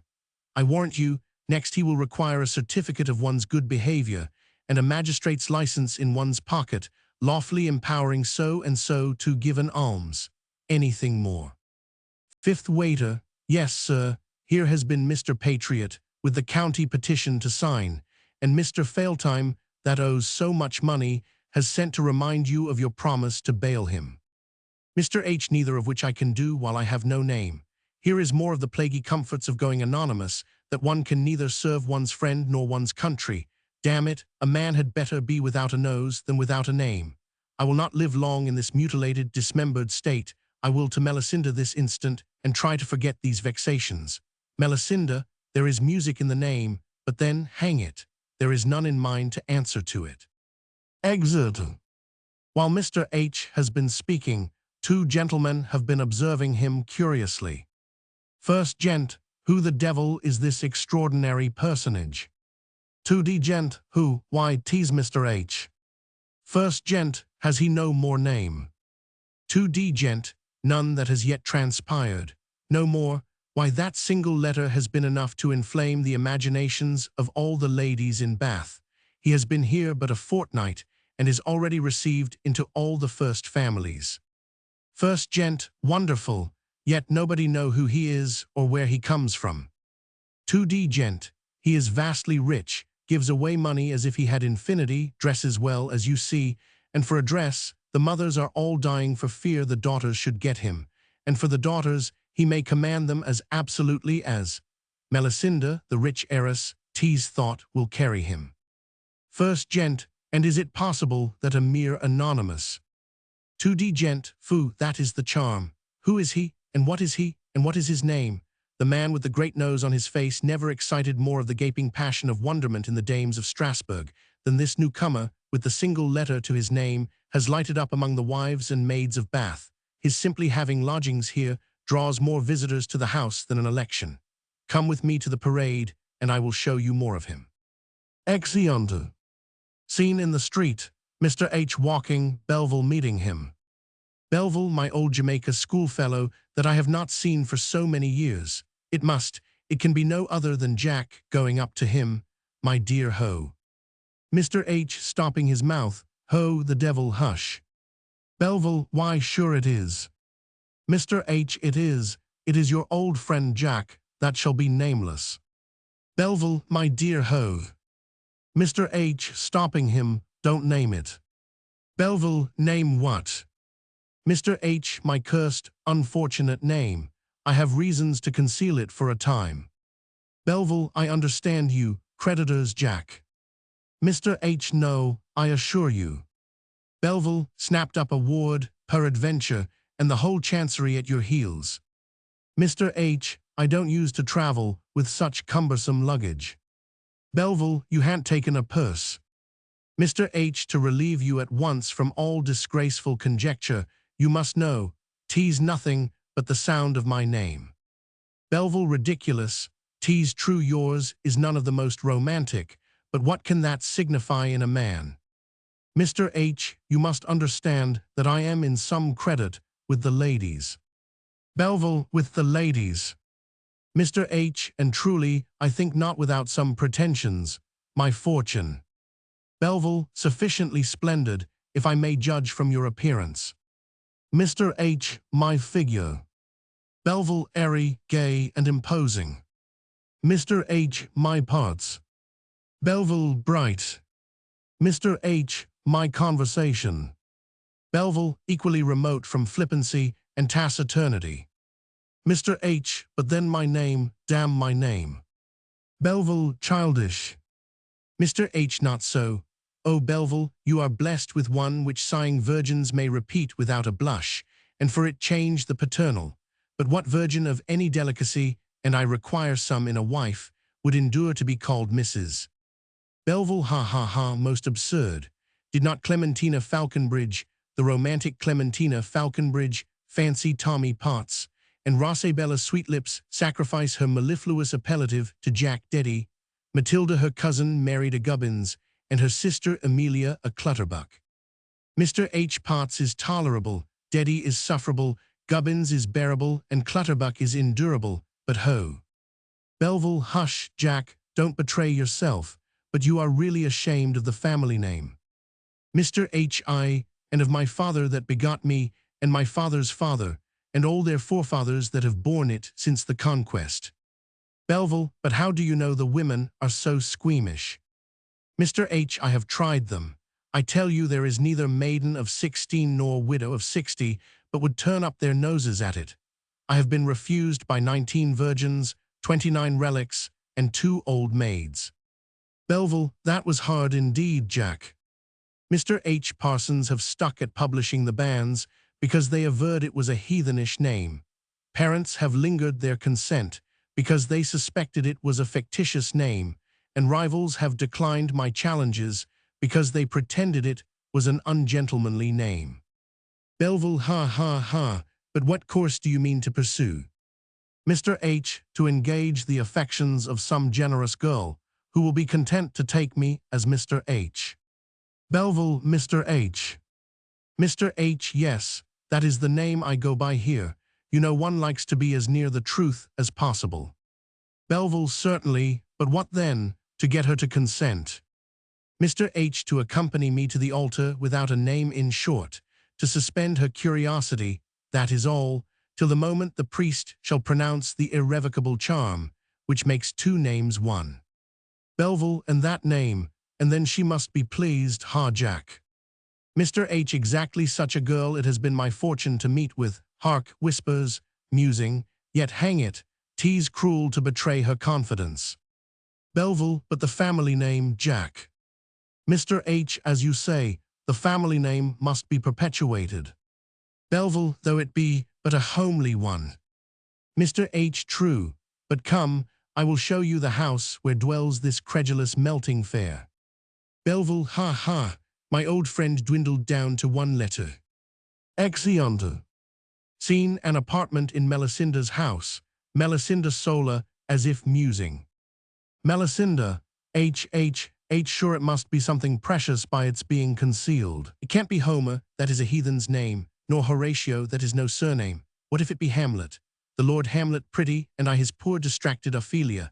No, 'tis none of these. 'Tis Harcourt or Hargrave or some such sounding name, or Howard, highborn Howard, that would do. Maybe it is Harley, methinks my H resembles Harley, the feeling Harley.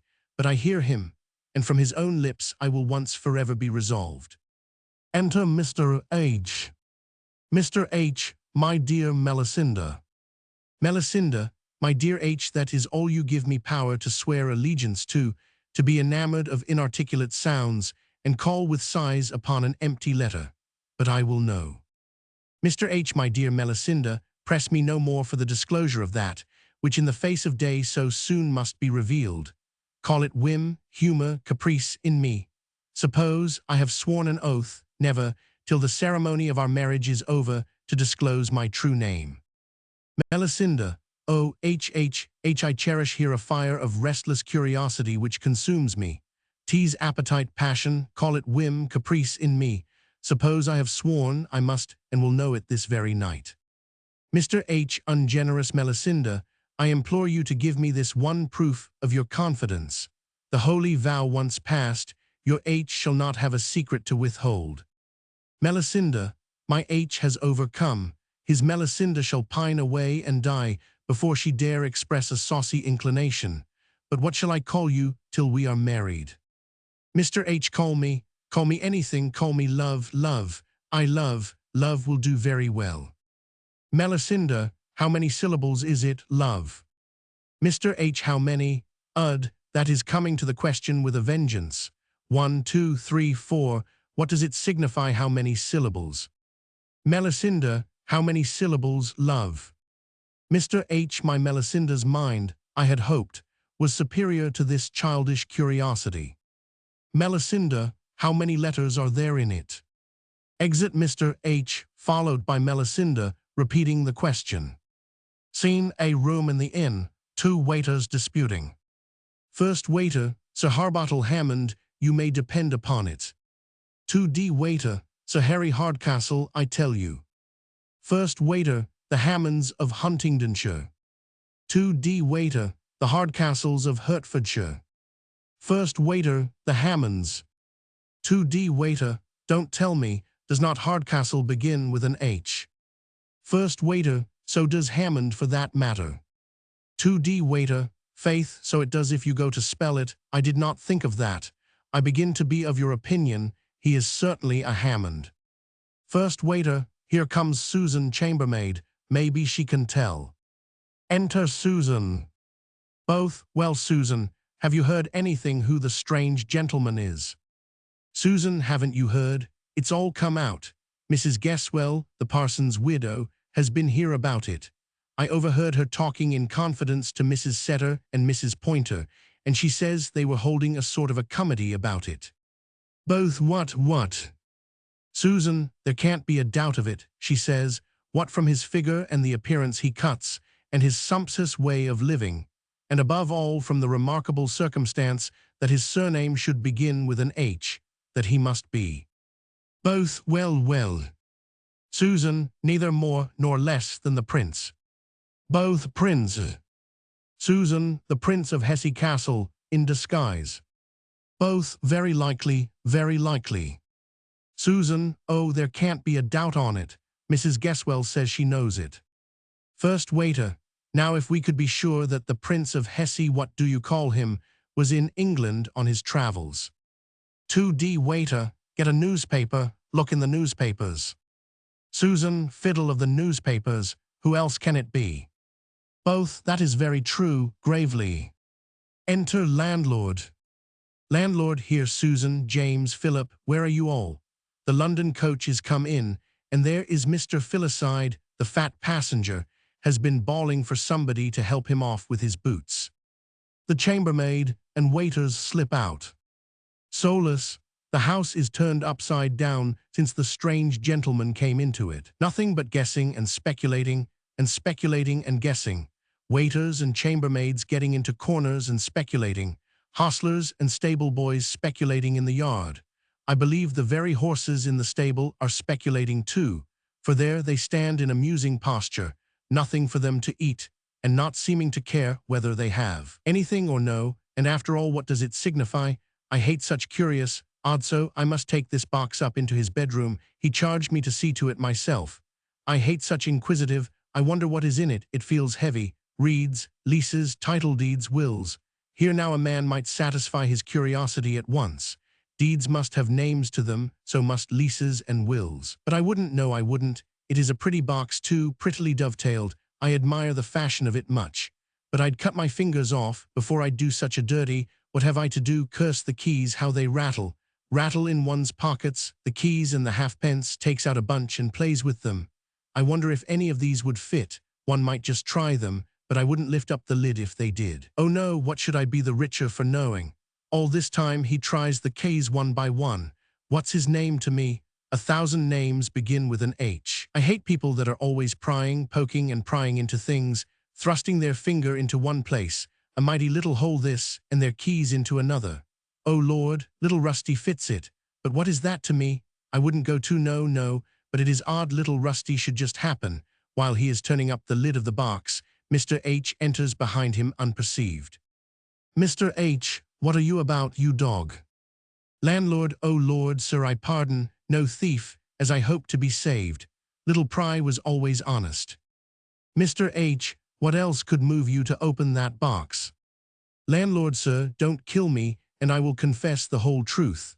This box happened to be lying, that is, I happened to be carrying this box, and I happened to have my keys out, and so, little Rusty happened to fit. Mr. H, so little Rusty happened to fit, and would not a rope fit that rogue's neck? I see the papers have not been moved, all is safe, but it was as well to frighten him a little aside. Come, landlord, as I think you honest, and suspect you only intended to gratify a little foolish curiosity. Landlord, that was all, sir, upon my veracity. Mr. H, for this time I will pass it over. Your name is Pry, I think. Landlord, yes, sir, Jeremiah Pry at your service. Mr. H, an apt name. You have a prying temper, I mean some little curiosity, a sort of inquisitiveness about you.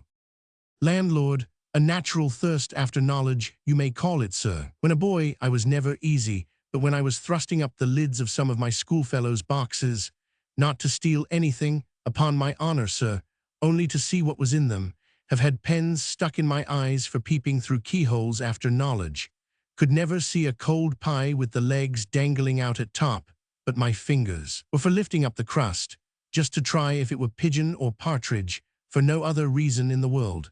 Surely, I think my passion for nuts was owing to the pleasure of cracking the shell to get at something concealed, more than to any delight I took in eating the kernel. In short, sir, this appetite has grown with my growth. Mr. H, you will certainly be hanged some day for peeping into some bureau or other, just to see what is in it. Landlord, that is my fear, sir. The thumps and kicks I have had for peering into parcels and turning of letters inside out, just for curiosity. The blankets I have been made to dance in for searching parish registers for old ladies' ages, just for curiosity. Once I was dragged through a horsepond, only for peeping into a closet that had glass doors to it, while my Lady Bluegodders was undressing, just for curiosity. Mr. H, a very harmless piece of curiosity, truly. And now, Mr. Pry, first have the goodness to leave that box with me, and then do me the favor to carry your curiosity so far as to inquire if my servants are within. Landlord, I shall, sir. Here, David, Jonathan, I think I hear them coming, shall make bold to leave you, sir. Exit. Mr. H, another tolerable specimen of the comforts of going anonymous. Enter 2 footmen. First footman, you speak first. 2D footman, you had better speak. First footman, you promise to begin. Mr. H, they have something to say to me. The rascals want their wages raised, I suppose. There is always a favor to be asked when they come smiling. Well, poor rogues, service is but a hard bargain at the best. I think I must not be close with them. Well, David, well, Jonathan. First footman, we have served your honor faithfully. 2D footman, hope your honor won't take offense. Mr. H, the old story, I suppose, wages. First footman, that's not it, your honor. 2D footman, you speak. First footman, but if your honor would just be pleased to. 2D footman, only be pleased to. Mr. H, be quick with what you have to say, for I am in haste. First footman, just 2D footman, let us know who it is. First footman, who it is we have the honor to serve. Mr. H, why me, you serve me. 2D footman, yes, sir, but we do not know who you are. Mr. H, childish curiosity, do not you serve a rich master, a gay master, an indulgent master? First footman, ah, sir, the figure you make is to us, your poor servants, the principal mortification. 2D footman, when we get over a pot at the public house, or in a gentleman's kitchen, or elsewhere, as poor servants must have their pleasures, when the question goes round, who is your master, and who do you serve, and one says, I serve Lord so-and-so, and another, I am Squire such-a-one's footman. First footman, we have nothing to say for it, but that we serve Mr. H. 2D footman, or Squire H. Mr. H, really, you are a couple of pretty modest, reasonable personages. But I hope you will take it as no offense, gentlemen, if, upon a dispassionate review of all that you have said, I think fit not to tell you any more of my name than I have chosen for especial purposes to communicate to the rest of the world. First footman, why then, sir, you may suit yourself. 2D footman, we tell you plainly we cannot stay. First footman, we don't choose to serve Mr. H. 2D footman, nor any Mr. or Squire in the alphabet. First footman, that lives in crisscross row. Mr. H, go for a couple of ungrateful, inquisitive, senseless rascals. Go hang, starve, or drown. Rogues, to speak thus irreverently of the alphabet, I shall live to see you glad to serve old Q, to curl the wig of great S, adjust the dot of little I, stand behind the chair of X, Y, Z, wear the livery of Ectora, and ride behind the sulky of N by itself and exit in a rage. Act Roman 2. Scene, a handsome apartment well lighted, T, cards, and C. A large party of ladies and gentlemen, among them Melisenda. First lady, I wonder when the charming man will be here. 2D lady, he is a delightful creature, such a polish. 3D lady, such an air in all that he does or says. Fourth lady, yet gifted with a strong understanding. Fifth lady, but has your ladyship the remotest idea of what his true name is? First lady, they say his very servants do not know it, his French valet that has lived with him these 2 years. 2D lady, there, madam, I must beg leave to set you right, my coachman. First lady, I have it from the very best authority, my footman. 2D lady, then, madam, you have set your servants on. First lady, no, madam, I would scorn any such little mean ways of coming at a secret.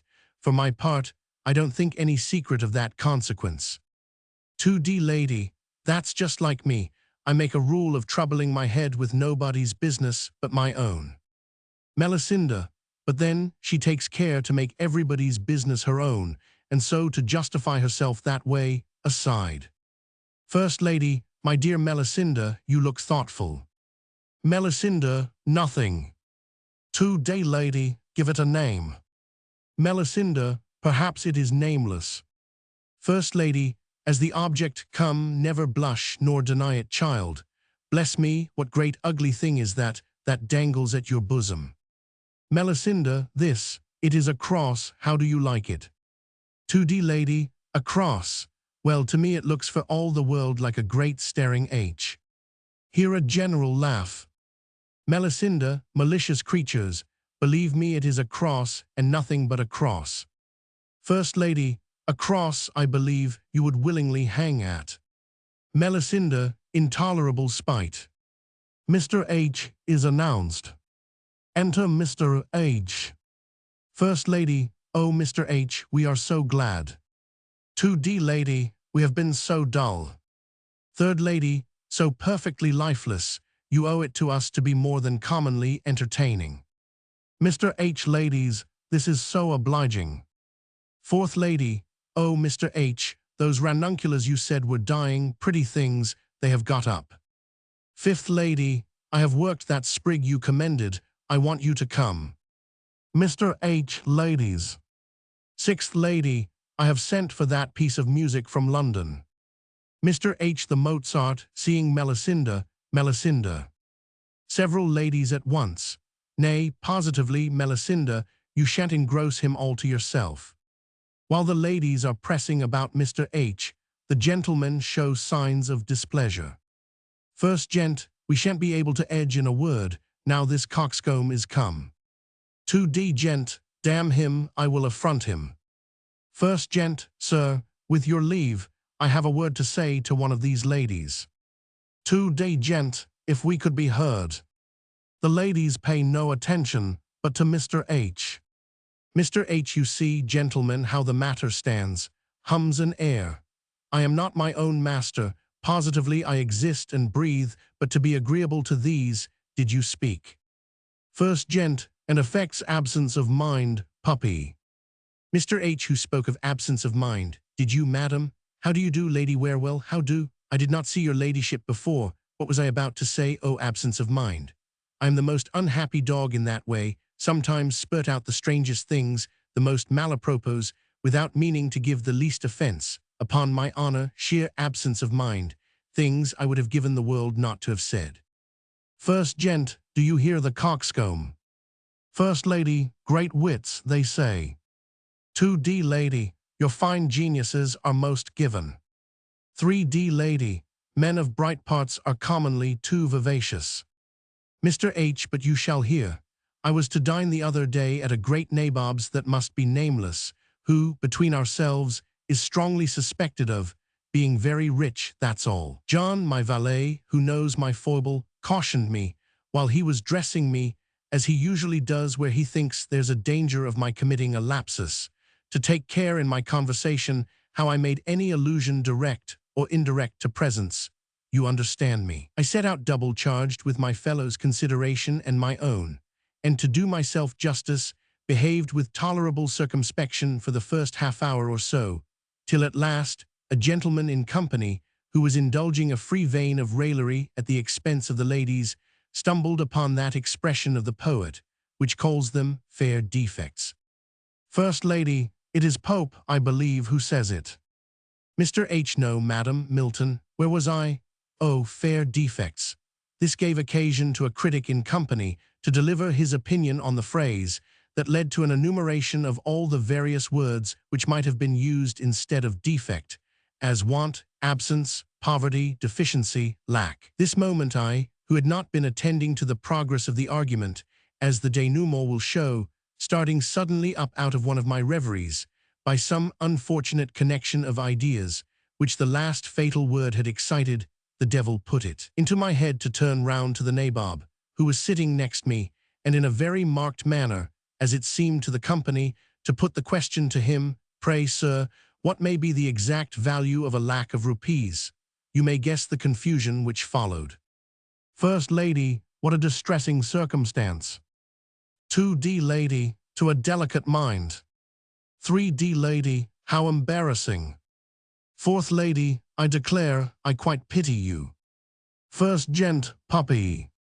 Mr. H. A. Baronet at the table, seeing my dilemma, jogged my elbow, and a good-natured duchess, who does everything with a grace peculiar to herself, trod on my toes at that instant. This brought me to myself, and covered with blushes and pitied by all the ladies, I withdrew. First lady, how charmingly he tells a story.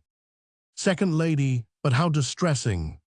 MRH Lord Squandercounsel, who is my particular friend, was pleased to rally me in his inimitable way upon it next day. I shall never forget a sensible thing he said on the occasion, speaking of absence of mind, my foible, says he, my dear hogs. Several ladies, hogs, what, huh? MRH, my dear hogsflesh, my name, hear a universal scream, oh my cursed unfortunate tongue, H I mean, where was I? First lady, filthy, abominable. Second lady, unutterable. Third lady, hogs, foe. Fourth lady, disgusting. Fifth lady, vile. Sixth lady, shocking. First lady, odious. Second lady, hogs, pa.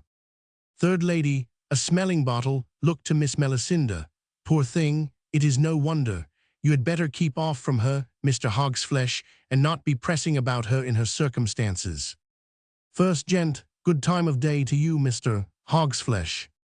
Second gent, the compliments of the season to you, Mr. Hogsflesh. MRH, this is too much, flesh, and blood cannot endure it.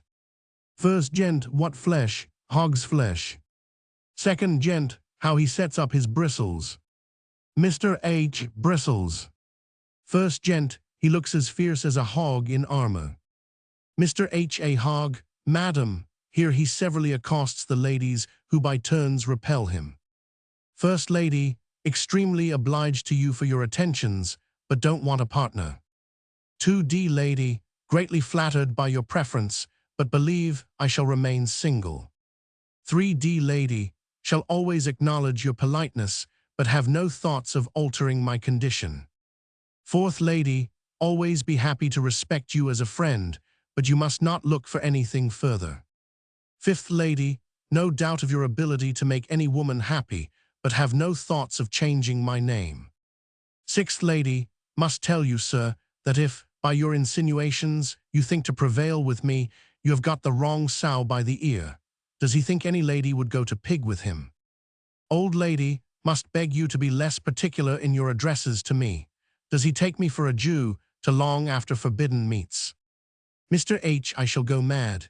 To be refused by old Mother Damnable, she that's so old, nobody knows whether she was ever manned or no, but passes for a maid by courtesy, her juvenile exploits being beyond the farthest stretch of tradition. Old Mother Damnable. Exeunt all, either pitying or seeming to avoid him. Scene the street. Belleville and another gentleman. Belleville, poor Jack, I am really sorry for him. The account which you give me of his mortifying change of reception at the assembly would be highly diverting if it gave me less pain to hear it. With all his amusing absurdities, and amongst them not the least, a predominant desire to be thought well of by the fair sex, he has an abundant share of good nature and is a man of honor. Notwithstanding all that has happened, Melisenda may do worse than take him yet. But did the women resent it so deeply as you say? Gent, oh, intolerably, they fled him as fearfully when 'twas once blown, as a man would be avoided, who was suddenly discovered to have marks of the plague, and as fast, when before they had been ready to devour the foolishest thing he could say. Belleville, so frail is the tenure by which these women's favorites commonly hold their envied preeminence. Well, I must go find him out and comfort him. I suppose I shall find him at the inn. Gent, either there or at Melisenda's. Adieu. Exeunt. Scene Mr. H's apartment. Mr. H. Solus. Was ever anything so mortifying, to be refused by old Mother Damnable, with such parts and address, and the little squeamish devils to dislike me for a name, a sound. Oh, my cursed name, that it was something I could be revenged on, if it were alive, that I might tread upon it, or crush it, or pummel it, or kick it, or spit it out, for it sticks in my throat and will choke me. My plaguey ancestors, if they had left me but a Van, or a Mac, or an Irish O, it had been something to qualify it. Mynheer Van Hogsflesh, or Sawney Mac Hogsflesh, or Sir Phelim o' Hogsflesh, but downright blunt. If it had been any other name in the world, I could have borne it. If it had been the name of a beast, as bull, fox, kid, lamb, wolf, lion, or of a bird as sparrow, hawk, buzzard, daw, finch, nightingale, or of a fish as sprat, herring, salmon, or the name of a thing as ginger, hay, wood, or of a color as black, gray, white, green, or of a sound as bray, or the name of a month as March, May, or of a place as Barnet, Baldock, Hitchin, or the name of a coin as farthing, penny, tuppenny, or of a profession as butcher, baker, carpenter, piper, fisher, fletcher, fowler, glover, or a Jew's name as Solomon's, Isaac's, Jacob's, or a personal name as foot, leg, crookshanks, heaverside, sidebottom, longbottom, ramsbottom, winterbottom, or a long name as Blanchenhagen or Blanchenhausen, or a short name as crib, crisp, crips, tag, trot, tub, fips, page, paps, or prig, or wig, or pip, or trip. Trip had been something, but ho! Walks about in great agitation, recovering his calmness a little, sits down. Farewell the most distant thoughts of marriage, the finger-circling ring, the purity-figuring glove, the envy-pining bridemaids, the wishing parson, and the simpering clerk. Farewell the ambiguous blush-raising joke, the titter-provoking pun, the morning-stirring drum. No son of mine shall exist to bear my ill-fated name. No nurse come chuckling to tell me it is a boy. No midwife leering at me from under the lids of professional gravity. I dreamed of Caudle. Sings in a melancholy tone. Lullaby, lullaby, hushaby baby, how like its papa it is. Makes motions as if he was nursing. And then when grown up, is this your son, sir? Yes, sir, a poor copy of me, a sad young dog, just what his father was at his age. I have 4 more at home. Oh, oh, oh. Enter landlord. Mr. H. Landlord, I must pack up tonight. You will see all my things got ready. Landlord, hope your honor does not intend to quit the Blue Boar. Sorry anything has happened. Mr. H. He has heard it all. Landlord, your honor has had some mortification to be sure. As a man may say, you have brought your pigs to a fine market. Mr. H. Pigs. Landlord, what then? Take old prize advice and never mind it. don't scorch your crackling for 'em, sir. Mr. H scorch my crackling, a queer phrase, but I suppose he don't mean to affront me. Landlord, what is done can't be undone. You can't make a silken purse out of a sow's ear. Mr. H, as you say, landlord, thinking of a thing does but augment it.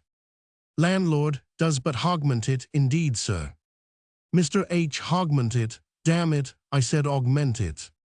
Landlord, lord, sir, 'tis not everybody has such gift of fine phrases as your honor, that can lard his discourse. Mr. H, lard. Landlord, suppose they do smoke you. Mr. H, smoke me. Landlord, one of my phrases, never mind my words, sir, my meaning is good. We all mean the same thing, only you express yourself one way and I another, that's all. The meaning's the same, it is all pork. Mr. H, that's another of your phrases, I presume. Bell rings, and the landlord called for. Landlord, anon, anons. Mr. H, oh, I wish I were anonymous. Exeunt several ways. Scene, Melissenda's apartment. Melisenda and maid. Maid, lord, madam, before I take on as you do about a foolish, what signifies a name, hogs, what is it, is just as good as any other for what I see. Melisenda, ignorant creature, yet she is perhaps blessed in the absence of those ideas, which, while they add a zest to the few pleasures which fall to the lot of superior natures to enjoy, doubly edge the maid. Superior natures, a fig, if he's hogged by name, he's not hogged by nature, that don't follow. His name don't make him anything, does it? He don't grunt the more for it, nor squeak, that ever I hear. He likes his victuals out of a plate, as other Christians do. You never see him go to the trough. Melisenda, unfeeling wretch, yet possibly her intentions. Maid, for instance, madam, my name is Finch, Betty Finch. I don't whistle the more for that, nor long after canary seed while I can get good wholesome mutton, no, nor you can't catch me by throwing salt on my tail. If you come to that, hadn't I a young man used to come after me, they said courted me. His name was Lyon, Francis Lyon, a tailor, but though he was fond enough of me, for all that he never offered to eat me. Melisenda, how fortunate that the discovery has been made before it was too late. Had I listened to his deceits, and, as the perfidious man had almost persuaded me, precipitated myself into an inextricable engagement before. Maid, no great harm if you had. You'd only have bought a pig in a poke, and what then? Oh, here he comes creeping. Enter Mr. H. Abject. Go to her, Mr. Hogsbristles, what's your name? Don't be afraid, man, don't give it up. She's not crying, only summat has made her eyes red. She has got a sty in her eye, I believe. Going. Melisenda, you are not going, Betty. Maid, oh, madam, never mind me. I shall be back in the twinkling of a pig's whisker, as they say. Exit. Mr. H. Melisenda, you behold before you a wretch who would have betrayed your confidence, but it was love that prompted him, who would have tricked you, by an unworthy concealment, into a participation of that disgrace which a superficial world has agreed to attach to a name. But with it you would have shared a fortune not contemptible, and a heart. But tease over now. That name he is content to bear alone, to go where the persecuted syllables shall be no more heard, or excite no meaning, some spot where his native tongue has never penetrated, nor any of his countrymen have landed, to plant their unfeeling satire, their brutal wit, and national ill manners, where no Englishmen. Here Melisenda, who has been pouting during this speech, fetches a deep sigh. Some yet undiscovered otter-hate, where witless, unapprehensive savages shall innocently pronounce the ill-fated sounds, and think them not inharmonious. Melisenda, oh! Mr. H, who knows, but among the female natives might be found. Melisenda, sir, raising her head. Mr. H, one who would be more kind than some Obria, Queen Obria. Melisenda, oh! Mr. H, or what if I were to seek for proofs of reciprocal esteem among unprejudiced African maids in Monomatopa? Enter servant. Servant, Mr. Belville. Exit. Enter Belville. Mr. H. Monomatopa, musing. Belville, heyday, Jack, what means this mortified face? Nothing has happened, I hope, between this lady and you. I beg pardon, madam, but understanding my friend was with you, I took the liberty of seeking him here. Some little difference possibly which a third person can adjust, not a word. Will you, madam, as this gentleman's friend, suffer me to be the arbitrator? Strange, harkee Jack, nothing has come out, has there? You understand me? Oh, I guess how it is. Somebody has got at your secret. You haven't blabbed it yourself, have you? Ha ha ha, I could find in my heart. Jack, what would you give me if I should relieve you? Mr. H. No power of man can relieve me, sighs, but it must lie at the root, gnawing at the root, here it will lie.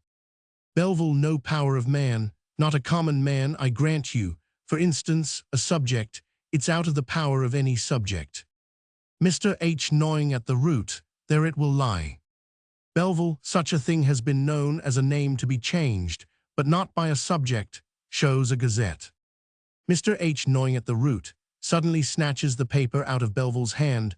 Ha, pish, nonsense, give it me what? Reads, promotions, bankrupts, a great many bankrupts this week, there it will lie. Lays it down, takes it up again and reads. The king has been graciously pleased, gnawing at the root, graciously pleased to grant unto John Hogsflesh, the devil, Hogsflesh-esque, of Stye Hall in the county of Hants, his royal license and authority. O Lord, O Lord. He and his issue, me and my issue, may take and use the surname and arms of Bacon, Bacon, the surname and arms of Bacon, in pursuance of an injunction contained in the last will and testament of Nicholas Bacon, Esquire, his late uncle, as well as out of grateful respect to his memory. Grateful respect. Poor old soul, here's more, and that such arms may be first duly exemplified. They shall, I will take care of that, according to the laws of arms and recorded in the herald's office.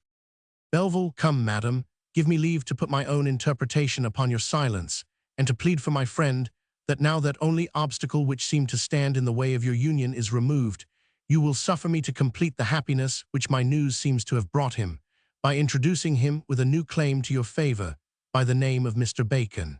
Takes their hands and joins them, which Melisenda seems to give consent to with a smile. Mr. H. Generous Melisenda, my dear friend, he and his issue, me and my issue, O Lord. Belleville, I wish you joy, Jack, with all my heart. Mr. H. Bacon, Bacon, Bacon, how odd it sounds. I could never be tired of hearing it. There was Lord Chancellor Bacon. Methinks I have some of the Verulam blood in me already. Methinks I could look through nature. There was Friar Bacon, a conjurer. I feel as if I could conjure too. Enter a servant. Servant, 2 young ladies and an old lady are at the door, inquiring if you see company, madam. Mr. H. Surname and arms. Melisenda, show them up. My dear Mr. Bacon, moderate your joy. Enter 3 ladies, being part of those who were at the assembly. First lady, my dear Melisenda, how do you do? Second lady, how do you do? We have been so concerned for you. Old lady, we have been so concerned seeing him, Mr. Hogsflesh. Mr. H. There's no such person, nor there never was, nor 'tis not fit there should be, surname and arms. Belleville, it is true what my friend would express. We have been all in a mistake, ladies. Very true, the name of this gentleman was what you call it, but it is so no longer. The succession to the long-contested Bacon estate is at length decided, and with it, my friend succeeds to the name of his deceased relative. Mr. H., His Majesty has been graciously pleased. First Lady, I am sure we all join in hearty congratulation, sighs. Second Lady, and wish you joy with all our hearts, hi-ho. Old Lady, and hope you will enjoy the name and estate many years, cries. Belleville, ha, ha, ha, mortify them a little, Jack.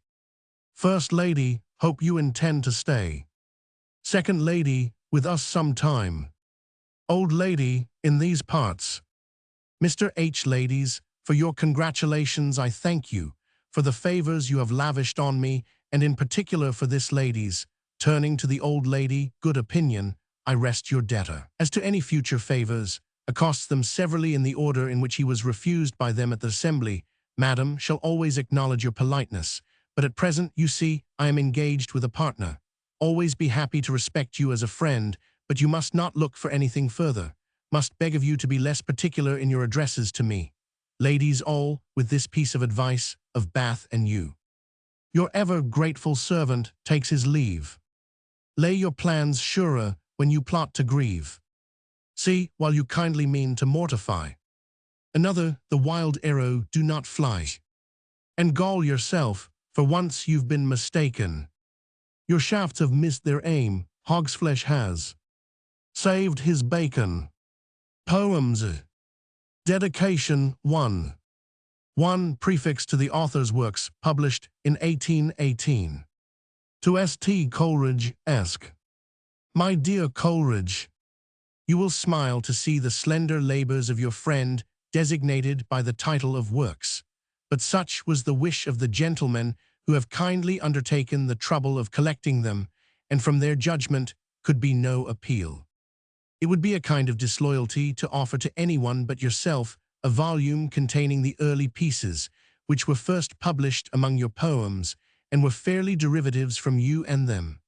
My friend Lloyd and myself came into our first battle. Authorship is a sort of warfare under cover of the greater Ajax. How this association, which shall always be a dear and proud recollection to me, came to be broken, who snapped the threefold cord, whether yourself, but I know that was not the case, grew ashamed of your former companions, or whether, which is by much the more probable, some ungracious bookseller was author of the separation, I cannot tell, but wanting the support of your friendly elm, I speak for myself, my vine has since that time put forth few or no fruits. The sap, if ever it had any, has become, in a manner, dried up and extinct, and you will find your old associate, in his second volume, dwindled into prose and criticism. Am I right in assuming this as the cause, or is it that, as years come upon us, except with some more healthy happy spirits, life itself loses much of its poetry for us? We transcribe but what we read in the great volume of nature, and as the characters grow dim, we turn off and look another way. You yourself write no Christables nor ancient mariners now.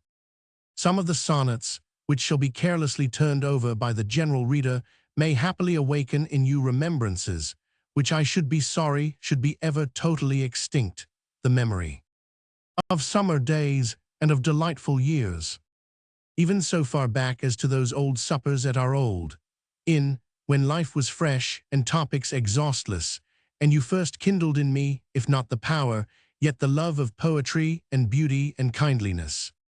What words have I heard spoke at the Mermaid? The world has given you many a shrewd nip and gird since that time, but either my eyes are grown dimmer, or my old friend is the same who stood before me 23 years ago, his hair a little confessing the hand of time, but still shrouding the same capacious brain, his heart not altered, scarcely where it alteration finds. One piece, Coleridge, I have ventured to publish in its original form, though I have heard you complain of a certain over-imitation of the antique in the style. If I could see any way of getting rid of the objection without rewriting it entirely, I would make some sacrifices. But when I wrote John Woodville, I never proposed to myself any distinct deviation from common English. I had been newly initiated in the writings of our elder dramatists. Beaumont and Fletcher and Massinger were then a first love, and from what I was so freshly conversant in, what wonder if my language imperceptibly took a tinge? The very time which I had chosen for my story, that which immediately followed the Restoration, seemed to require, in an English play, that the English should be of rather an older cast than that of the precise year in which it happened to be written. I wish it had not some faults, which I can less vindicate than the language. I remain, my dear Coleridge, yours, with unabated esteem. C. Lamb. Poems. Hester.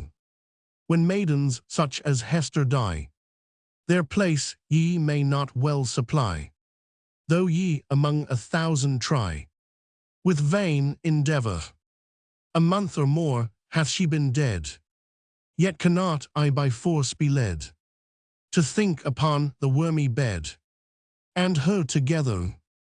A springy motion in her gait, a rising step did indicate, of pride and joy no common rate, that flushed her spirit. I know not by what name beside I shall it call, if 'twas not pride. It was a joy to that allied. she did inherit. Her parents held the Quaker rule, which doth the human failing cool. But she was trained in nature's school. Nature had blessed her. A waking eye, a prying mind. A heart that stirs is hard to bind. A hawk's keen sight ye cannot blind. Ye could not Hester, my sprightly neighbor, gone before, to that unknown and silent shore. Shall we not meet, as heretofore, some summer morning, when from thy cheerful eyes a ray hath struck a bliss upon the day, a bliss that would not go away, a sweet forewarning to Charles Lloyd, an unexpected visitor, alone, obscure, without a friend, a cheerless, solitary thing. Why seeks my Lloyd the stranger out? What offering can the stranger bring of social scenes, homebred delights, that him in aught compensate may, for Stowey's pleasant winter nights, for loves and friendships far away, in brief oblivion to forgo friends such as thine, so justly dear, and be a while with me content to stay a kindly loiterer here. For this a gleam of random joy hath flushed my unaccustomed cheek, and with an o'ercharged bursting heart I feel the thanks I cannot speak. Oh, sweet are all the muses' lays, and sweet the charm of matin bird. 'Twas long since these estranged ears the sweeter voice of friend had heard. The voice hath spoke the pleasant sounds in memory's ear, in after time shall live to sometimes rouse a tear, and sometimes prompt an honest rhyme. For when the transient charm is fled, and when the little week is o'er, to cheerless, friendless solitude, when I return as heretofore, long, long within my aching heart, the grateful sense shall cherished be. I'll think less meanly of myself, that Lloyd will sometimes think on me. The three friends, three young maids in friendship met, Mary, Martha, Margaret. Margaret was tall and fair, Martha shorter by a hair. If the first excelled in feature, others' grace and ease were greater. Mary, though to rival lath, in their best gifts equaled both. They a due proportion kept. Martha mourned if Margaret wept. Margaret joyed when any good she of Martha understood, and in sympathy for either, Mary was outdone by neither. Thus far for a happy space, all three ran an equal race, a most constant friendship proving, equally beloved and loving, all their wishes, joys the same, sisters only, not in name. Fortune upon each one smiled, as upon a favorite child. Well-to-do and well-to-see were the parents of all three, till on Martha's father crosses brought a flood of worldly losses, and his fortunes rich and great changed at once to low estate, under which o'erwhelming blow Martha's mother was laid low, she a hapless orphan left, of maternal care bereft, trouble following trouble fast, lay in a sick bed at last. In the depth of her affliction, Martha now received conviction that a true and faithful friend can the surest comfort lend. Night and day with friendship tried, ever constant by her side, was her gentle Mary found, with a love that knew no bound, and the solace she imparted saved her dying broken-hearted. In this scene of earthly things, not one good unmixed springs. That which had to Martha proved a sweet consolation moved different feelings of regret in the mind of Margaret, she whose love was not less dear, nor affection less sincere. To her friend was, by occasion, of more distant habitation, fewer visits forced to pay her, when no other cause did stay her, and her merry living nearer.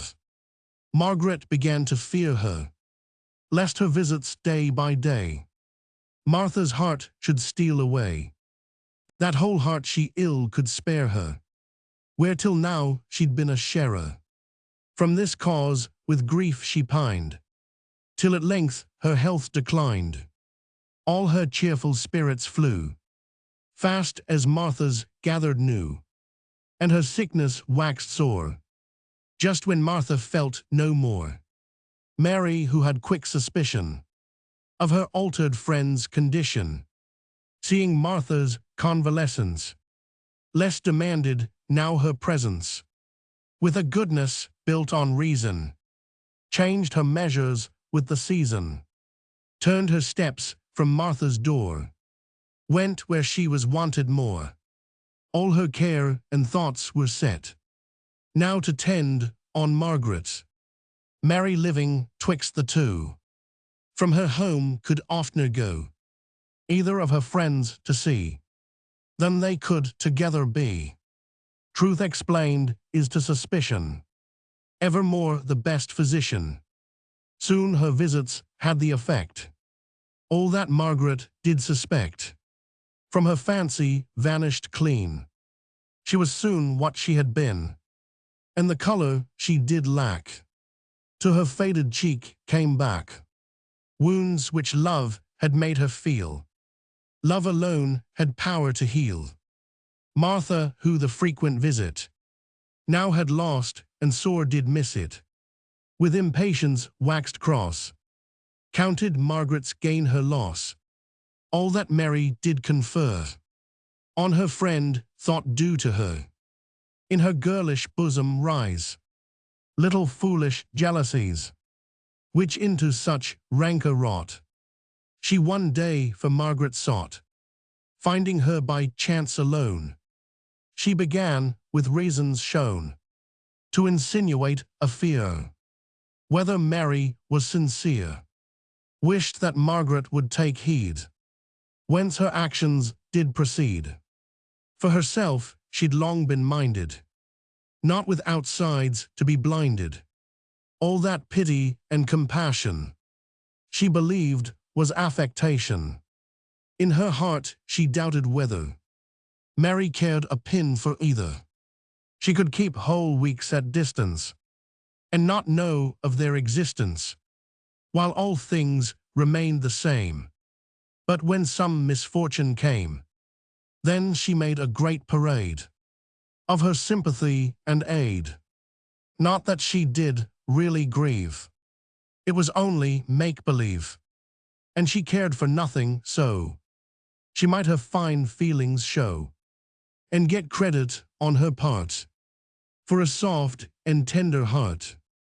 With such speeches smoothly made, she found methods to persuade Margaret, who being sore from the doubts she'd felt before, was prepared for mistrust, to believe her reasons just, quite destroyed that comfort glad, which in Mary late she had, made her in experience spite, think her friend a hypocrite, and resolve with cruel scoff to renounce and cast her off.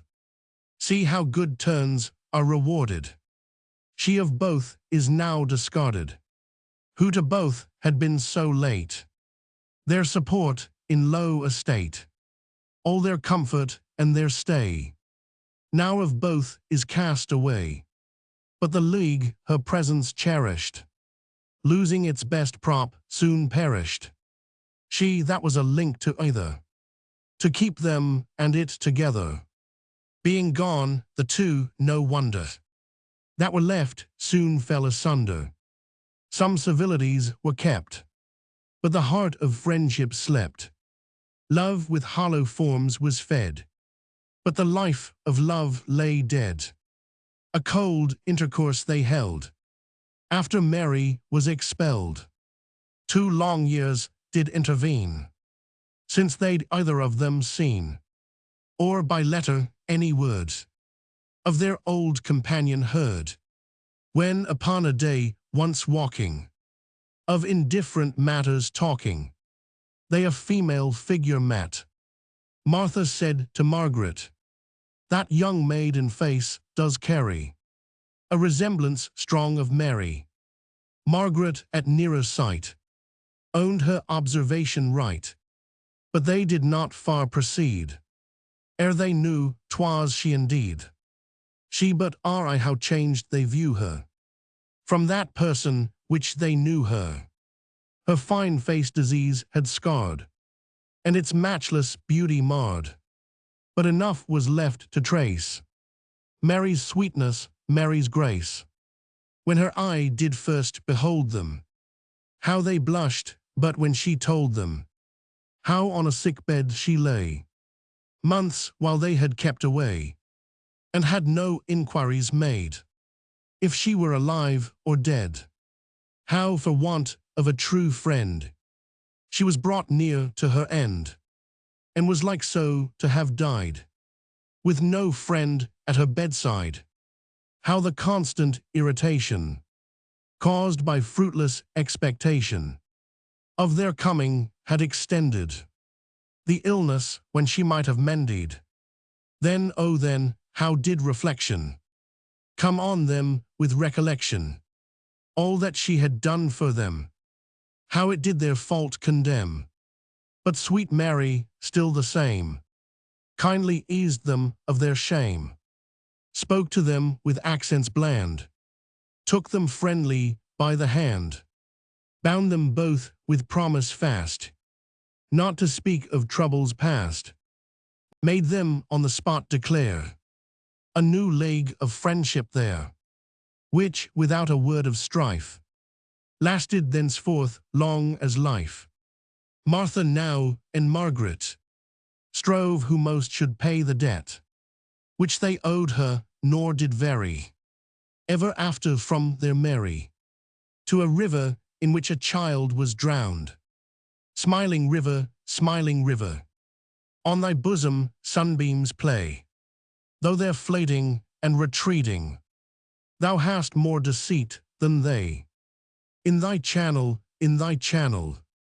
choked with ooze and gravelly stones, deep immersed and unhearsed, lies young Edward's corse, his bones, ever whitening, as thy waves against them dash. What thy torrent in the current swallowed, now it helps to wash, as if senseless, things had failing in this case. What so blindly and unkindly it destroyed, it now does grace the old familiar faces. I have had playmates, I have had companions, in my days of childhood, in my joyful school days. All are gone, the old familiar faces. I have been laughing, I have been carousing, drinking late, sitting late, with my bosom cronies. All are gone, the old familiar faces. I loved a love once, fairest among women. Closed are her doors on me, I must not see her. All are gone, the old familiar faces. I have a friend, a kinder friend has no man. Like an ingrate, I left my friend abruptly, left him to muse on the old familiar faces. Ghost-like, I paced round the haunts of my childhood. Earth seemed a desert I was bound to traverse, seeking to find the old familiar faces.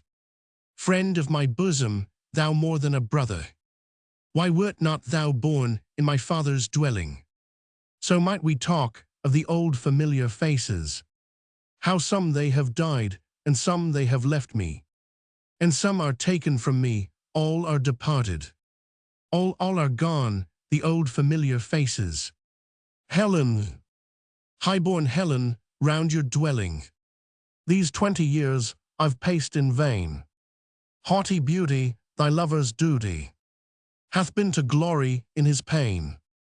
High-born Helen, proudly telling stories of thy cold disdain. I starve, I die, now you comply. And I no longer can complain. These 20 years I've lived on tears, dwelling forever on a frown. On sighs I've fed, your scorn my bread. I perish now, you kind are grown. Can I, who loved my beloved, but for the scorn was in her eye, can I be moved for my beloved, when she returns me sigh for sigh? In stately pride, by my bedside, high-born Helen's portraits hung. Deaf to my praise, my mournful lays are nightly to the portrait sung. To that I weep, nor ever sleep, complaining all night long to her. Helen, grown old, no longer cold, said you to all men I prefer. A vision of repentance. I saw a famous fountain in my dream, where shady pathways to a valley led. A weeping willow lay upon that stream, and all around the fountain brink was spread wide branching trees with dark green leaf rich clad, forming a doubtful twilight, desolate and sad. The place was such that whoso entered in, disrobed was of every earthly thought, and straight became as one that knew not sin, or to the world's first innocence was brought. And seemed it now he stood on holy ground, in sweet and tender melancholy wrapped around. A most strange calm stole o'er my soothed sprite. Long time I stood, and longer had I stayed, when lo, I saw by the sweet moonlight, which came in silence o'er that silent shade, where near the fountain something like despair made of that weeping willow garlands for her hair, and eke with painful fingers she enwove many an uncouth stem of savage thorn, the willow garland that was for her love, and these her bleeding temples would adorn. With sighs her heart nigh burst, salt tears fast fell, as mournfully she bended o'er that sacred well. To whom, when I addressed myself to speak, she lifted up her eyes and nothing said. The delicate red came mantling o'er her cheek, and gathering up her loose attire, she fled to the dark covert of that woody shade, and in her goings seemed a timid, gentle maid, revolving in my mind what this should mean, and why that lovely lady plained so, perplexed in thought at that mysterious scene, and doubting if 'twere best to stay or go. I cast mine eyes in wistful gaze around, when from the shades came slow a small and plaintive sound. Psyche am I, who love to dwell in these brown shades, this woody dell, where never busy mortal came, till now to pry upon my shame. At thy feet what dost thou see? The waters of repentance be, which night and day I must augment with tears like a true penitent, if haply so my day of grace be not yet past, and this lone place, or shadowy dark, excludeth hence all thoughts but grief and penitence. Why dost thou weep, thou gentle maid? And wherefore, in this barren shade, thy hidden thoughts with sorrow feed? Can things so fair repentance need? Oh, I have done a deed of shame, and tainted is my virgin fame, and stained the beauteous maiden white, in which my bridal robes were dight. And who the promised spouse, declare, and what those bridal garments were. Severe and saintly righteousness composed the clear white bridal dress. Jesus, the Son of Heaven's high King, bought with his blood the marriage ring. A wretched sinful creature, I, deemed lightly of that sacred tie, gave to a treacherous world my heart, and played the foolish wanton's part. Soon to these murky shades I came, to hide from the sun's light my shame. And still I haunt this woody dell, and bathe me in that healing well, whose waters clear have influence from sin's foul stains the soul to cleanse, and night and day I them augment, with tears like a true penitent, until due expiation made, and fit atonement fully paid, the Lord and Bridegroom me present, wherein sweet strains of high consent, God's throne before the seraphim, shall chant the ecstatic marriage hymn. Now Christ restore thee soon, I said, and thenceforth all my dream was fled. Dialogue between a mother and child. Child, O lady, lay your costly robes aside. No longer may you glory in your pride. Mother, wherefore today art singing in mine ear? Sad songs were made so long ago, my dear. This day I am to be a bride, you know.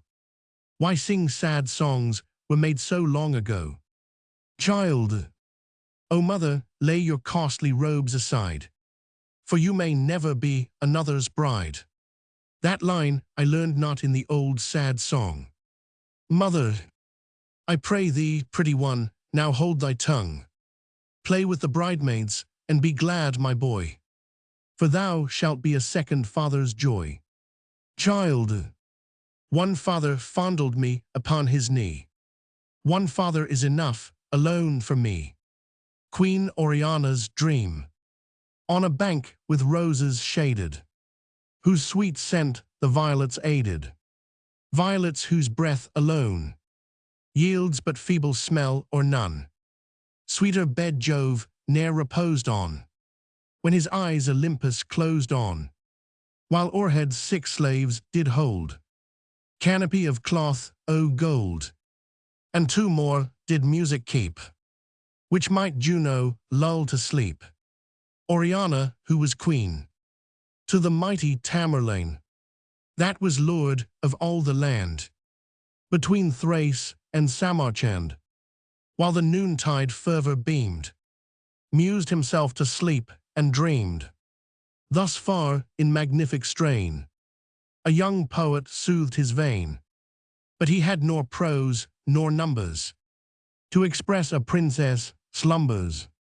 Youthful Richard had strange fancies, was deep versed in old romances, and could talk whole hours upon the great Cam and Prester John, tell the field in which the Safa from the Tartar won a trophy. What he read with such delight of, thought he could as easily write of, but his overyoung invention kept not pace with brave intention. 20 suns did rise and set, and he could no further get, but unable to proceed, made a virtue out of need, and his labors wiselier deemed of, did omit what the queen dreamed of. A ballad, noting the difference of rich and poor in the ways of a rich noble's palace and a poor workhouse, to the tune of the old and young courtier. In a costly palace youth goes clad in gold. In a wretched workhouse age's limbs are cold. There they sit, the old men by a shivering fire. Still close and closer cowering, warmth is their desire. In a costly palace, when the brave gallants dine, they have store of good venison with old canary wine, with singing and music to heighten the cheer. Coarse bits with grudging are the pauper's best fare. In a costly palace youth is still caressed by a train of attendants which laugh at my young lord's jest. In a wretched workhouse the contrary prevails. Does age begin to prattle, no man hearkeneth to his tales.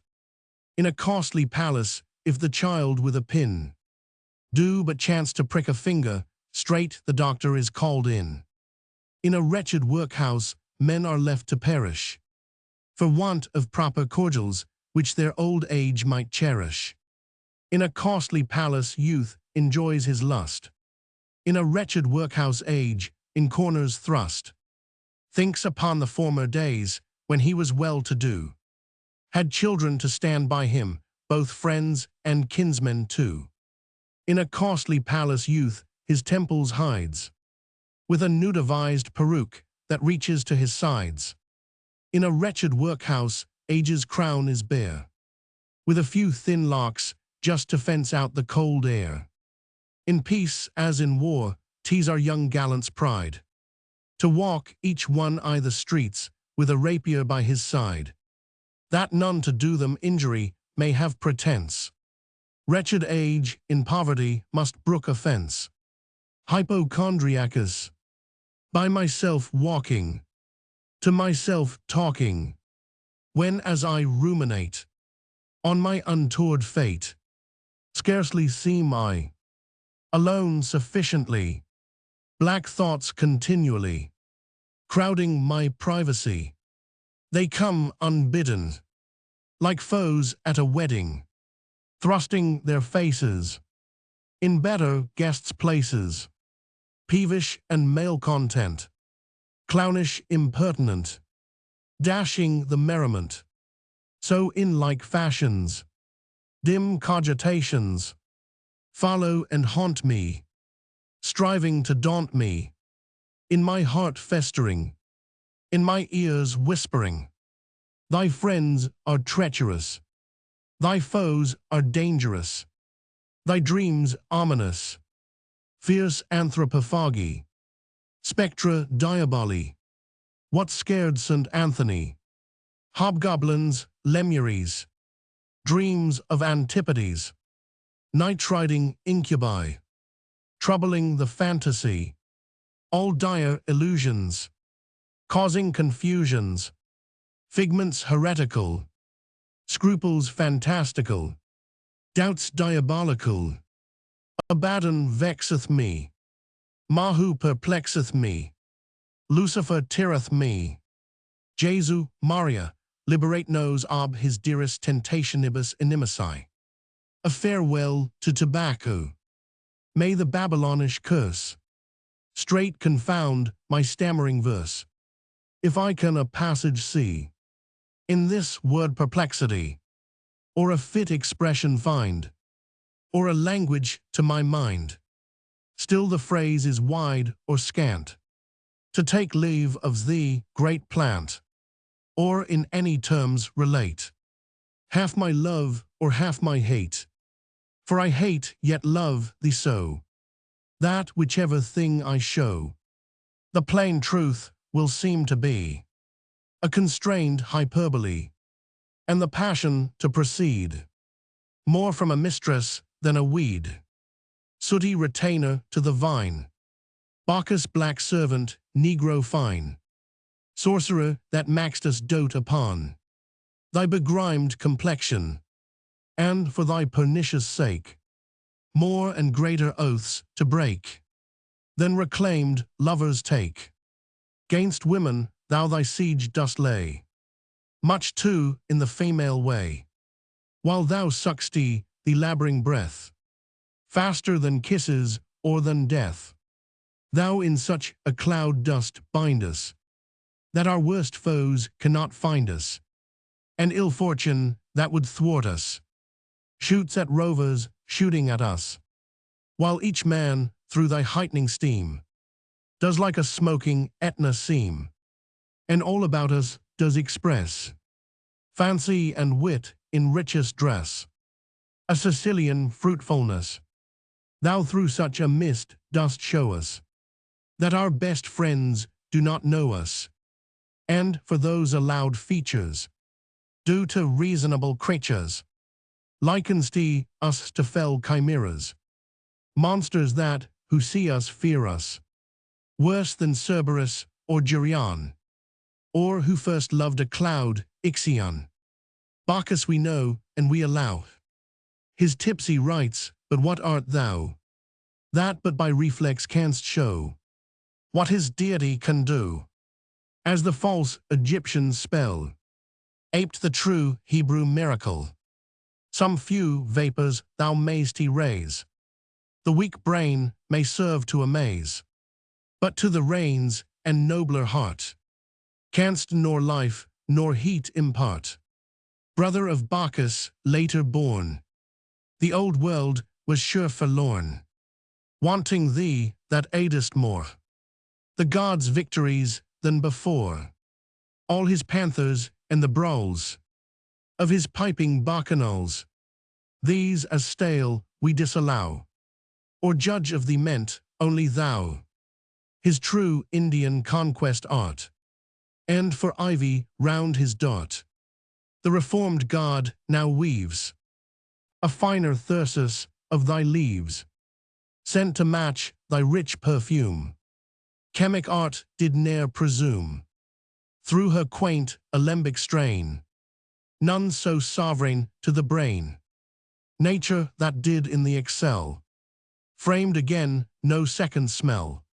Roses, violets, but toys, for the smaller sort of boys, or for greener damsels meant. Thou art the only manly scent, stinking stee of the stinking kind, filth of the mouth and fog of the mind. Africa that brags her foison, breeds no such prodigious poison. Henbane, nightshade, both together, hemlock, aconites, nay rather, plant divine of rarest virtue, blisters on the tongue would hurt you. 'Twas but in a sort I blamed thee, none e'er prospered who defamed thee. Irony all and feigned abuse, such as perplexed lovers use, at a need when, in despair, to paint forth their fairest fair, or in part but to express that exceeding comeliness, which their fancies doth so strike. They borrow language of dislike, and instead of dearest miss, jewel, honey, sweetheart, bliss, and those forms of old admiring, call her cockatrice and siren, basilisk and all that's evil, witch, hyena, mermaid, devil, Aethiop, wench, and blackamoor, monkey, ape, and 20 more, friendly traitress, loving foe. Not that she is truly so, but no other way they know. A contentment to express, borders so upon excess, that they do not rightly wot, whether it be pain or not, or as men constrained to part with what's nearest to their heart, while their sorrows at the height lose discrimination quite, and their hasty wrath let fall, to appease their frantic gall, on the darling thing whatever, whence they feel it death to sever, though it be as they, perforce, guiltless of the sad divorce. For I must, nor let it grieve thee, friendliest of plants, that I must leave thee. For thy sake, tobacco, I would do anything but die, and but seek to extend my days, long enough to sing thy praise. But as she, who once hath been a king's consort, is a queen, ever after, nor will bate any tittle of her state, though a widow or divorced, so I from thy converse forced the old name and style retain, a right Catherine of Spain, and a seat too mongst the joys of the blessed tobacco boys, where, though I, by sour physician, am debarred the full fruition of thy favors, I may catch some collateral sweets and snatch sidelong odors that give life, like glances from a neighbor's wife, and still live in the by-places and the suburbs of thy graces, and in thy borders take delight, an unconquered Canaanite, to tl age, a child, model of thy parent dear, serious infant worth of fear, in thy unfaltering visage well, picturing forth the son of Tel, when on his forehead, firm and good, motionless mark the apple stood, guileless traitor, rebel mild, convict unconscious, culprit child, gates that close with iron roar, have been to thee thy nursery door, chains that chink in cheerless cells, have been thy rattles and thy bells, walls contrived for giant sin, have hemmed thy faultless weakness in. Near thy sinless bed black guilt her discordant house hath built, and filled it with her monstrous brood. Sights by thee not understood, sights of fear and of distress, that pass a harmless infant's guess. But the clouds that overcast thy young morning may not last. Soon shall arrive the rescuing hour that yields thee up to nature's power. Nature that so late doth greet thee shall in o'erflowing measure meet thee. She shall recompense with cost for every lesson thou hast lost. Then wandering up thy sire's loved hill won, thou shalt take thy airy fill of health and pastime. Birds shall sing for thy delight each May morning. Mid new-yearned lambkins thou shalt play, hardly less a lamb than they. Then thy prison's lengthened bound shall be the horizon skirting round. And while thou fillest thy lap with flowers, to make amends for wintry hours, the breeze, the sunshine, and the place shall from thy tender brow efface each vestige of untimely care that sour restraint had graven there, and on thy every look impress a more excelling childishness. So shall be thy days beguiled. Thornton Hunt, my favorite child. One Hampstead ballad from the German. The clouds are blackening, the storms threatening, and ever the forest maketh a moan. Billows are breaking, the damsel's heart acting. Thus by herself she singeth alone, weeping right plenteously. The world is empty, the heart is dead surely. In this world plainly all seemeth amiss. To thy breast, Holy One, take now thy little one.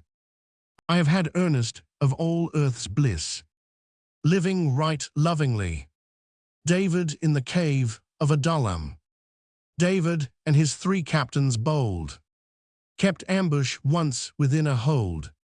It was in Adullam's cave, nigh which no water they could have, nor spring nor running brook was near, to quench the thirst that parched them there.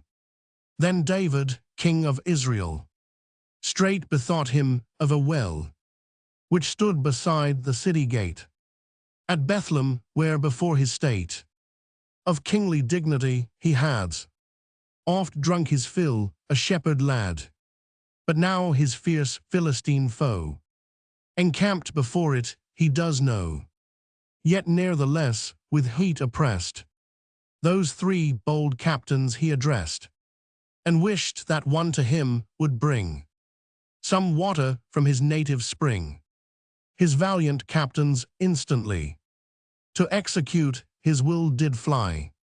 The mighty 3 the ranks broke through of armed foes and water drew for David, their beloved king, at his own sweet native spring. Back through their armed foes they haste, with the hard-earned treasure graced. But when the good King David found what they had done, he on the ground the water poured, because, said he, that it was at the jeopardy of your 3 lives this thing ye did, that I should drink it, God forbid. Salome, once on a charger there was laid, and brought before a royal maid, as price of attitude and grace, a guiltless head, a holy face. It was on Herod's natal day, who o'er Judea's land held sway. He married his own brother's wife. Wicked Herodias, she the life of John the Baptist long had sought, because he openly had taught that she a life unlawful led, having her husband's brother wed. This was he, that saintly John, who in the wilderness alone abiding did for clothing wear a garment made of camel's hair. Honey and locusts were his food, and he was most severely good. He preached penitence and tears and waking first the sinner's fears, prepared a path, made smooth a way, for his diviner master's day. Herod kept in princely state. His birthday, on his throne he sate. After the feast, beholding her, who danced with grace peculiar, fair Salome, who did excel all in that land for dancing well. The feastful monarch's heart was fired, and whatsoe'er thing she desired, though half his kingdom it should be, he in his pleasure swore that he would give the graceful Salome. The damsel was Herodias' daughter. She to the queen hastes and besought her to teach her what great gift to name. Instructed by Herodias, came the damsel back to Herod said, "Give me John the Baptist's head, and in a charger let it be hither straightway brought to me." Herod her suit would fain deny, but for his oath's sake must comply. When painters would by art express beauty in unloveliness, thee, Herodias' daughter, thee they fittest subject take to be. They give thy form and features grace, but ever in thy beauteous face they show a steadfast cruel gaze, an eye unpitying and amaze. In all beholders deep they mark that thou betrayest not one spark of feeling for the ruthless deed that did thy praiseful dance succeed. For on the head they make you look as if a sullen joy you took, a cruel triumph, wicked pride, that for your sport a saint had died. Lines suggested by a picture of two females by Leonardo da Vinci. The Lady Blanche, regardless of all her lover's fears, to the Ursuline convent hastens, and long the abbess hears. O Blanche, my child, repent ye of the courtly life ye led. Blanche looked on a rosebud, and little seemed to heed. She looked on the rosebud, she looked round and thought on all her heart had whispered, and all the nun had taught. I am worshipped by lovers, and brightly shines my fame. All Christendom resoundeth the noble Blanche's name. Nor shall I quickly wither like the rosebud from the tree, my queen-like graces shining when my beauty's gone from me. But when the sculptured marble is raised o'er my head, and the matchless Blanche lies lifeless among the noble dead, this saintly lady abbess hath made me justly fear it nothing will avail me that I were worshipped here. Lines on the same picture being removed to make place for a portrait of a lady by Titian. Who art thou, fair one, who usurp'st the place of Blanche, the lady of the matchless grace? Come, fair and pretty, tell to me, who in thy lifetime thou mightst be. Thou pretty art and fair, but with the Lady Blanche thou never must compare. No need for Blanche her history to tell. Whoever saw her face, they there did read it well. But when I look on thee, I only know there lived a pretty maid some 100 years ago. Lines on the celebrated picture by Leonardo da Vinci called The Virgin of the Rocks. While young John runs to greet the greater infant's feet, the mother standing by with trembling passion of devout admiration beholds the engaging mystic play and pretty adoration, nor knows as yet the full event of those so low beginnings, from whence we date our winnings, but wonders at the intent of those new rites and what that strange child worship meant. But at her side an angel doth abide, with such a perfect joy as no dim doubts alloy, an intuition, a glory, an amenity, passing the dark condition of blind humanity, as if he surely knew all the blessed wonder should ensue, or he had lately left the upper sphere, and had read all the sovereign schemes and divine riddles there. On the same Maternal lady, with the virgin grace, heaven-born, thy Jesus seemeth sure, and thou a virgin pure. Lady most perfect, when thy sinless face men look upon, they wish to be a Catholic Madonna fair, to worship thee. Sonnet. I. To Miss Kelly. You are not Kelly, of the common strain, that stoop their pride and female honor down, to please that many-headed beast the town, and vend their lavish smiles and tricks for gain. By fortune thrown amid the actor's train, you keep your native dignity of thought. The plaudits that attend you come unsought, as tributes due unto your natural vein. Your tears have passion in them and a grace of genuine freshness which our hearts avow.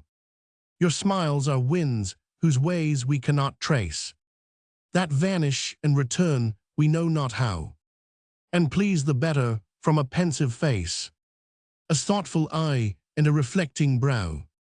Roman 2. On the sight of swans in Kensington Garden, queen bird that sittest on thy shining nest, and thy young cygnets without sorrow hatchest, and thou other royal bird that watchest, lest the white mother wandering feet molest. Shrined are your offspring in a crystal cradle, brighter than Helen's ere she yet had burst. Her shelly prison they shall be born at first, strong, active, graceful, perfect, swan-like able to tread the land or waters with security, unlike poor human births conceived in sin, in grief brought forth both outwardly and in, confessing weakness, error, and impurity. Did heavenly creatures own succession's line, the births of heaven like to yours would shine. Roman 3. Was it some sweet device of fairy that marked my steps with many a lonely glade, and fancied wanderings with a fair-haired maid? Have these things been, or what rare witchery, impregning with delights the charmed air, and lighted up the semblance of a smile? In those fine eyes, methought they spake the while, soft soothing things which might enforce despair, to drop the murdering knife and let go by his foul resolve. And does the lonely glade still court the footsteps of the fair-haired maid? Still in her locks the gales of summer sigh, while I forlorn do wander reckless where, and mid my wanderings meet no honor there. Roman 4. Methinks how dainty sweet it were, reclined beneath the vast outstretching branches high of some old wood, in careless sort to lie, nor of the busier scenes we left behind aught envying, and O honor, mild-eyed maid, beloved, I were well content to play with thy free tresses all a summer's day, losing the time beneath the greenwood shade. Or we might sit and tell some tender tale of faithful vows repaid by cruel scorn, a tale of true love or of friend forgot, and I would teach thee, lady, how to rail in gentle sort on those who practice not, or love or pity, though of woman born. They. When last I roved these winding woodwalks green winding walks and shady pathways sweet, oft times would honor seek the silent scene, shrouding her beauties in the lone retreat. No more I hear her footsteps in the shade, her image only in these pleasant ways meets me self-wandering where in happier days I held free converse with the fair-haired maid. I passed the little cottage which she loved, the cottage which did once my all contain. It spake of days which ne'er must come again, spake to my heart, and much my heart was moved. Now fair befall thee, gentle maid, said I, and from the cottage turned me with a sigh. Roman 6. The family name. What reason first imposed thee, gentle name? Name that my father bore, and his sire's sire, without reproach, we trace our stream no higher. And I, a childless man, may end the same. Perchance some shepherd on Lincolnian plains, in manners guileless as his own sweet flocks, received thee first amid the merry mocks and arch allusions of his fellow swains. Perchance from Salem's holier fields returned, with glory gotten on the heads abhorred of faithless Saracens, some martial lord took his meek title, in whose zeal he burned. Whate'er the fount whence thy beginnings came, no deed of mine shall shame thee, gentle name. Romans 7. If from my lips some angry accents fell, peevish complaint or harsh reproof unkind, 'twas but the error of a sickly mind, and troubled thoughts clouding the purer well, and waters clear of reason, and for me, let this my verse the poor atonement be. My verse, which thou to praise wert ever inclined, too highly and with a partial eye to see. No blemish thou to me didst ever show, kindest affection, and would oft times lend an ear to the desponding, lovesick lay, weeping my sorrows with me, who repay but ill the mighty debt of love I owe. Mary, to thee, my sister and my friend. Roman 8. A timid grace sits trembling in her eye, as loath to meet the rudeness of men's sight, yet shedding a delicious lunar light that steeps in kind, oblivious ecstasy the characterized mind, like some still melody, speaking most plain the thoughts which do possess her gentle sprite, peace and meek quietness, and innocent loves and maiden purity, a look whereof might heal the cruel smart of changed friends or fortune's wrongs unkind, might to sweet deeds of mercy move the heart of him who hates his brethren of mankind.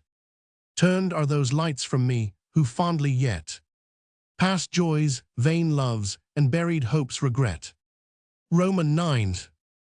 To John Lamb, Esquire, of the Southsea House.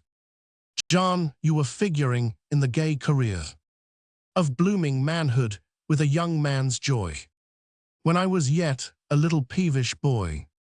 Though time has made the difference disappear betwixt our ages, which then seemed so great, and still by rightful custom you retain much of the old authoritative strain, and keep the elder brother up in state.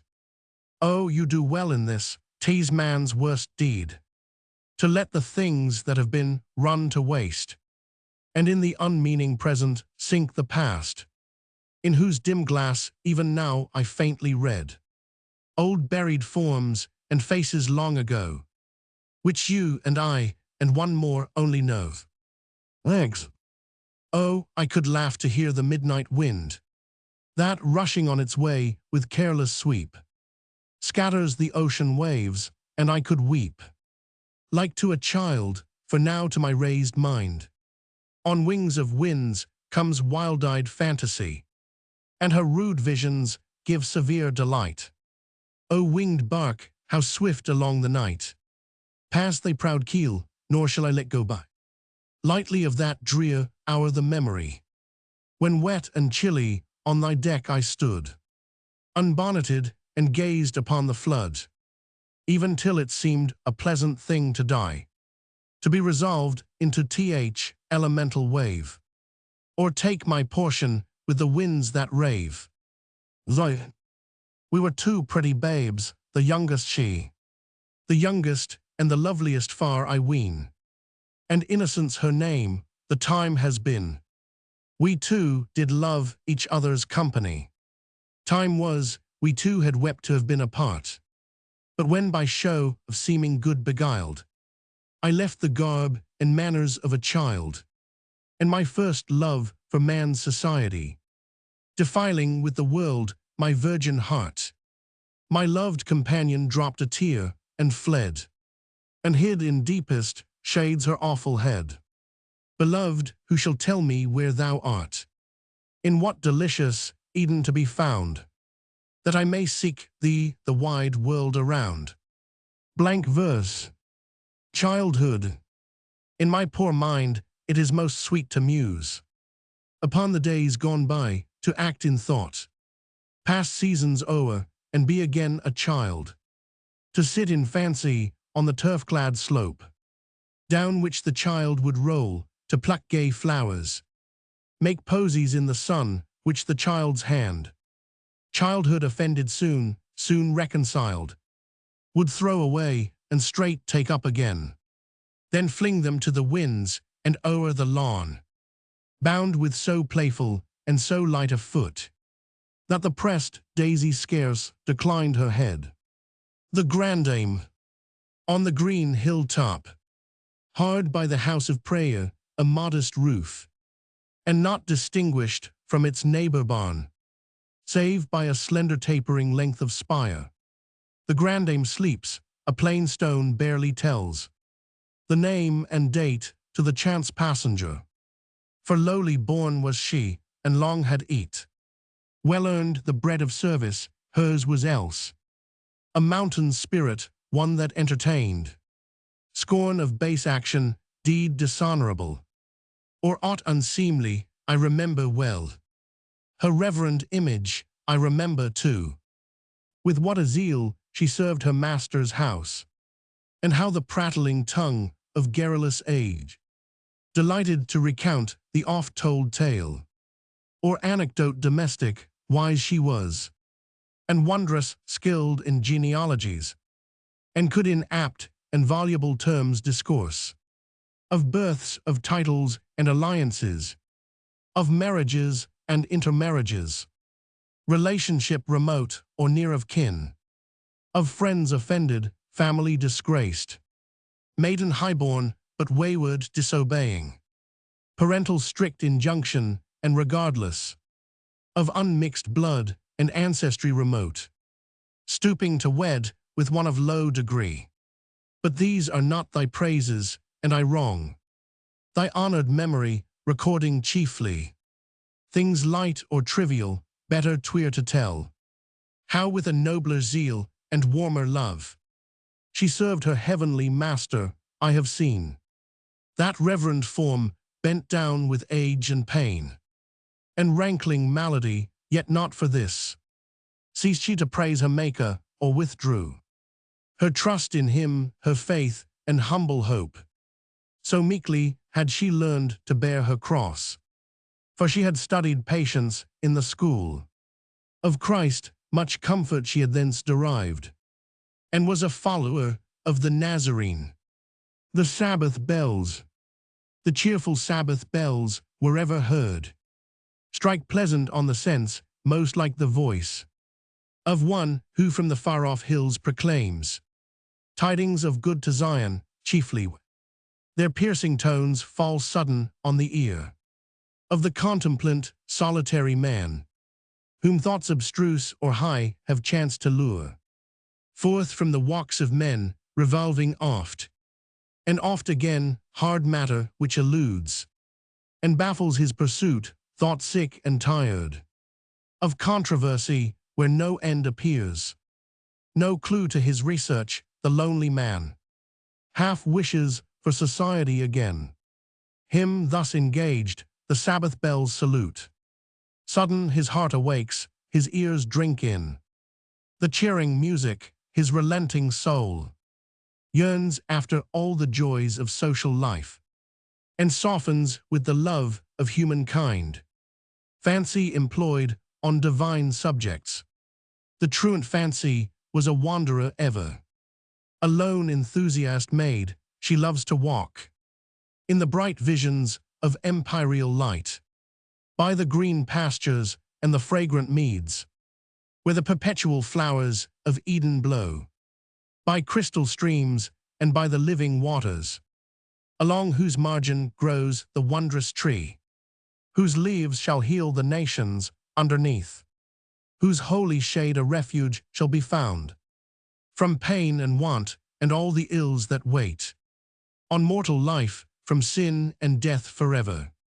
Composed at midnight from broken visions of perturbed rest, I wake and start, and fear to sleep again. How total a privation of all sounds, sights and familiar objects, man, bird, beast, herb, tree, or flower, and prodigal light of heaven. 'Twere some relief to catch the drowsy cry of the mechanic watchman or the noise of revel reeling home from midnight cups. Those are the meanings of the dying man, who lies in the upper chamber, restless moans, and interrupted only by a cough, consumptive, torturing the wasted lungs. So in the bitterness of death he lies, and waits in anguish for the morning's light. What can that do for him, or what restore? Short taste, faint sense, affecting notices, and little images of pleasures past, of health and active life, health not yet slain, nor the other grace of life, a good name sold. For sin's black wages, on his tedious bed, he writhes and turns him from the accusing light, and finds no comfort in the sun, but says, when night comes, I shall get a little rest. Some few groans more, death comes, and there an end. Tease darkness and conjecture all beyond.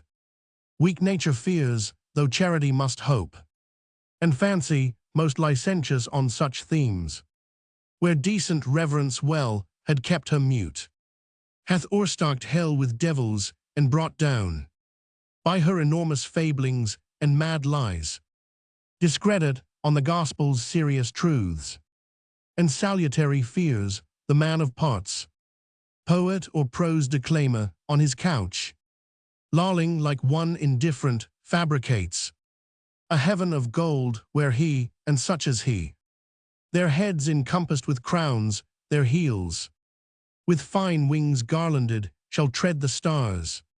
Beneath their feet, heaven's pavement, far removed from damned spirits and the torturing cries of men, his brethren, fashioned of the earth, as he was, nourished with the self-same bread, belike his kindred or companions once, through everlasting ages, now divorced, in chains and savage torments to repent. Short years of folly on earth, their groans unheard. In heaven the saint nor pity feels, nor care. For those thus sentenced, pity might disturb the delicate sense and most divine repose of spirits angelical, blessed be God. The measure of his judgments is not fixed. By man's erroneous standard, he discerns no such inordinate difference and vast, betwixt the sinner and the saint, to doom such disproportioned fates, compared with him. No man on earth is wholly called, they best stand in his sight approved, who at his feet their little crowns of virtue cast, and yield to him of his own works the praise, his due. John Woodville. A Tragedy. Characters: Sir Walter Woodville, John, Simon his sons, Lovell, Gray pretended friends of John, Sandford Sir Walter's old steward, Margaret orphan ward of Sir Walter, 4 gentlemen John's riotous companions, servants, seen for the most part at Sir Walter's mansion in Devonshire, at other times in the forest of Sherwood. Time soon after the Restoration. Act the first. Scene a servant's apartment in Woodville Hall, servants drinking. Time the morning. A song by Daniel. When the king enjoys his own again. Peter, a delicate song, where didst learn it, fellow? Dan, even there, where thou learnest thy oaths and thy politics, at our master's table. Where else should a serving man pick up his poor accomplishments? Well spoken, Daniel, O rare Daniel, his oaths and his politics, excellent. Fran, and where didst pick up thy knavery, Daniel? Peter, that came to him by inheritance. His family have supplied the shire of Devon, time out of mind, with good thieves and bad serving men. All of his race have come into the world without their conscience.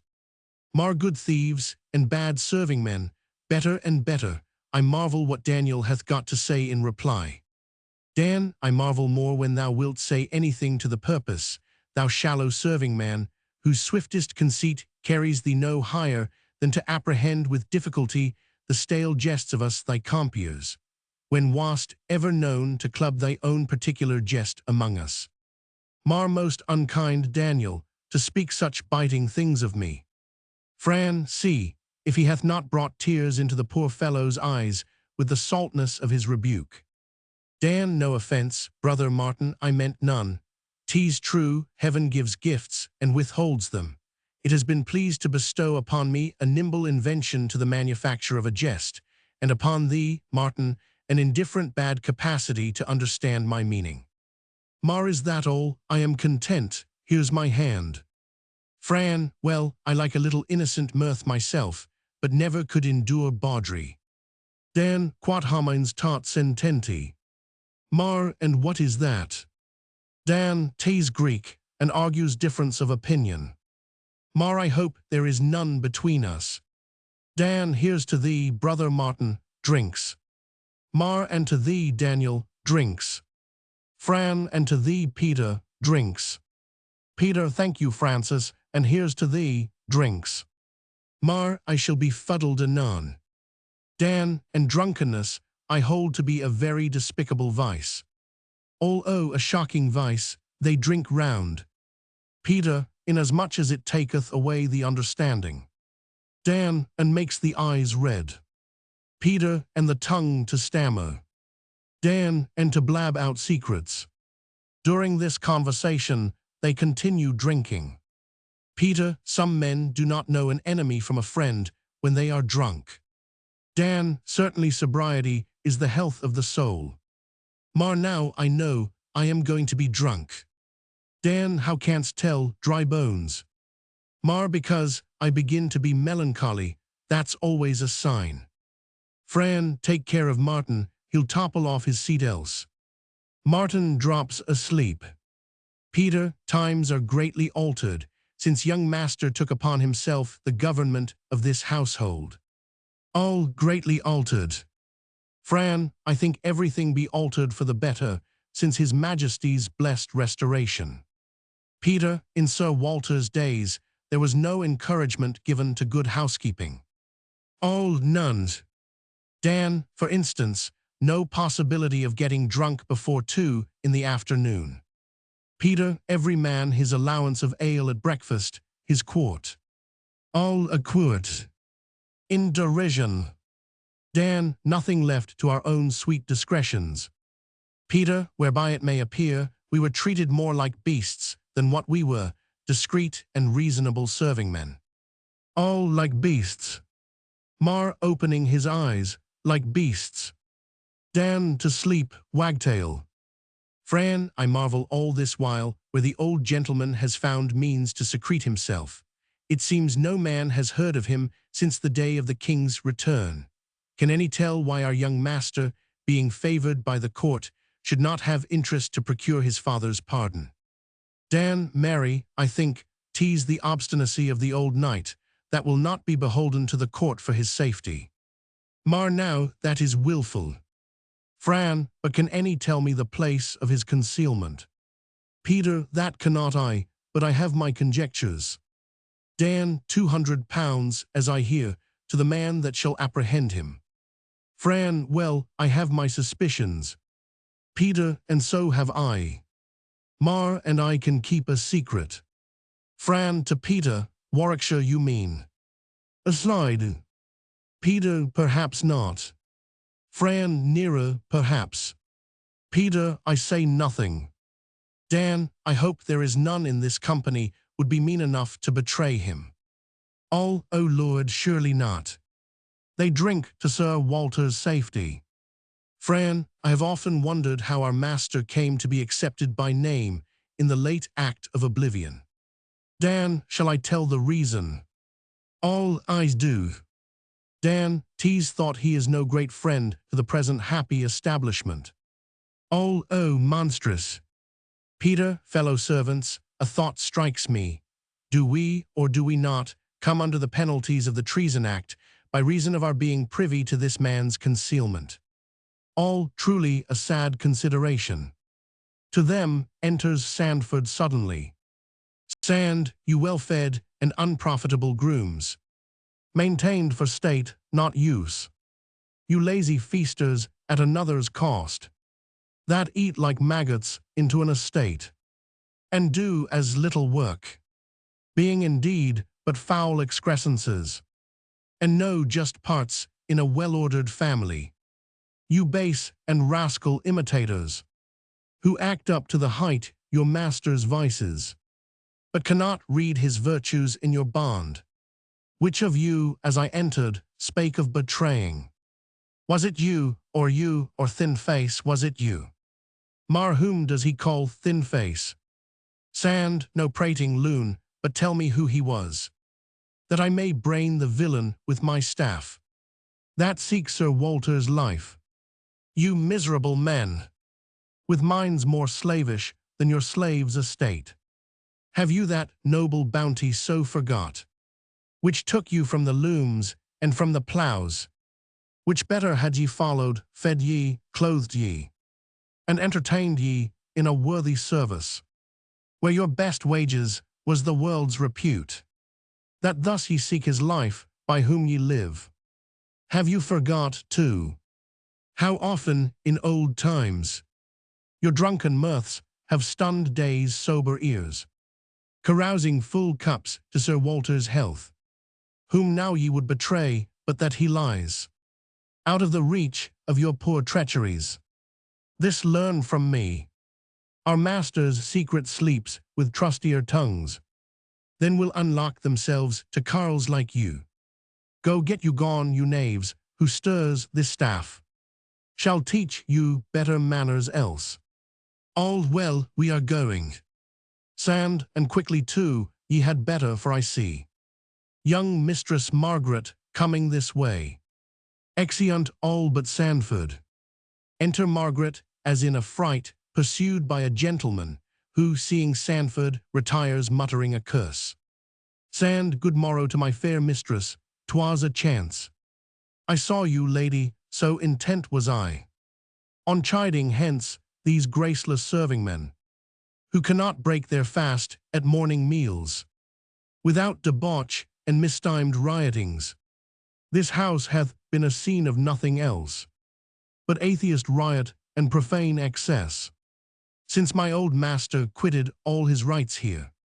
Marg, each day I endure fresh insult from the scorn of Woodville's friends, the uncivil jests and free discourses of the dissolute men that haunt this mansion, making me their mirth.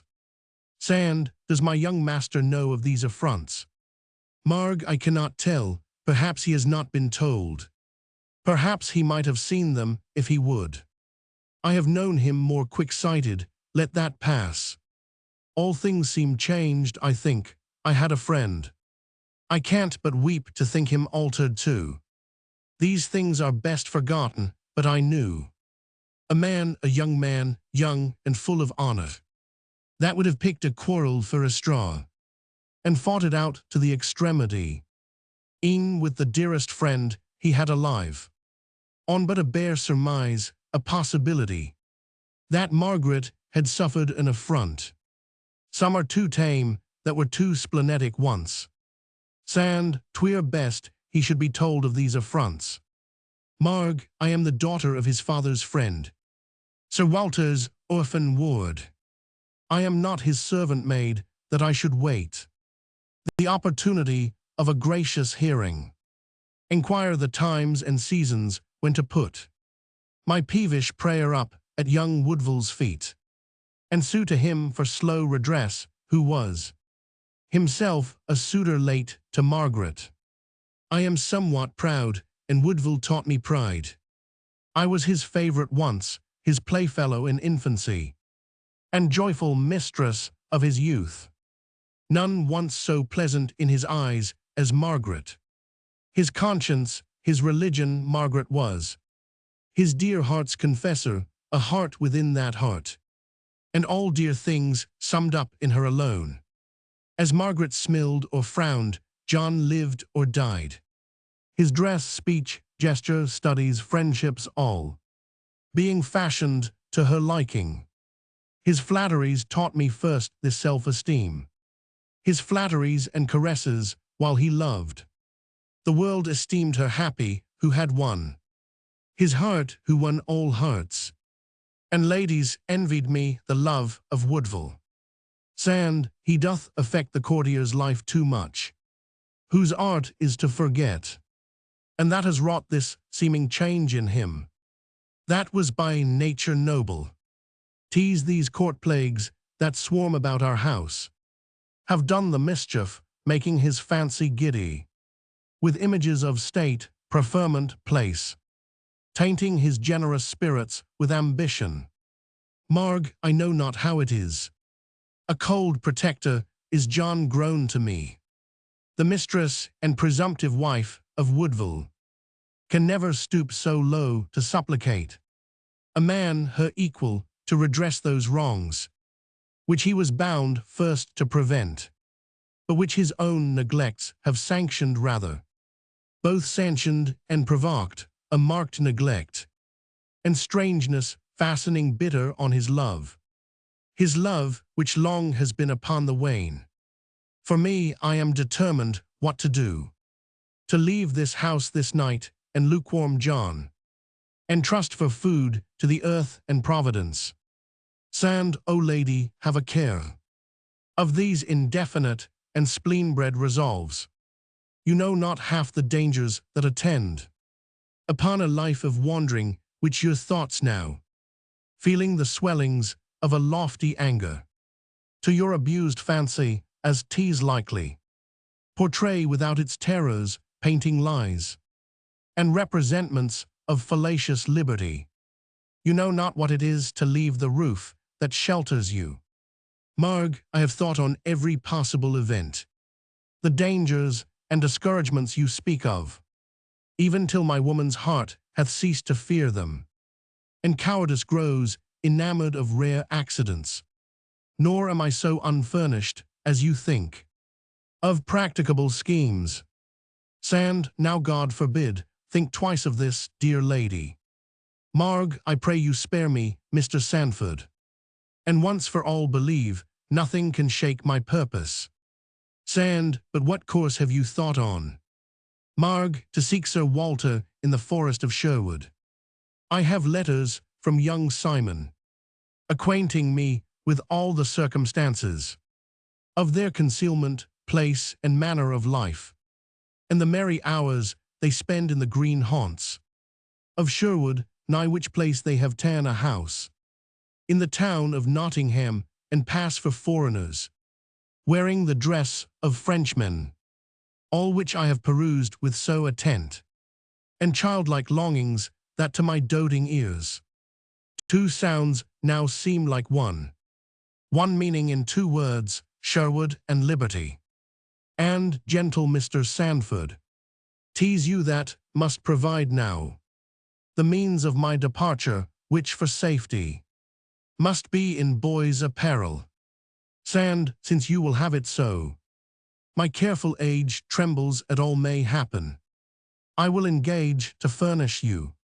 I have the keys of the wardrobe, and can fit you with garments to your size. I know a suit of lively Lincoln green that shall much grace you in the wear, being glossy fresh, and worn but seldom. Young Stephen Woodville wore them while he lived.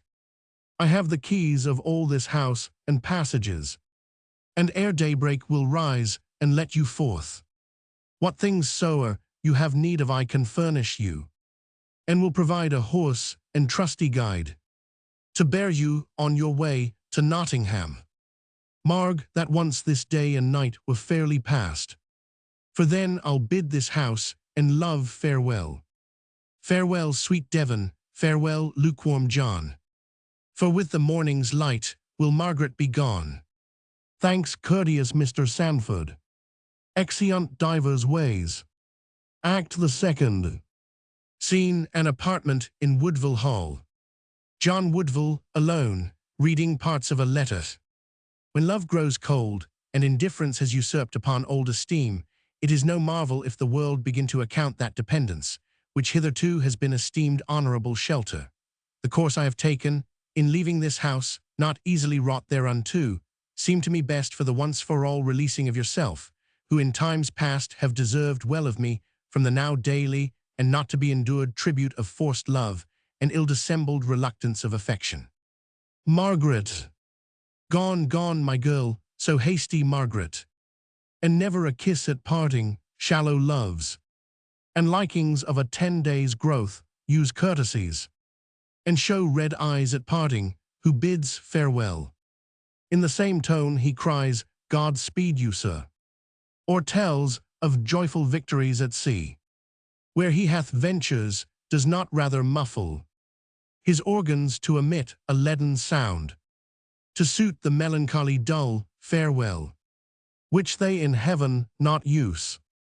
So peevish, Margaret, but 'tis the common error of your sex, when our idolatry slackens or grows less, as who of woman born can keep his faculty of admiration, being a decaying faculty, forever strained to the pitch, or can at pleasure make it renewable, as some appetites are, as namely hunger, thirst.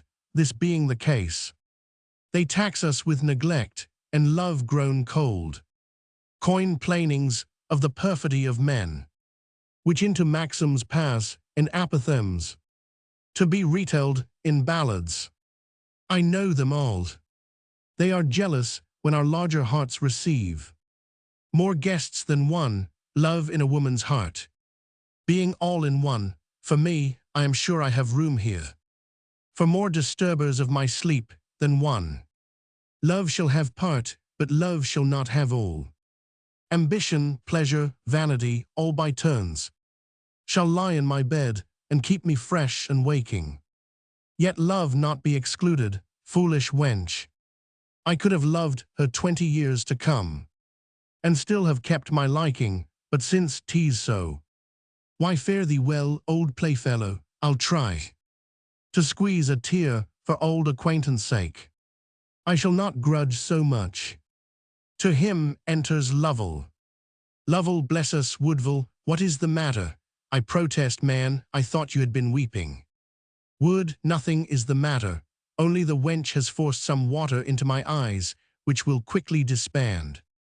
Lovell, I cannot conceive you. Wood, Margaret is flown. Lovell, upon what pretence? Wood, neglect on my part, which it seems she has had the wit to discover, maugre all my pains to conceal it. Lovell, then, you confess the charge. Wood, to say the truth, my love for her has of late stopped short on this side idolatry. Lovell, as all good Christians should, I think. Wood, I am sure, I could have loved her still within the limits of warrantable love. Lovell, a kind of brotherly affection, I take it. Wood, we should have made excellent man and wife in time. Lovell, a good old couple, when the snows fell, to crowd about a sea-coal fire and talk over old matters. Wood, while each should feel, what neither cared to acknowledge, that stories oft repeated may, at last, come to lose some of their grace by the repetition. Lovell, which both of you may yet live long enough to discover, for, take my word for it, Margaret is a bird that will come back to you without a lure. Wood, never, never, Lovell. Spite of my levity, with tears I confess it, she was a lady of most confirmed honor, of an unmatchable spirit, and determinate in all virtuous resolutions, not hasty to anticipate an affront, nor slow to feel, where just provocation was given. Lovell, what made you neglect her then? Wood, mere levity and youthfulness of blood, a malady incident to young men. Physicians call it caprice, nothing else. He that slighted her knew her value, and 'tis odds, but for thy sake, Margaret, John will yet go to his grave a bachelor. A noise heard, as of one drunk and singing. Lovell, here comes one, that will quickly dissipate these humours. Enter one drunk. Drunken man, good morrow to you, gentlemen. Mr. Lovell, I am your humble servant. Honest Jack Woodville, I will get drunk with you tomorrow. Wood, and why tomorrow? honest Mr. Freeman. Drunken man, I sent a traitor in that question, a beastly question. Is it not His Majesty's birthday, the day of all days in the year, on which King Charles II was graciously pleased to be born? Sings, great pity 'tis such days as those should come but once a year. Lovell drunk in a morning, foe, how he stinks. Drunken man, and why not drunk in a morning, canst tell bully. Would, because, being the sweet and tender infancy of the day, methinks, it should ill endure such early blightings. Drunken man, I grant you, 'tis in some sort the youth and tender nonage of the day. Youth is bashful, and I give it a cup to encourage it. Sings, ale that will make grimalkin prate. At noon I drink for thirst, at night for fellowship, but above all, I love to usher in the bashful morning under the auspices of a freshening stoup of liquor. Sings, ale in a Saxon rumkin then, makes valor burgeon in tall men. But I crave pardon, I fear I keep that gentleman from serious thoughts. There be those that wait for me in the cellar. Wood, who are they? Drunken man, gentlemen, my good friends, Cleveland, De Laval, and Truby. I know by this time they are all clamorous for me. Exit singing. Wood, this keeping of open house, acquaints a man with strange companions. Enter, at another door, 3 calling for Harry Freeman. Harry Freeman, Harry Freeman. He is not here, let us go look for him. Where is Freeman? Where is Harry? Exeunt the 3, calling for Freeman. Wood, did you ever see such gentry? Laughing. These are they that fatten on ale and tobacco in a morning, drink burnt brandy at noon to promote digestion, and piously conclude with quart bumpers after supper to prove their loyalty. Lovell, come, shall we adjourn to the tennis court? Wood, no, you shall go with me into the gallery, where I will show you the Van Dyck I have purchased, the late king taking leave of his children. Lovell, I will but adjust my dress and attend you. Exit Lovell. John Wood, alone, now universal England getteth drunk. For joy that Charles her monarch is restored.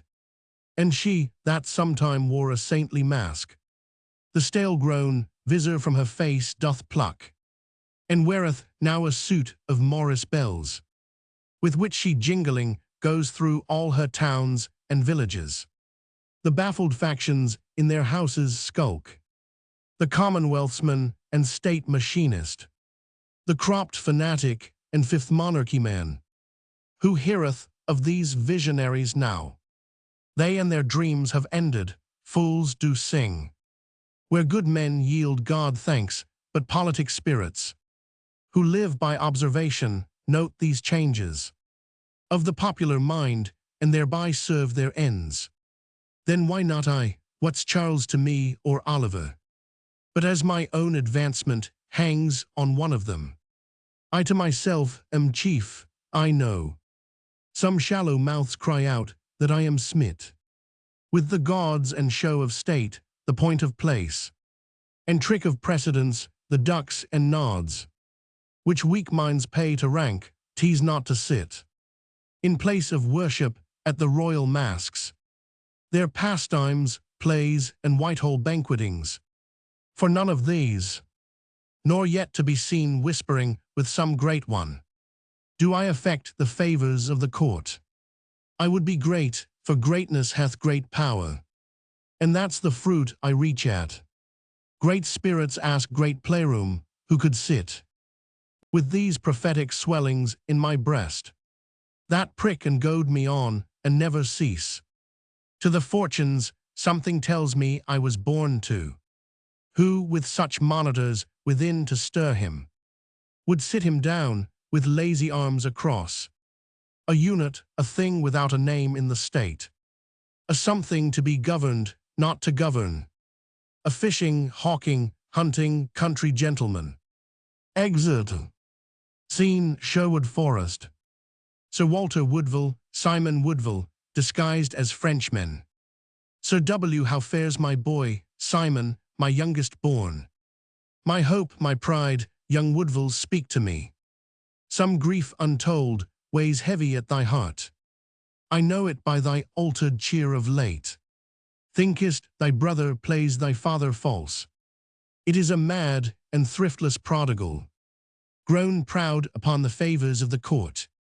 Court manners and court fashions he affects, and in the heat and unchecked blood of youth harbours a company of riotous men, all hot and young court-seekers like himself, most skilful to devour a patrimony.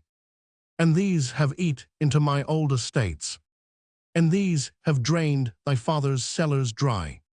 But these so common faults of youth not named, things which themselves outgrow, left to themselves, I know no quality that stains his honour. My life upon his faith and noble mind. Son John could never play thy father false. Simon, I never thought but nobly of my brother, touching his honour and fidelity. Still I could wish him charier of his person, and of his time more frugal than to spend in riotous living, graceless society, and mirth unpalatable, hours better employed with those persuasive graces nature lent him, in fervent pleadings for a father's life. Sir W, I would not owe my life to a jealous court, whose shallow policy I know it is, on some reluctant acts of prudent mercy, not voluntary but extorted by the times, in the first tremblings of new fixed power, and recollection smarting from old wounds, on these to build a spurious popularity, unknowing what free grace or mercy mean.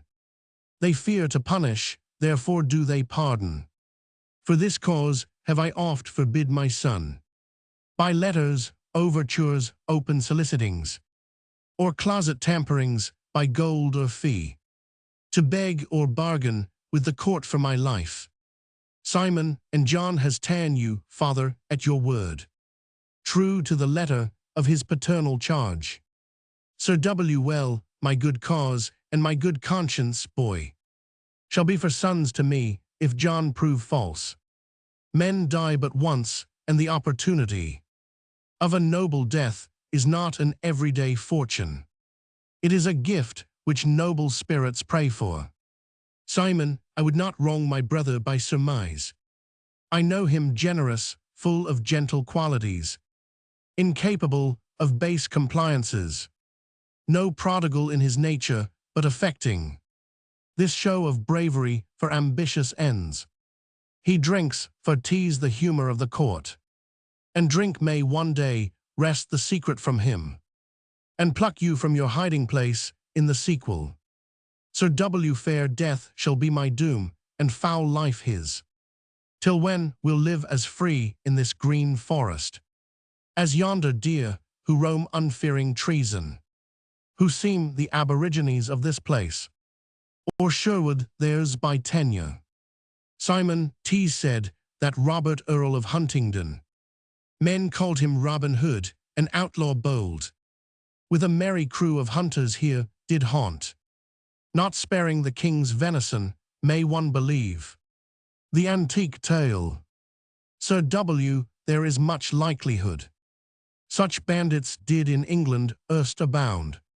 When polity was young, I have read of the pranks of that mad archer, and of the tax he levied on travellers, whatever their degree, baron or knight, whoever passed these woods, layman or priest, not sparing the bishop's mitre. For spiritual regards, nay, once Tease said, he robbed the king himself. Simon, a perilous man, smiling. Sir W, how quietly we live here, unread in the world's business, and take no note of all its slippery changes.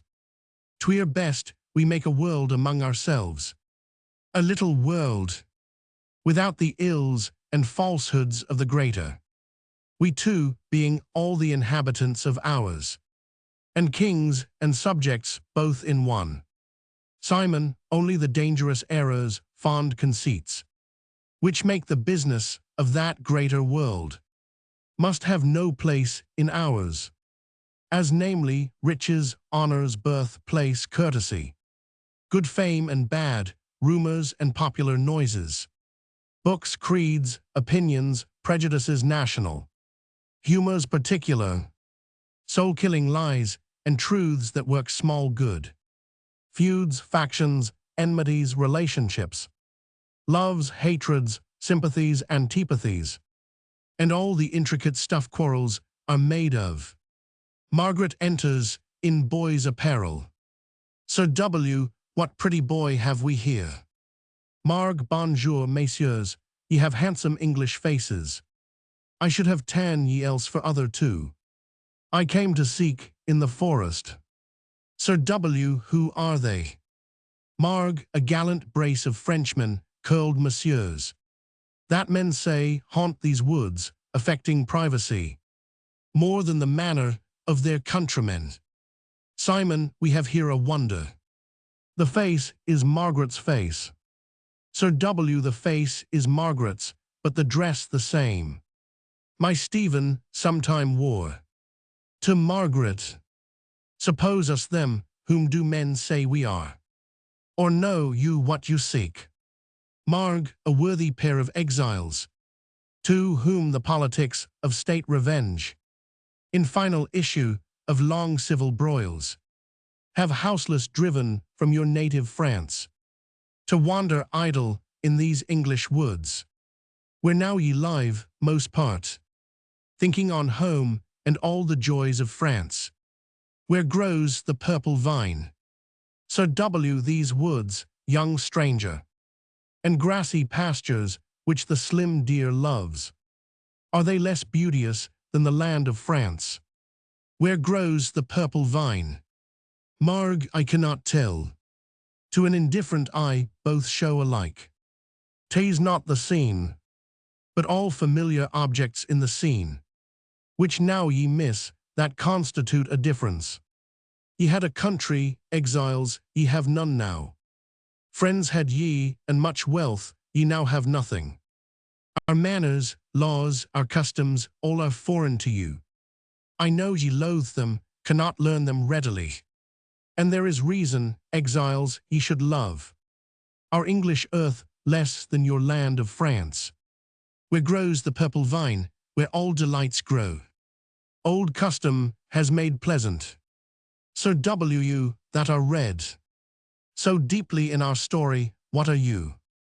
Marg, a bare adventurer, in brief a woman, that put strange garments on, and came thus far, to seek an ancient friend. And having spent her stock of idle words, and feeling some tears coming, hastes now to clasp Sir Walter Woodville's knees, and beg a boon for Margaret, his poor ward. Kneeling, Sir W, not at my feet, Margaret, not at my feet. Marg, yes, till her suit is answered. Sir W, name it. Marg, a little boon, and yet so great a grace. She fears to ask it. Sir W, some riddle, Margaret. Marg, no riddle, but a plain request. Sir W, name it. Marg, free liberty of Sherwood, and leave to take her lot with you in the forest. Sir W, a scant petition, Margaret, but take it. Sealed with an old man's tears. Rise, daughter of Sir Rowland, addressing them both. O you most worthy, you constant followers of a man proscribed, following poor misery in the throat of danger, fast servitors to crazed and penniless poverty, serving poor poverty without hope of gain, kind children of a sire unfortunate, green clinging tendrils round a trunk decayed, which needs must bring on you timeless decay, fair living forms to a dead carcass joined. What shall I say? Better the dead were gathered to the dead, than death and life in disproportion meet. Go seek your fortunes, children. Simon, why, whither should we go? Sir W, you to the court, where now your brother John commits a rape on fortune. Simon, luck to John, a light-heeled strumpet when the sport is done. Sir W, you to the sweet society of your equals, where the world's fashion smiles on youth and beauty. Marg, where young men's flatteries cousin young maids' beauty. Their pride oft gets the vantage hand of duty. Their sweet humility withers.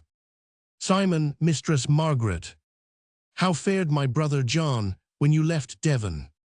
Marg, John was well, sir. Simon, 'tis now 9 months almost. Since I saw home, what new friends has John made?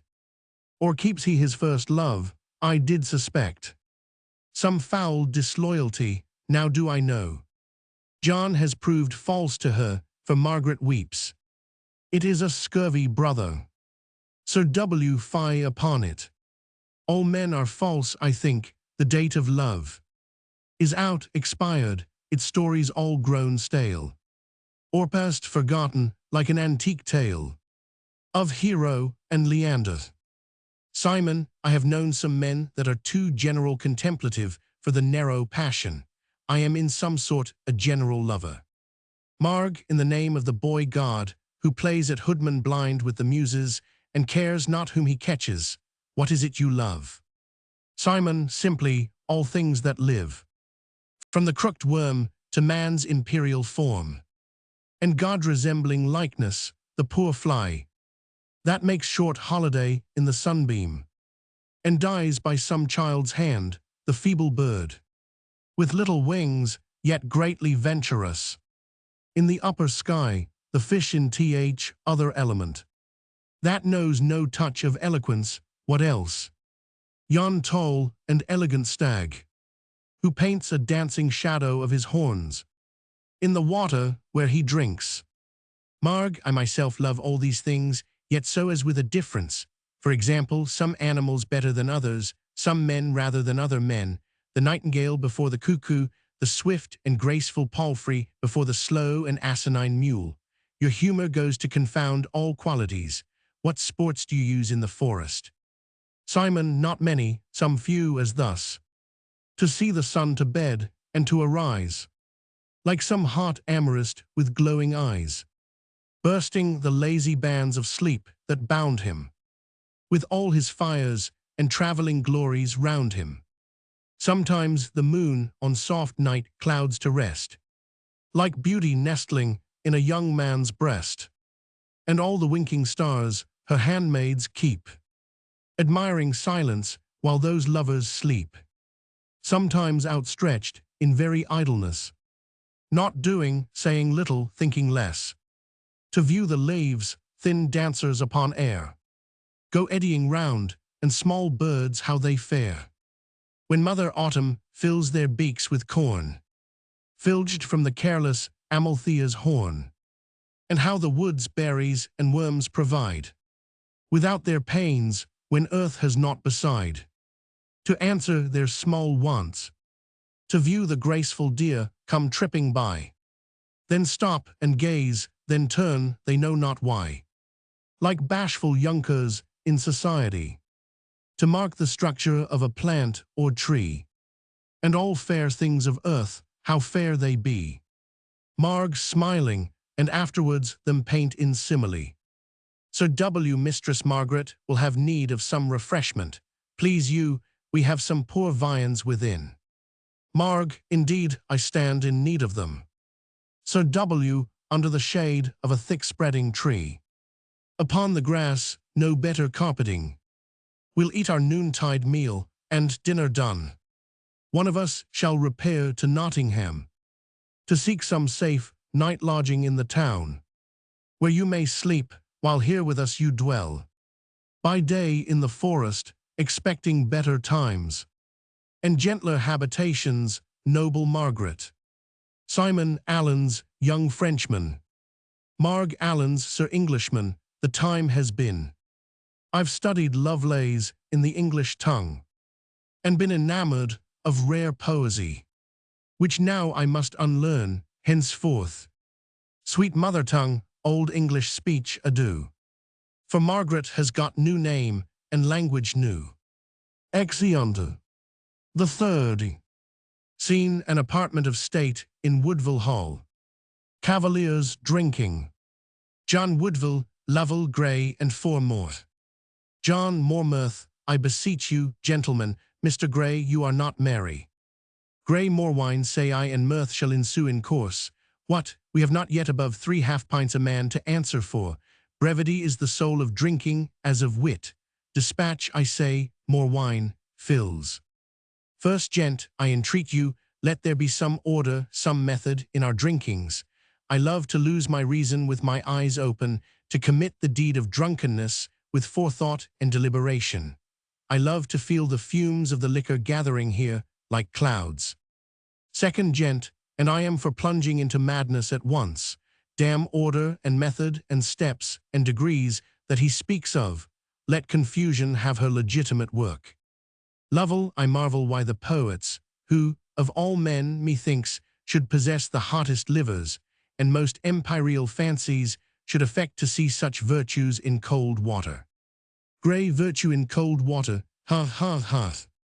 John, because your poet born hath an internal wine, richer than Lipara or Canaries, yet uncrushed from any grapes of earth, unpressed in mortal wine presses. Third gent, what may be the name of this wine? John, it hath as many names as qualities. It is denominated indifferently wit, conceit, invention, inspiration, but its most royal and comprehensive name is fancy. Third gent, and where keeps he this sovereign liquor? John, its cellars are in the brain, whence your true poet deriveth intoxication at will, while his animal spirits, catching a pride from the quality and neighborhood of their noble relative, the brain, refuse to be sustained by wines and fermentations of earth. Third gent, but is your poet born always tipsy with this liquor? John, he hath his stoopings and reposes, but his proper element is the sky and in the suburbs of the Empyrean. Third gent, is your wine intellectual so exquisite? Henceforth, I, a man of plain conceit, will, in all humility, content my mind with canaries. Fourth gent, I am for a song or a catch. When will the catches come on, the sweet wicked catches? John, they cannot be introduced with propriety before midnight. Every man must commit his 20 bumpers first. We are not yet well roused. Frank Lovell, the glass stands with you. Lovell, gentlemen, the Duke, fills. All the Duke, they drink. Grey, can any tell why his Grace, being a papist? John, pshaw, we will have no questions of state now. Is not this his Majesty's birthday? Grey, what follows? John, that every man should sing and be joyful, and ask no questions. Second gent, damn politics, they spoil drinking. Third gent, for certain, 'tis a blessed monarchy. Second gent, the cursed fanatic days we have seen, the times have been when swearing was out of fashion. Third gent, and drinking. First gent, and wenching. Grey, the cursed yeas and forsooths, which we have heard uttered, when a man could not rap out an innocent oath, but straight the air was thought to be infected. Lovell, 'twas a pleasant trick of the saint, which that trim Puritan swear not at all smooth speech used, when his spouse chid him with an oath for committing with his servant maid, to cause his house to be fumigated with burnt brandy, and ends of scripture, to disperse the devil's breath, as he termed it. Old hung. Grey, but 'twas pleasanter, when the other saint, resist the devil and he will flee from thee, Puriman, was overtaken in the act, to plead in a Lucio Visus, and maintain his sanctity upon a supposed power in the adversary to counterfeit the shapes of things. Old hung.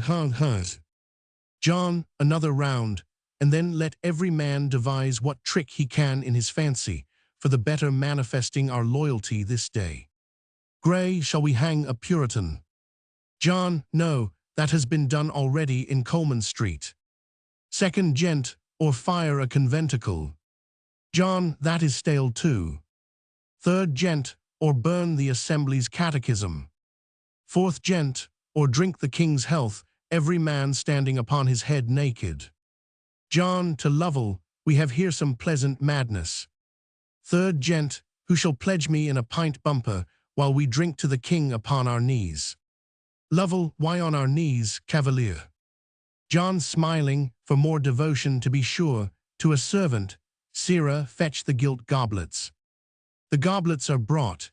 They drink the king's health, kneeling, a shout of general approbation following the first appearance of the goblets.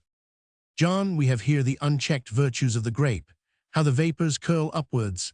It were a life of gods to dwell in such an element, to see and hear and talk brave things.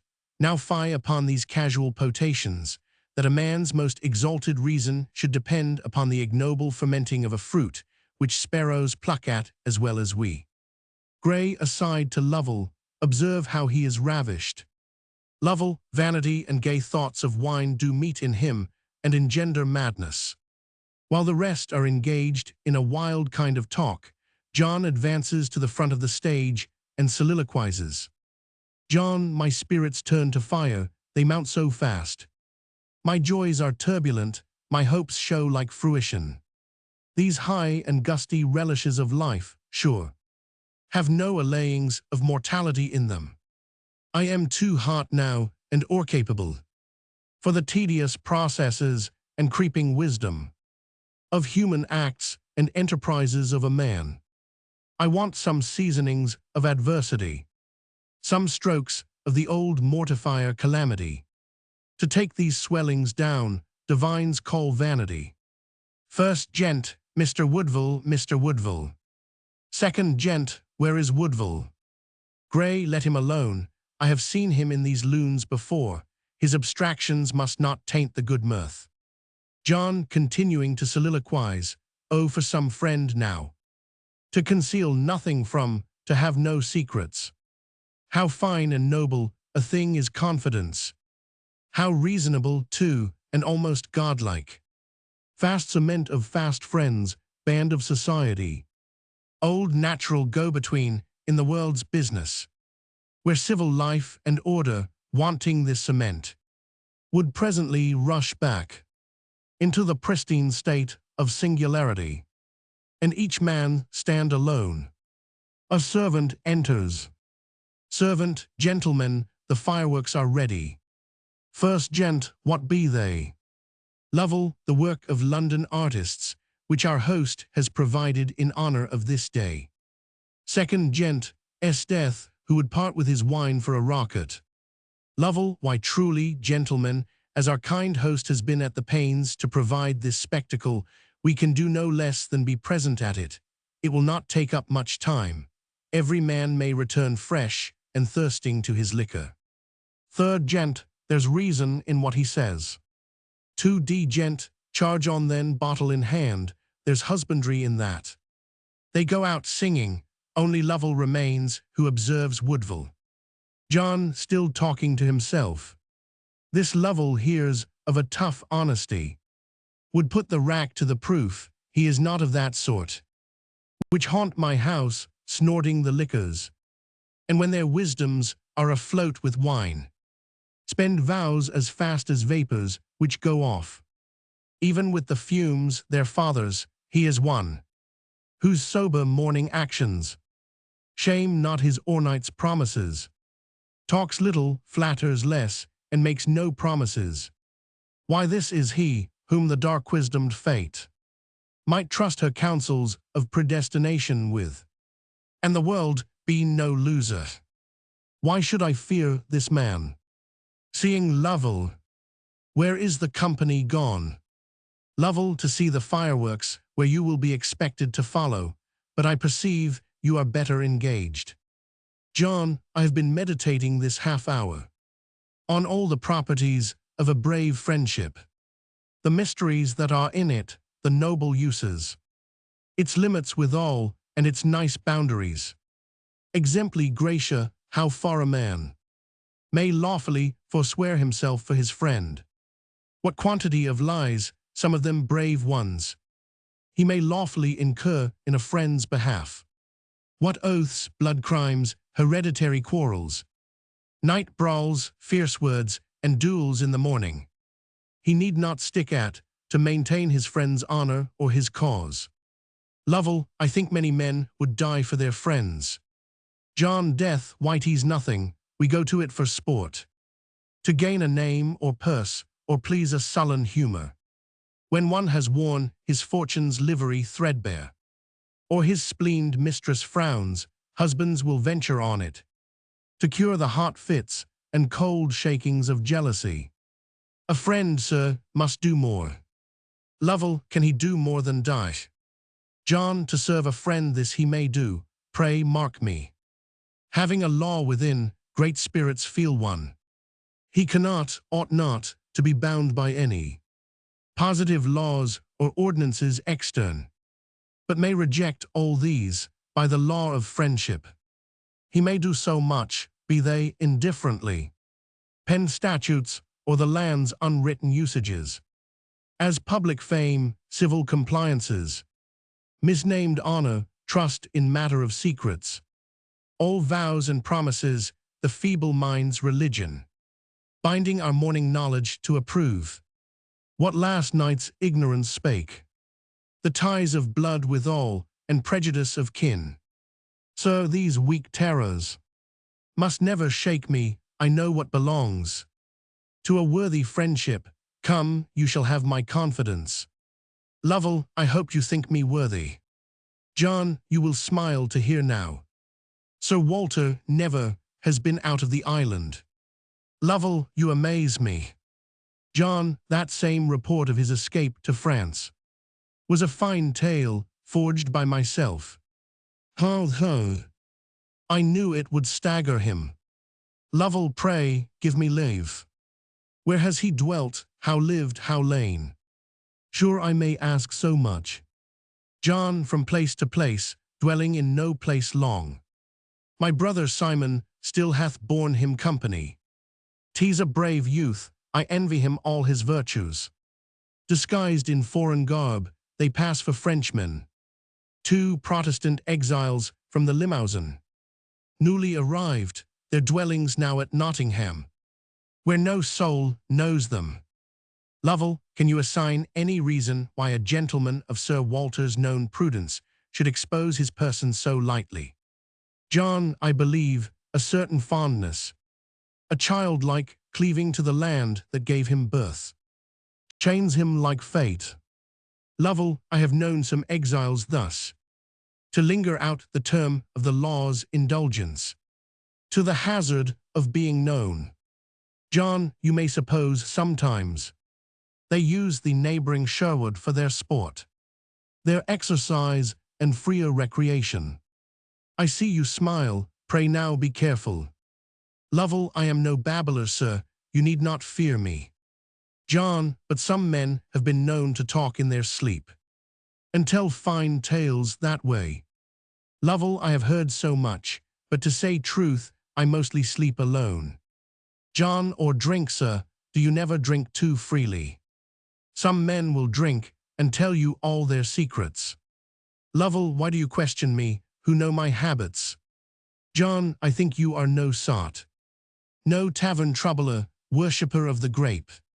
But all men drink sometimes, and various saints at festivals relax, the marriage of a friend or a wife's birthday. Lovell, how much, sir, may a man with safety drink?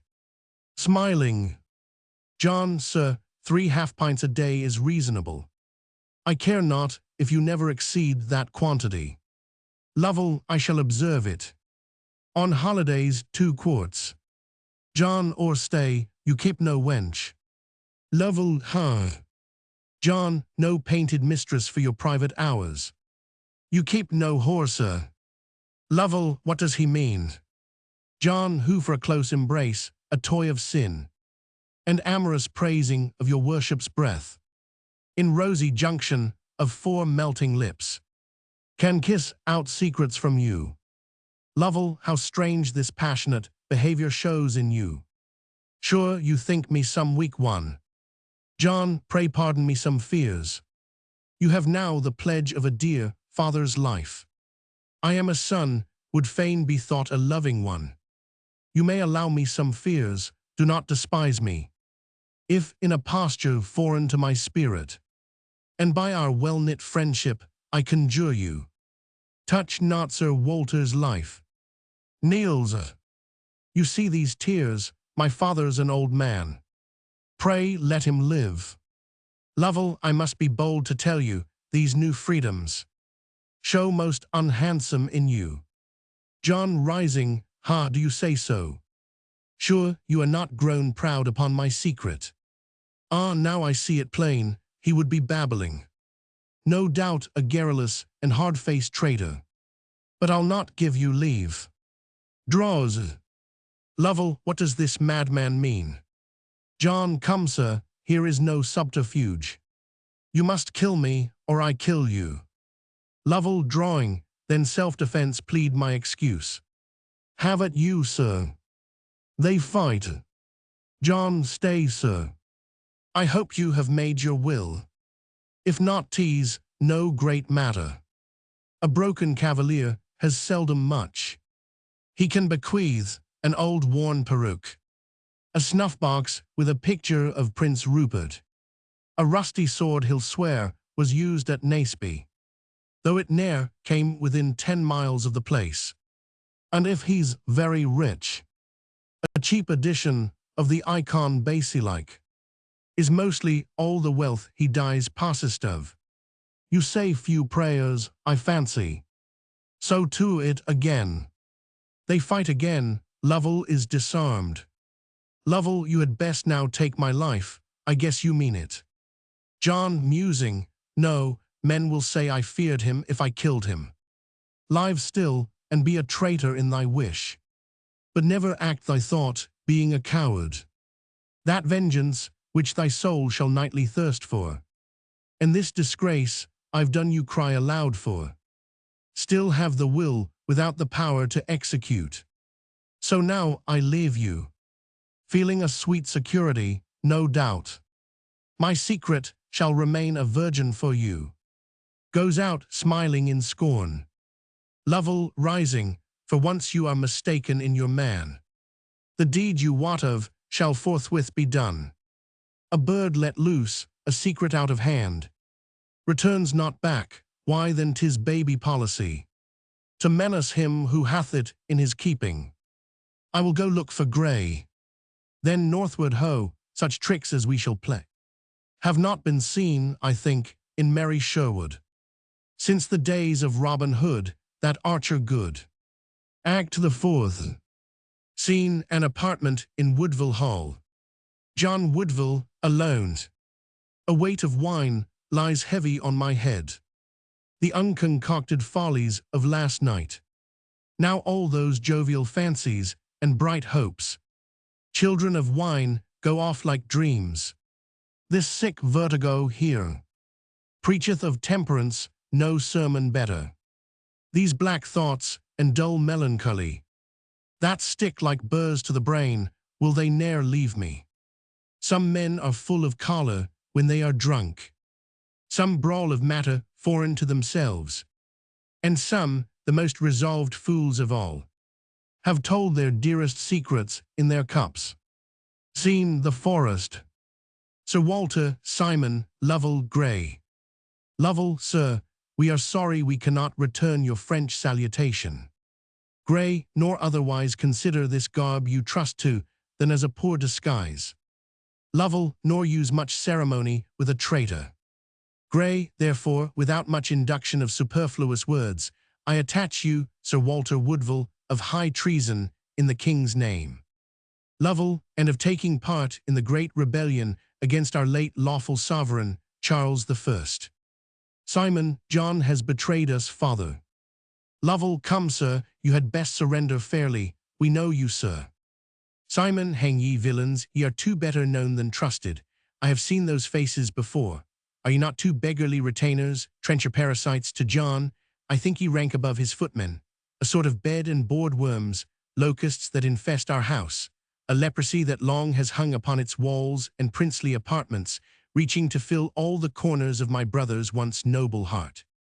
Grey, we are his friends. Simon, fie, sir, do not weep. How these rogues will triumph. Shall I whip off their heads, father? Draws. Lovell, come, sir, though this show handsome in you, being his son, yet the law must have its course. Simon, and if I tell ye the law shall not have its course, cannot ye be content? Courage, father, shall such things as these apprehend a man? Which of ye will venture upon me? Will you, Mr. Constable, self-elect, or you, sir, with a pimple on your nose, got at Oxford by hard drinking, your only badge of loyalty. Grey, 'tis a brave youth, I cannot strike at him. Simon, father, why do you cover your face with your hands? Why do you fetch your breath so hard? See, villains, his heart is burst. O villains, he cannot speak. One of you run for some water, quickly, ye knaves, will ye have your throats cut? They both slink off. How is it with you, Sir Walter? Look up, sir, the villains are gone. He hears me not, and this deep disgrace of treachery in his son hath touched him even to the death. O most distuned and distempered world, where sons talk their aged fathers into their graves, garrulous and diseased world, and still empty, rotten and hollow talking world, where good men decay, states turn round in an endless mutability, and still for the worse. Nothing is at a stay, nothing abides but vanity, chaotic vanity. Brother, adieu. There lies the parent stock which gave us life, which I will see consigned with tears to earth. Leave thou the solemn funeral rites to me. Grief and a true remorse abide with thee. Bears in the body. Seen another part of the forest. Marg alone, it was an error merely and no crime. An unsuspecting openness in youth.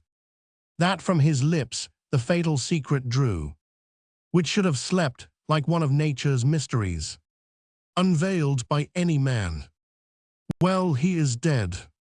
And what should Margaret do in the forest? O ill-starred John! O Woodville, man and fief to despair! Take thy farewell of peace. O never look again to see good days, or close thy lids in comfortable nights, or ever think a happy thought again. If what I have heard be true, forsaken of the world must Woodville live. If he did tell these men, no tongue must speak to him, no tongue of man. Salute him when he wakes up in a morning, or bid good night to John, who seeks to live in amity with thee, must for thy sake abide the world's reproach. What then?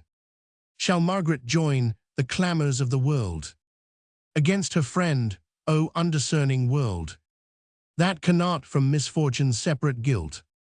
No, not in thought, O never, never, John, prepared to share the fortunes of her friend. For better or for worse, thy Margaret comes, to pour into thy wounds a healing love, and wake the memory of an ancient friendship. And pardon me, thou spirit of Sir Walter, who, in compassion to the wretched living, have but few tears to waste upon the dead. Seen Woodville Hall, Sandford, Margaret, as from a journey. Sand, the violence of the sudden mischance hath so wrought in him, who by nature is allied to nothing less than a self-debasing humour of dejection, that I have never seen anything more changed and spirit broken. He hath with a peremptory resolution dismissed the partners of his riots and late hours, denied his house and person to their most earnest solicitings, and will be seen by none. He keeps ever alone, and his grief, which is solitary, does not so much seem to possess and govern in him, as it is by him, with a wilfulness of most manifest affection, entertained and cherished. Marg, how bears he up against the common rumour? Sand, with a strange indifference, which whosoever dives not into the niceness of his sorrow might mistake for obdurate and insensate, yet are the wings of his pride forever clipped, and yet a virtuous predominance of filial grief is so ever uppermost, that you may discover his thoughts less troubled with conjecturing what living opinions will say, and judge of his deeds, than absorbed and buried with the dead, whom his indiscretion made so. Marg, I knew a greatness ever to be resident in him, to which the admiring eyes of men should look up even in the declining and bankrupt state of his pride. Fain would I see him, fain talk with him, but that a sense of respect, which is violated, when without deliberation we press into the society of the unhappy, checks and holds me back. How, think you, he would bear my presence? Sand, as of an assured friend, whom in the forgetfulness of his fortunes he passed by. See him you must, but not tonight. The newness of the sight shall move the bitterest compunction and the truest remorse, but afterwards, trust me, dear lady, the happiest effects of a returning peace and a gracious comfort to him, to you, and all of us. Marg, I think he would not deny me. He hath ere this received farewell letters from his brother, who hath taken a resolution to estrange himself, for a time, from country, friends, and kindred, and to seek occupation for his sad thoughts in travelling in foreign places, where sights remote and extern to himself may draw from him kindly and not painful ruminations. Sand, I was present at the receipt of the letter. The contents seemed to affect him for a moment with a more lively passion of grief than he has at any time outwardly shown.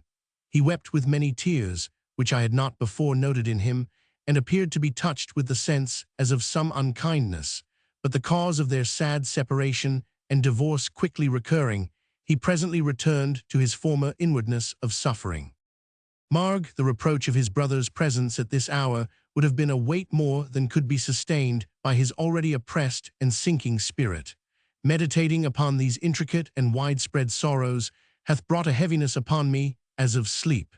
How goes the night? Sand, an hour past sunset.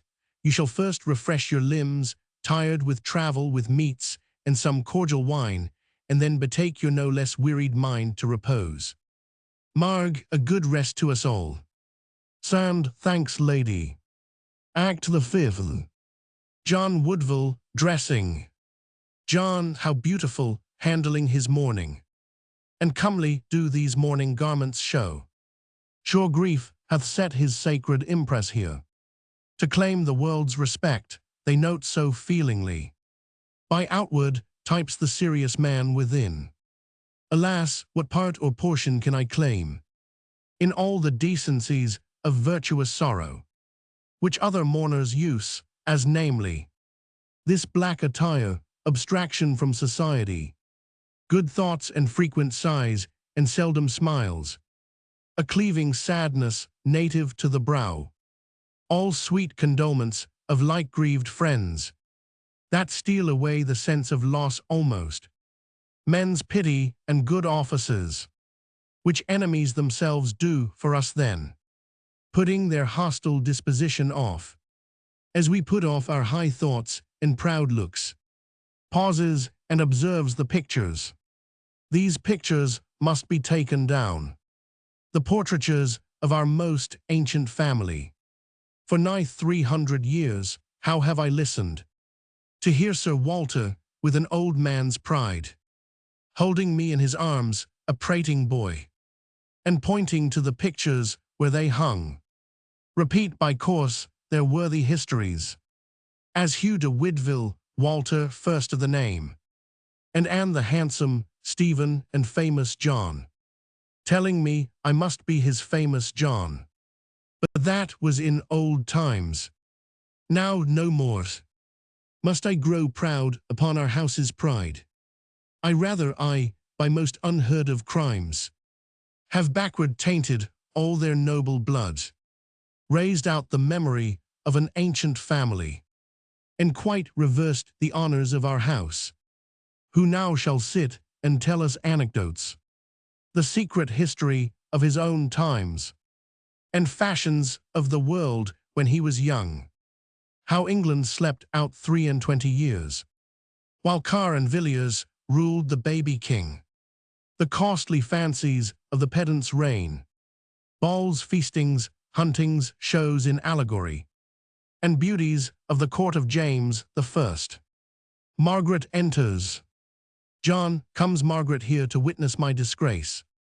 O lady, I have suffered loss, and diminution of my honor's brightness. You bring some images of old times, Margaret, that should be now forgotten. Marg, old times should never be forgotten, John. I came to talk about them with my friend. John, I did refuse you, Margaret, in my pride. Marg, if John rejected Margaret in his pride, as who does not, being splenetic, refuse? Sometimes old playfellows, the spleen being gone, the offense no longer lives. O Woodville, those were happy days, when we two first began to love, when first, under pretense of visiting my father, being then a stripling knight upon my age, you came a-wooing to his daughter, John. Do you remember? With what a coy reserve and seldom speech. Young maidens must be chary of their speech. I kept the honors of my maiden pride. I was your favorite then. John, O Margaret, Margaret, these your submissions to my low estate, and cleavings to the fates of sunken Woodville, write bitter things gainst my unworthiness. Thou perfect pattern of thy slandered sex, whom miseries of mine could never alienate, nor change of fortune shake, whom injuries and slights, the worst of injuries, which moved thy nature to return scorn with like scorn.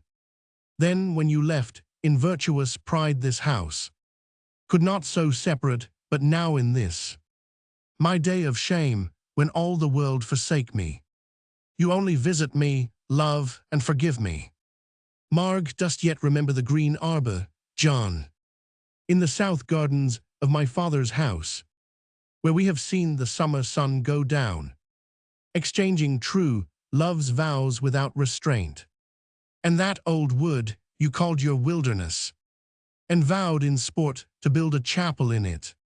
There dwell, like hermit poor, in pensive place obscure, and tell your Ave Marys by the curls, dropping like golden beads of Margaret's hair, and make confession 7 times a day of every thought that strayed from love and Margaret. And I your saint the penance should appoint. Believe me, sir, I will not now be laid aside like an old fashion. John, O lady, poor and abject are my thoughts. My pride is cured, my hopes are under clouds. I have no part in any good man's love. In all earth's pleasures portion have I none. I fade and wither in my own esteem. This earth holds not alive so poor a thing as I am. I was not always thus. Weeps, Marg, thou noble nature, which lion-like didst all the inferior creatures, now trampled on by beasts of basest quality. My dear heart's lord, life's pride, soul honored John, upon her knees regard her poor request. Your favorite, once beloved Margaret kneels. John, what wouldst thou, lady, ever honored Margaret? Marg, that John would think more nobly of himself, more worthily of high heaven, and not for one misfortune, child of chance, no crime but unforeseen, and sent to punish the less offense with image of the greater, thereby to work the soul's humility, which end hath happily not been frustrate quite. Oh, not for one offense mistrust heaven's mercy, nor quit thy hope of happy days to come. John yet has many happy days to live and make atonement. John, excellent lady, whose suit hath drawn this softness from my eyes, not the world's scorn, nor falling off of friends, could ever do. Will you go with me, Margaret? Marg, rising, go whither, John? John, go in with me, and pray for the peace of our unquiet minds. Marg, that I will, John. Exeunt. Scene, an inner apartment. John is discovered kneeling, Margaret standing over him. John rises, I cannot bear to see you waste that youth and excellent beauty. 'Tis now the golden time of the day with you, intending such a broken wretch as I am. Marg, John will break Margaret's heart if he speaks so. Oh, sir, you are too melancholy. And I must call it caprice, I am somewhat bold. Perhaps in this, but you are now my patient. You know you gave me leave to call you so, and I must chide these pestilent humors from you. John, they are gone. Mark, love, how cheerfully I speak. I can smile too, and I almost begin to understand what kind of creature hope is. Marg, now this is better, this mirth becomes you, John. John, yet tell me if I overact my mirth. Being but a novice, I may fall into that error.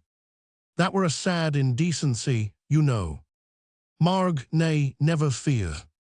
I will be mistress of your humors, and you shall frown or smile by the book. And herein I shall be most peremptory. Cry this shows well, but that inclines to levity. This frown has too much of the woodville in it, but that fine sunshine has redeemed it quite. John, how sweetly Margaret robs me of myself. Marg, to give you in your stead a better self, such as you were when these eyes first beheld. You mounted on your sprightly steed, white Marjorie, Sir Rowland, my father's gift, and all my maidens gave my heart for lost. I was a young thing then, being newly come home from my convent education, where 7 years I had wasted in the bosom of France. Returning home true Protestant, you called me. Your little heretic nun, how timid bashful. Did John salute his love, being newly seen? Sir Rowland termed it a rare modesty, and praised it in a youth. John, now Margaret weeps herself. A noise of bells heard. Marg, hark the bells, John. John, those are the church bells of St. Mary Ottery. Marg, I know it. John, St. Mary Ottery, my native village, in the sweet shire of Devon. Those are the bells. Marg, wilt go to church, John? John, I have been there already. Marg, how canst say thou hast been there already? The bells are only now ringing for morning service. And hast thou been at church already? John, I left my bed betimes, I could not sleep. And when I rose, I looked, as my custom is, from my chamber window, where I can see the sun rise. And the first object I discerned was the glistering spire of St. Mary Ottery. Marg, well, John. John, then I remembered 'twas the Sabbath day. Immediately a wish arose in my mind, to go to church and pray with Christian people. And then I checked myself and said to myself, thou hast been a heathen, John, these 2 years past, not having been at church in all that time. And is it fit that now for the first time thou shouldst offend the eyes of Christian people with a murderer's presence in the house of prayer? Thou wouldst but discompose their pious thoughts, and do thyself no good, for how couldst thou pray with unwashed hands and lips unused to the offices? And then I at my own presumption smiled, and then I wept that I should smile at all. Having such cause of grief, I wept outright.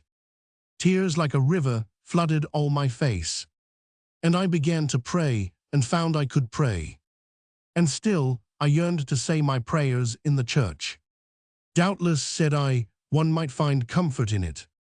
So stealing down the stairs, like one that feared detection, or was about to act unlawful business, at that dead time of dawn, I flew to the church and found the doors wide open. Whether by negligence I knew not, or some peculiar grace to me vouchsafed, for all things felt like mystery. Marg, yes. John, so entering in, not without fear, I passed into the family pew, and covering up my eyes for shame, and deep perception of unworthiness, upon the little hassock knelt me down, where I so oft had kneeled, a docile infant by Sir Walter's side. And thinking so, I wept a second flood, more poignant than the first, but afterwards was greatly comforted. It seemed the guilt of blood was passing from me, even in the act and agony of tears, and all my sins forgiven. The Witch, a dramatic sketch of the 17th century. Characters: old servant in the family of Sir Francis Fairford, stranger. Servant, one summer night Sir Francis, as it chanced, was pacing to and fro in the avenue that westward fronts our house, among those aged oaks said to have been planted 300 years ago by a neighboring prior of the Fairford name. Being o'ertasked in thought, he heeded not the importunate suit of one who stood by the gate, and begged an alms. Some say he shoved her rudely from the gate, with angry chiding, but I can never think. Our master's nature hath a sweetness in it, that he could use a woman, an old woman, with such discourtesy, but he refused her. And better had he met a lion in his path than that old woman that night. For she was one who practiced the black arts, and served the devil, being since burnt for witchcraft. She looked at him as one that meant to blast him, and with a frightful noise. 'Twas partly like a woman's voice, and partly like the hissing of a snake. She nothing said but this. Sir Francis told the words, a mischief, mischief, mischief, and a 9 times killing curse, by day and by night, to the caitiff wight, who shakes the poor like snakes from his door, and shuts up the womb of his purse. And still she cried, a mischief, and a 9-fold withering curse, for that shall come to thee that will undo thee, both all that thou fearest and worse. So saying, she departed, leaving Sir Francis like a man beneath, whose feet a scaffolding was suddenly falling. So he described it. Stranger, a terrible curse, what followed? Servant, nothing immediate, but some 2 months after, young Philip Fairford suddenly fell sick, and none could tell what ailed him, for he lay and pined, till all his hair fell off, and he that was full-fleshed became as thin as a 2 months babe that has been starved in the nursing. And sure I think he bore his death wound like a little child, with such rare sweetness of dumb melancholy. He strove to clothe his agony in smiles, which he would force up in his poor pale cheeks, like ill-timed guests that had no proper dwelling there. And when they asked him his complaint, he laid his hand upon his heart to show the place where Susan came to him o' nights, he said, and pricked him with a pin. And thereupon Sir Francis called to mind the beggar witch that stood by the gateway, and begged an alms. Stranger, but did the witch confess? Servant, all this and more at her death. Stranger, I do not love to credit tales of magic. Heaven's music, which is order, seems unstrung. And this brave world, the mystery of God, unbeautified, disordered, marred, where such strange things are acted. Album verses, with a few others. Dedication to the publisher. Dear Markson, I do not know to whom a dedication of these trifles is more properly due than to yourself. You suggested the printing of them. You were desirous of exhibiting a specimen of the manner in which publications, entrusted to your future care, would appear. With more propriety, perhaps, the Christmas, or some other of your own simple, unpretending compositions might have served this purpose. But I forget, you have bid a long adieu to the Muses. I had on my hands sundry copies of verses written for albums, those books kept by modern young ladies for show, of which their plain grandmothers nothing did know, or otherwise floating about in periodicals, which you have chosen in this manner to embody. I feel little interest in their publication. They are simply advertisement verses. It is not for me, nor you, to allude in public to the kindness of our honored friend, under whose auspices you are become a publisher. May that fine-minded veteran in verse enjoy life long enough to see his patronage justified. I venture to predict that your habits of industry and your cheerful spirit will carry you through the world. I am, dear Markson, your friend and sincere well-wisher, Charles Lamb. Enfield, 1st June, 1839. Album verses, with a few others, in the autograph book of Mrs. Sargent W. Had I a power, lady, to my will, you should not want handwritings, I would fill your leaves with autographs, resplendent names, of knights and squires of old, and courtly dames, Kings, emperors, popes, next under these should stand. The hands of famous lawyers, a grave band, who in their courts of law or equity have best upheld freedom and property. These should moot cases in your book and vie to show their reading and their sergeantry. But I have none of these, nor can I send the notes by Bullen to her tyrant penned in her authentic hand, nor in soft hours lines writ by Rosamund in Clifford's bowers. The lack of curious signatures I moan, and want the courage to subscribe my own. To Dora W. on being asked by her father to write in her album. An album is a banquet from the store, in his intelligential orchard growing. Your sire might heap your board to overflowing.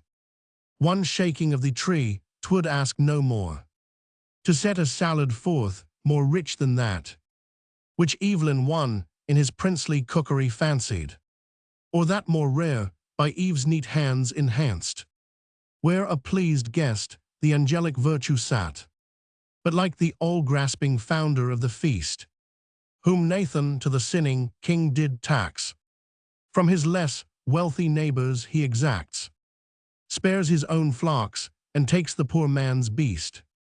Obedient to his bidding, lo, I am a zealous, meek, contributory lamb. 1 Ascetaria, a Discourse of Salads, by J.E. 1706. In the album of a clergyman's lady. An album is a garden, not for show, planted but use, where wholesome herbs should grow. A cabinet of curious porcelain, where no fancy enters but what's rich or rare. A chapel where mere ornamental things are pure as crowns of saints or angels' wings. A list of living friends, a holier room, for names of some since mouldering in the tomb, whose blooming memories life's cold laws survive, and dead elsewhere they here yet speak and live. Such and so tender should an album be, and lady, such I wish this book to thee. In the album of Edith S. In Christian world, Mary the garland wears. Rebecca sweetens on a Hebrew's ear. Quakers for pure Priscilla are more clear. And the light goal by amorous Ninon swears. Among the lesser lights how Lucy shines. What air of fragrance Rosamond throws round. How like a hymn doth sweet Cecilia sound. Of Martha's and of Abigail's few lines have bragged in verse of coarsest household stuff. Should homely Joan be fashioned, but can you Barbara resist, or Marian? And is not Clare for love excuse enough?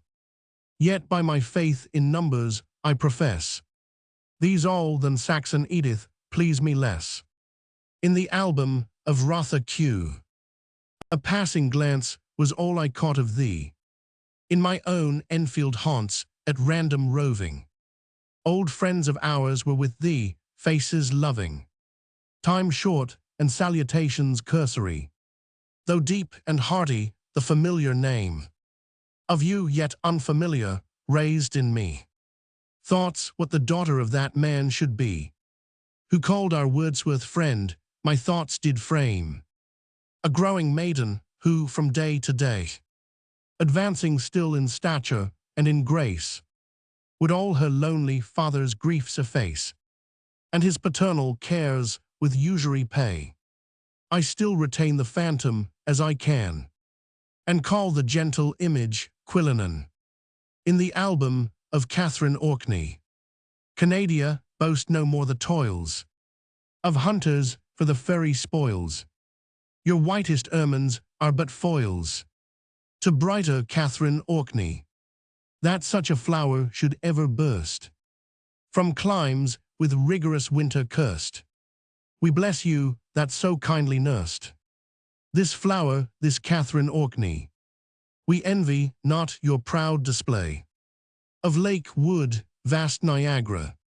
Your greatest pride we've borne away.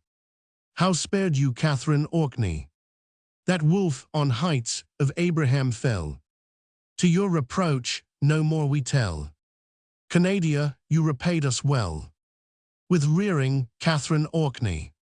O Britain, guard with tenderest care the charge allotted to your share. You've scarce a native maid so fair, so good as Catherine Orkney.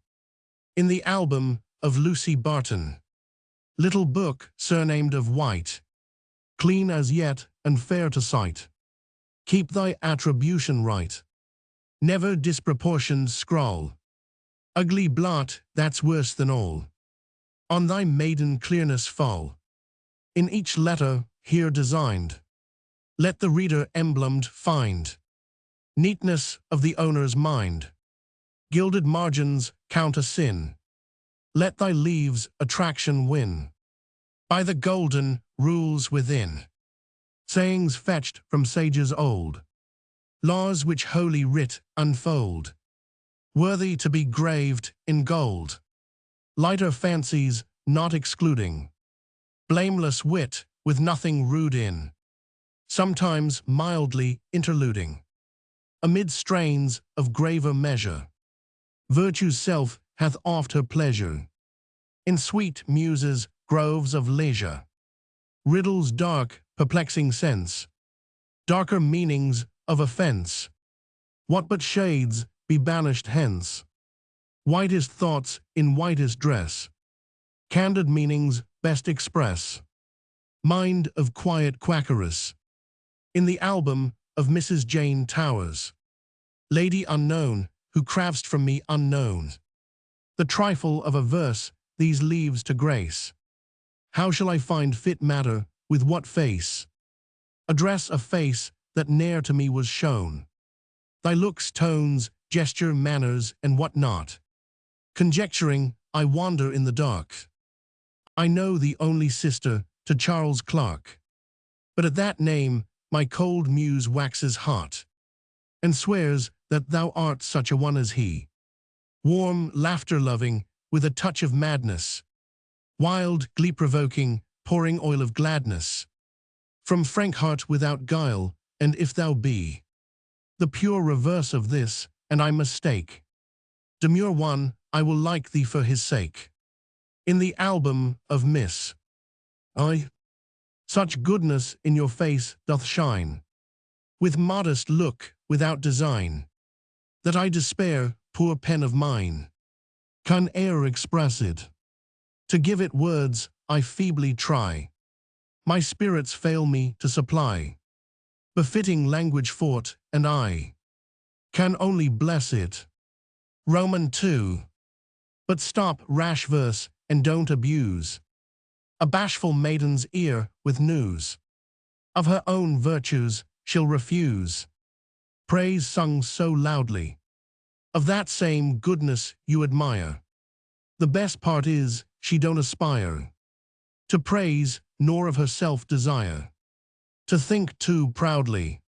In my own album, fresh clad from heaven in robes of white, a young probationer of light, thou wert my soul, an album bright, a spotless leaf, but thought and care, and friend and foe, in foul or fair, have written strange defeatures there, and time with heaviest hand of all, like that fierce writing on the wall, hath stamped sad dates he can't recall, and error gilding worst designs, like speckled snake that strays and shines, betrays his path by crooked lines, and vice hath left his ugly blot, and good resolves a moment hot, fairly began but finished not, and fruitless late remorse doth trace, like Hebrew lore a backward pace, her irrecoverable race, disjointed numbers, sense unknit, huge reams of folly, shreds of wit, compose the mingled mass of it. My scalded eyes no longer brook upon this ink-blurred thing to look. Go shut the leaves and clasp the book. Miscellaneous. Angel Help 1. 1 suggested by a drawing in the possession of Charles Adair, Esquire, in which is represented the legend of a poor female saint, who, having spun past midnight to maintain a bedrid mother, has fallen asleep from fatigue, and angels are finishing her work. In another part of the chamber, an angel is tending a lily, the emblem of purity. This rare tablet doth include poverty with sanctitude. Past midnight this poor maid hath spun, and yet the work is not half done, which must supply from earnings scant a feeble bedrid parent's want. Her sleep-charged eyes exemption ask, and holy hands take up the task. Unseen the rock and spindle ply, and do her earthly drudgery.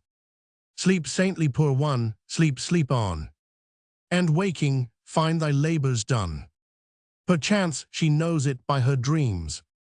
Her eye hath caught the golden gleams, angelic presence testifying, that round her everywhere are flying ostents from which she may presume that much of heaven is in the room.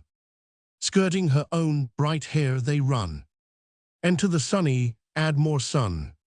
Now on that aged face they fix, streaming from the crucifix, the flesh-clogged spirit disabusing, death disarming, sleeps infusing, prelibations, foretastes high, and equal thoughts to live or die. Gardener bright from Eden's bower, tend with care that lily flower, to its leaves and root infuse heaven's sunshine, heaven's dews. 'Tis a type and 'tis a pledge of a crowning privilege. Careful as that lily flower, this maid must keep her precious dower. Live a sainted maid or die martyr to virginity.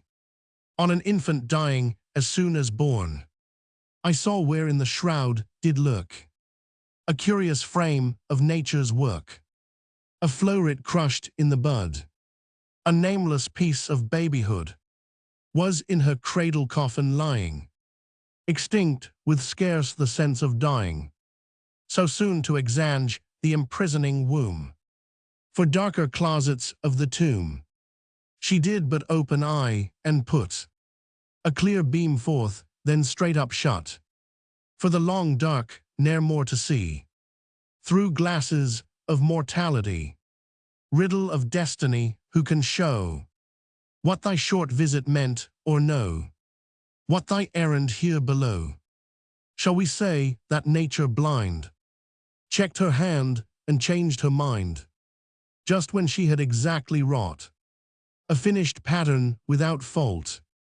Could she flag or could she tire? Or lacked she the Promethean fire?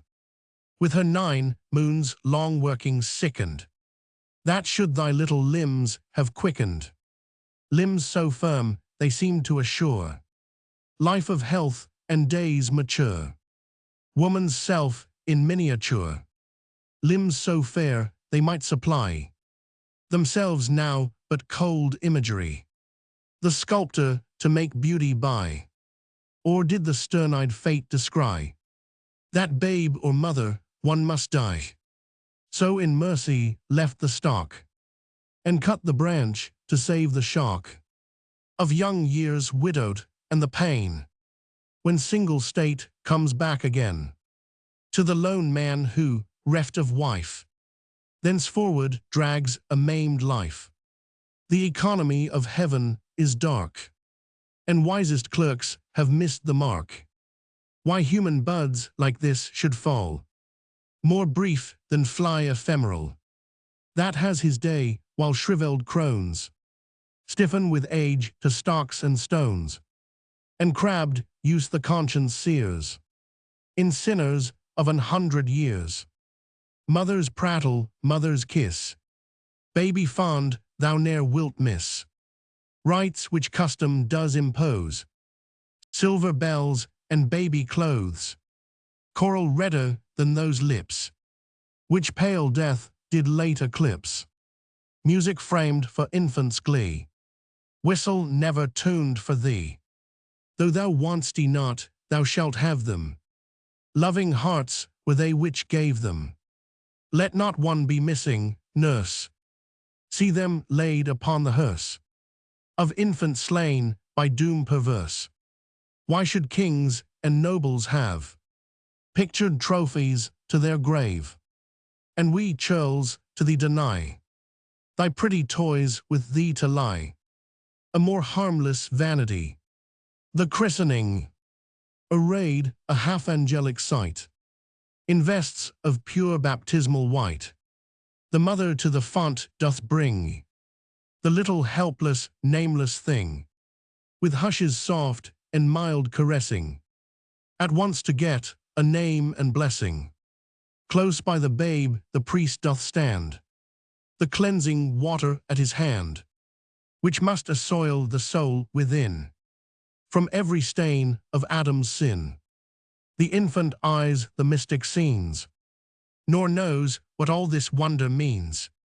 And now he smiles as if to say, I am a Christian made this day. Now frighted clings to nurse's hold, shrinking from the water cold, whose virtues, rightly understood, are as Bethesda's waters good. Strange words, the world, the flesh, the devil. Poor babe, what can it know of evil? But we must silently adore mysterious truths and not explore. Enough for him in after times, when he shall read these artless rhymes. If, looking back upon this day, with quiet conscience he can say, I have in part redeemed the pledge of my baptismal privilege, and more will strive to flee all which my sponsors kind did then renounce for me. The Young Catechist 1. A picture by Henry Mayer-esque. While this tawny Ethiop prayeth, painter, who is she that stayeth by with skin of whitest luster, sunny locks a shining cluster, saint-like seeming to direct him to the power that must protect him? Is she of the heaven-born three, meek hope, strong faith, sweet charity, or some cherub they you mention far transcend my weak invention? 'Tis a simple Christian child, missionary young and mild, from her stock of scriptural knowledge, Bible taught without a college, which by reading she could gather, teaches him to say, Our Father, to the common parent who color not respects nor hue, white and black in him have part, who looks not to the skin but heart.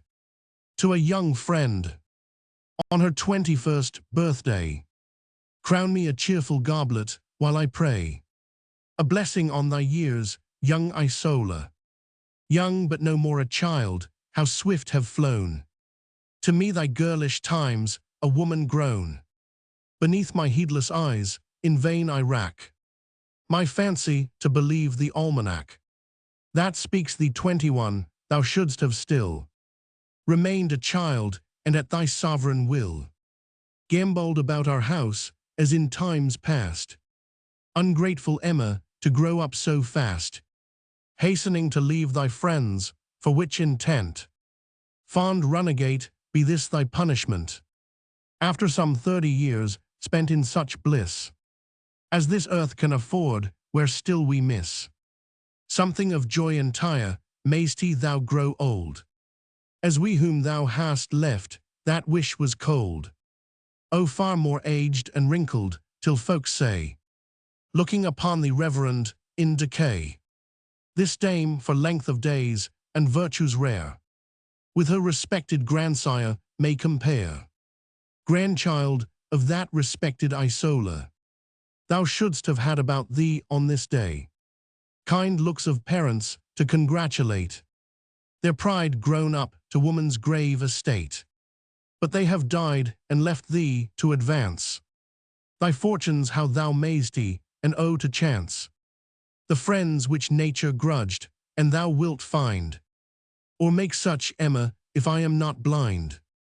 To thee and thy deservings, that last strain had too much sorrow in it. Fill again another cheerful goblet, while I say, health and twice health to our lost Isola. She is going for their elder sister's hair. Martha does a wreath prepare of bridal rose, ornate and gay. Tomorrow is the wedding day. She is going. Mary, youngest of the three, laughing idler, full of glee, arm in arm does fondly chain her, thinking, poor trifler, to detain her. But she's going. Vex not maidens, nor regret thus to part with Margaret. Charms like yours can never stay long within doors, and one day you'll be going. Sonnet. Harmony in unlikeness.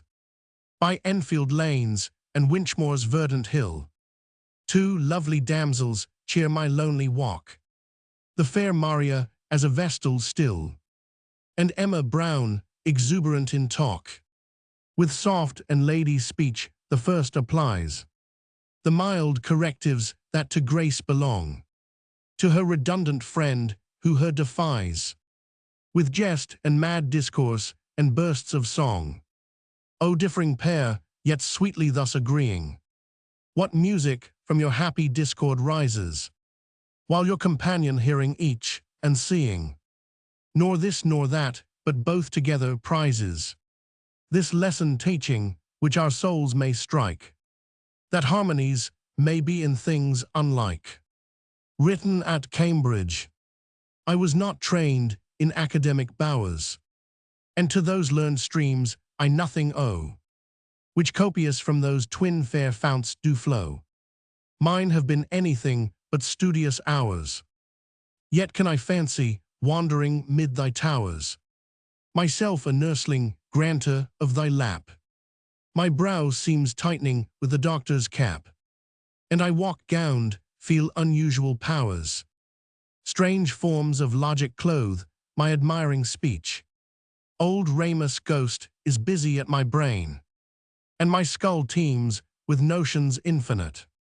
Be still, ye reeds of Camus, while I teach truths which transcend the searching schoolman's vein. And half had staggered that stout stagirite to a celebrated female performer in The Blind Boy. Rare artist, who with half thy tools or none canst execute with ease thy curious art, and press thy powerful meanings on the heart, unaided by the eye, expressions thrown, while each blind sense, intelligential grown, beyond its sphere, performs the effect of sight. Those orbs alone, wanting their proper might, all motionless and silent seem to moan, the unseemly negligence of nature's hand, that left them so forlorn. What praise is thine, O mistress of the passions, artist fine, who dost our souls against our sense command, plucking the horror from a sightless face, lending to blank deformity a grace. Work, who first invented work and bound the free, and holiday rejoicing spirit down to the ever-haunting importunity of business in the green fields and the town, to plough, loom, anvil, spade, and oh, most sad, to that dry drudgery at the desk's dead wood, who but the being unblessed, alien from good, Sabbathless Satan, he who his unglad task ever plies mid rotatory burnings, that round and round incalculably reel, for wrath divine hath made him like a wheel, in that red realm from which are no returnings, where toiling and turmoiling ever and aye, he and his thoughts keep pensive working day. Leisure. They talk of time and of time's galling yoke, that like a millstone on man's mind doth press, which only works and business can redress. Of divine leisure such foul lies are spoke, wounding her fair gifts with calumnious stroke. But might I, fed with silent meditation, assoiled live from that fiend occupation, improbus labor which my spirits hath broke, I'd drink of time's rich cup and never surfeit, fling in more days than went to make the gem that crowned the white top of Methusalem. Yea, on my weak neck take, and never forfeit, like Atlas bearing up the dainty sky, the heaven-sweet burden of eternity. Deus nobis H.C. Osha Fecit. To Samuel Rogers, Esq. Rogers, of all the men that I have known, but slightly who have died your brother's loss, touched me most sensibly, there came across my mind an image of the cordial tone of your fraternal meetings, where a guest I more than once have sat, and grieved to think that of that threefold cord one precious link by death's rude hand is severed from the rest. Of our old gentry he appeared a stem, a magistrate who, while the evildoer he kept in terror, could respect the poor, and not for every trifle harass them, as some divine and laic too oft do. This man's a private loss, and public too. The gypsy's malison. Suck, baby, suck, mother's love grows by giving. Drain the sweet founts that only thrive by wasting. Black manhood comes when riotous guilty living hands thee the cup that shall be death in tasting. Kiss, baby, kiss, mother's lips shine by kisses. Choke the warm breath that else would fall in blessings. Black manhood comes when turbulent guilty blisses tend thee the kiss that poisons mid caressings. Hang, baby, hang, mother's love loves such forces. Strain the fond neck that bends still to thy clinging. Black manhood comes when violent lawless courses leave thee a spectacle in rude air swinging. So sang a withered beldam energetical, and banned the ungiving door with lips prophetical, commendatory verses, etc. To J.S. Knowles, Esq. On his tragedy of Virginius. 12 years ago I knew thee, Knowles, and then esteemed you a perfect specimen of those fine spirits warm-souled Ireland sends to teach us colder English how a friend's quick pulse should beat. I knew you brave and plain, strong-sensed, rough-witted, above fear or gain, but nothing further had the gift to espy.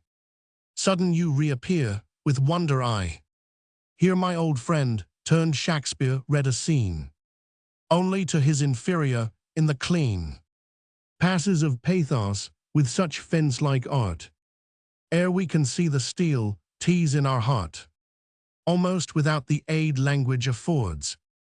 Your piece seems wrought, that huffing medium words, which in the modern tambour-lanes quite sway our shamed souls from their bias in your play. We scarce attend to, hastier passion draws our tears on credit, and we find the cause some 2 hours after, spelling o'er again those strange few words at ease that wrought the pain. Proceed, old friend, and as the year returns, still snatch some new old story from the urns of long-dead virtue we that knew before. Your worth may admire, we cannot love you more. To the author of poems, published under the name of Barry Cornwall, let hate or grosser heats their foulness mask under the visor of a borrowed name. Let things eschew the light deserving blame. No cause hast thou to blush for thy sweet task. Martian Carlana is a dainty book, and thy Sicilian tale may boldly pass.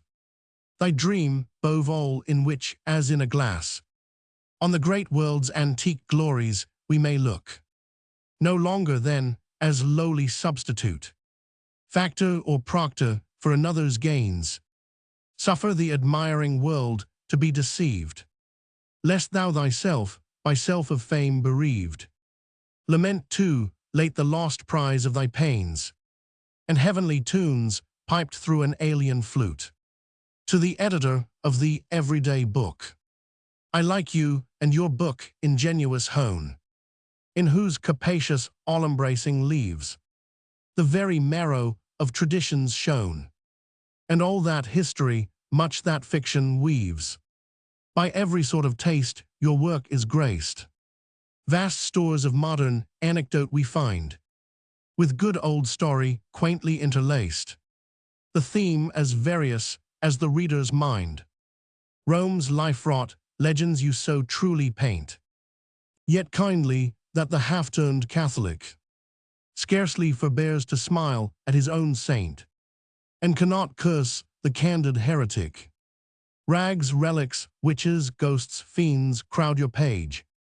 Our fathers' mummeries we well pleased behold, and proudly conscious of a purer age, forgive some fopperies in the times of old. Verse honoring Phoebus, father of bright days, must needs bestow on you both good and many, who, building trophies of his children's praise, run their rich zodiac through, not missing any. Dan Phoebus loves your book, trust me, friend Hone. The title only errs, he bids me say. For while such art, wit, reading, there are shown, he swears 'tis not a work of every day. To T. Stothard-esque, on his illustrations of the poems of Mr. Rogers, consummate artist whose undying name, with classic Rogers, shall go down to fame. Be this thy crowning work in my young days. How often have I, with a child's fond gaze, pored on the pictured wonders one thou hadst done. Clarissa mournful and prim Grandison, all Fielding's, Smollett's heroes rose to view. I saw, and I believed the phantoms true. But above all, that most romantic tale too, did o'er my raw credulity prevail, where glums and gories wear mysterious things, that serve at once for jackets and for wings. Age, that enfeebles other men's designs, but heightens thine, and thy free draught refines. In several ways, distinct you make us feel, graceful as Raphael, as Watteau genteel. Your lights and shades, as Titianesque, we praise, and warmly wish you Titian's length of days. 1. Illustrations of the British novelists.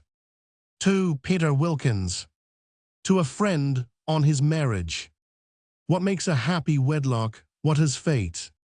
Not given to thee, in thy well-chosen mate. Good sense, good humor, these are trivial things. Dear M, that each trite encomias sings. But she hath these, and more, a mind exempt from every low-bred passion, where contempt, nor envy, nor detraction ever found. A harbor yet, an understanding sound. Just views of right and wrong, perception full of the deformed and of the beautiful. In life and manners, wit above her sex, which as a gem her sprightly converse decks. Exuberant fancies, prodigal of mirth, to gladden woodland walk or winter hearth. A noble nature, conqueror in the strife of conflict with a hard, discouraging life, strengthening the veins of virtue past the power of those whose days have been one silken hour. Spoiled fortune's pampered offspring, a keen sense, alike of benefit and of offense, with reconcilement quick, that instant springs from the charged heart with nimble angel wings, while grateful feelings, like a signet signed by a strong hand, seemed burned into her mind. If these, dear friend, a dowry can confer, richer than land, thou hast them all in her. And beauty, which some hold the chiefest boon, is in thy bargain for a make-weight throne. In a leaf of a quarto edition of the Lives of the Saints, written in Spanish by the learned and reverend Father Alfonso Villegas, divine, of the Order of St. Dominic, set forth in English by John Hayem, anno 1630, bought at a Catholic bookshop in Duke Street, Lincoln's Inn Fields, I found, carefully inserted, a painted flower, seemingly coeval with the book itself, and did not for some time discover that it opened in the middle, and was the cover to a very humble draught of a St. Anne, with the Virgin and Child, doubtless the performance of some poor but pious Catholic, whose meditations it assisted. O lift with reverent hand that tarnished flower, that shrines beneath her modest canopy, memorials dear to Romish piety, dim specks, rude shapes of saints in fervent hour, the work perchance of some meek devotee, who, poor in worldly treasures to set forth, the sanctities she worshipped to their worth, in this imperfect tracery might see hints that all heaven did to her sense reveal. Cheap gifts best fit poor givers, we are told, of the lone mite, the cup of water cold, that in their way approved the offerer's zeal. True love shows costliest where the means are scant, and in their reckoning they abound who want. The self-enchanted. I had a sense in dreams of a beauty rare, whom fate had spellbound and rooted there, stooping like some enchanted theme, over the marge of that crystal stream, where the blooming Greek, to echo blind, with self-love fond, had to waters pined. Ages had waked and ages slept, and that bending posture still she kept. For her eyes she may not turn away, till a fairer object shall pass that way, till an image more beauteous this world can show than her own which she sees in the mirror below. Pour on, fair creature, forever pour, nor dream to be disenchanted more. For vain is expectance and wish in vain, till a new Narcissus can come again. To Louisa M., whom I used to call Monkey, Louisa, serious grown and mild, I knew you once a romping child, obstreperous much and very wild. Then you would clamber up my knees, and strive with every art to tease, when every art of yours could please. Those things would scarce be proper now, but they are gone, I know not how, and woman's written on your brow.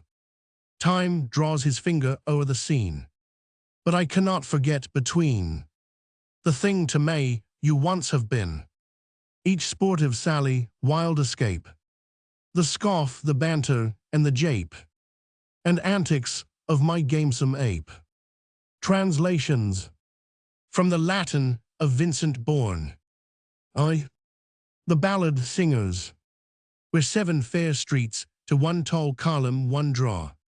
2 nymphs have ta'en their stand in hats of straw, their yellower necks huge beads of amber grace, and by their trade there of the siren's race, with cloak loose pinned on each that has been red, but long with dust and dirt discolored, belies its hue in mud behind before, from heel to middle leg becrusted o'er.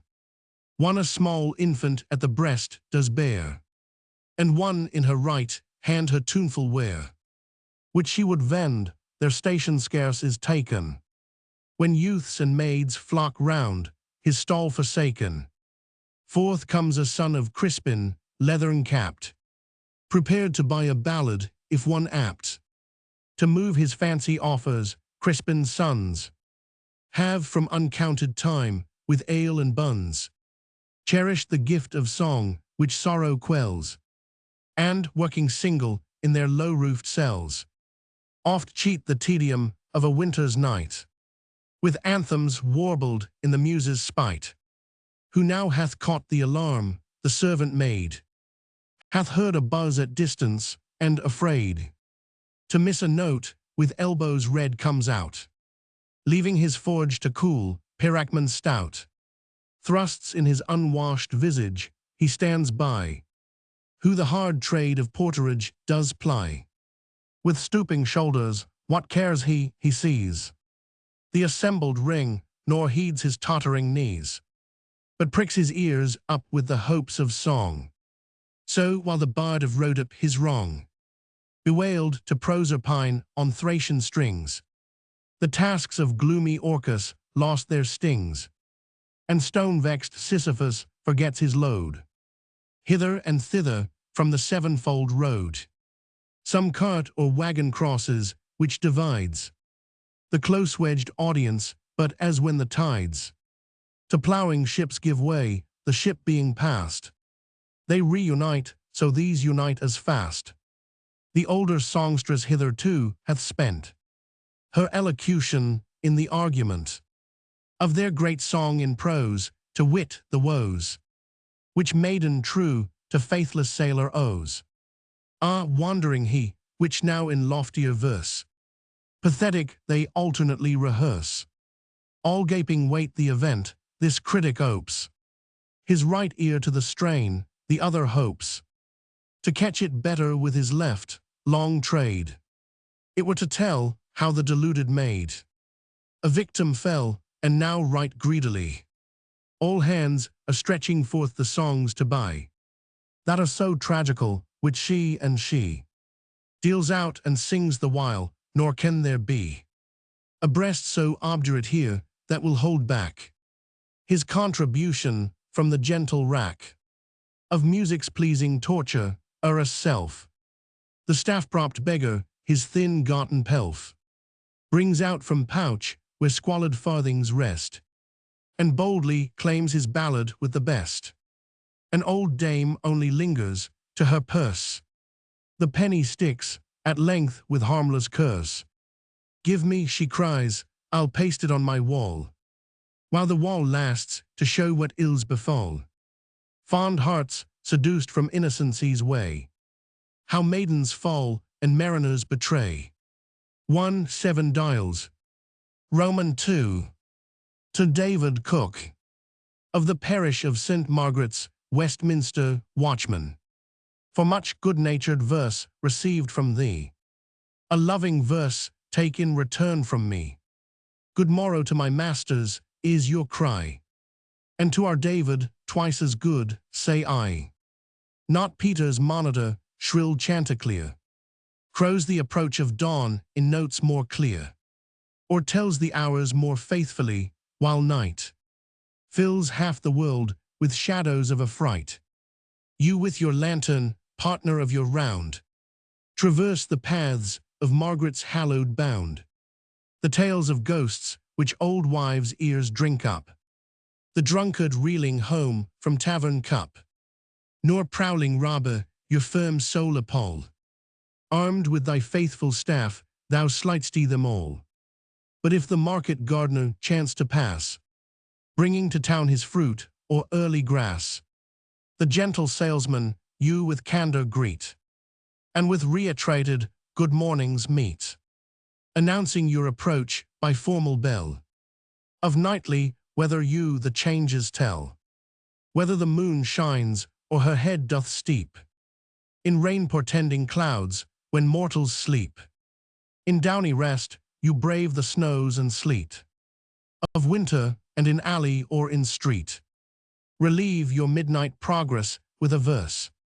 What though fastidious Phoebus frown averse on your didactic strain, indulgent night with caution hath sealed up both ears of spite, and critics sleep while you in staves do sound the praise of long-dead saints whose days abound in wintry months, but Crispin chief proclaim, who stirs not at that prince of cobblers' name. Profuse in loyalty some couplets shine, and wish long days to all the Brunswick line. To youths and virgins they chaste lessons read, teach wives and husbands how their lives to lead, maids to be cleanly, footmen free from vice, how death at last all ranks doth equalize, and in conclusion pray good years befall, with store of wealth your worthy masters all, for this and other tokens of good will. On Boxing Day may store of shillings fill your Christmas purse, no householder give less, when at each door your blameless suit you press. And what you wish to us, it is but reason. Receive in turn the compliments o.th season. Roman 3. On a sepulchral statue of an infant sleeping. Beautiful infant, who dost keep thy posture here, and sleep'st thee a marble sleep. May the repose unbroken be, which the fine artist's hand hath lent to thee, while thou enjoy'st along with it that which no art or craft could ever hit. or counterfeit to mortal sense, the heaven-infused sleep of innocence. Roman 4. Epitaph on a dog. Poor Eurus, faithful wolf-dog, here I lie, that want to tend my old blind master's steps, his guide and guard, nor, while my service lasted, had he occasion for that staff with which he now goes picking out his path in fear, over the highways and crossings, but would plant, safe in the conduct of my friendly string, a firm foot forward still, till he had reached his poor seat on some stone, nigh where the tide of passers-by in thickest confluence flowed, to whom with loud and passionate laments, from morn to eve his dark estate he wailed, nor wailed to all in vain, some here and there, the well-disposed and good, their pennies gave. I meantime at his feet obsequious slept, not all asleep in sleep, but heart and ear, pricked up at his least motion to receive at his kind hand my customary crumbs, and common portion in his feast of scraps, or when night warned us homeward, tired and spent, with our long day and tedious beggary. These were my manners, this my way of life, till age and slow disease me overtook, and severed from my sightless master's side. But lest the grace of so good deeds should die, through tract of years in mute oblivion lost, this slender tomb of turf hath Eurus reared, cheap monument of no ungrudging hand, and with short verse inscribed it to attest, in long and lasting union to attest, the virtues of the beggar and his dog. They, the rival bells, a tuneful challenge rings from either side. Of Thames fair banks, thy twice 6 bells, St. Bride, peal swift and shrill, to which more slow reply the deep-toned 8 of merry over Wye. Such harmony from the contention flows, that the divided ear no preference knows betwixt them both, disparting music's state, while one exceeds in number, one in weight. Roman 6. Newton's Principia. Great Newton's self, to whom the world's in debt, owed to schoolmistress sage his alphabet, but quickly wiser than his teacher grown, discovered properties to her unknown, of a plus b or minus learned the use, known quantities from unknown to educe, and made, no doubt to that old dame's surprise, the Christ cross row his ladder to the skies. Yet whatsoe'er geometricians say, her lessons were his true Principia. Romans 7. The housekeeper. The frugal snail, with forecast of repose, carries his house with him where'er he goes, peeps out, and if there comes a shower of rain, retreats to his small domicile amen. Touch but a tip of him, a horn, 'tis well, he curls up in his sanctuary shell. He's his own landlord, his own tenant, stay long as he will, he dreads no quarter day.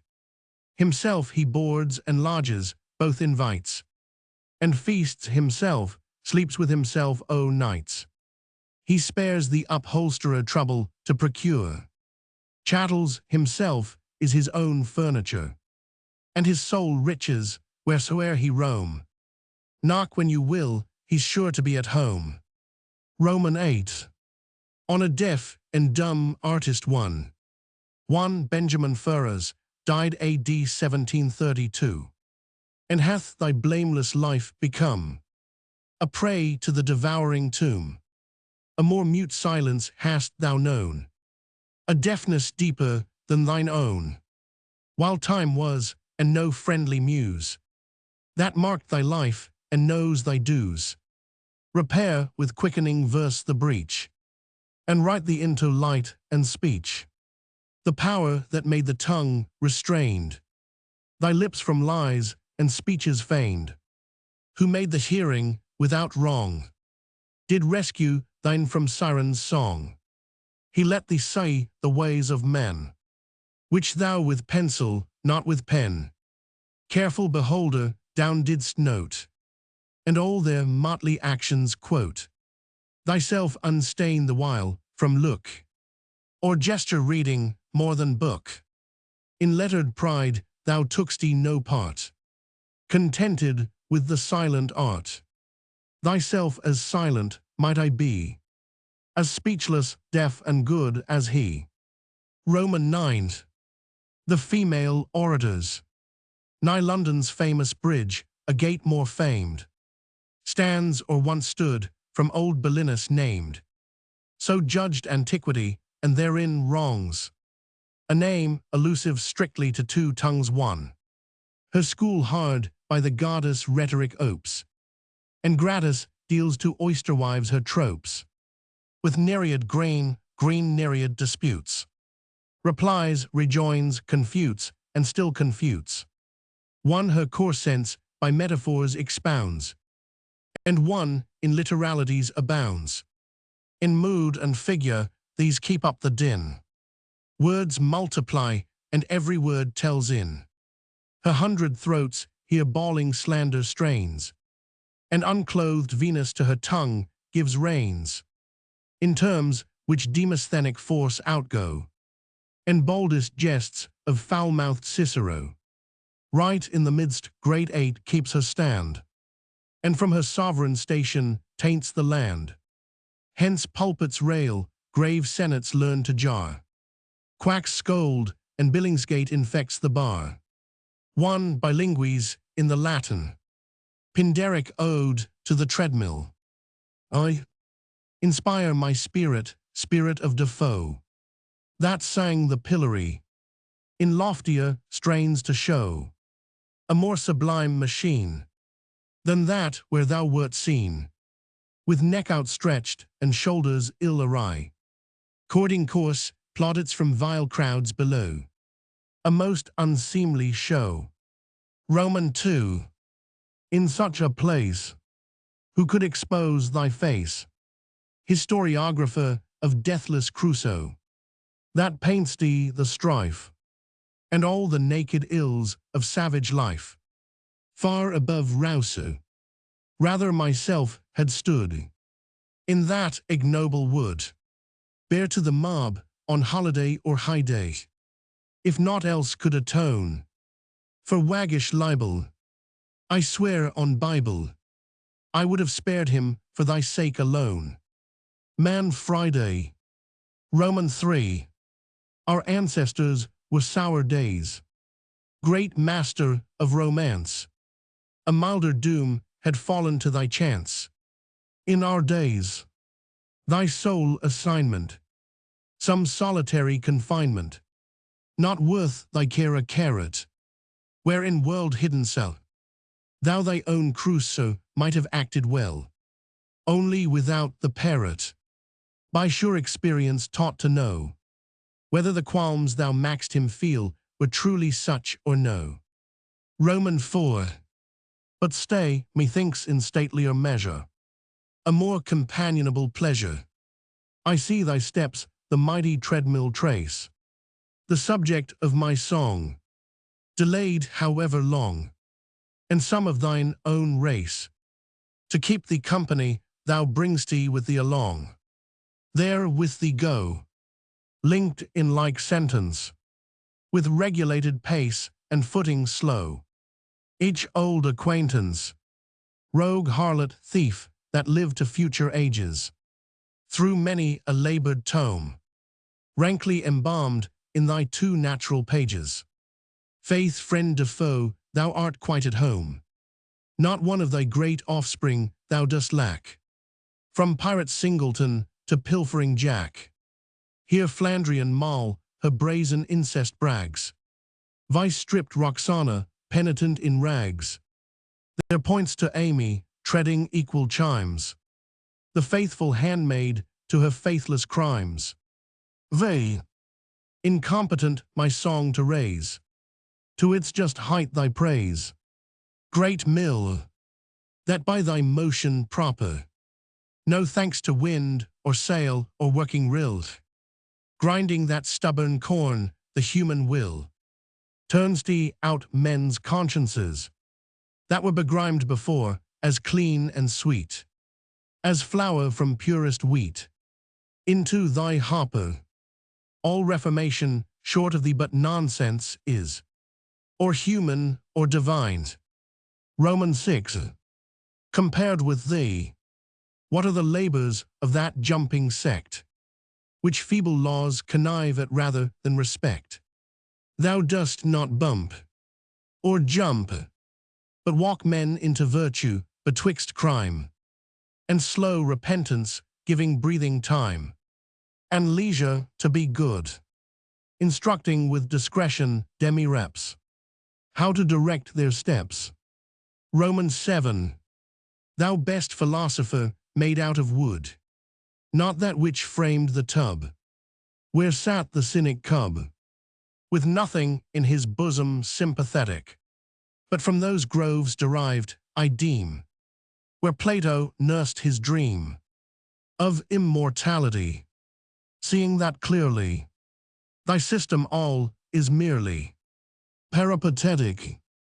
Thou to thy pupils dost such lessons give of how to live with temperance, sobriety, morality, a new art, that from thy school, by force of virtuous deeds, each tyro now proceeds, a walking Stuart, going or gone. I, fine merry Franians, wanton companions, my days are even banyans, with thinking upon ye, how death, that last stinger, finis writer, end bringer, has laid his chill finger, or is laying on ye. Roman 2. There's rich Kitty Wheatley, with footing at Feetly, that took me completely. She sleeps in the Kirk house, and poor Polly Perkin, whose dad was still firking the jolly ale firkin, she's gone to the workhouse. Roman 3. Fine gardener Ben Cotter, in 10 counties no smarter, has ta'en his departure for Proserpine's orchards, and Lily Postilion, with cheeks of vermilion, is one of a million that fill up the churchyards. Roman 4. And lusty as Dido, fat Clemenson's widow, flits now a small shadow by Stygian hid ford, and good Master Clapton has 30 years napped on the ground he last happed on, entombed by fair Whitford. They, and gallant Tom Docre, of nature's finest crockery, now but thin air and mockery, lurks by Avernus, whose honest grasp of hand, still while his life did stand, at friends' or foes' command, almost did burn us. Roman 6. Roger de Coverley, not more good man than he, yet has he equally pushed for Causidas, with drivelling Warrel, and wicked old Dorrel, gainst whom I've a quarrel, whose end might affright us. Romans 7. Kindly hearts have I known, kindly hearts they are flown, here and there if but one, linger yet uneffaced, imbecile tottering elves, soon to be wrecked on shelves, these scarce are half themselves, with age and care crazed. Roman 8. But this day Fanny Hutton her last dress has put on, her fine lessons forgotten. She died as the dunce died, and prim Betsy Chambers, decayed in her members, no longer remembers things as she once did. Roman 9. And prudent Miss Wither, not in jest now doth wither, and soon must go whither, nor I well nor you know, and flaunting Miss Waller, that soon must befall her, whence none can recall her. though proud once as Juno. Free thoughts on several eminent composers. Some cry up Haydn, some Mozart. Just as the whim bites, for my part, I do not care a farthing candle for either of them or for Handel. Cannot a man live free and easy without admiring Pergolesi, or through the world with comfort go, that never heard of Dr. Blow? So help me heaven, I hardly have, and yet I eat and drink and shave like other people, if you watch it, and know no more of stave or crotchet than did the primitive Peruvians, or those old antiquediluvians that lived in the unwashed world with Jubal. Before that dirty blacksmith Tubal, by stroke on anvil or by summit, found out to his great surprise the gamut. I care no more for Cimarosa than he did for Salvator Rosa. Being no painter and bad luck, be mine if I can bear that Gluck. Old Tycho Brahe and modern Herschel had something in them, but whose Purcell? The devil with his foot so cloven, for aught I care, may take Beethoven. And if the bargain does not suit, I'll throw him Weber in to boot. There's not the splitting of a splinter to choose twixt him last named and Winter. Of Dr. Pepusch, old Queen Dido knew just as much, God knows, as I do. I would not go 4 miles to visit Sebastian Bach or Bach, which is it? No more I would for Bononcini. As for Novello or Rossini, I shall not say a word to grieve 'em, because they're living, so I leave 'em. The Wife's Trial, or The Intruding Widow, a dramatic poem founded on Mr. Crabbe's tale of The Confidant.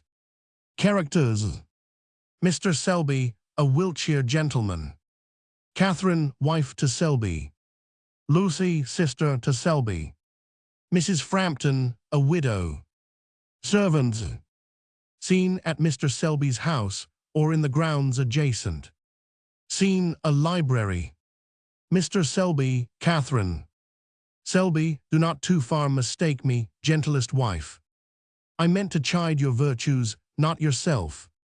And those too with allowance, I have not been blessed by thy fair side with 5 white years of smooth and even wedlock, now to touch with any strain of harshness on a string hath yielded me such music. 'Twas the quality of a too grateful nature in my Catherine, that to the lame performance of some vows and common courtesies of man to wife, attributing too much, hath sometimes seemed to esteem as favors what in that blessed union are but reciprocal and trivial dues.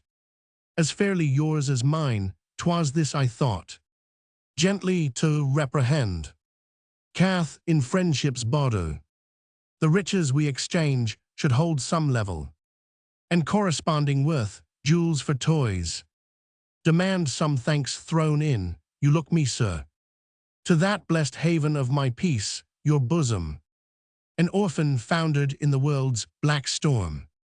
Poor, you have made me rich, from lonely maiden, your cherished and your full accompanied wife.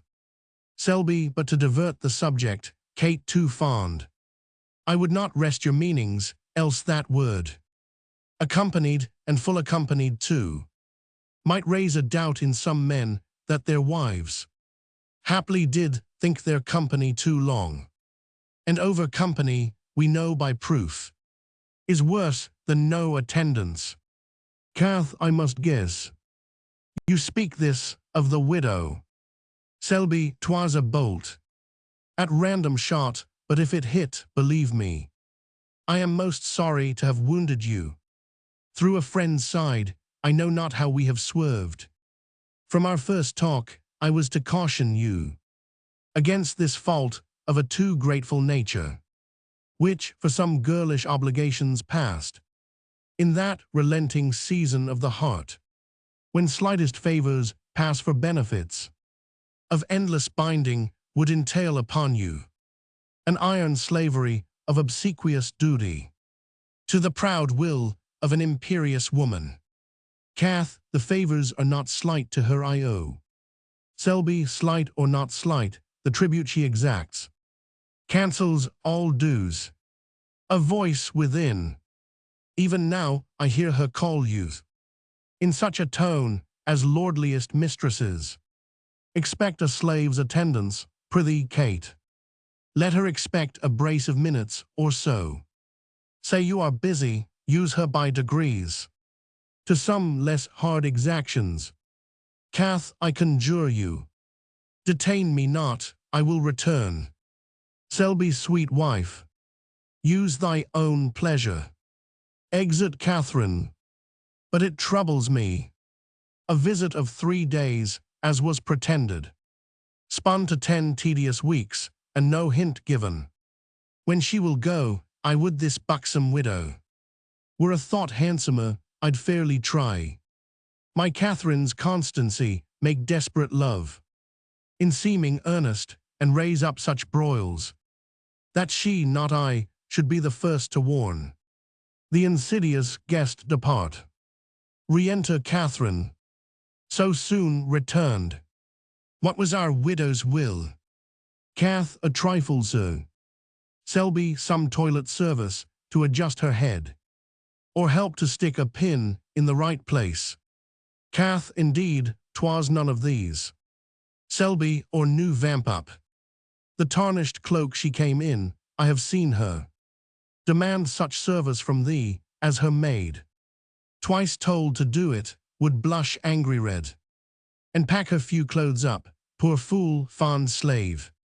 And yet, my dearest Kate, this day at least, it is our wedding day, we spend in freedom, and will forget our widow, Philip, our coach.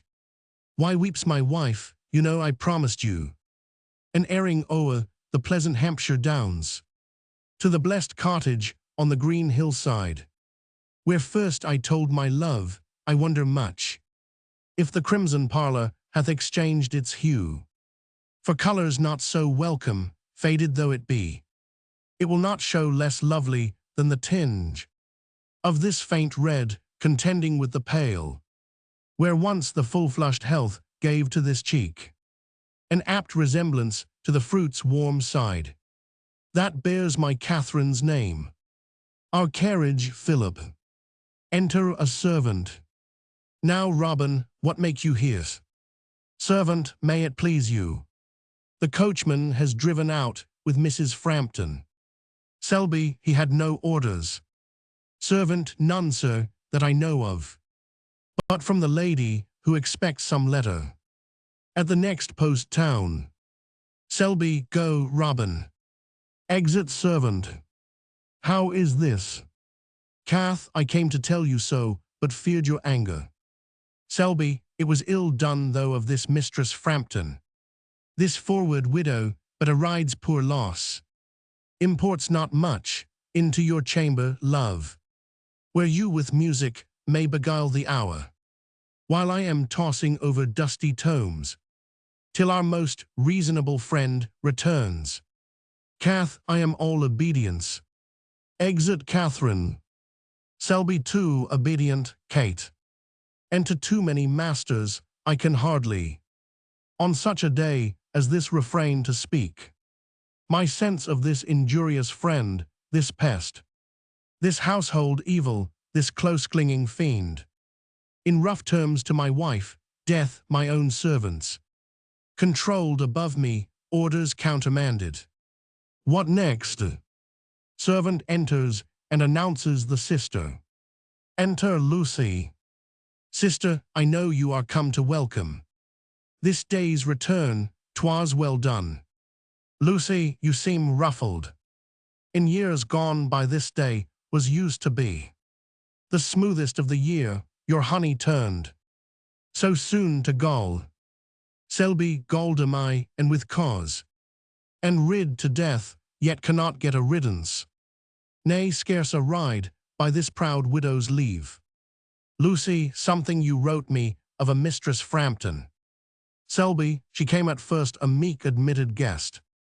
Pretending a short stay, her whole deportment seemed as of one obliged, a slender trunk. The wardrobe of her scant and ancient clothing bespoke no more, but in few days her dress. Her looks were proudly changed, and now she flaunts it in jewels stolen or borrowed from my wife, who owes her some strange service. Of what nature I must be kept in ignorance. Catherine's meek and gentle spirit cowers beneath her eye, as spellbound by some witch. Lucy, some mystery hangs on it. How bears she in her carriage towards yourself?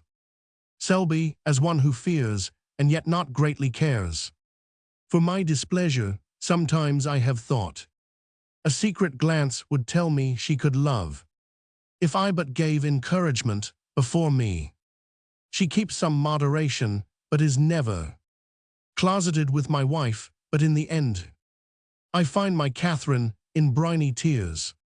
From the small chamber where she first was lodged, the gradual fiend, by spacious wriggling arts, has now ensconced herself in the best part of this large mansion, calls the left wing her own, commands my servant's equipage. I hear her hated tread. What makes she back so soon? Enter Mrs. Frampton. Mrs. F.O., I am jolted, bruised, and shook to death with your vile Wiltshire roads. The villain Philip chose on my conscience the perversest tracks and stoniest hard lanes in all the county, till I was fain get out, and so walk back my errand unperformed at Andover. Lucy and I shall love the knave forever after. A slide. Mrs. F., a friend with you. Selby, my eldest sister. Lucy, come to congratulate this returning morn. Sister, my wife's friend, Mistress Frampton. Mrs. F., pray be seated. For your brother's sake, you are welcome. I had thought this day to have spent in homely fashion with the good couple to whose hospitality I stand so far indebted, but your coming makes it a feast. Lucy, she does the honors naturally. A slide. Selby, as if she were the mistress of the house. A slide. Mrs. F., I love to be at home with loving friends. To stand on ceremony with obligations is to restrain the obliger. That old coach, though of yours, jumbles one strangely. Selby, I shall order an equipage soon, more easy to you, madam. Lucy, to drive her and her pride to Lucifer. I hope he means a slide. Mrs. F., I must go trim myself. This humbled garb would shame a wedding feast. I have your leave for a short absence, and your Catherine. Selby, you'll find her in her closet. Mrs. F., fare you well then. Exit. Selby, how like you her assurance? Lucy, even so well, that if this widow were my guest, not yours, she should have coach enough and scope to ride. My merry groom should in a trice convey her to Sarum Plain and set her down at Stonehenge, to pick her path through those antiques at leisure. She should take sample of our Wiltshire flints. Oh, be not lightly jealous, nor surmise that to a wanton, bold-faced thing like this, your modest shrinking, Catherine, could impart secrets of any worth, especially secrets that touched your peace, if there be aught. My life upon't, 'tis but some girlish story of a first love, which even the boldest wife might modestly deny to a husband's ear. Much more your timid and too sensitive Catherine. Selby, I think it is no more, and will dismiss my further fears, if ever I have had such. Lucy, shall we go walk? I'd see your gardens, brother, and how the new trees thrive. I recommended. Your Catherine is engaged now. Selby, I'll attend you. Exeunt. Scene, servants' hall. Housekeeper Philip and others laughing.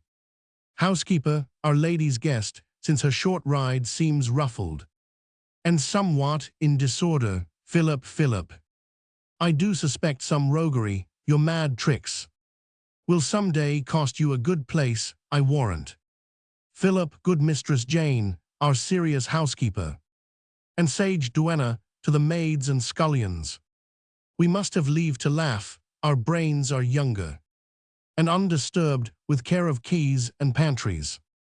We are wild things. Butler, good Philip, tell us all. All, I as you live, tell. Philip, mad fellows, you shall have it. The widow's bell rang lustily and loud. Butler, I think that no one can mistake her ringing. Waiting maid, our lady's ring is soft, sweet music to it. More of entreaty hath it than command. Philip, I lose my story if you interrupt me thus. The bell, I say, rang fiercely, and a voice, more shrill than bell, called out for coachman Philip. I straight obeyed, as 'tis my name and office. Drive me, quoth she, to the next market town, where I have hope of letters. I made haste, put to the horses, saw her safely coached, and drove her, waiting maid, by the straight high road to Andover. I guess. Philip, pray, warrant things within your knowledge. Good Mistress Abigail, look to your dressings, and leave the skill in horses to the coachman. Butler, he'll have his humor, best not interrupt him. Philip, 'tis market day, thought I, and the poor beasts, meeting such droves of cattle and of people, may take a fright, so down the lane I trundled, where Goodman Dobson's crazy mare was foundered, and where the flints were biggest and ruts widest.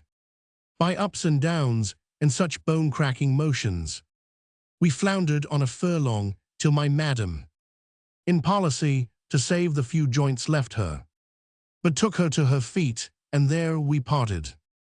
Old hurt. Butler, hang her, 'tis pity such as she should ride. Waiting maid, I think she is a witch, I have tired myself out. With sticking pins in her pillow, still she scapes them. Butler, and I with helping her to mum for claret, but never yet could cheat her dainty palate. Housekeeper, well, she is the guest of our good mistress, and so should be respected, though I think our master cares not for her company. He would ill brook we should express so much by rude discourtesies and short attendance. Being but servants, a bell rings furiously. 'Tis her bell speaks now. Good, bestir yourselves, who knows who's wanted. Butler, but 'twas a merry trick of Philip coachman. Exeunt. Scene, Mrs. Selby's chamber. Mrs. Frampton, Catherine, working. Mrs. F. I am thinking, child, how contrary our fates have traced our lots through life, another needle. This works untowardly, an heiress born to splendid prospects at our common school. I was as one above you all, not of you. Had my distinct prerogatives, my freedoms, denied to you, pray listen. Cath, I must hear what you are pleased to speak, how my heart sinks here. Aside. Mrs. F. My chamber to myself, my separate maid, my coach and so forth, not that needle's simple one, with the great staring eye fit for a cyclops. Mine own are not so blinded with their griefs, but I could make a shift to thread a smaller. A cable or a camel might go through this, and never strain for the passage. Cath, I will fit you. Intolerable tyranny. Aside. Mrs. F. Quick. You were not once so slack, as I was saying. Not a young thing among ye, but observed me. Above the mistress, who but I was sought to. In all your dangers, all your little difficulties, your girlish scrapes, I was the scapegoat still. To fetch you off, kept all your secrets some. Perhaps since then. Cath, no more of that, for mercy. If you'd not have me, sinking at your feet. cleave the cold earth for comfort. Kneels, Mrs. F. This to me. This posture to your friend had better suited. The orphan Catherine in her humble school days. To the then rich heiress than the wife of Selby. Of wealthy Mr. Selby. To the poor widow Frampton, sunk as she is. Come, come. 'Twas something, or 'twas nothing, that I said. I did not mean to fright you, sweetest bedfellow. You once were so, but Selby now engrosses you. I'll make him give you up a night or so. In faith I will, that we may lie and talk. Old tricks of school days over. Cath, hear me, madam. Mrs. F. not by that name, your friend. Cath, my truest friend. And saviour of my honour. Mrs. F. This sounds better. You still shall find me such. Cath, that you have graced our poor house with your presence hitherto, has been my greatest comfort, the sole solace of my forlorn and hardly guessed estate. You have been pleased to accept some trivial hospitalities, in part of payment of a long arrears. I owe to you no less than for my life. Mrs. F., you speak my services too large. Cath, nay less. For what an abject thing were life to me, without your silence on my dreadful secret. And I would wish the leg we have renewed might be perpetual. Mrs. F. have a care, fine madam. A slide. Cath, that one house still might hold us, but my husband has shown himself of late. Mrs. F. how, Mistress Selby. Cath, not impatient, you misconstrue him. He honours, and he loves, nay, he must love, the friend of his wife's youth, but there are moods in which, Mrs. F. I understand you, in which husbands and wives that love may wish to be alone, to nurse the tender fits of newborn dalliance, after a 5 years' wedlock. Cath, was that well, or charitably put, do these pale cheeks proclaim a wanton blood, this wasting form seem a fit theatre for levity, to play his love tricks on, and act such follies, as even in affection's first bland moon, have less of grace than pardon in best wedlocks. I was about to say that there are times when the most frank and sociable man may surfeit on most loved society, preferring loneness rather. Mrs. F. to my company.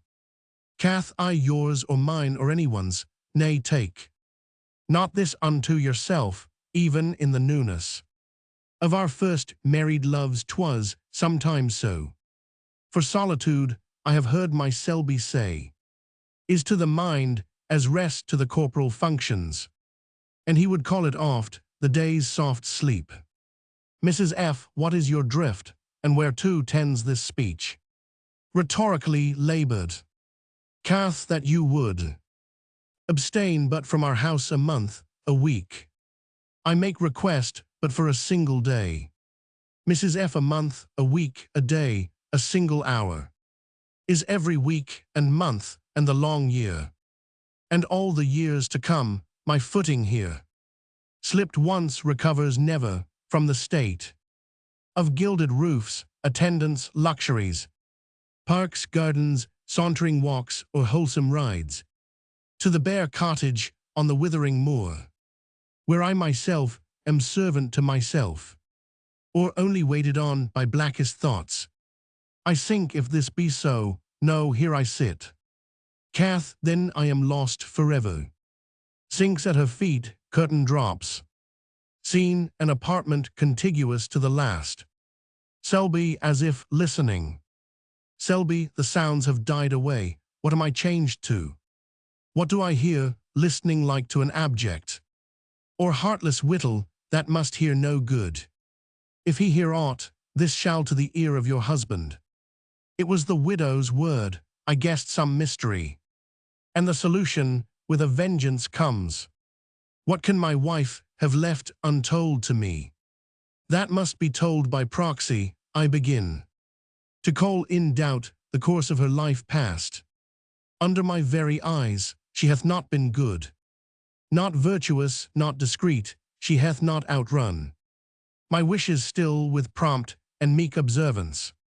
Perhaps she is not fair, sweet-voiced, her eyes not like the dove's, all this as well may be, as that she should treasure up a secret in the peculiar closet of her breast, and grudge it to my ear. It is my right to claim the halves in any truth she owns, as much as in the babe I have by her, upon whose face henceforth I fear to look, lest I should fancy in its innocent brow some strange shame written. Enter Lucy. Sister, an anxious word with you. From out the chamber where my wife but now held talk with her encroaching friend, I heard, not of set purpose hearkening, but by chance, a voice of chiding, answered by a tone of replication, such as the meek dove makes when the kite has clutched her. The high widow was loud and stormy, I distinctly heard one threat pronounced, your husband shall know all. I am no listener, sister, and I hold a secret got by such unmanly shift. The pitifulty of thefts, but what mine ear, I not intending it, receives perforce. I count my lawful prize, some subtle meaning lurks in this fiend's behavior, which, by force or fraud, I must make mine. Lucy, the gentlest means are still the wisest. What if you should press your wife to a disclosure? Selby, I have tried all gentler means, thrown out low hints which, though merely suggestions, still have never failed to blanch her cheek with fears. Roughlier to insist would be to kill where I but meant to heal. Lucy, your own description gave that widow out as one not much precise, nor overcoy, and nice to listen to a suit of love. What if you feigned a courtship, putting on to work the secret from her easy faith, for honest ends, a most dishonest seeming? Selby, I see your drift, and partly meet your counsel. But must it not in me appear prodigious, to say the least, unnatural and suspicious, to move hot love where I have shown cool scorn, and undissembled looks of blank aversion? Lucy, vain woman, is the dupe of her own charms, and easily credits the resistless power that in besieging beauty lies, to cast down the slight-built fortress of a casual hate. Selby, I am resolved. Lucy, success attend your wooing. Selby, and I'll about it roundly, my wise sister. Exeunt. Scene, the library. Mr. Selby, Mrs. Frampton. Selby, a fortunate encounter, Mistress Frampton. My purpose was, if you could spare so much from your sweet leisure, a few words in private. Mrs. F. What mean his altered tones, these looks to me, whose glances yet he has repelled with coolness? Is the wind changed? I'll veer about with it, and meet him in all fashions. A slide. All my leisure, feebly bestowed upon my kind friends here, would not express a tithe of the obligements I every hour incur. Selby, no more of that. I know not why my wife hath lost of late much of her cheerful spirits. Mrs. F., it was my topic. Today and every day and all day long, I still am chiding with her. Child, I said, and said it pretty roundly, it may be. I was too peremptory, we elder schoolfellows, presuming on the advantage of a year or two, which, in that tender time, seemed much. In after years, much like to elder sisters, are prone to keep the authoritative style, when time has made the difference most ridiculous. Selby, the observations shrewd. Mrs. F. Child, I was saying, If some wives had obtained a lot like yours, and then perhaps I sighed, they would not sit in corners moping like to sullen moppets, that want their will, but dry their eyes and look their cheerful husbands in the face, perhaps. I said their Selbys, with proportioned looks of honest joy. Selby, you do suspect no jealousy. Mrs. F, what is his import, whereto tends his speech? A slide. Of whom or what should she be jealous, sir? Selby, I do not know, but women have their fancies. And underneath, a cold indifference, or show of some distaste, husbands have masked a growing fondness for a female friend, which the wife's eye was sharp enough to see, before the friend had wit to find it out. You do not quit us soon. Mrs. F. T's, as I find. Your Catherine profits by my lessons, sir. Means this man honest, is there no deceit? A slide. Selby, she cannot choose. Well, well, I have been thinking. And if the matter were to do again. Mrs. F, what matter, sir? Selby, this idle bond of wedlock. These sour-sweet briars, fetters of harsh silk. I might have made, I do not say a better, but a more fit choice in a wife. Mrs. F, the parched ground, in hottest Julys, drinks not in the showers, more greedily than I his words. A slide. Selby, my humour is to be frank and jovial, and that man affects me best who most reflects me in my most free temper. Mrs. F, were you free to choose? As jestingly, I'll put the supposition, without a thought, reflecting on your Catherine. What sort of woman would you make your choice? Selby, I like your humour, and will meet your jest. She should be one about my Catherine's age, but not so old, by some 10 years in gravity. One that would meet my mirth, sometimes outrun it. No mewling, pining moppet, as you said, nor moping maid that I must still be teaching the freedoms of a wife all her life after, but one that, having worn the chain before, and worn it lightly as report gave out, enfranchised from it by her poor fool's death, took it not so to heart that I need dread to die myself for fear a second time, to wet a widow's eye. Mrs. F, some widows, sir, hearing you talk so wildly, would be apt to put strange misconstruction on your words, as aiming at a Turkish liberty, where the free husband hath his several mates, his penseroso, his allegro wife, to suit his sober or his frolic fit. Selby, how judge you of that latitude? Mrs. F, as one in European customs bred must judge, had I been born a native of the liberal East, I might have thought as they do, yet I knew a married man that took a second wife, and the man's circumstances duly weighed, with all their bearings, the considerate world, nor much approved, nor much condemned the deed. Selby, you move my wonder strangely, pray proceed.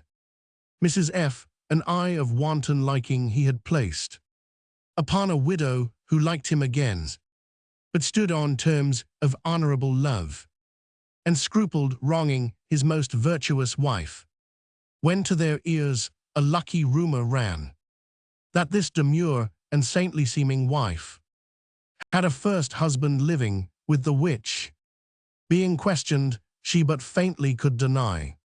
A priest indeed there was, some words had passed, but scarce amounting to a marriage rite. Her friend was absent, she supposed him dead, and 7 years parted, both were free to choose. Selby, what did the indignant husband, did he not, with violent handlings, stigmatize the cheek of the deceiving wife who had entailed shame on their innocent babe? Mrs. F, he neither tore his wife's locks nor his own, but wisely weighing his own offence with hers in equal poise, and woman's weakness gainst the strength of man, came to a calm and witty compromise. He coolly took his gay-faced widow home, made her his second wife and still the first, lost few or none of her prerogatives. The servants called her mistress still, she kept the keys and had the total ordering of the house affairs, and some slight toys accepted. Was all a moderate wife would wish to be. Selby, a tale full of dramatic incident. And if a man should put it in a play, how should he name the parties? Mrs. F, the man's name. Through time I have forgot, the widow's too. But his first wife's first name, her maiden one, was not unlike to that your Catherine bore, before she took the honored style of Selby. Selby, a dangerous meaning in your riddle lurks. One knot is yet unsolved, that told this strain, and most mysterious drama ends, the name of that first husband. Enter Lucy. Mrs. F, sir, your pardon. The allegory fits your private ear. Some half-hour hence, in the garden's secret walk, we shall have leisure. Exit. Selby, sister, whence come you? Lucy, from your poor Catherine's chamber, where she droops in sad presageful thoughts, and sighs and weeps, and seems to pray by turns. At times she looks as she would pour her secret in my bosom, then starts, as I have seen her at the mention of some immodest act. At her request, I left her on her knees. Selby, the fittest posture, for great has been her fault to heaven and me. She married me with a first husband living, or not known not to be so, which, in the judgment of any but indifferent honesty, must be esteemed the same, the shallow widow, caught by my art under a riddling veil, too thin to hide her meaning, hath confessed all. Your coming in broke off the conference, when she was ripe to tell the fatal name that seals my wedded doom. Lucy, was she so forward to pour her hateful meanings in your ear at the first hint? Selby, her newly flattered hopes arrayed themselves at first in forms of doubt, and with a female caution she stood off a while to read the meaning of my suit, which with such honest seeming I enforced, that her cold scruples soon gave way, and now she rests prepared, as mistress or as wife, to seize the place of her betrayed friend, my much offending but more suffering Catherine. Lucy, into what labyrinth of fearful shapes my simple project has conducted you, were but my wit as skillful to invent a clue to lead you forth. I call to mind a letter which your wife received from the Cape, soon after you were married, with some circumstances of mystery too. Selby, I well remember it. That letter did confirm the truth, she said, of a friend's death, which she had long feared true, but knew not for a fact, a youth of promise. She gave him out, a hot adventurous spirit, that had set sail in quest of golden dreams, and cities in the heart of Central Africa, but named no names, nor did I care to press my question further in the passionate grief she showed at the receipt. Might this be he? Lucy, tears were not all, when that first shower was past. With clasped hands, she raised her eyes to heaven, as if in thankfulness for some escape, or strange deliverance in the news implied, which sweetened that sad news. Selby, something of that I noted also. Lucy, in her closet once, seeking some other trifle, I espied a ring in mournful characters deciphering the death of Robert Halford, aged 22.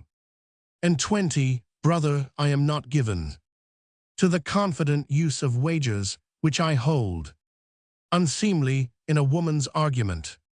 But I am strangely tempted now to risk £1,000 out of my patrimony, and let my future husband look to it. If it be lost, that this immodest widow shall name the name that tallies with that ring. Selby, that wager lost, I should be rich indeed. Rich in my rescued Kate, rich in my honor, which now was bankrupt. Sister, I accept your merry wager with an aching heart. For very fear of winning, tease the hour that I should meet my widow in the walk, the south side of the garden, on some pretense. Lure forth my wife that way, that she may witness our seeming courtship, keep us still in sight. Yourselves unseen, and by some sign I'll give a finger held up, or a kerchief waved. You'll know your wager won, then break upon us, as if by chance. Lucy, I apprehend your meaning. Selby, and may you prove a true Cassandra here, though my poor acres smart fought, wagering sister. Exeunt. Scene, Mrs. Selby's chamber. Mrs. Frampton, Catherine. Mrs. F. Did I express myself in terms so strong? Cath, as nothing could have more affrighted me. Mrs. F. Think it a hurt friend's jest, in retribution of a suspected cooling hospitality, and for my staying here or going hence. Now I remember something of our argument. Selby and I can settle that between us. You look amazed. What if your husband, child, himself has courted me to stay? Cath, you move my wonder and my pleasure equally. Mrs. F. Yes, courted me to stay, waived all objections, made it a favor to yourselves, not me, his troublesome guest, as you surmised. Child. When I recall his flattering welcome, I begin to think the burden of my presence was. Cath, what for heaven? Mrs. F. A little spice of jealousy, that's all, an honest pretext.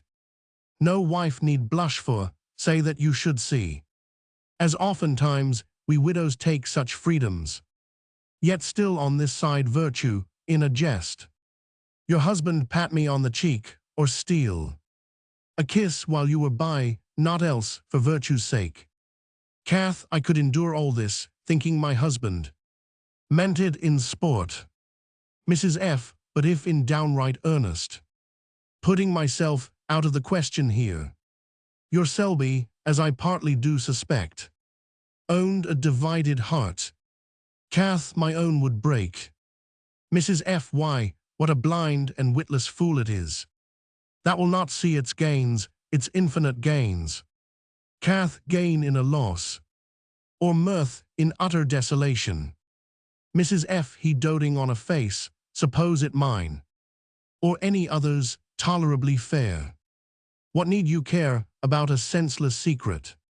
Cath, perplexed and fearful woman, I in part fathom your dangerous meaning. You have broke the worse than iron band, fretting the soul, by which you held me captive, whether my husband is what you gave him out, or your fooled fancy. But dreams he is so, either way I am free. Mrs. F. It talks it bravely, blazons out its shame. A very heroine while, on its knees, rose penitent, an absolute calister. Cath, not to thy wretched self, these tears are falling, but to my husband, and offended heaven.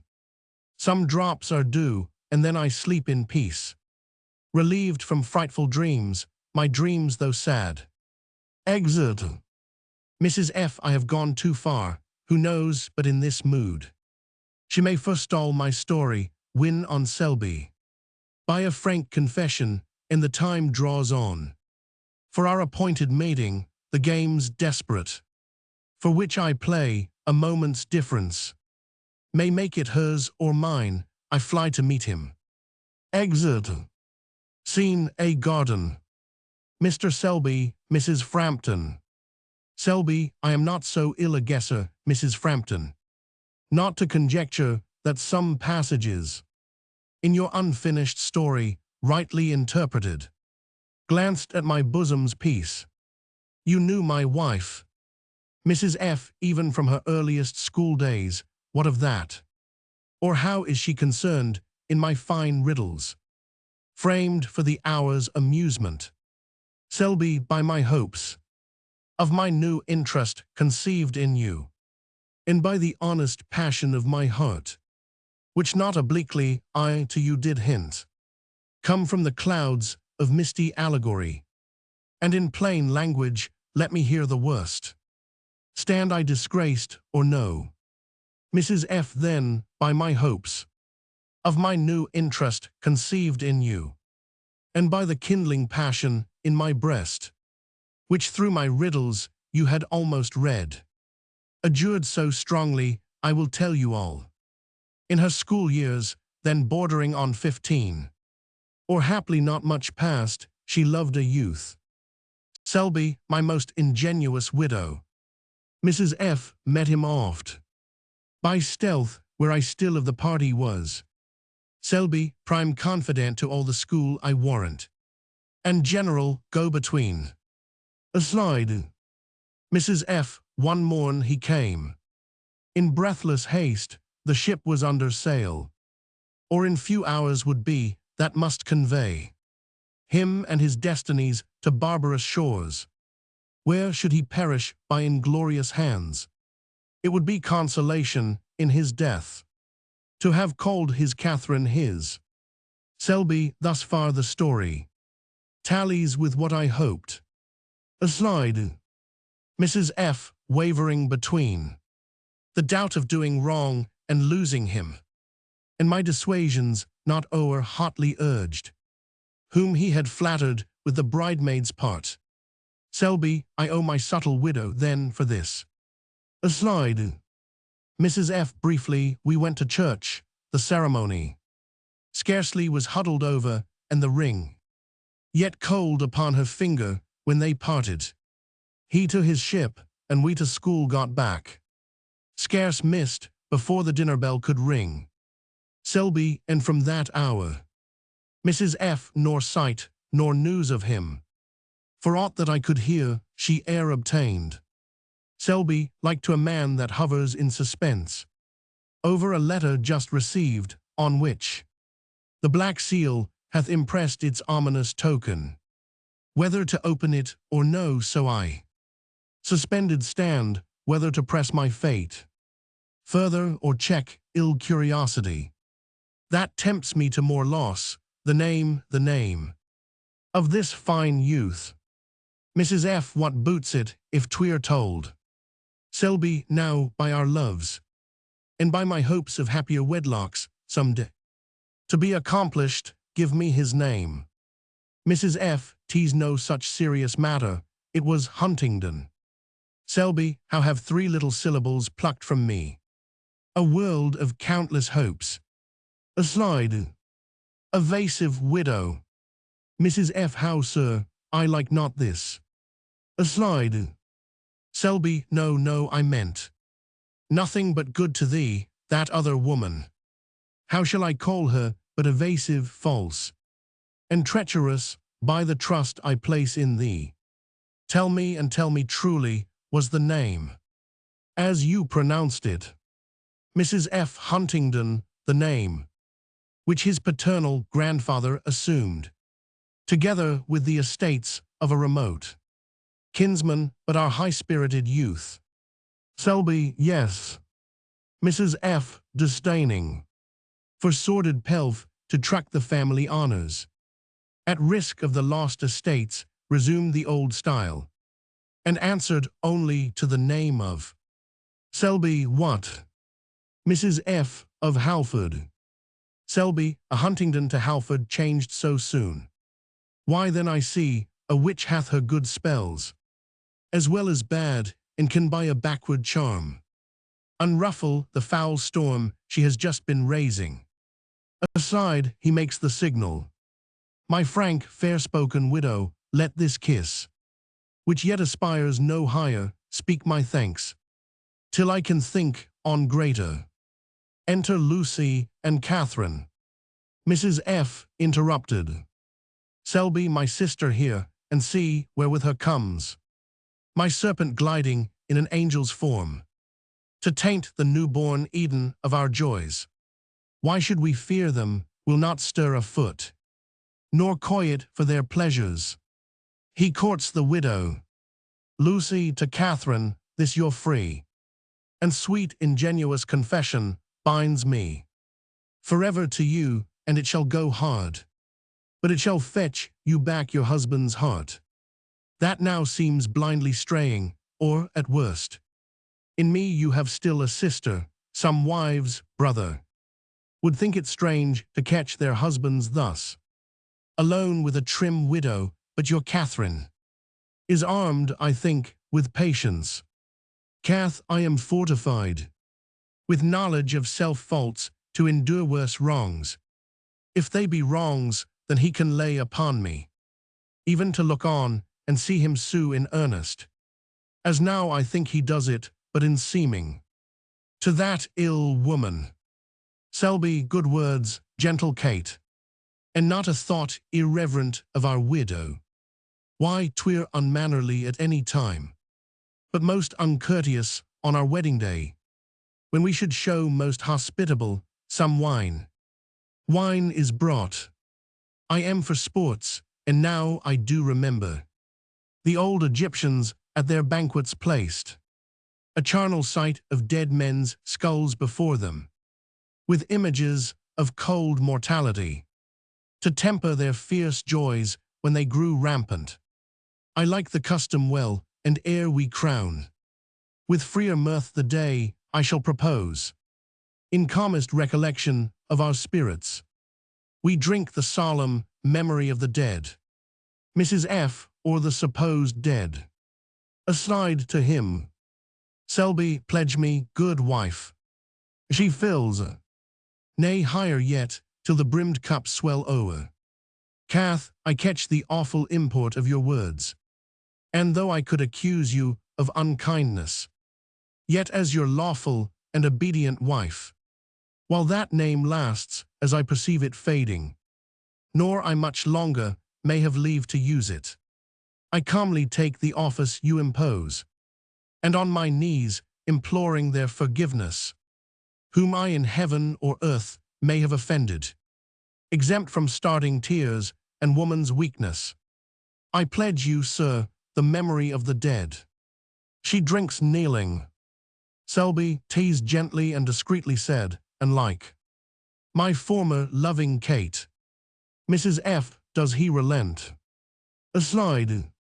Selby, that ceremony past, we give the day to unabated sport, and in requital of certain stories and quaint allegories, which my rare widow hath been telling to me, to raise my morning mirth, if she will lend her patient hearing, I will here recite a parable, and the more to suit her taste. The scene is laid in the East. Mrs. F. I long to hear it. Some tale to fit his wife. Aside. Cath, now comes my trial. Lucy, the hour of your deliverance is at hand. If I presage right, bear up, gentlest sister. Selby, the Sultan Haroun, stay, oh now I have it. The Caliph Haroun in his orchards had a fruit tree bearing such delicious fruits that he reserved them for his proper gust, and through the palace it was death proclaimed to anyone that should purloin the same. Mrs. F. A heavy penance for so light a fault. Selby, pray you, be silent, else you put me out. A crafty page, that for advantage watched, detected in the act a brother page of his own years, that was his bosom friend, and thenceforth he became that other's lord, and like a tyrant he demeaned himself, laid forced exactions on his fellow's purse, and when that poor means failed, held o'er his head threats of impending death in hideous forms, till the small culprit on his nightly couch dreamed of strange pains and felt his body writhe in tortuous pangs around the impaling stake. Mrs. F. I like not this beginning. Selby, pray you, attend. The secret, like a night hag, rid his sleeps, and took the youthful pleasures from his days, and chased the youthful smoothness from his brow, that from a rose-cheeked boy he waned and waned, to a pale skeleton of what he was, and would have died but for one lucky chance. Cath, oh, Mrs. F, your wife, she faints, some cordial smell to this. Selby, stand off, my sister Best will do that office. Mrs. F, are all his tempting speeches come to this? Aside. Selby, what ailed my wife? Cath, a warning faintness, sir, seized on my spirits when you came to wear. You said a lucky chance, I am better now. Please you go on. Selby, the sequel shall be brief. Cath, but brief or long, I feel my fate hangs on it. Aside. Selby, one morn the Caliph, in a covert hid, close by an arbor where the two boys talked. As oft we read that Eastern sovereigns would play the eavesdropper to learn the truth, imperfectly received from mouths of slaves, or heard their dialogue and heard enough to judge aright the cause and know his cue. The following day a caddy was dispatched to summon both before the judgment seat, the liquorish culprit almost dead with fear, and the informing friend who readily fired with fair promises of large reward, and Caliph's love the hateful truth disclosed. Mrs. F, what did the Caliph to the offending boy that had so grossly erred? Selby, his sceptred hand he forth in token of forgiveness stretched, and clapped his cheeks and courted him with gifts, and he became once more his favorite page. Mrs. F, but for that other Selby, he dismissed him straight from dreams of grandeur and of Caliph's love, to the bare cottage on the withering moor, where friends turned fiends and hollow confidants, and widows hide who in a husband's ear pour baneful truths, but tell not all the truth, and told him not that Robin Halford died some moons before his marriage bells were rung. Too near dishonor hast thou trod, dear wife, and on a dangerous cast our fates were set. But Heaven, that willed our wedlock to be blessed, hath interposed to save it gracious too. Your penance is to dress your cheek in smiles, and to be once again my merry Kate. Sister, your hand, your wager won, makes me a happy man. Though poorer, Heaven knows, by 1,000 pounds. The sky clears up after a dubious day. Widow, your hand, I read a penitence in this dejected brow and in this shame. Your fault is buried, you shall in with us, and if it please you, taste our nuptial fare.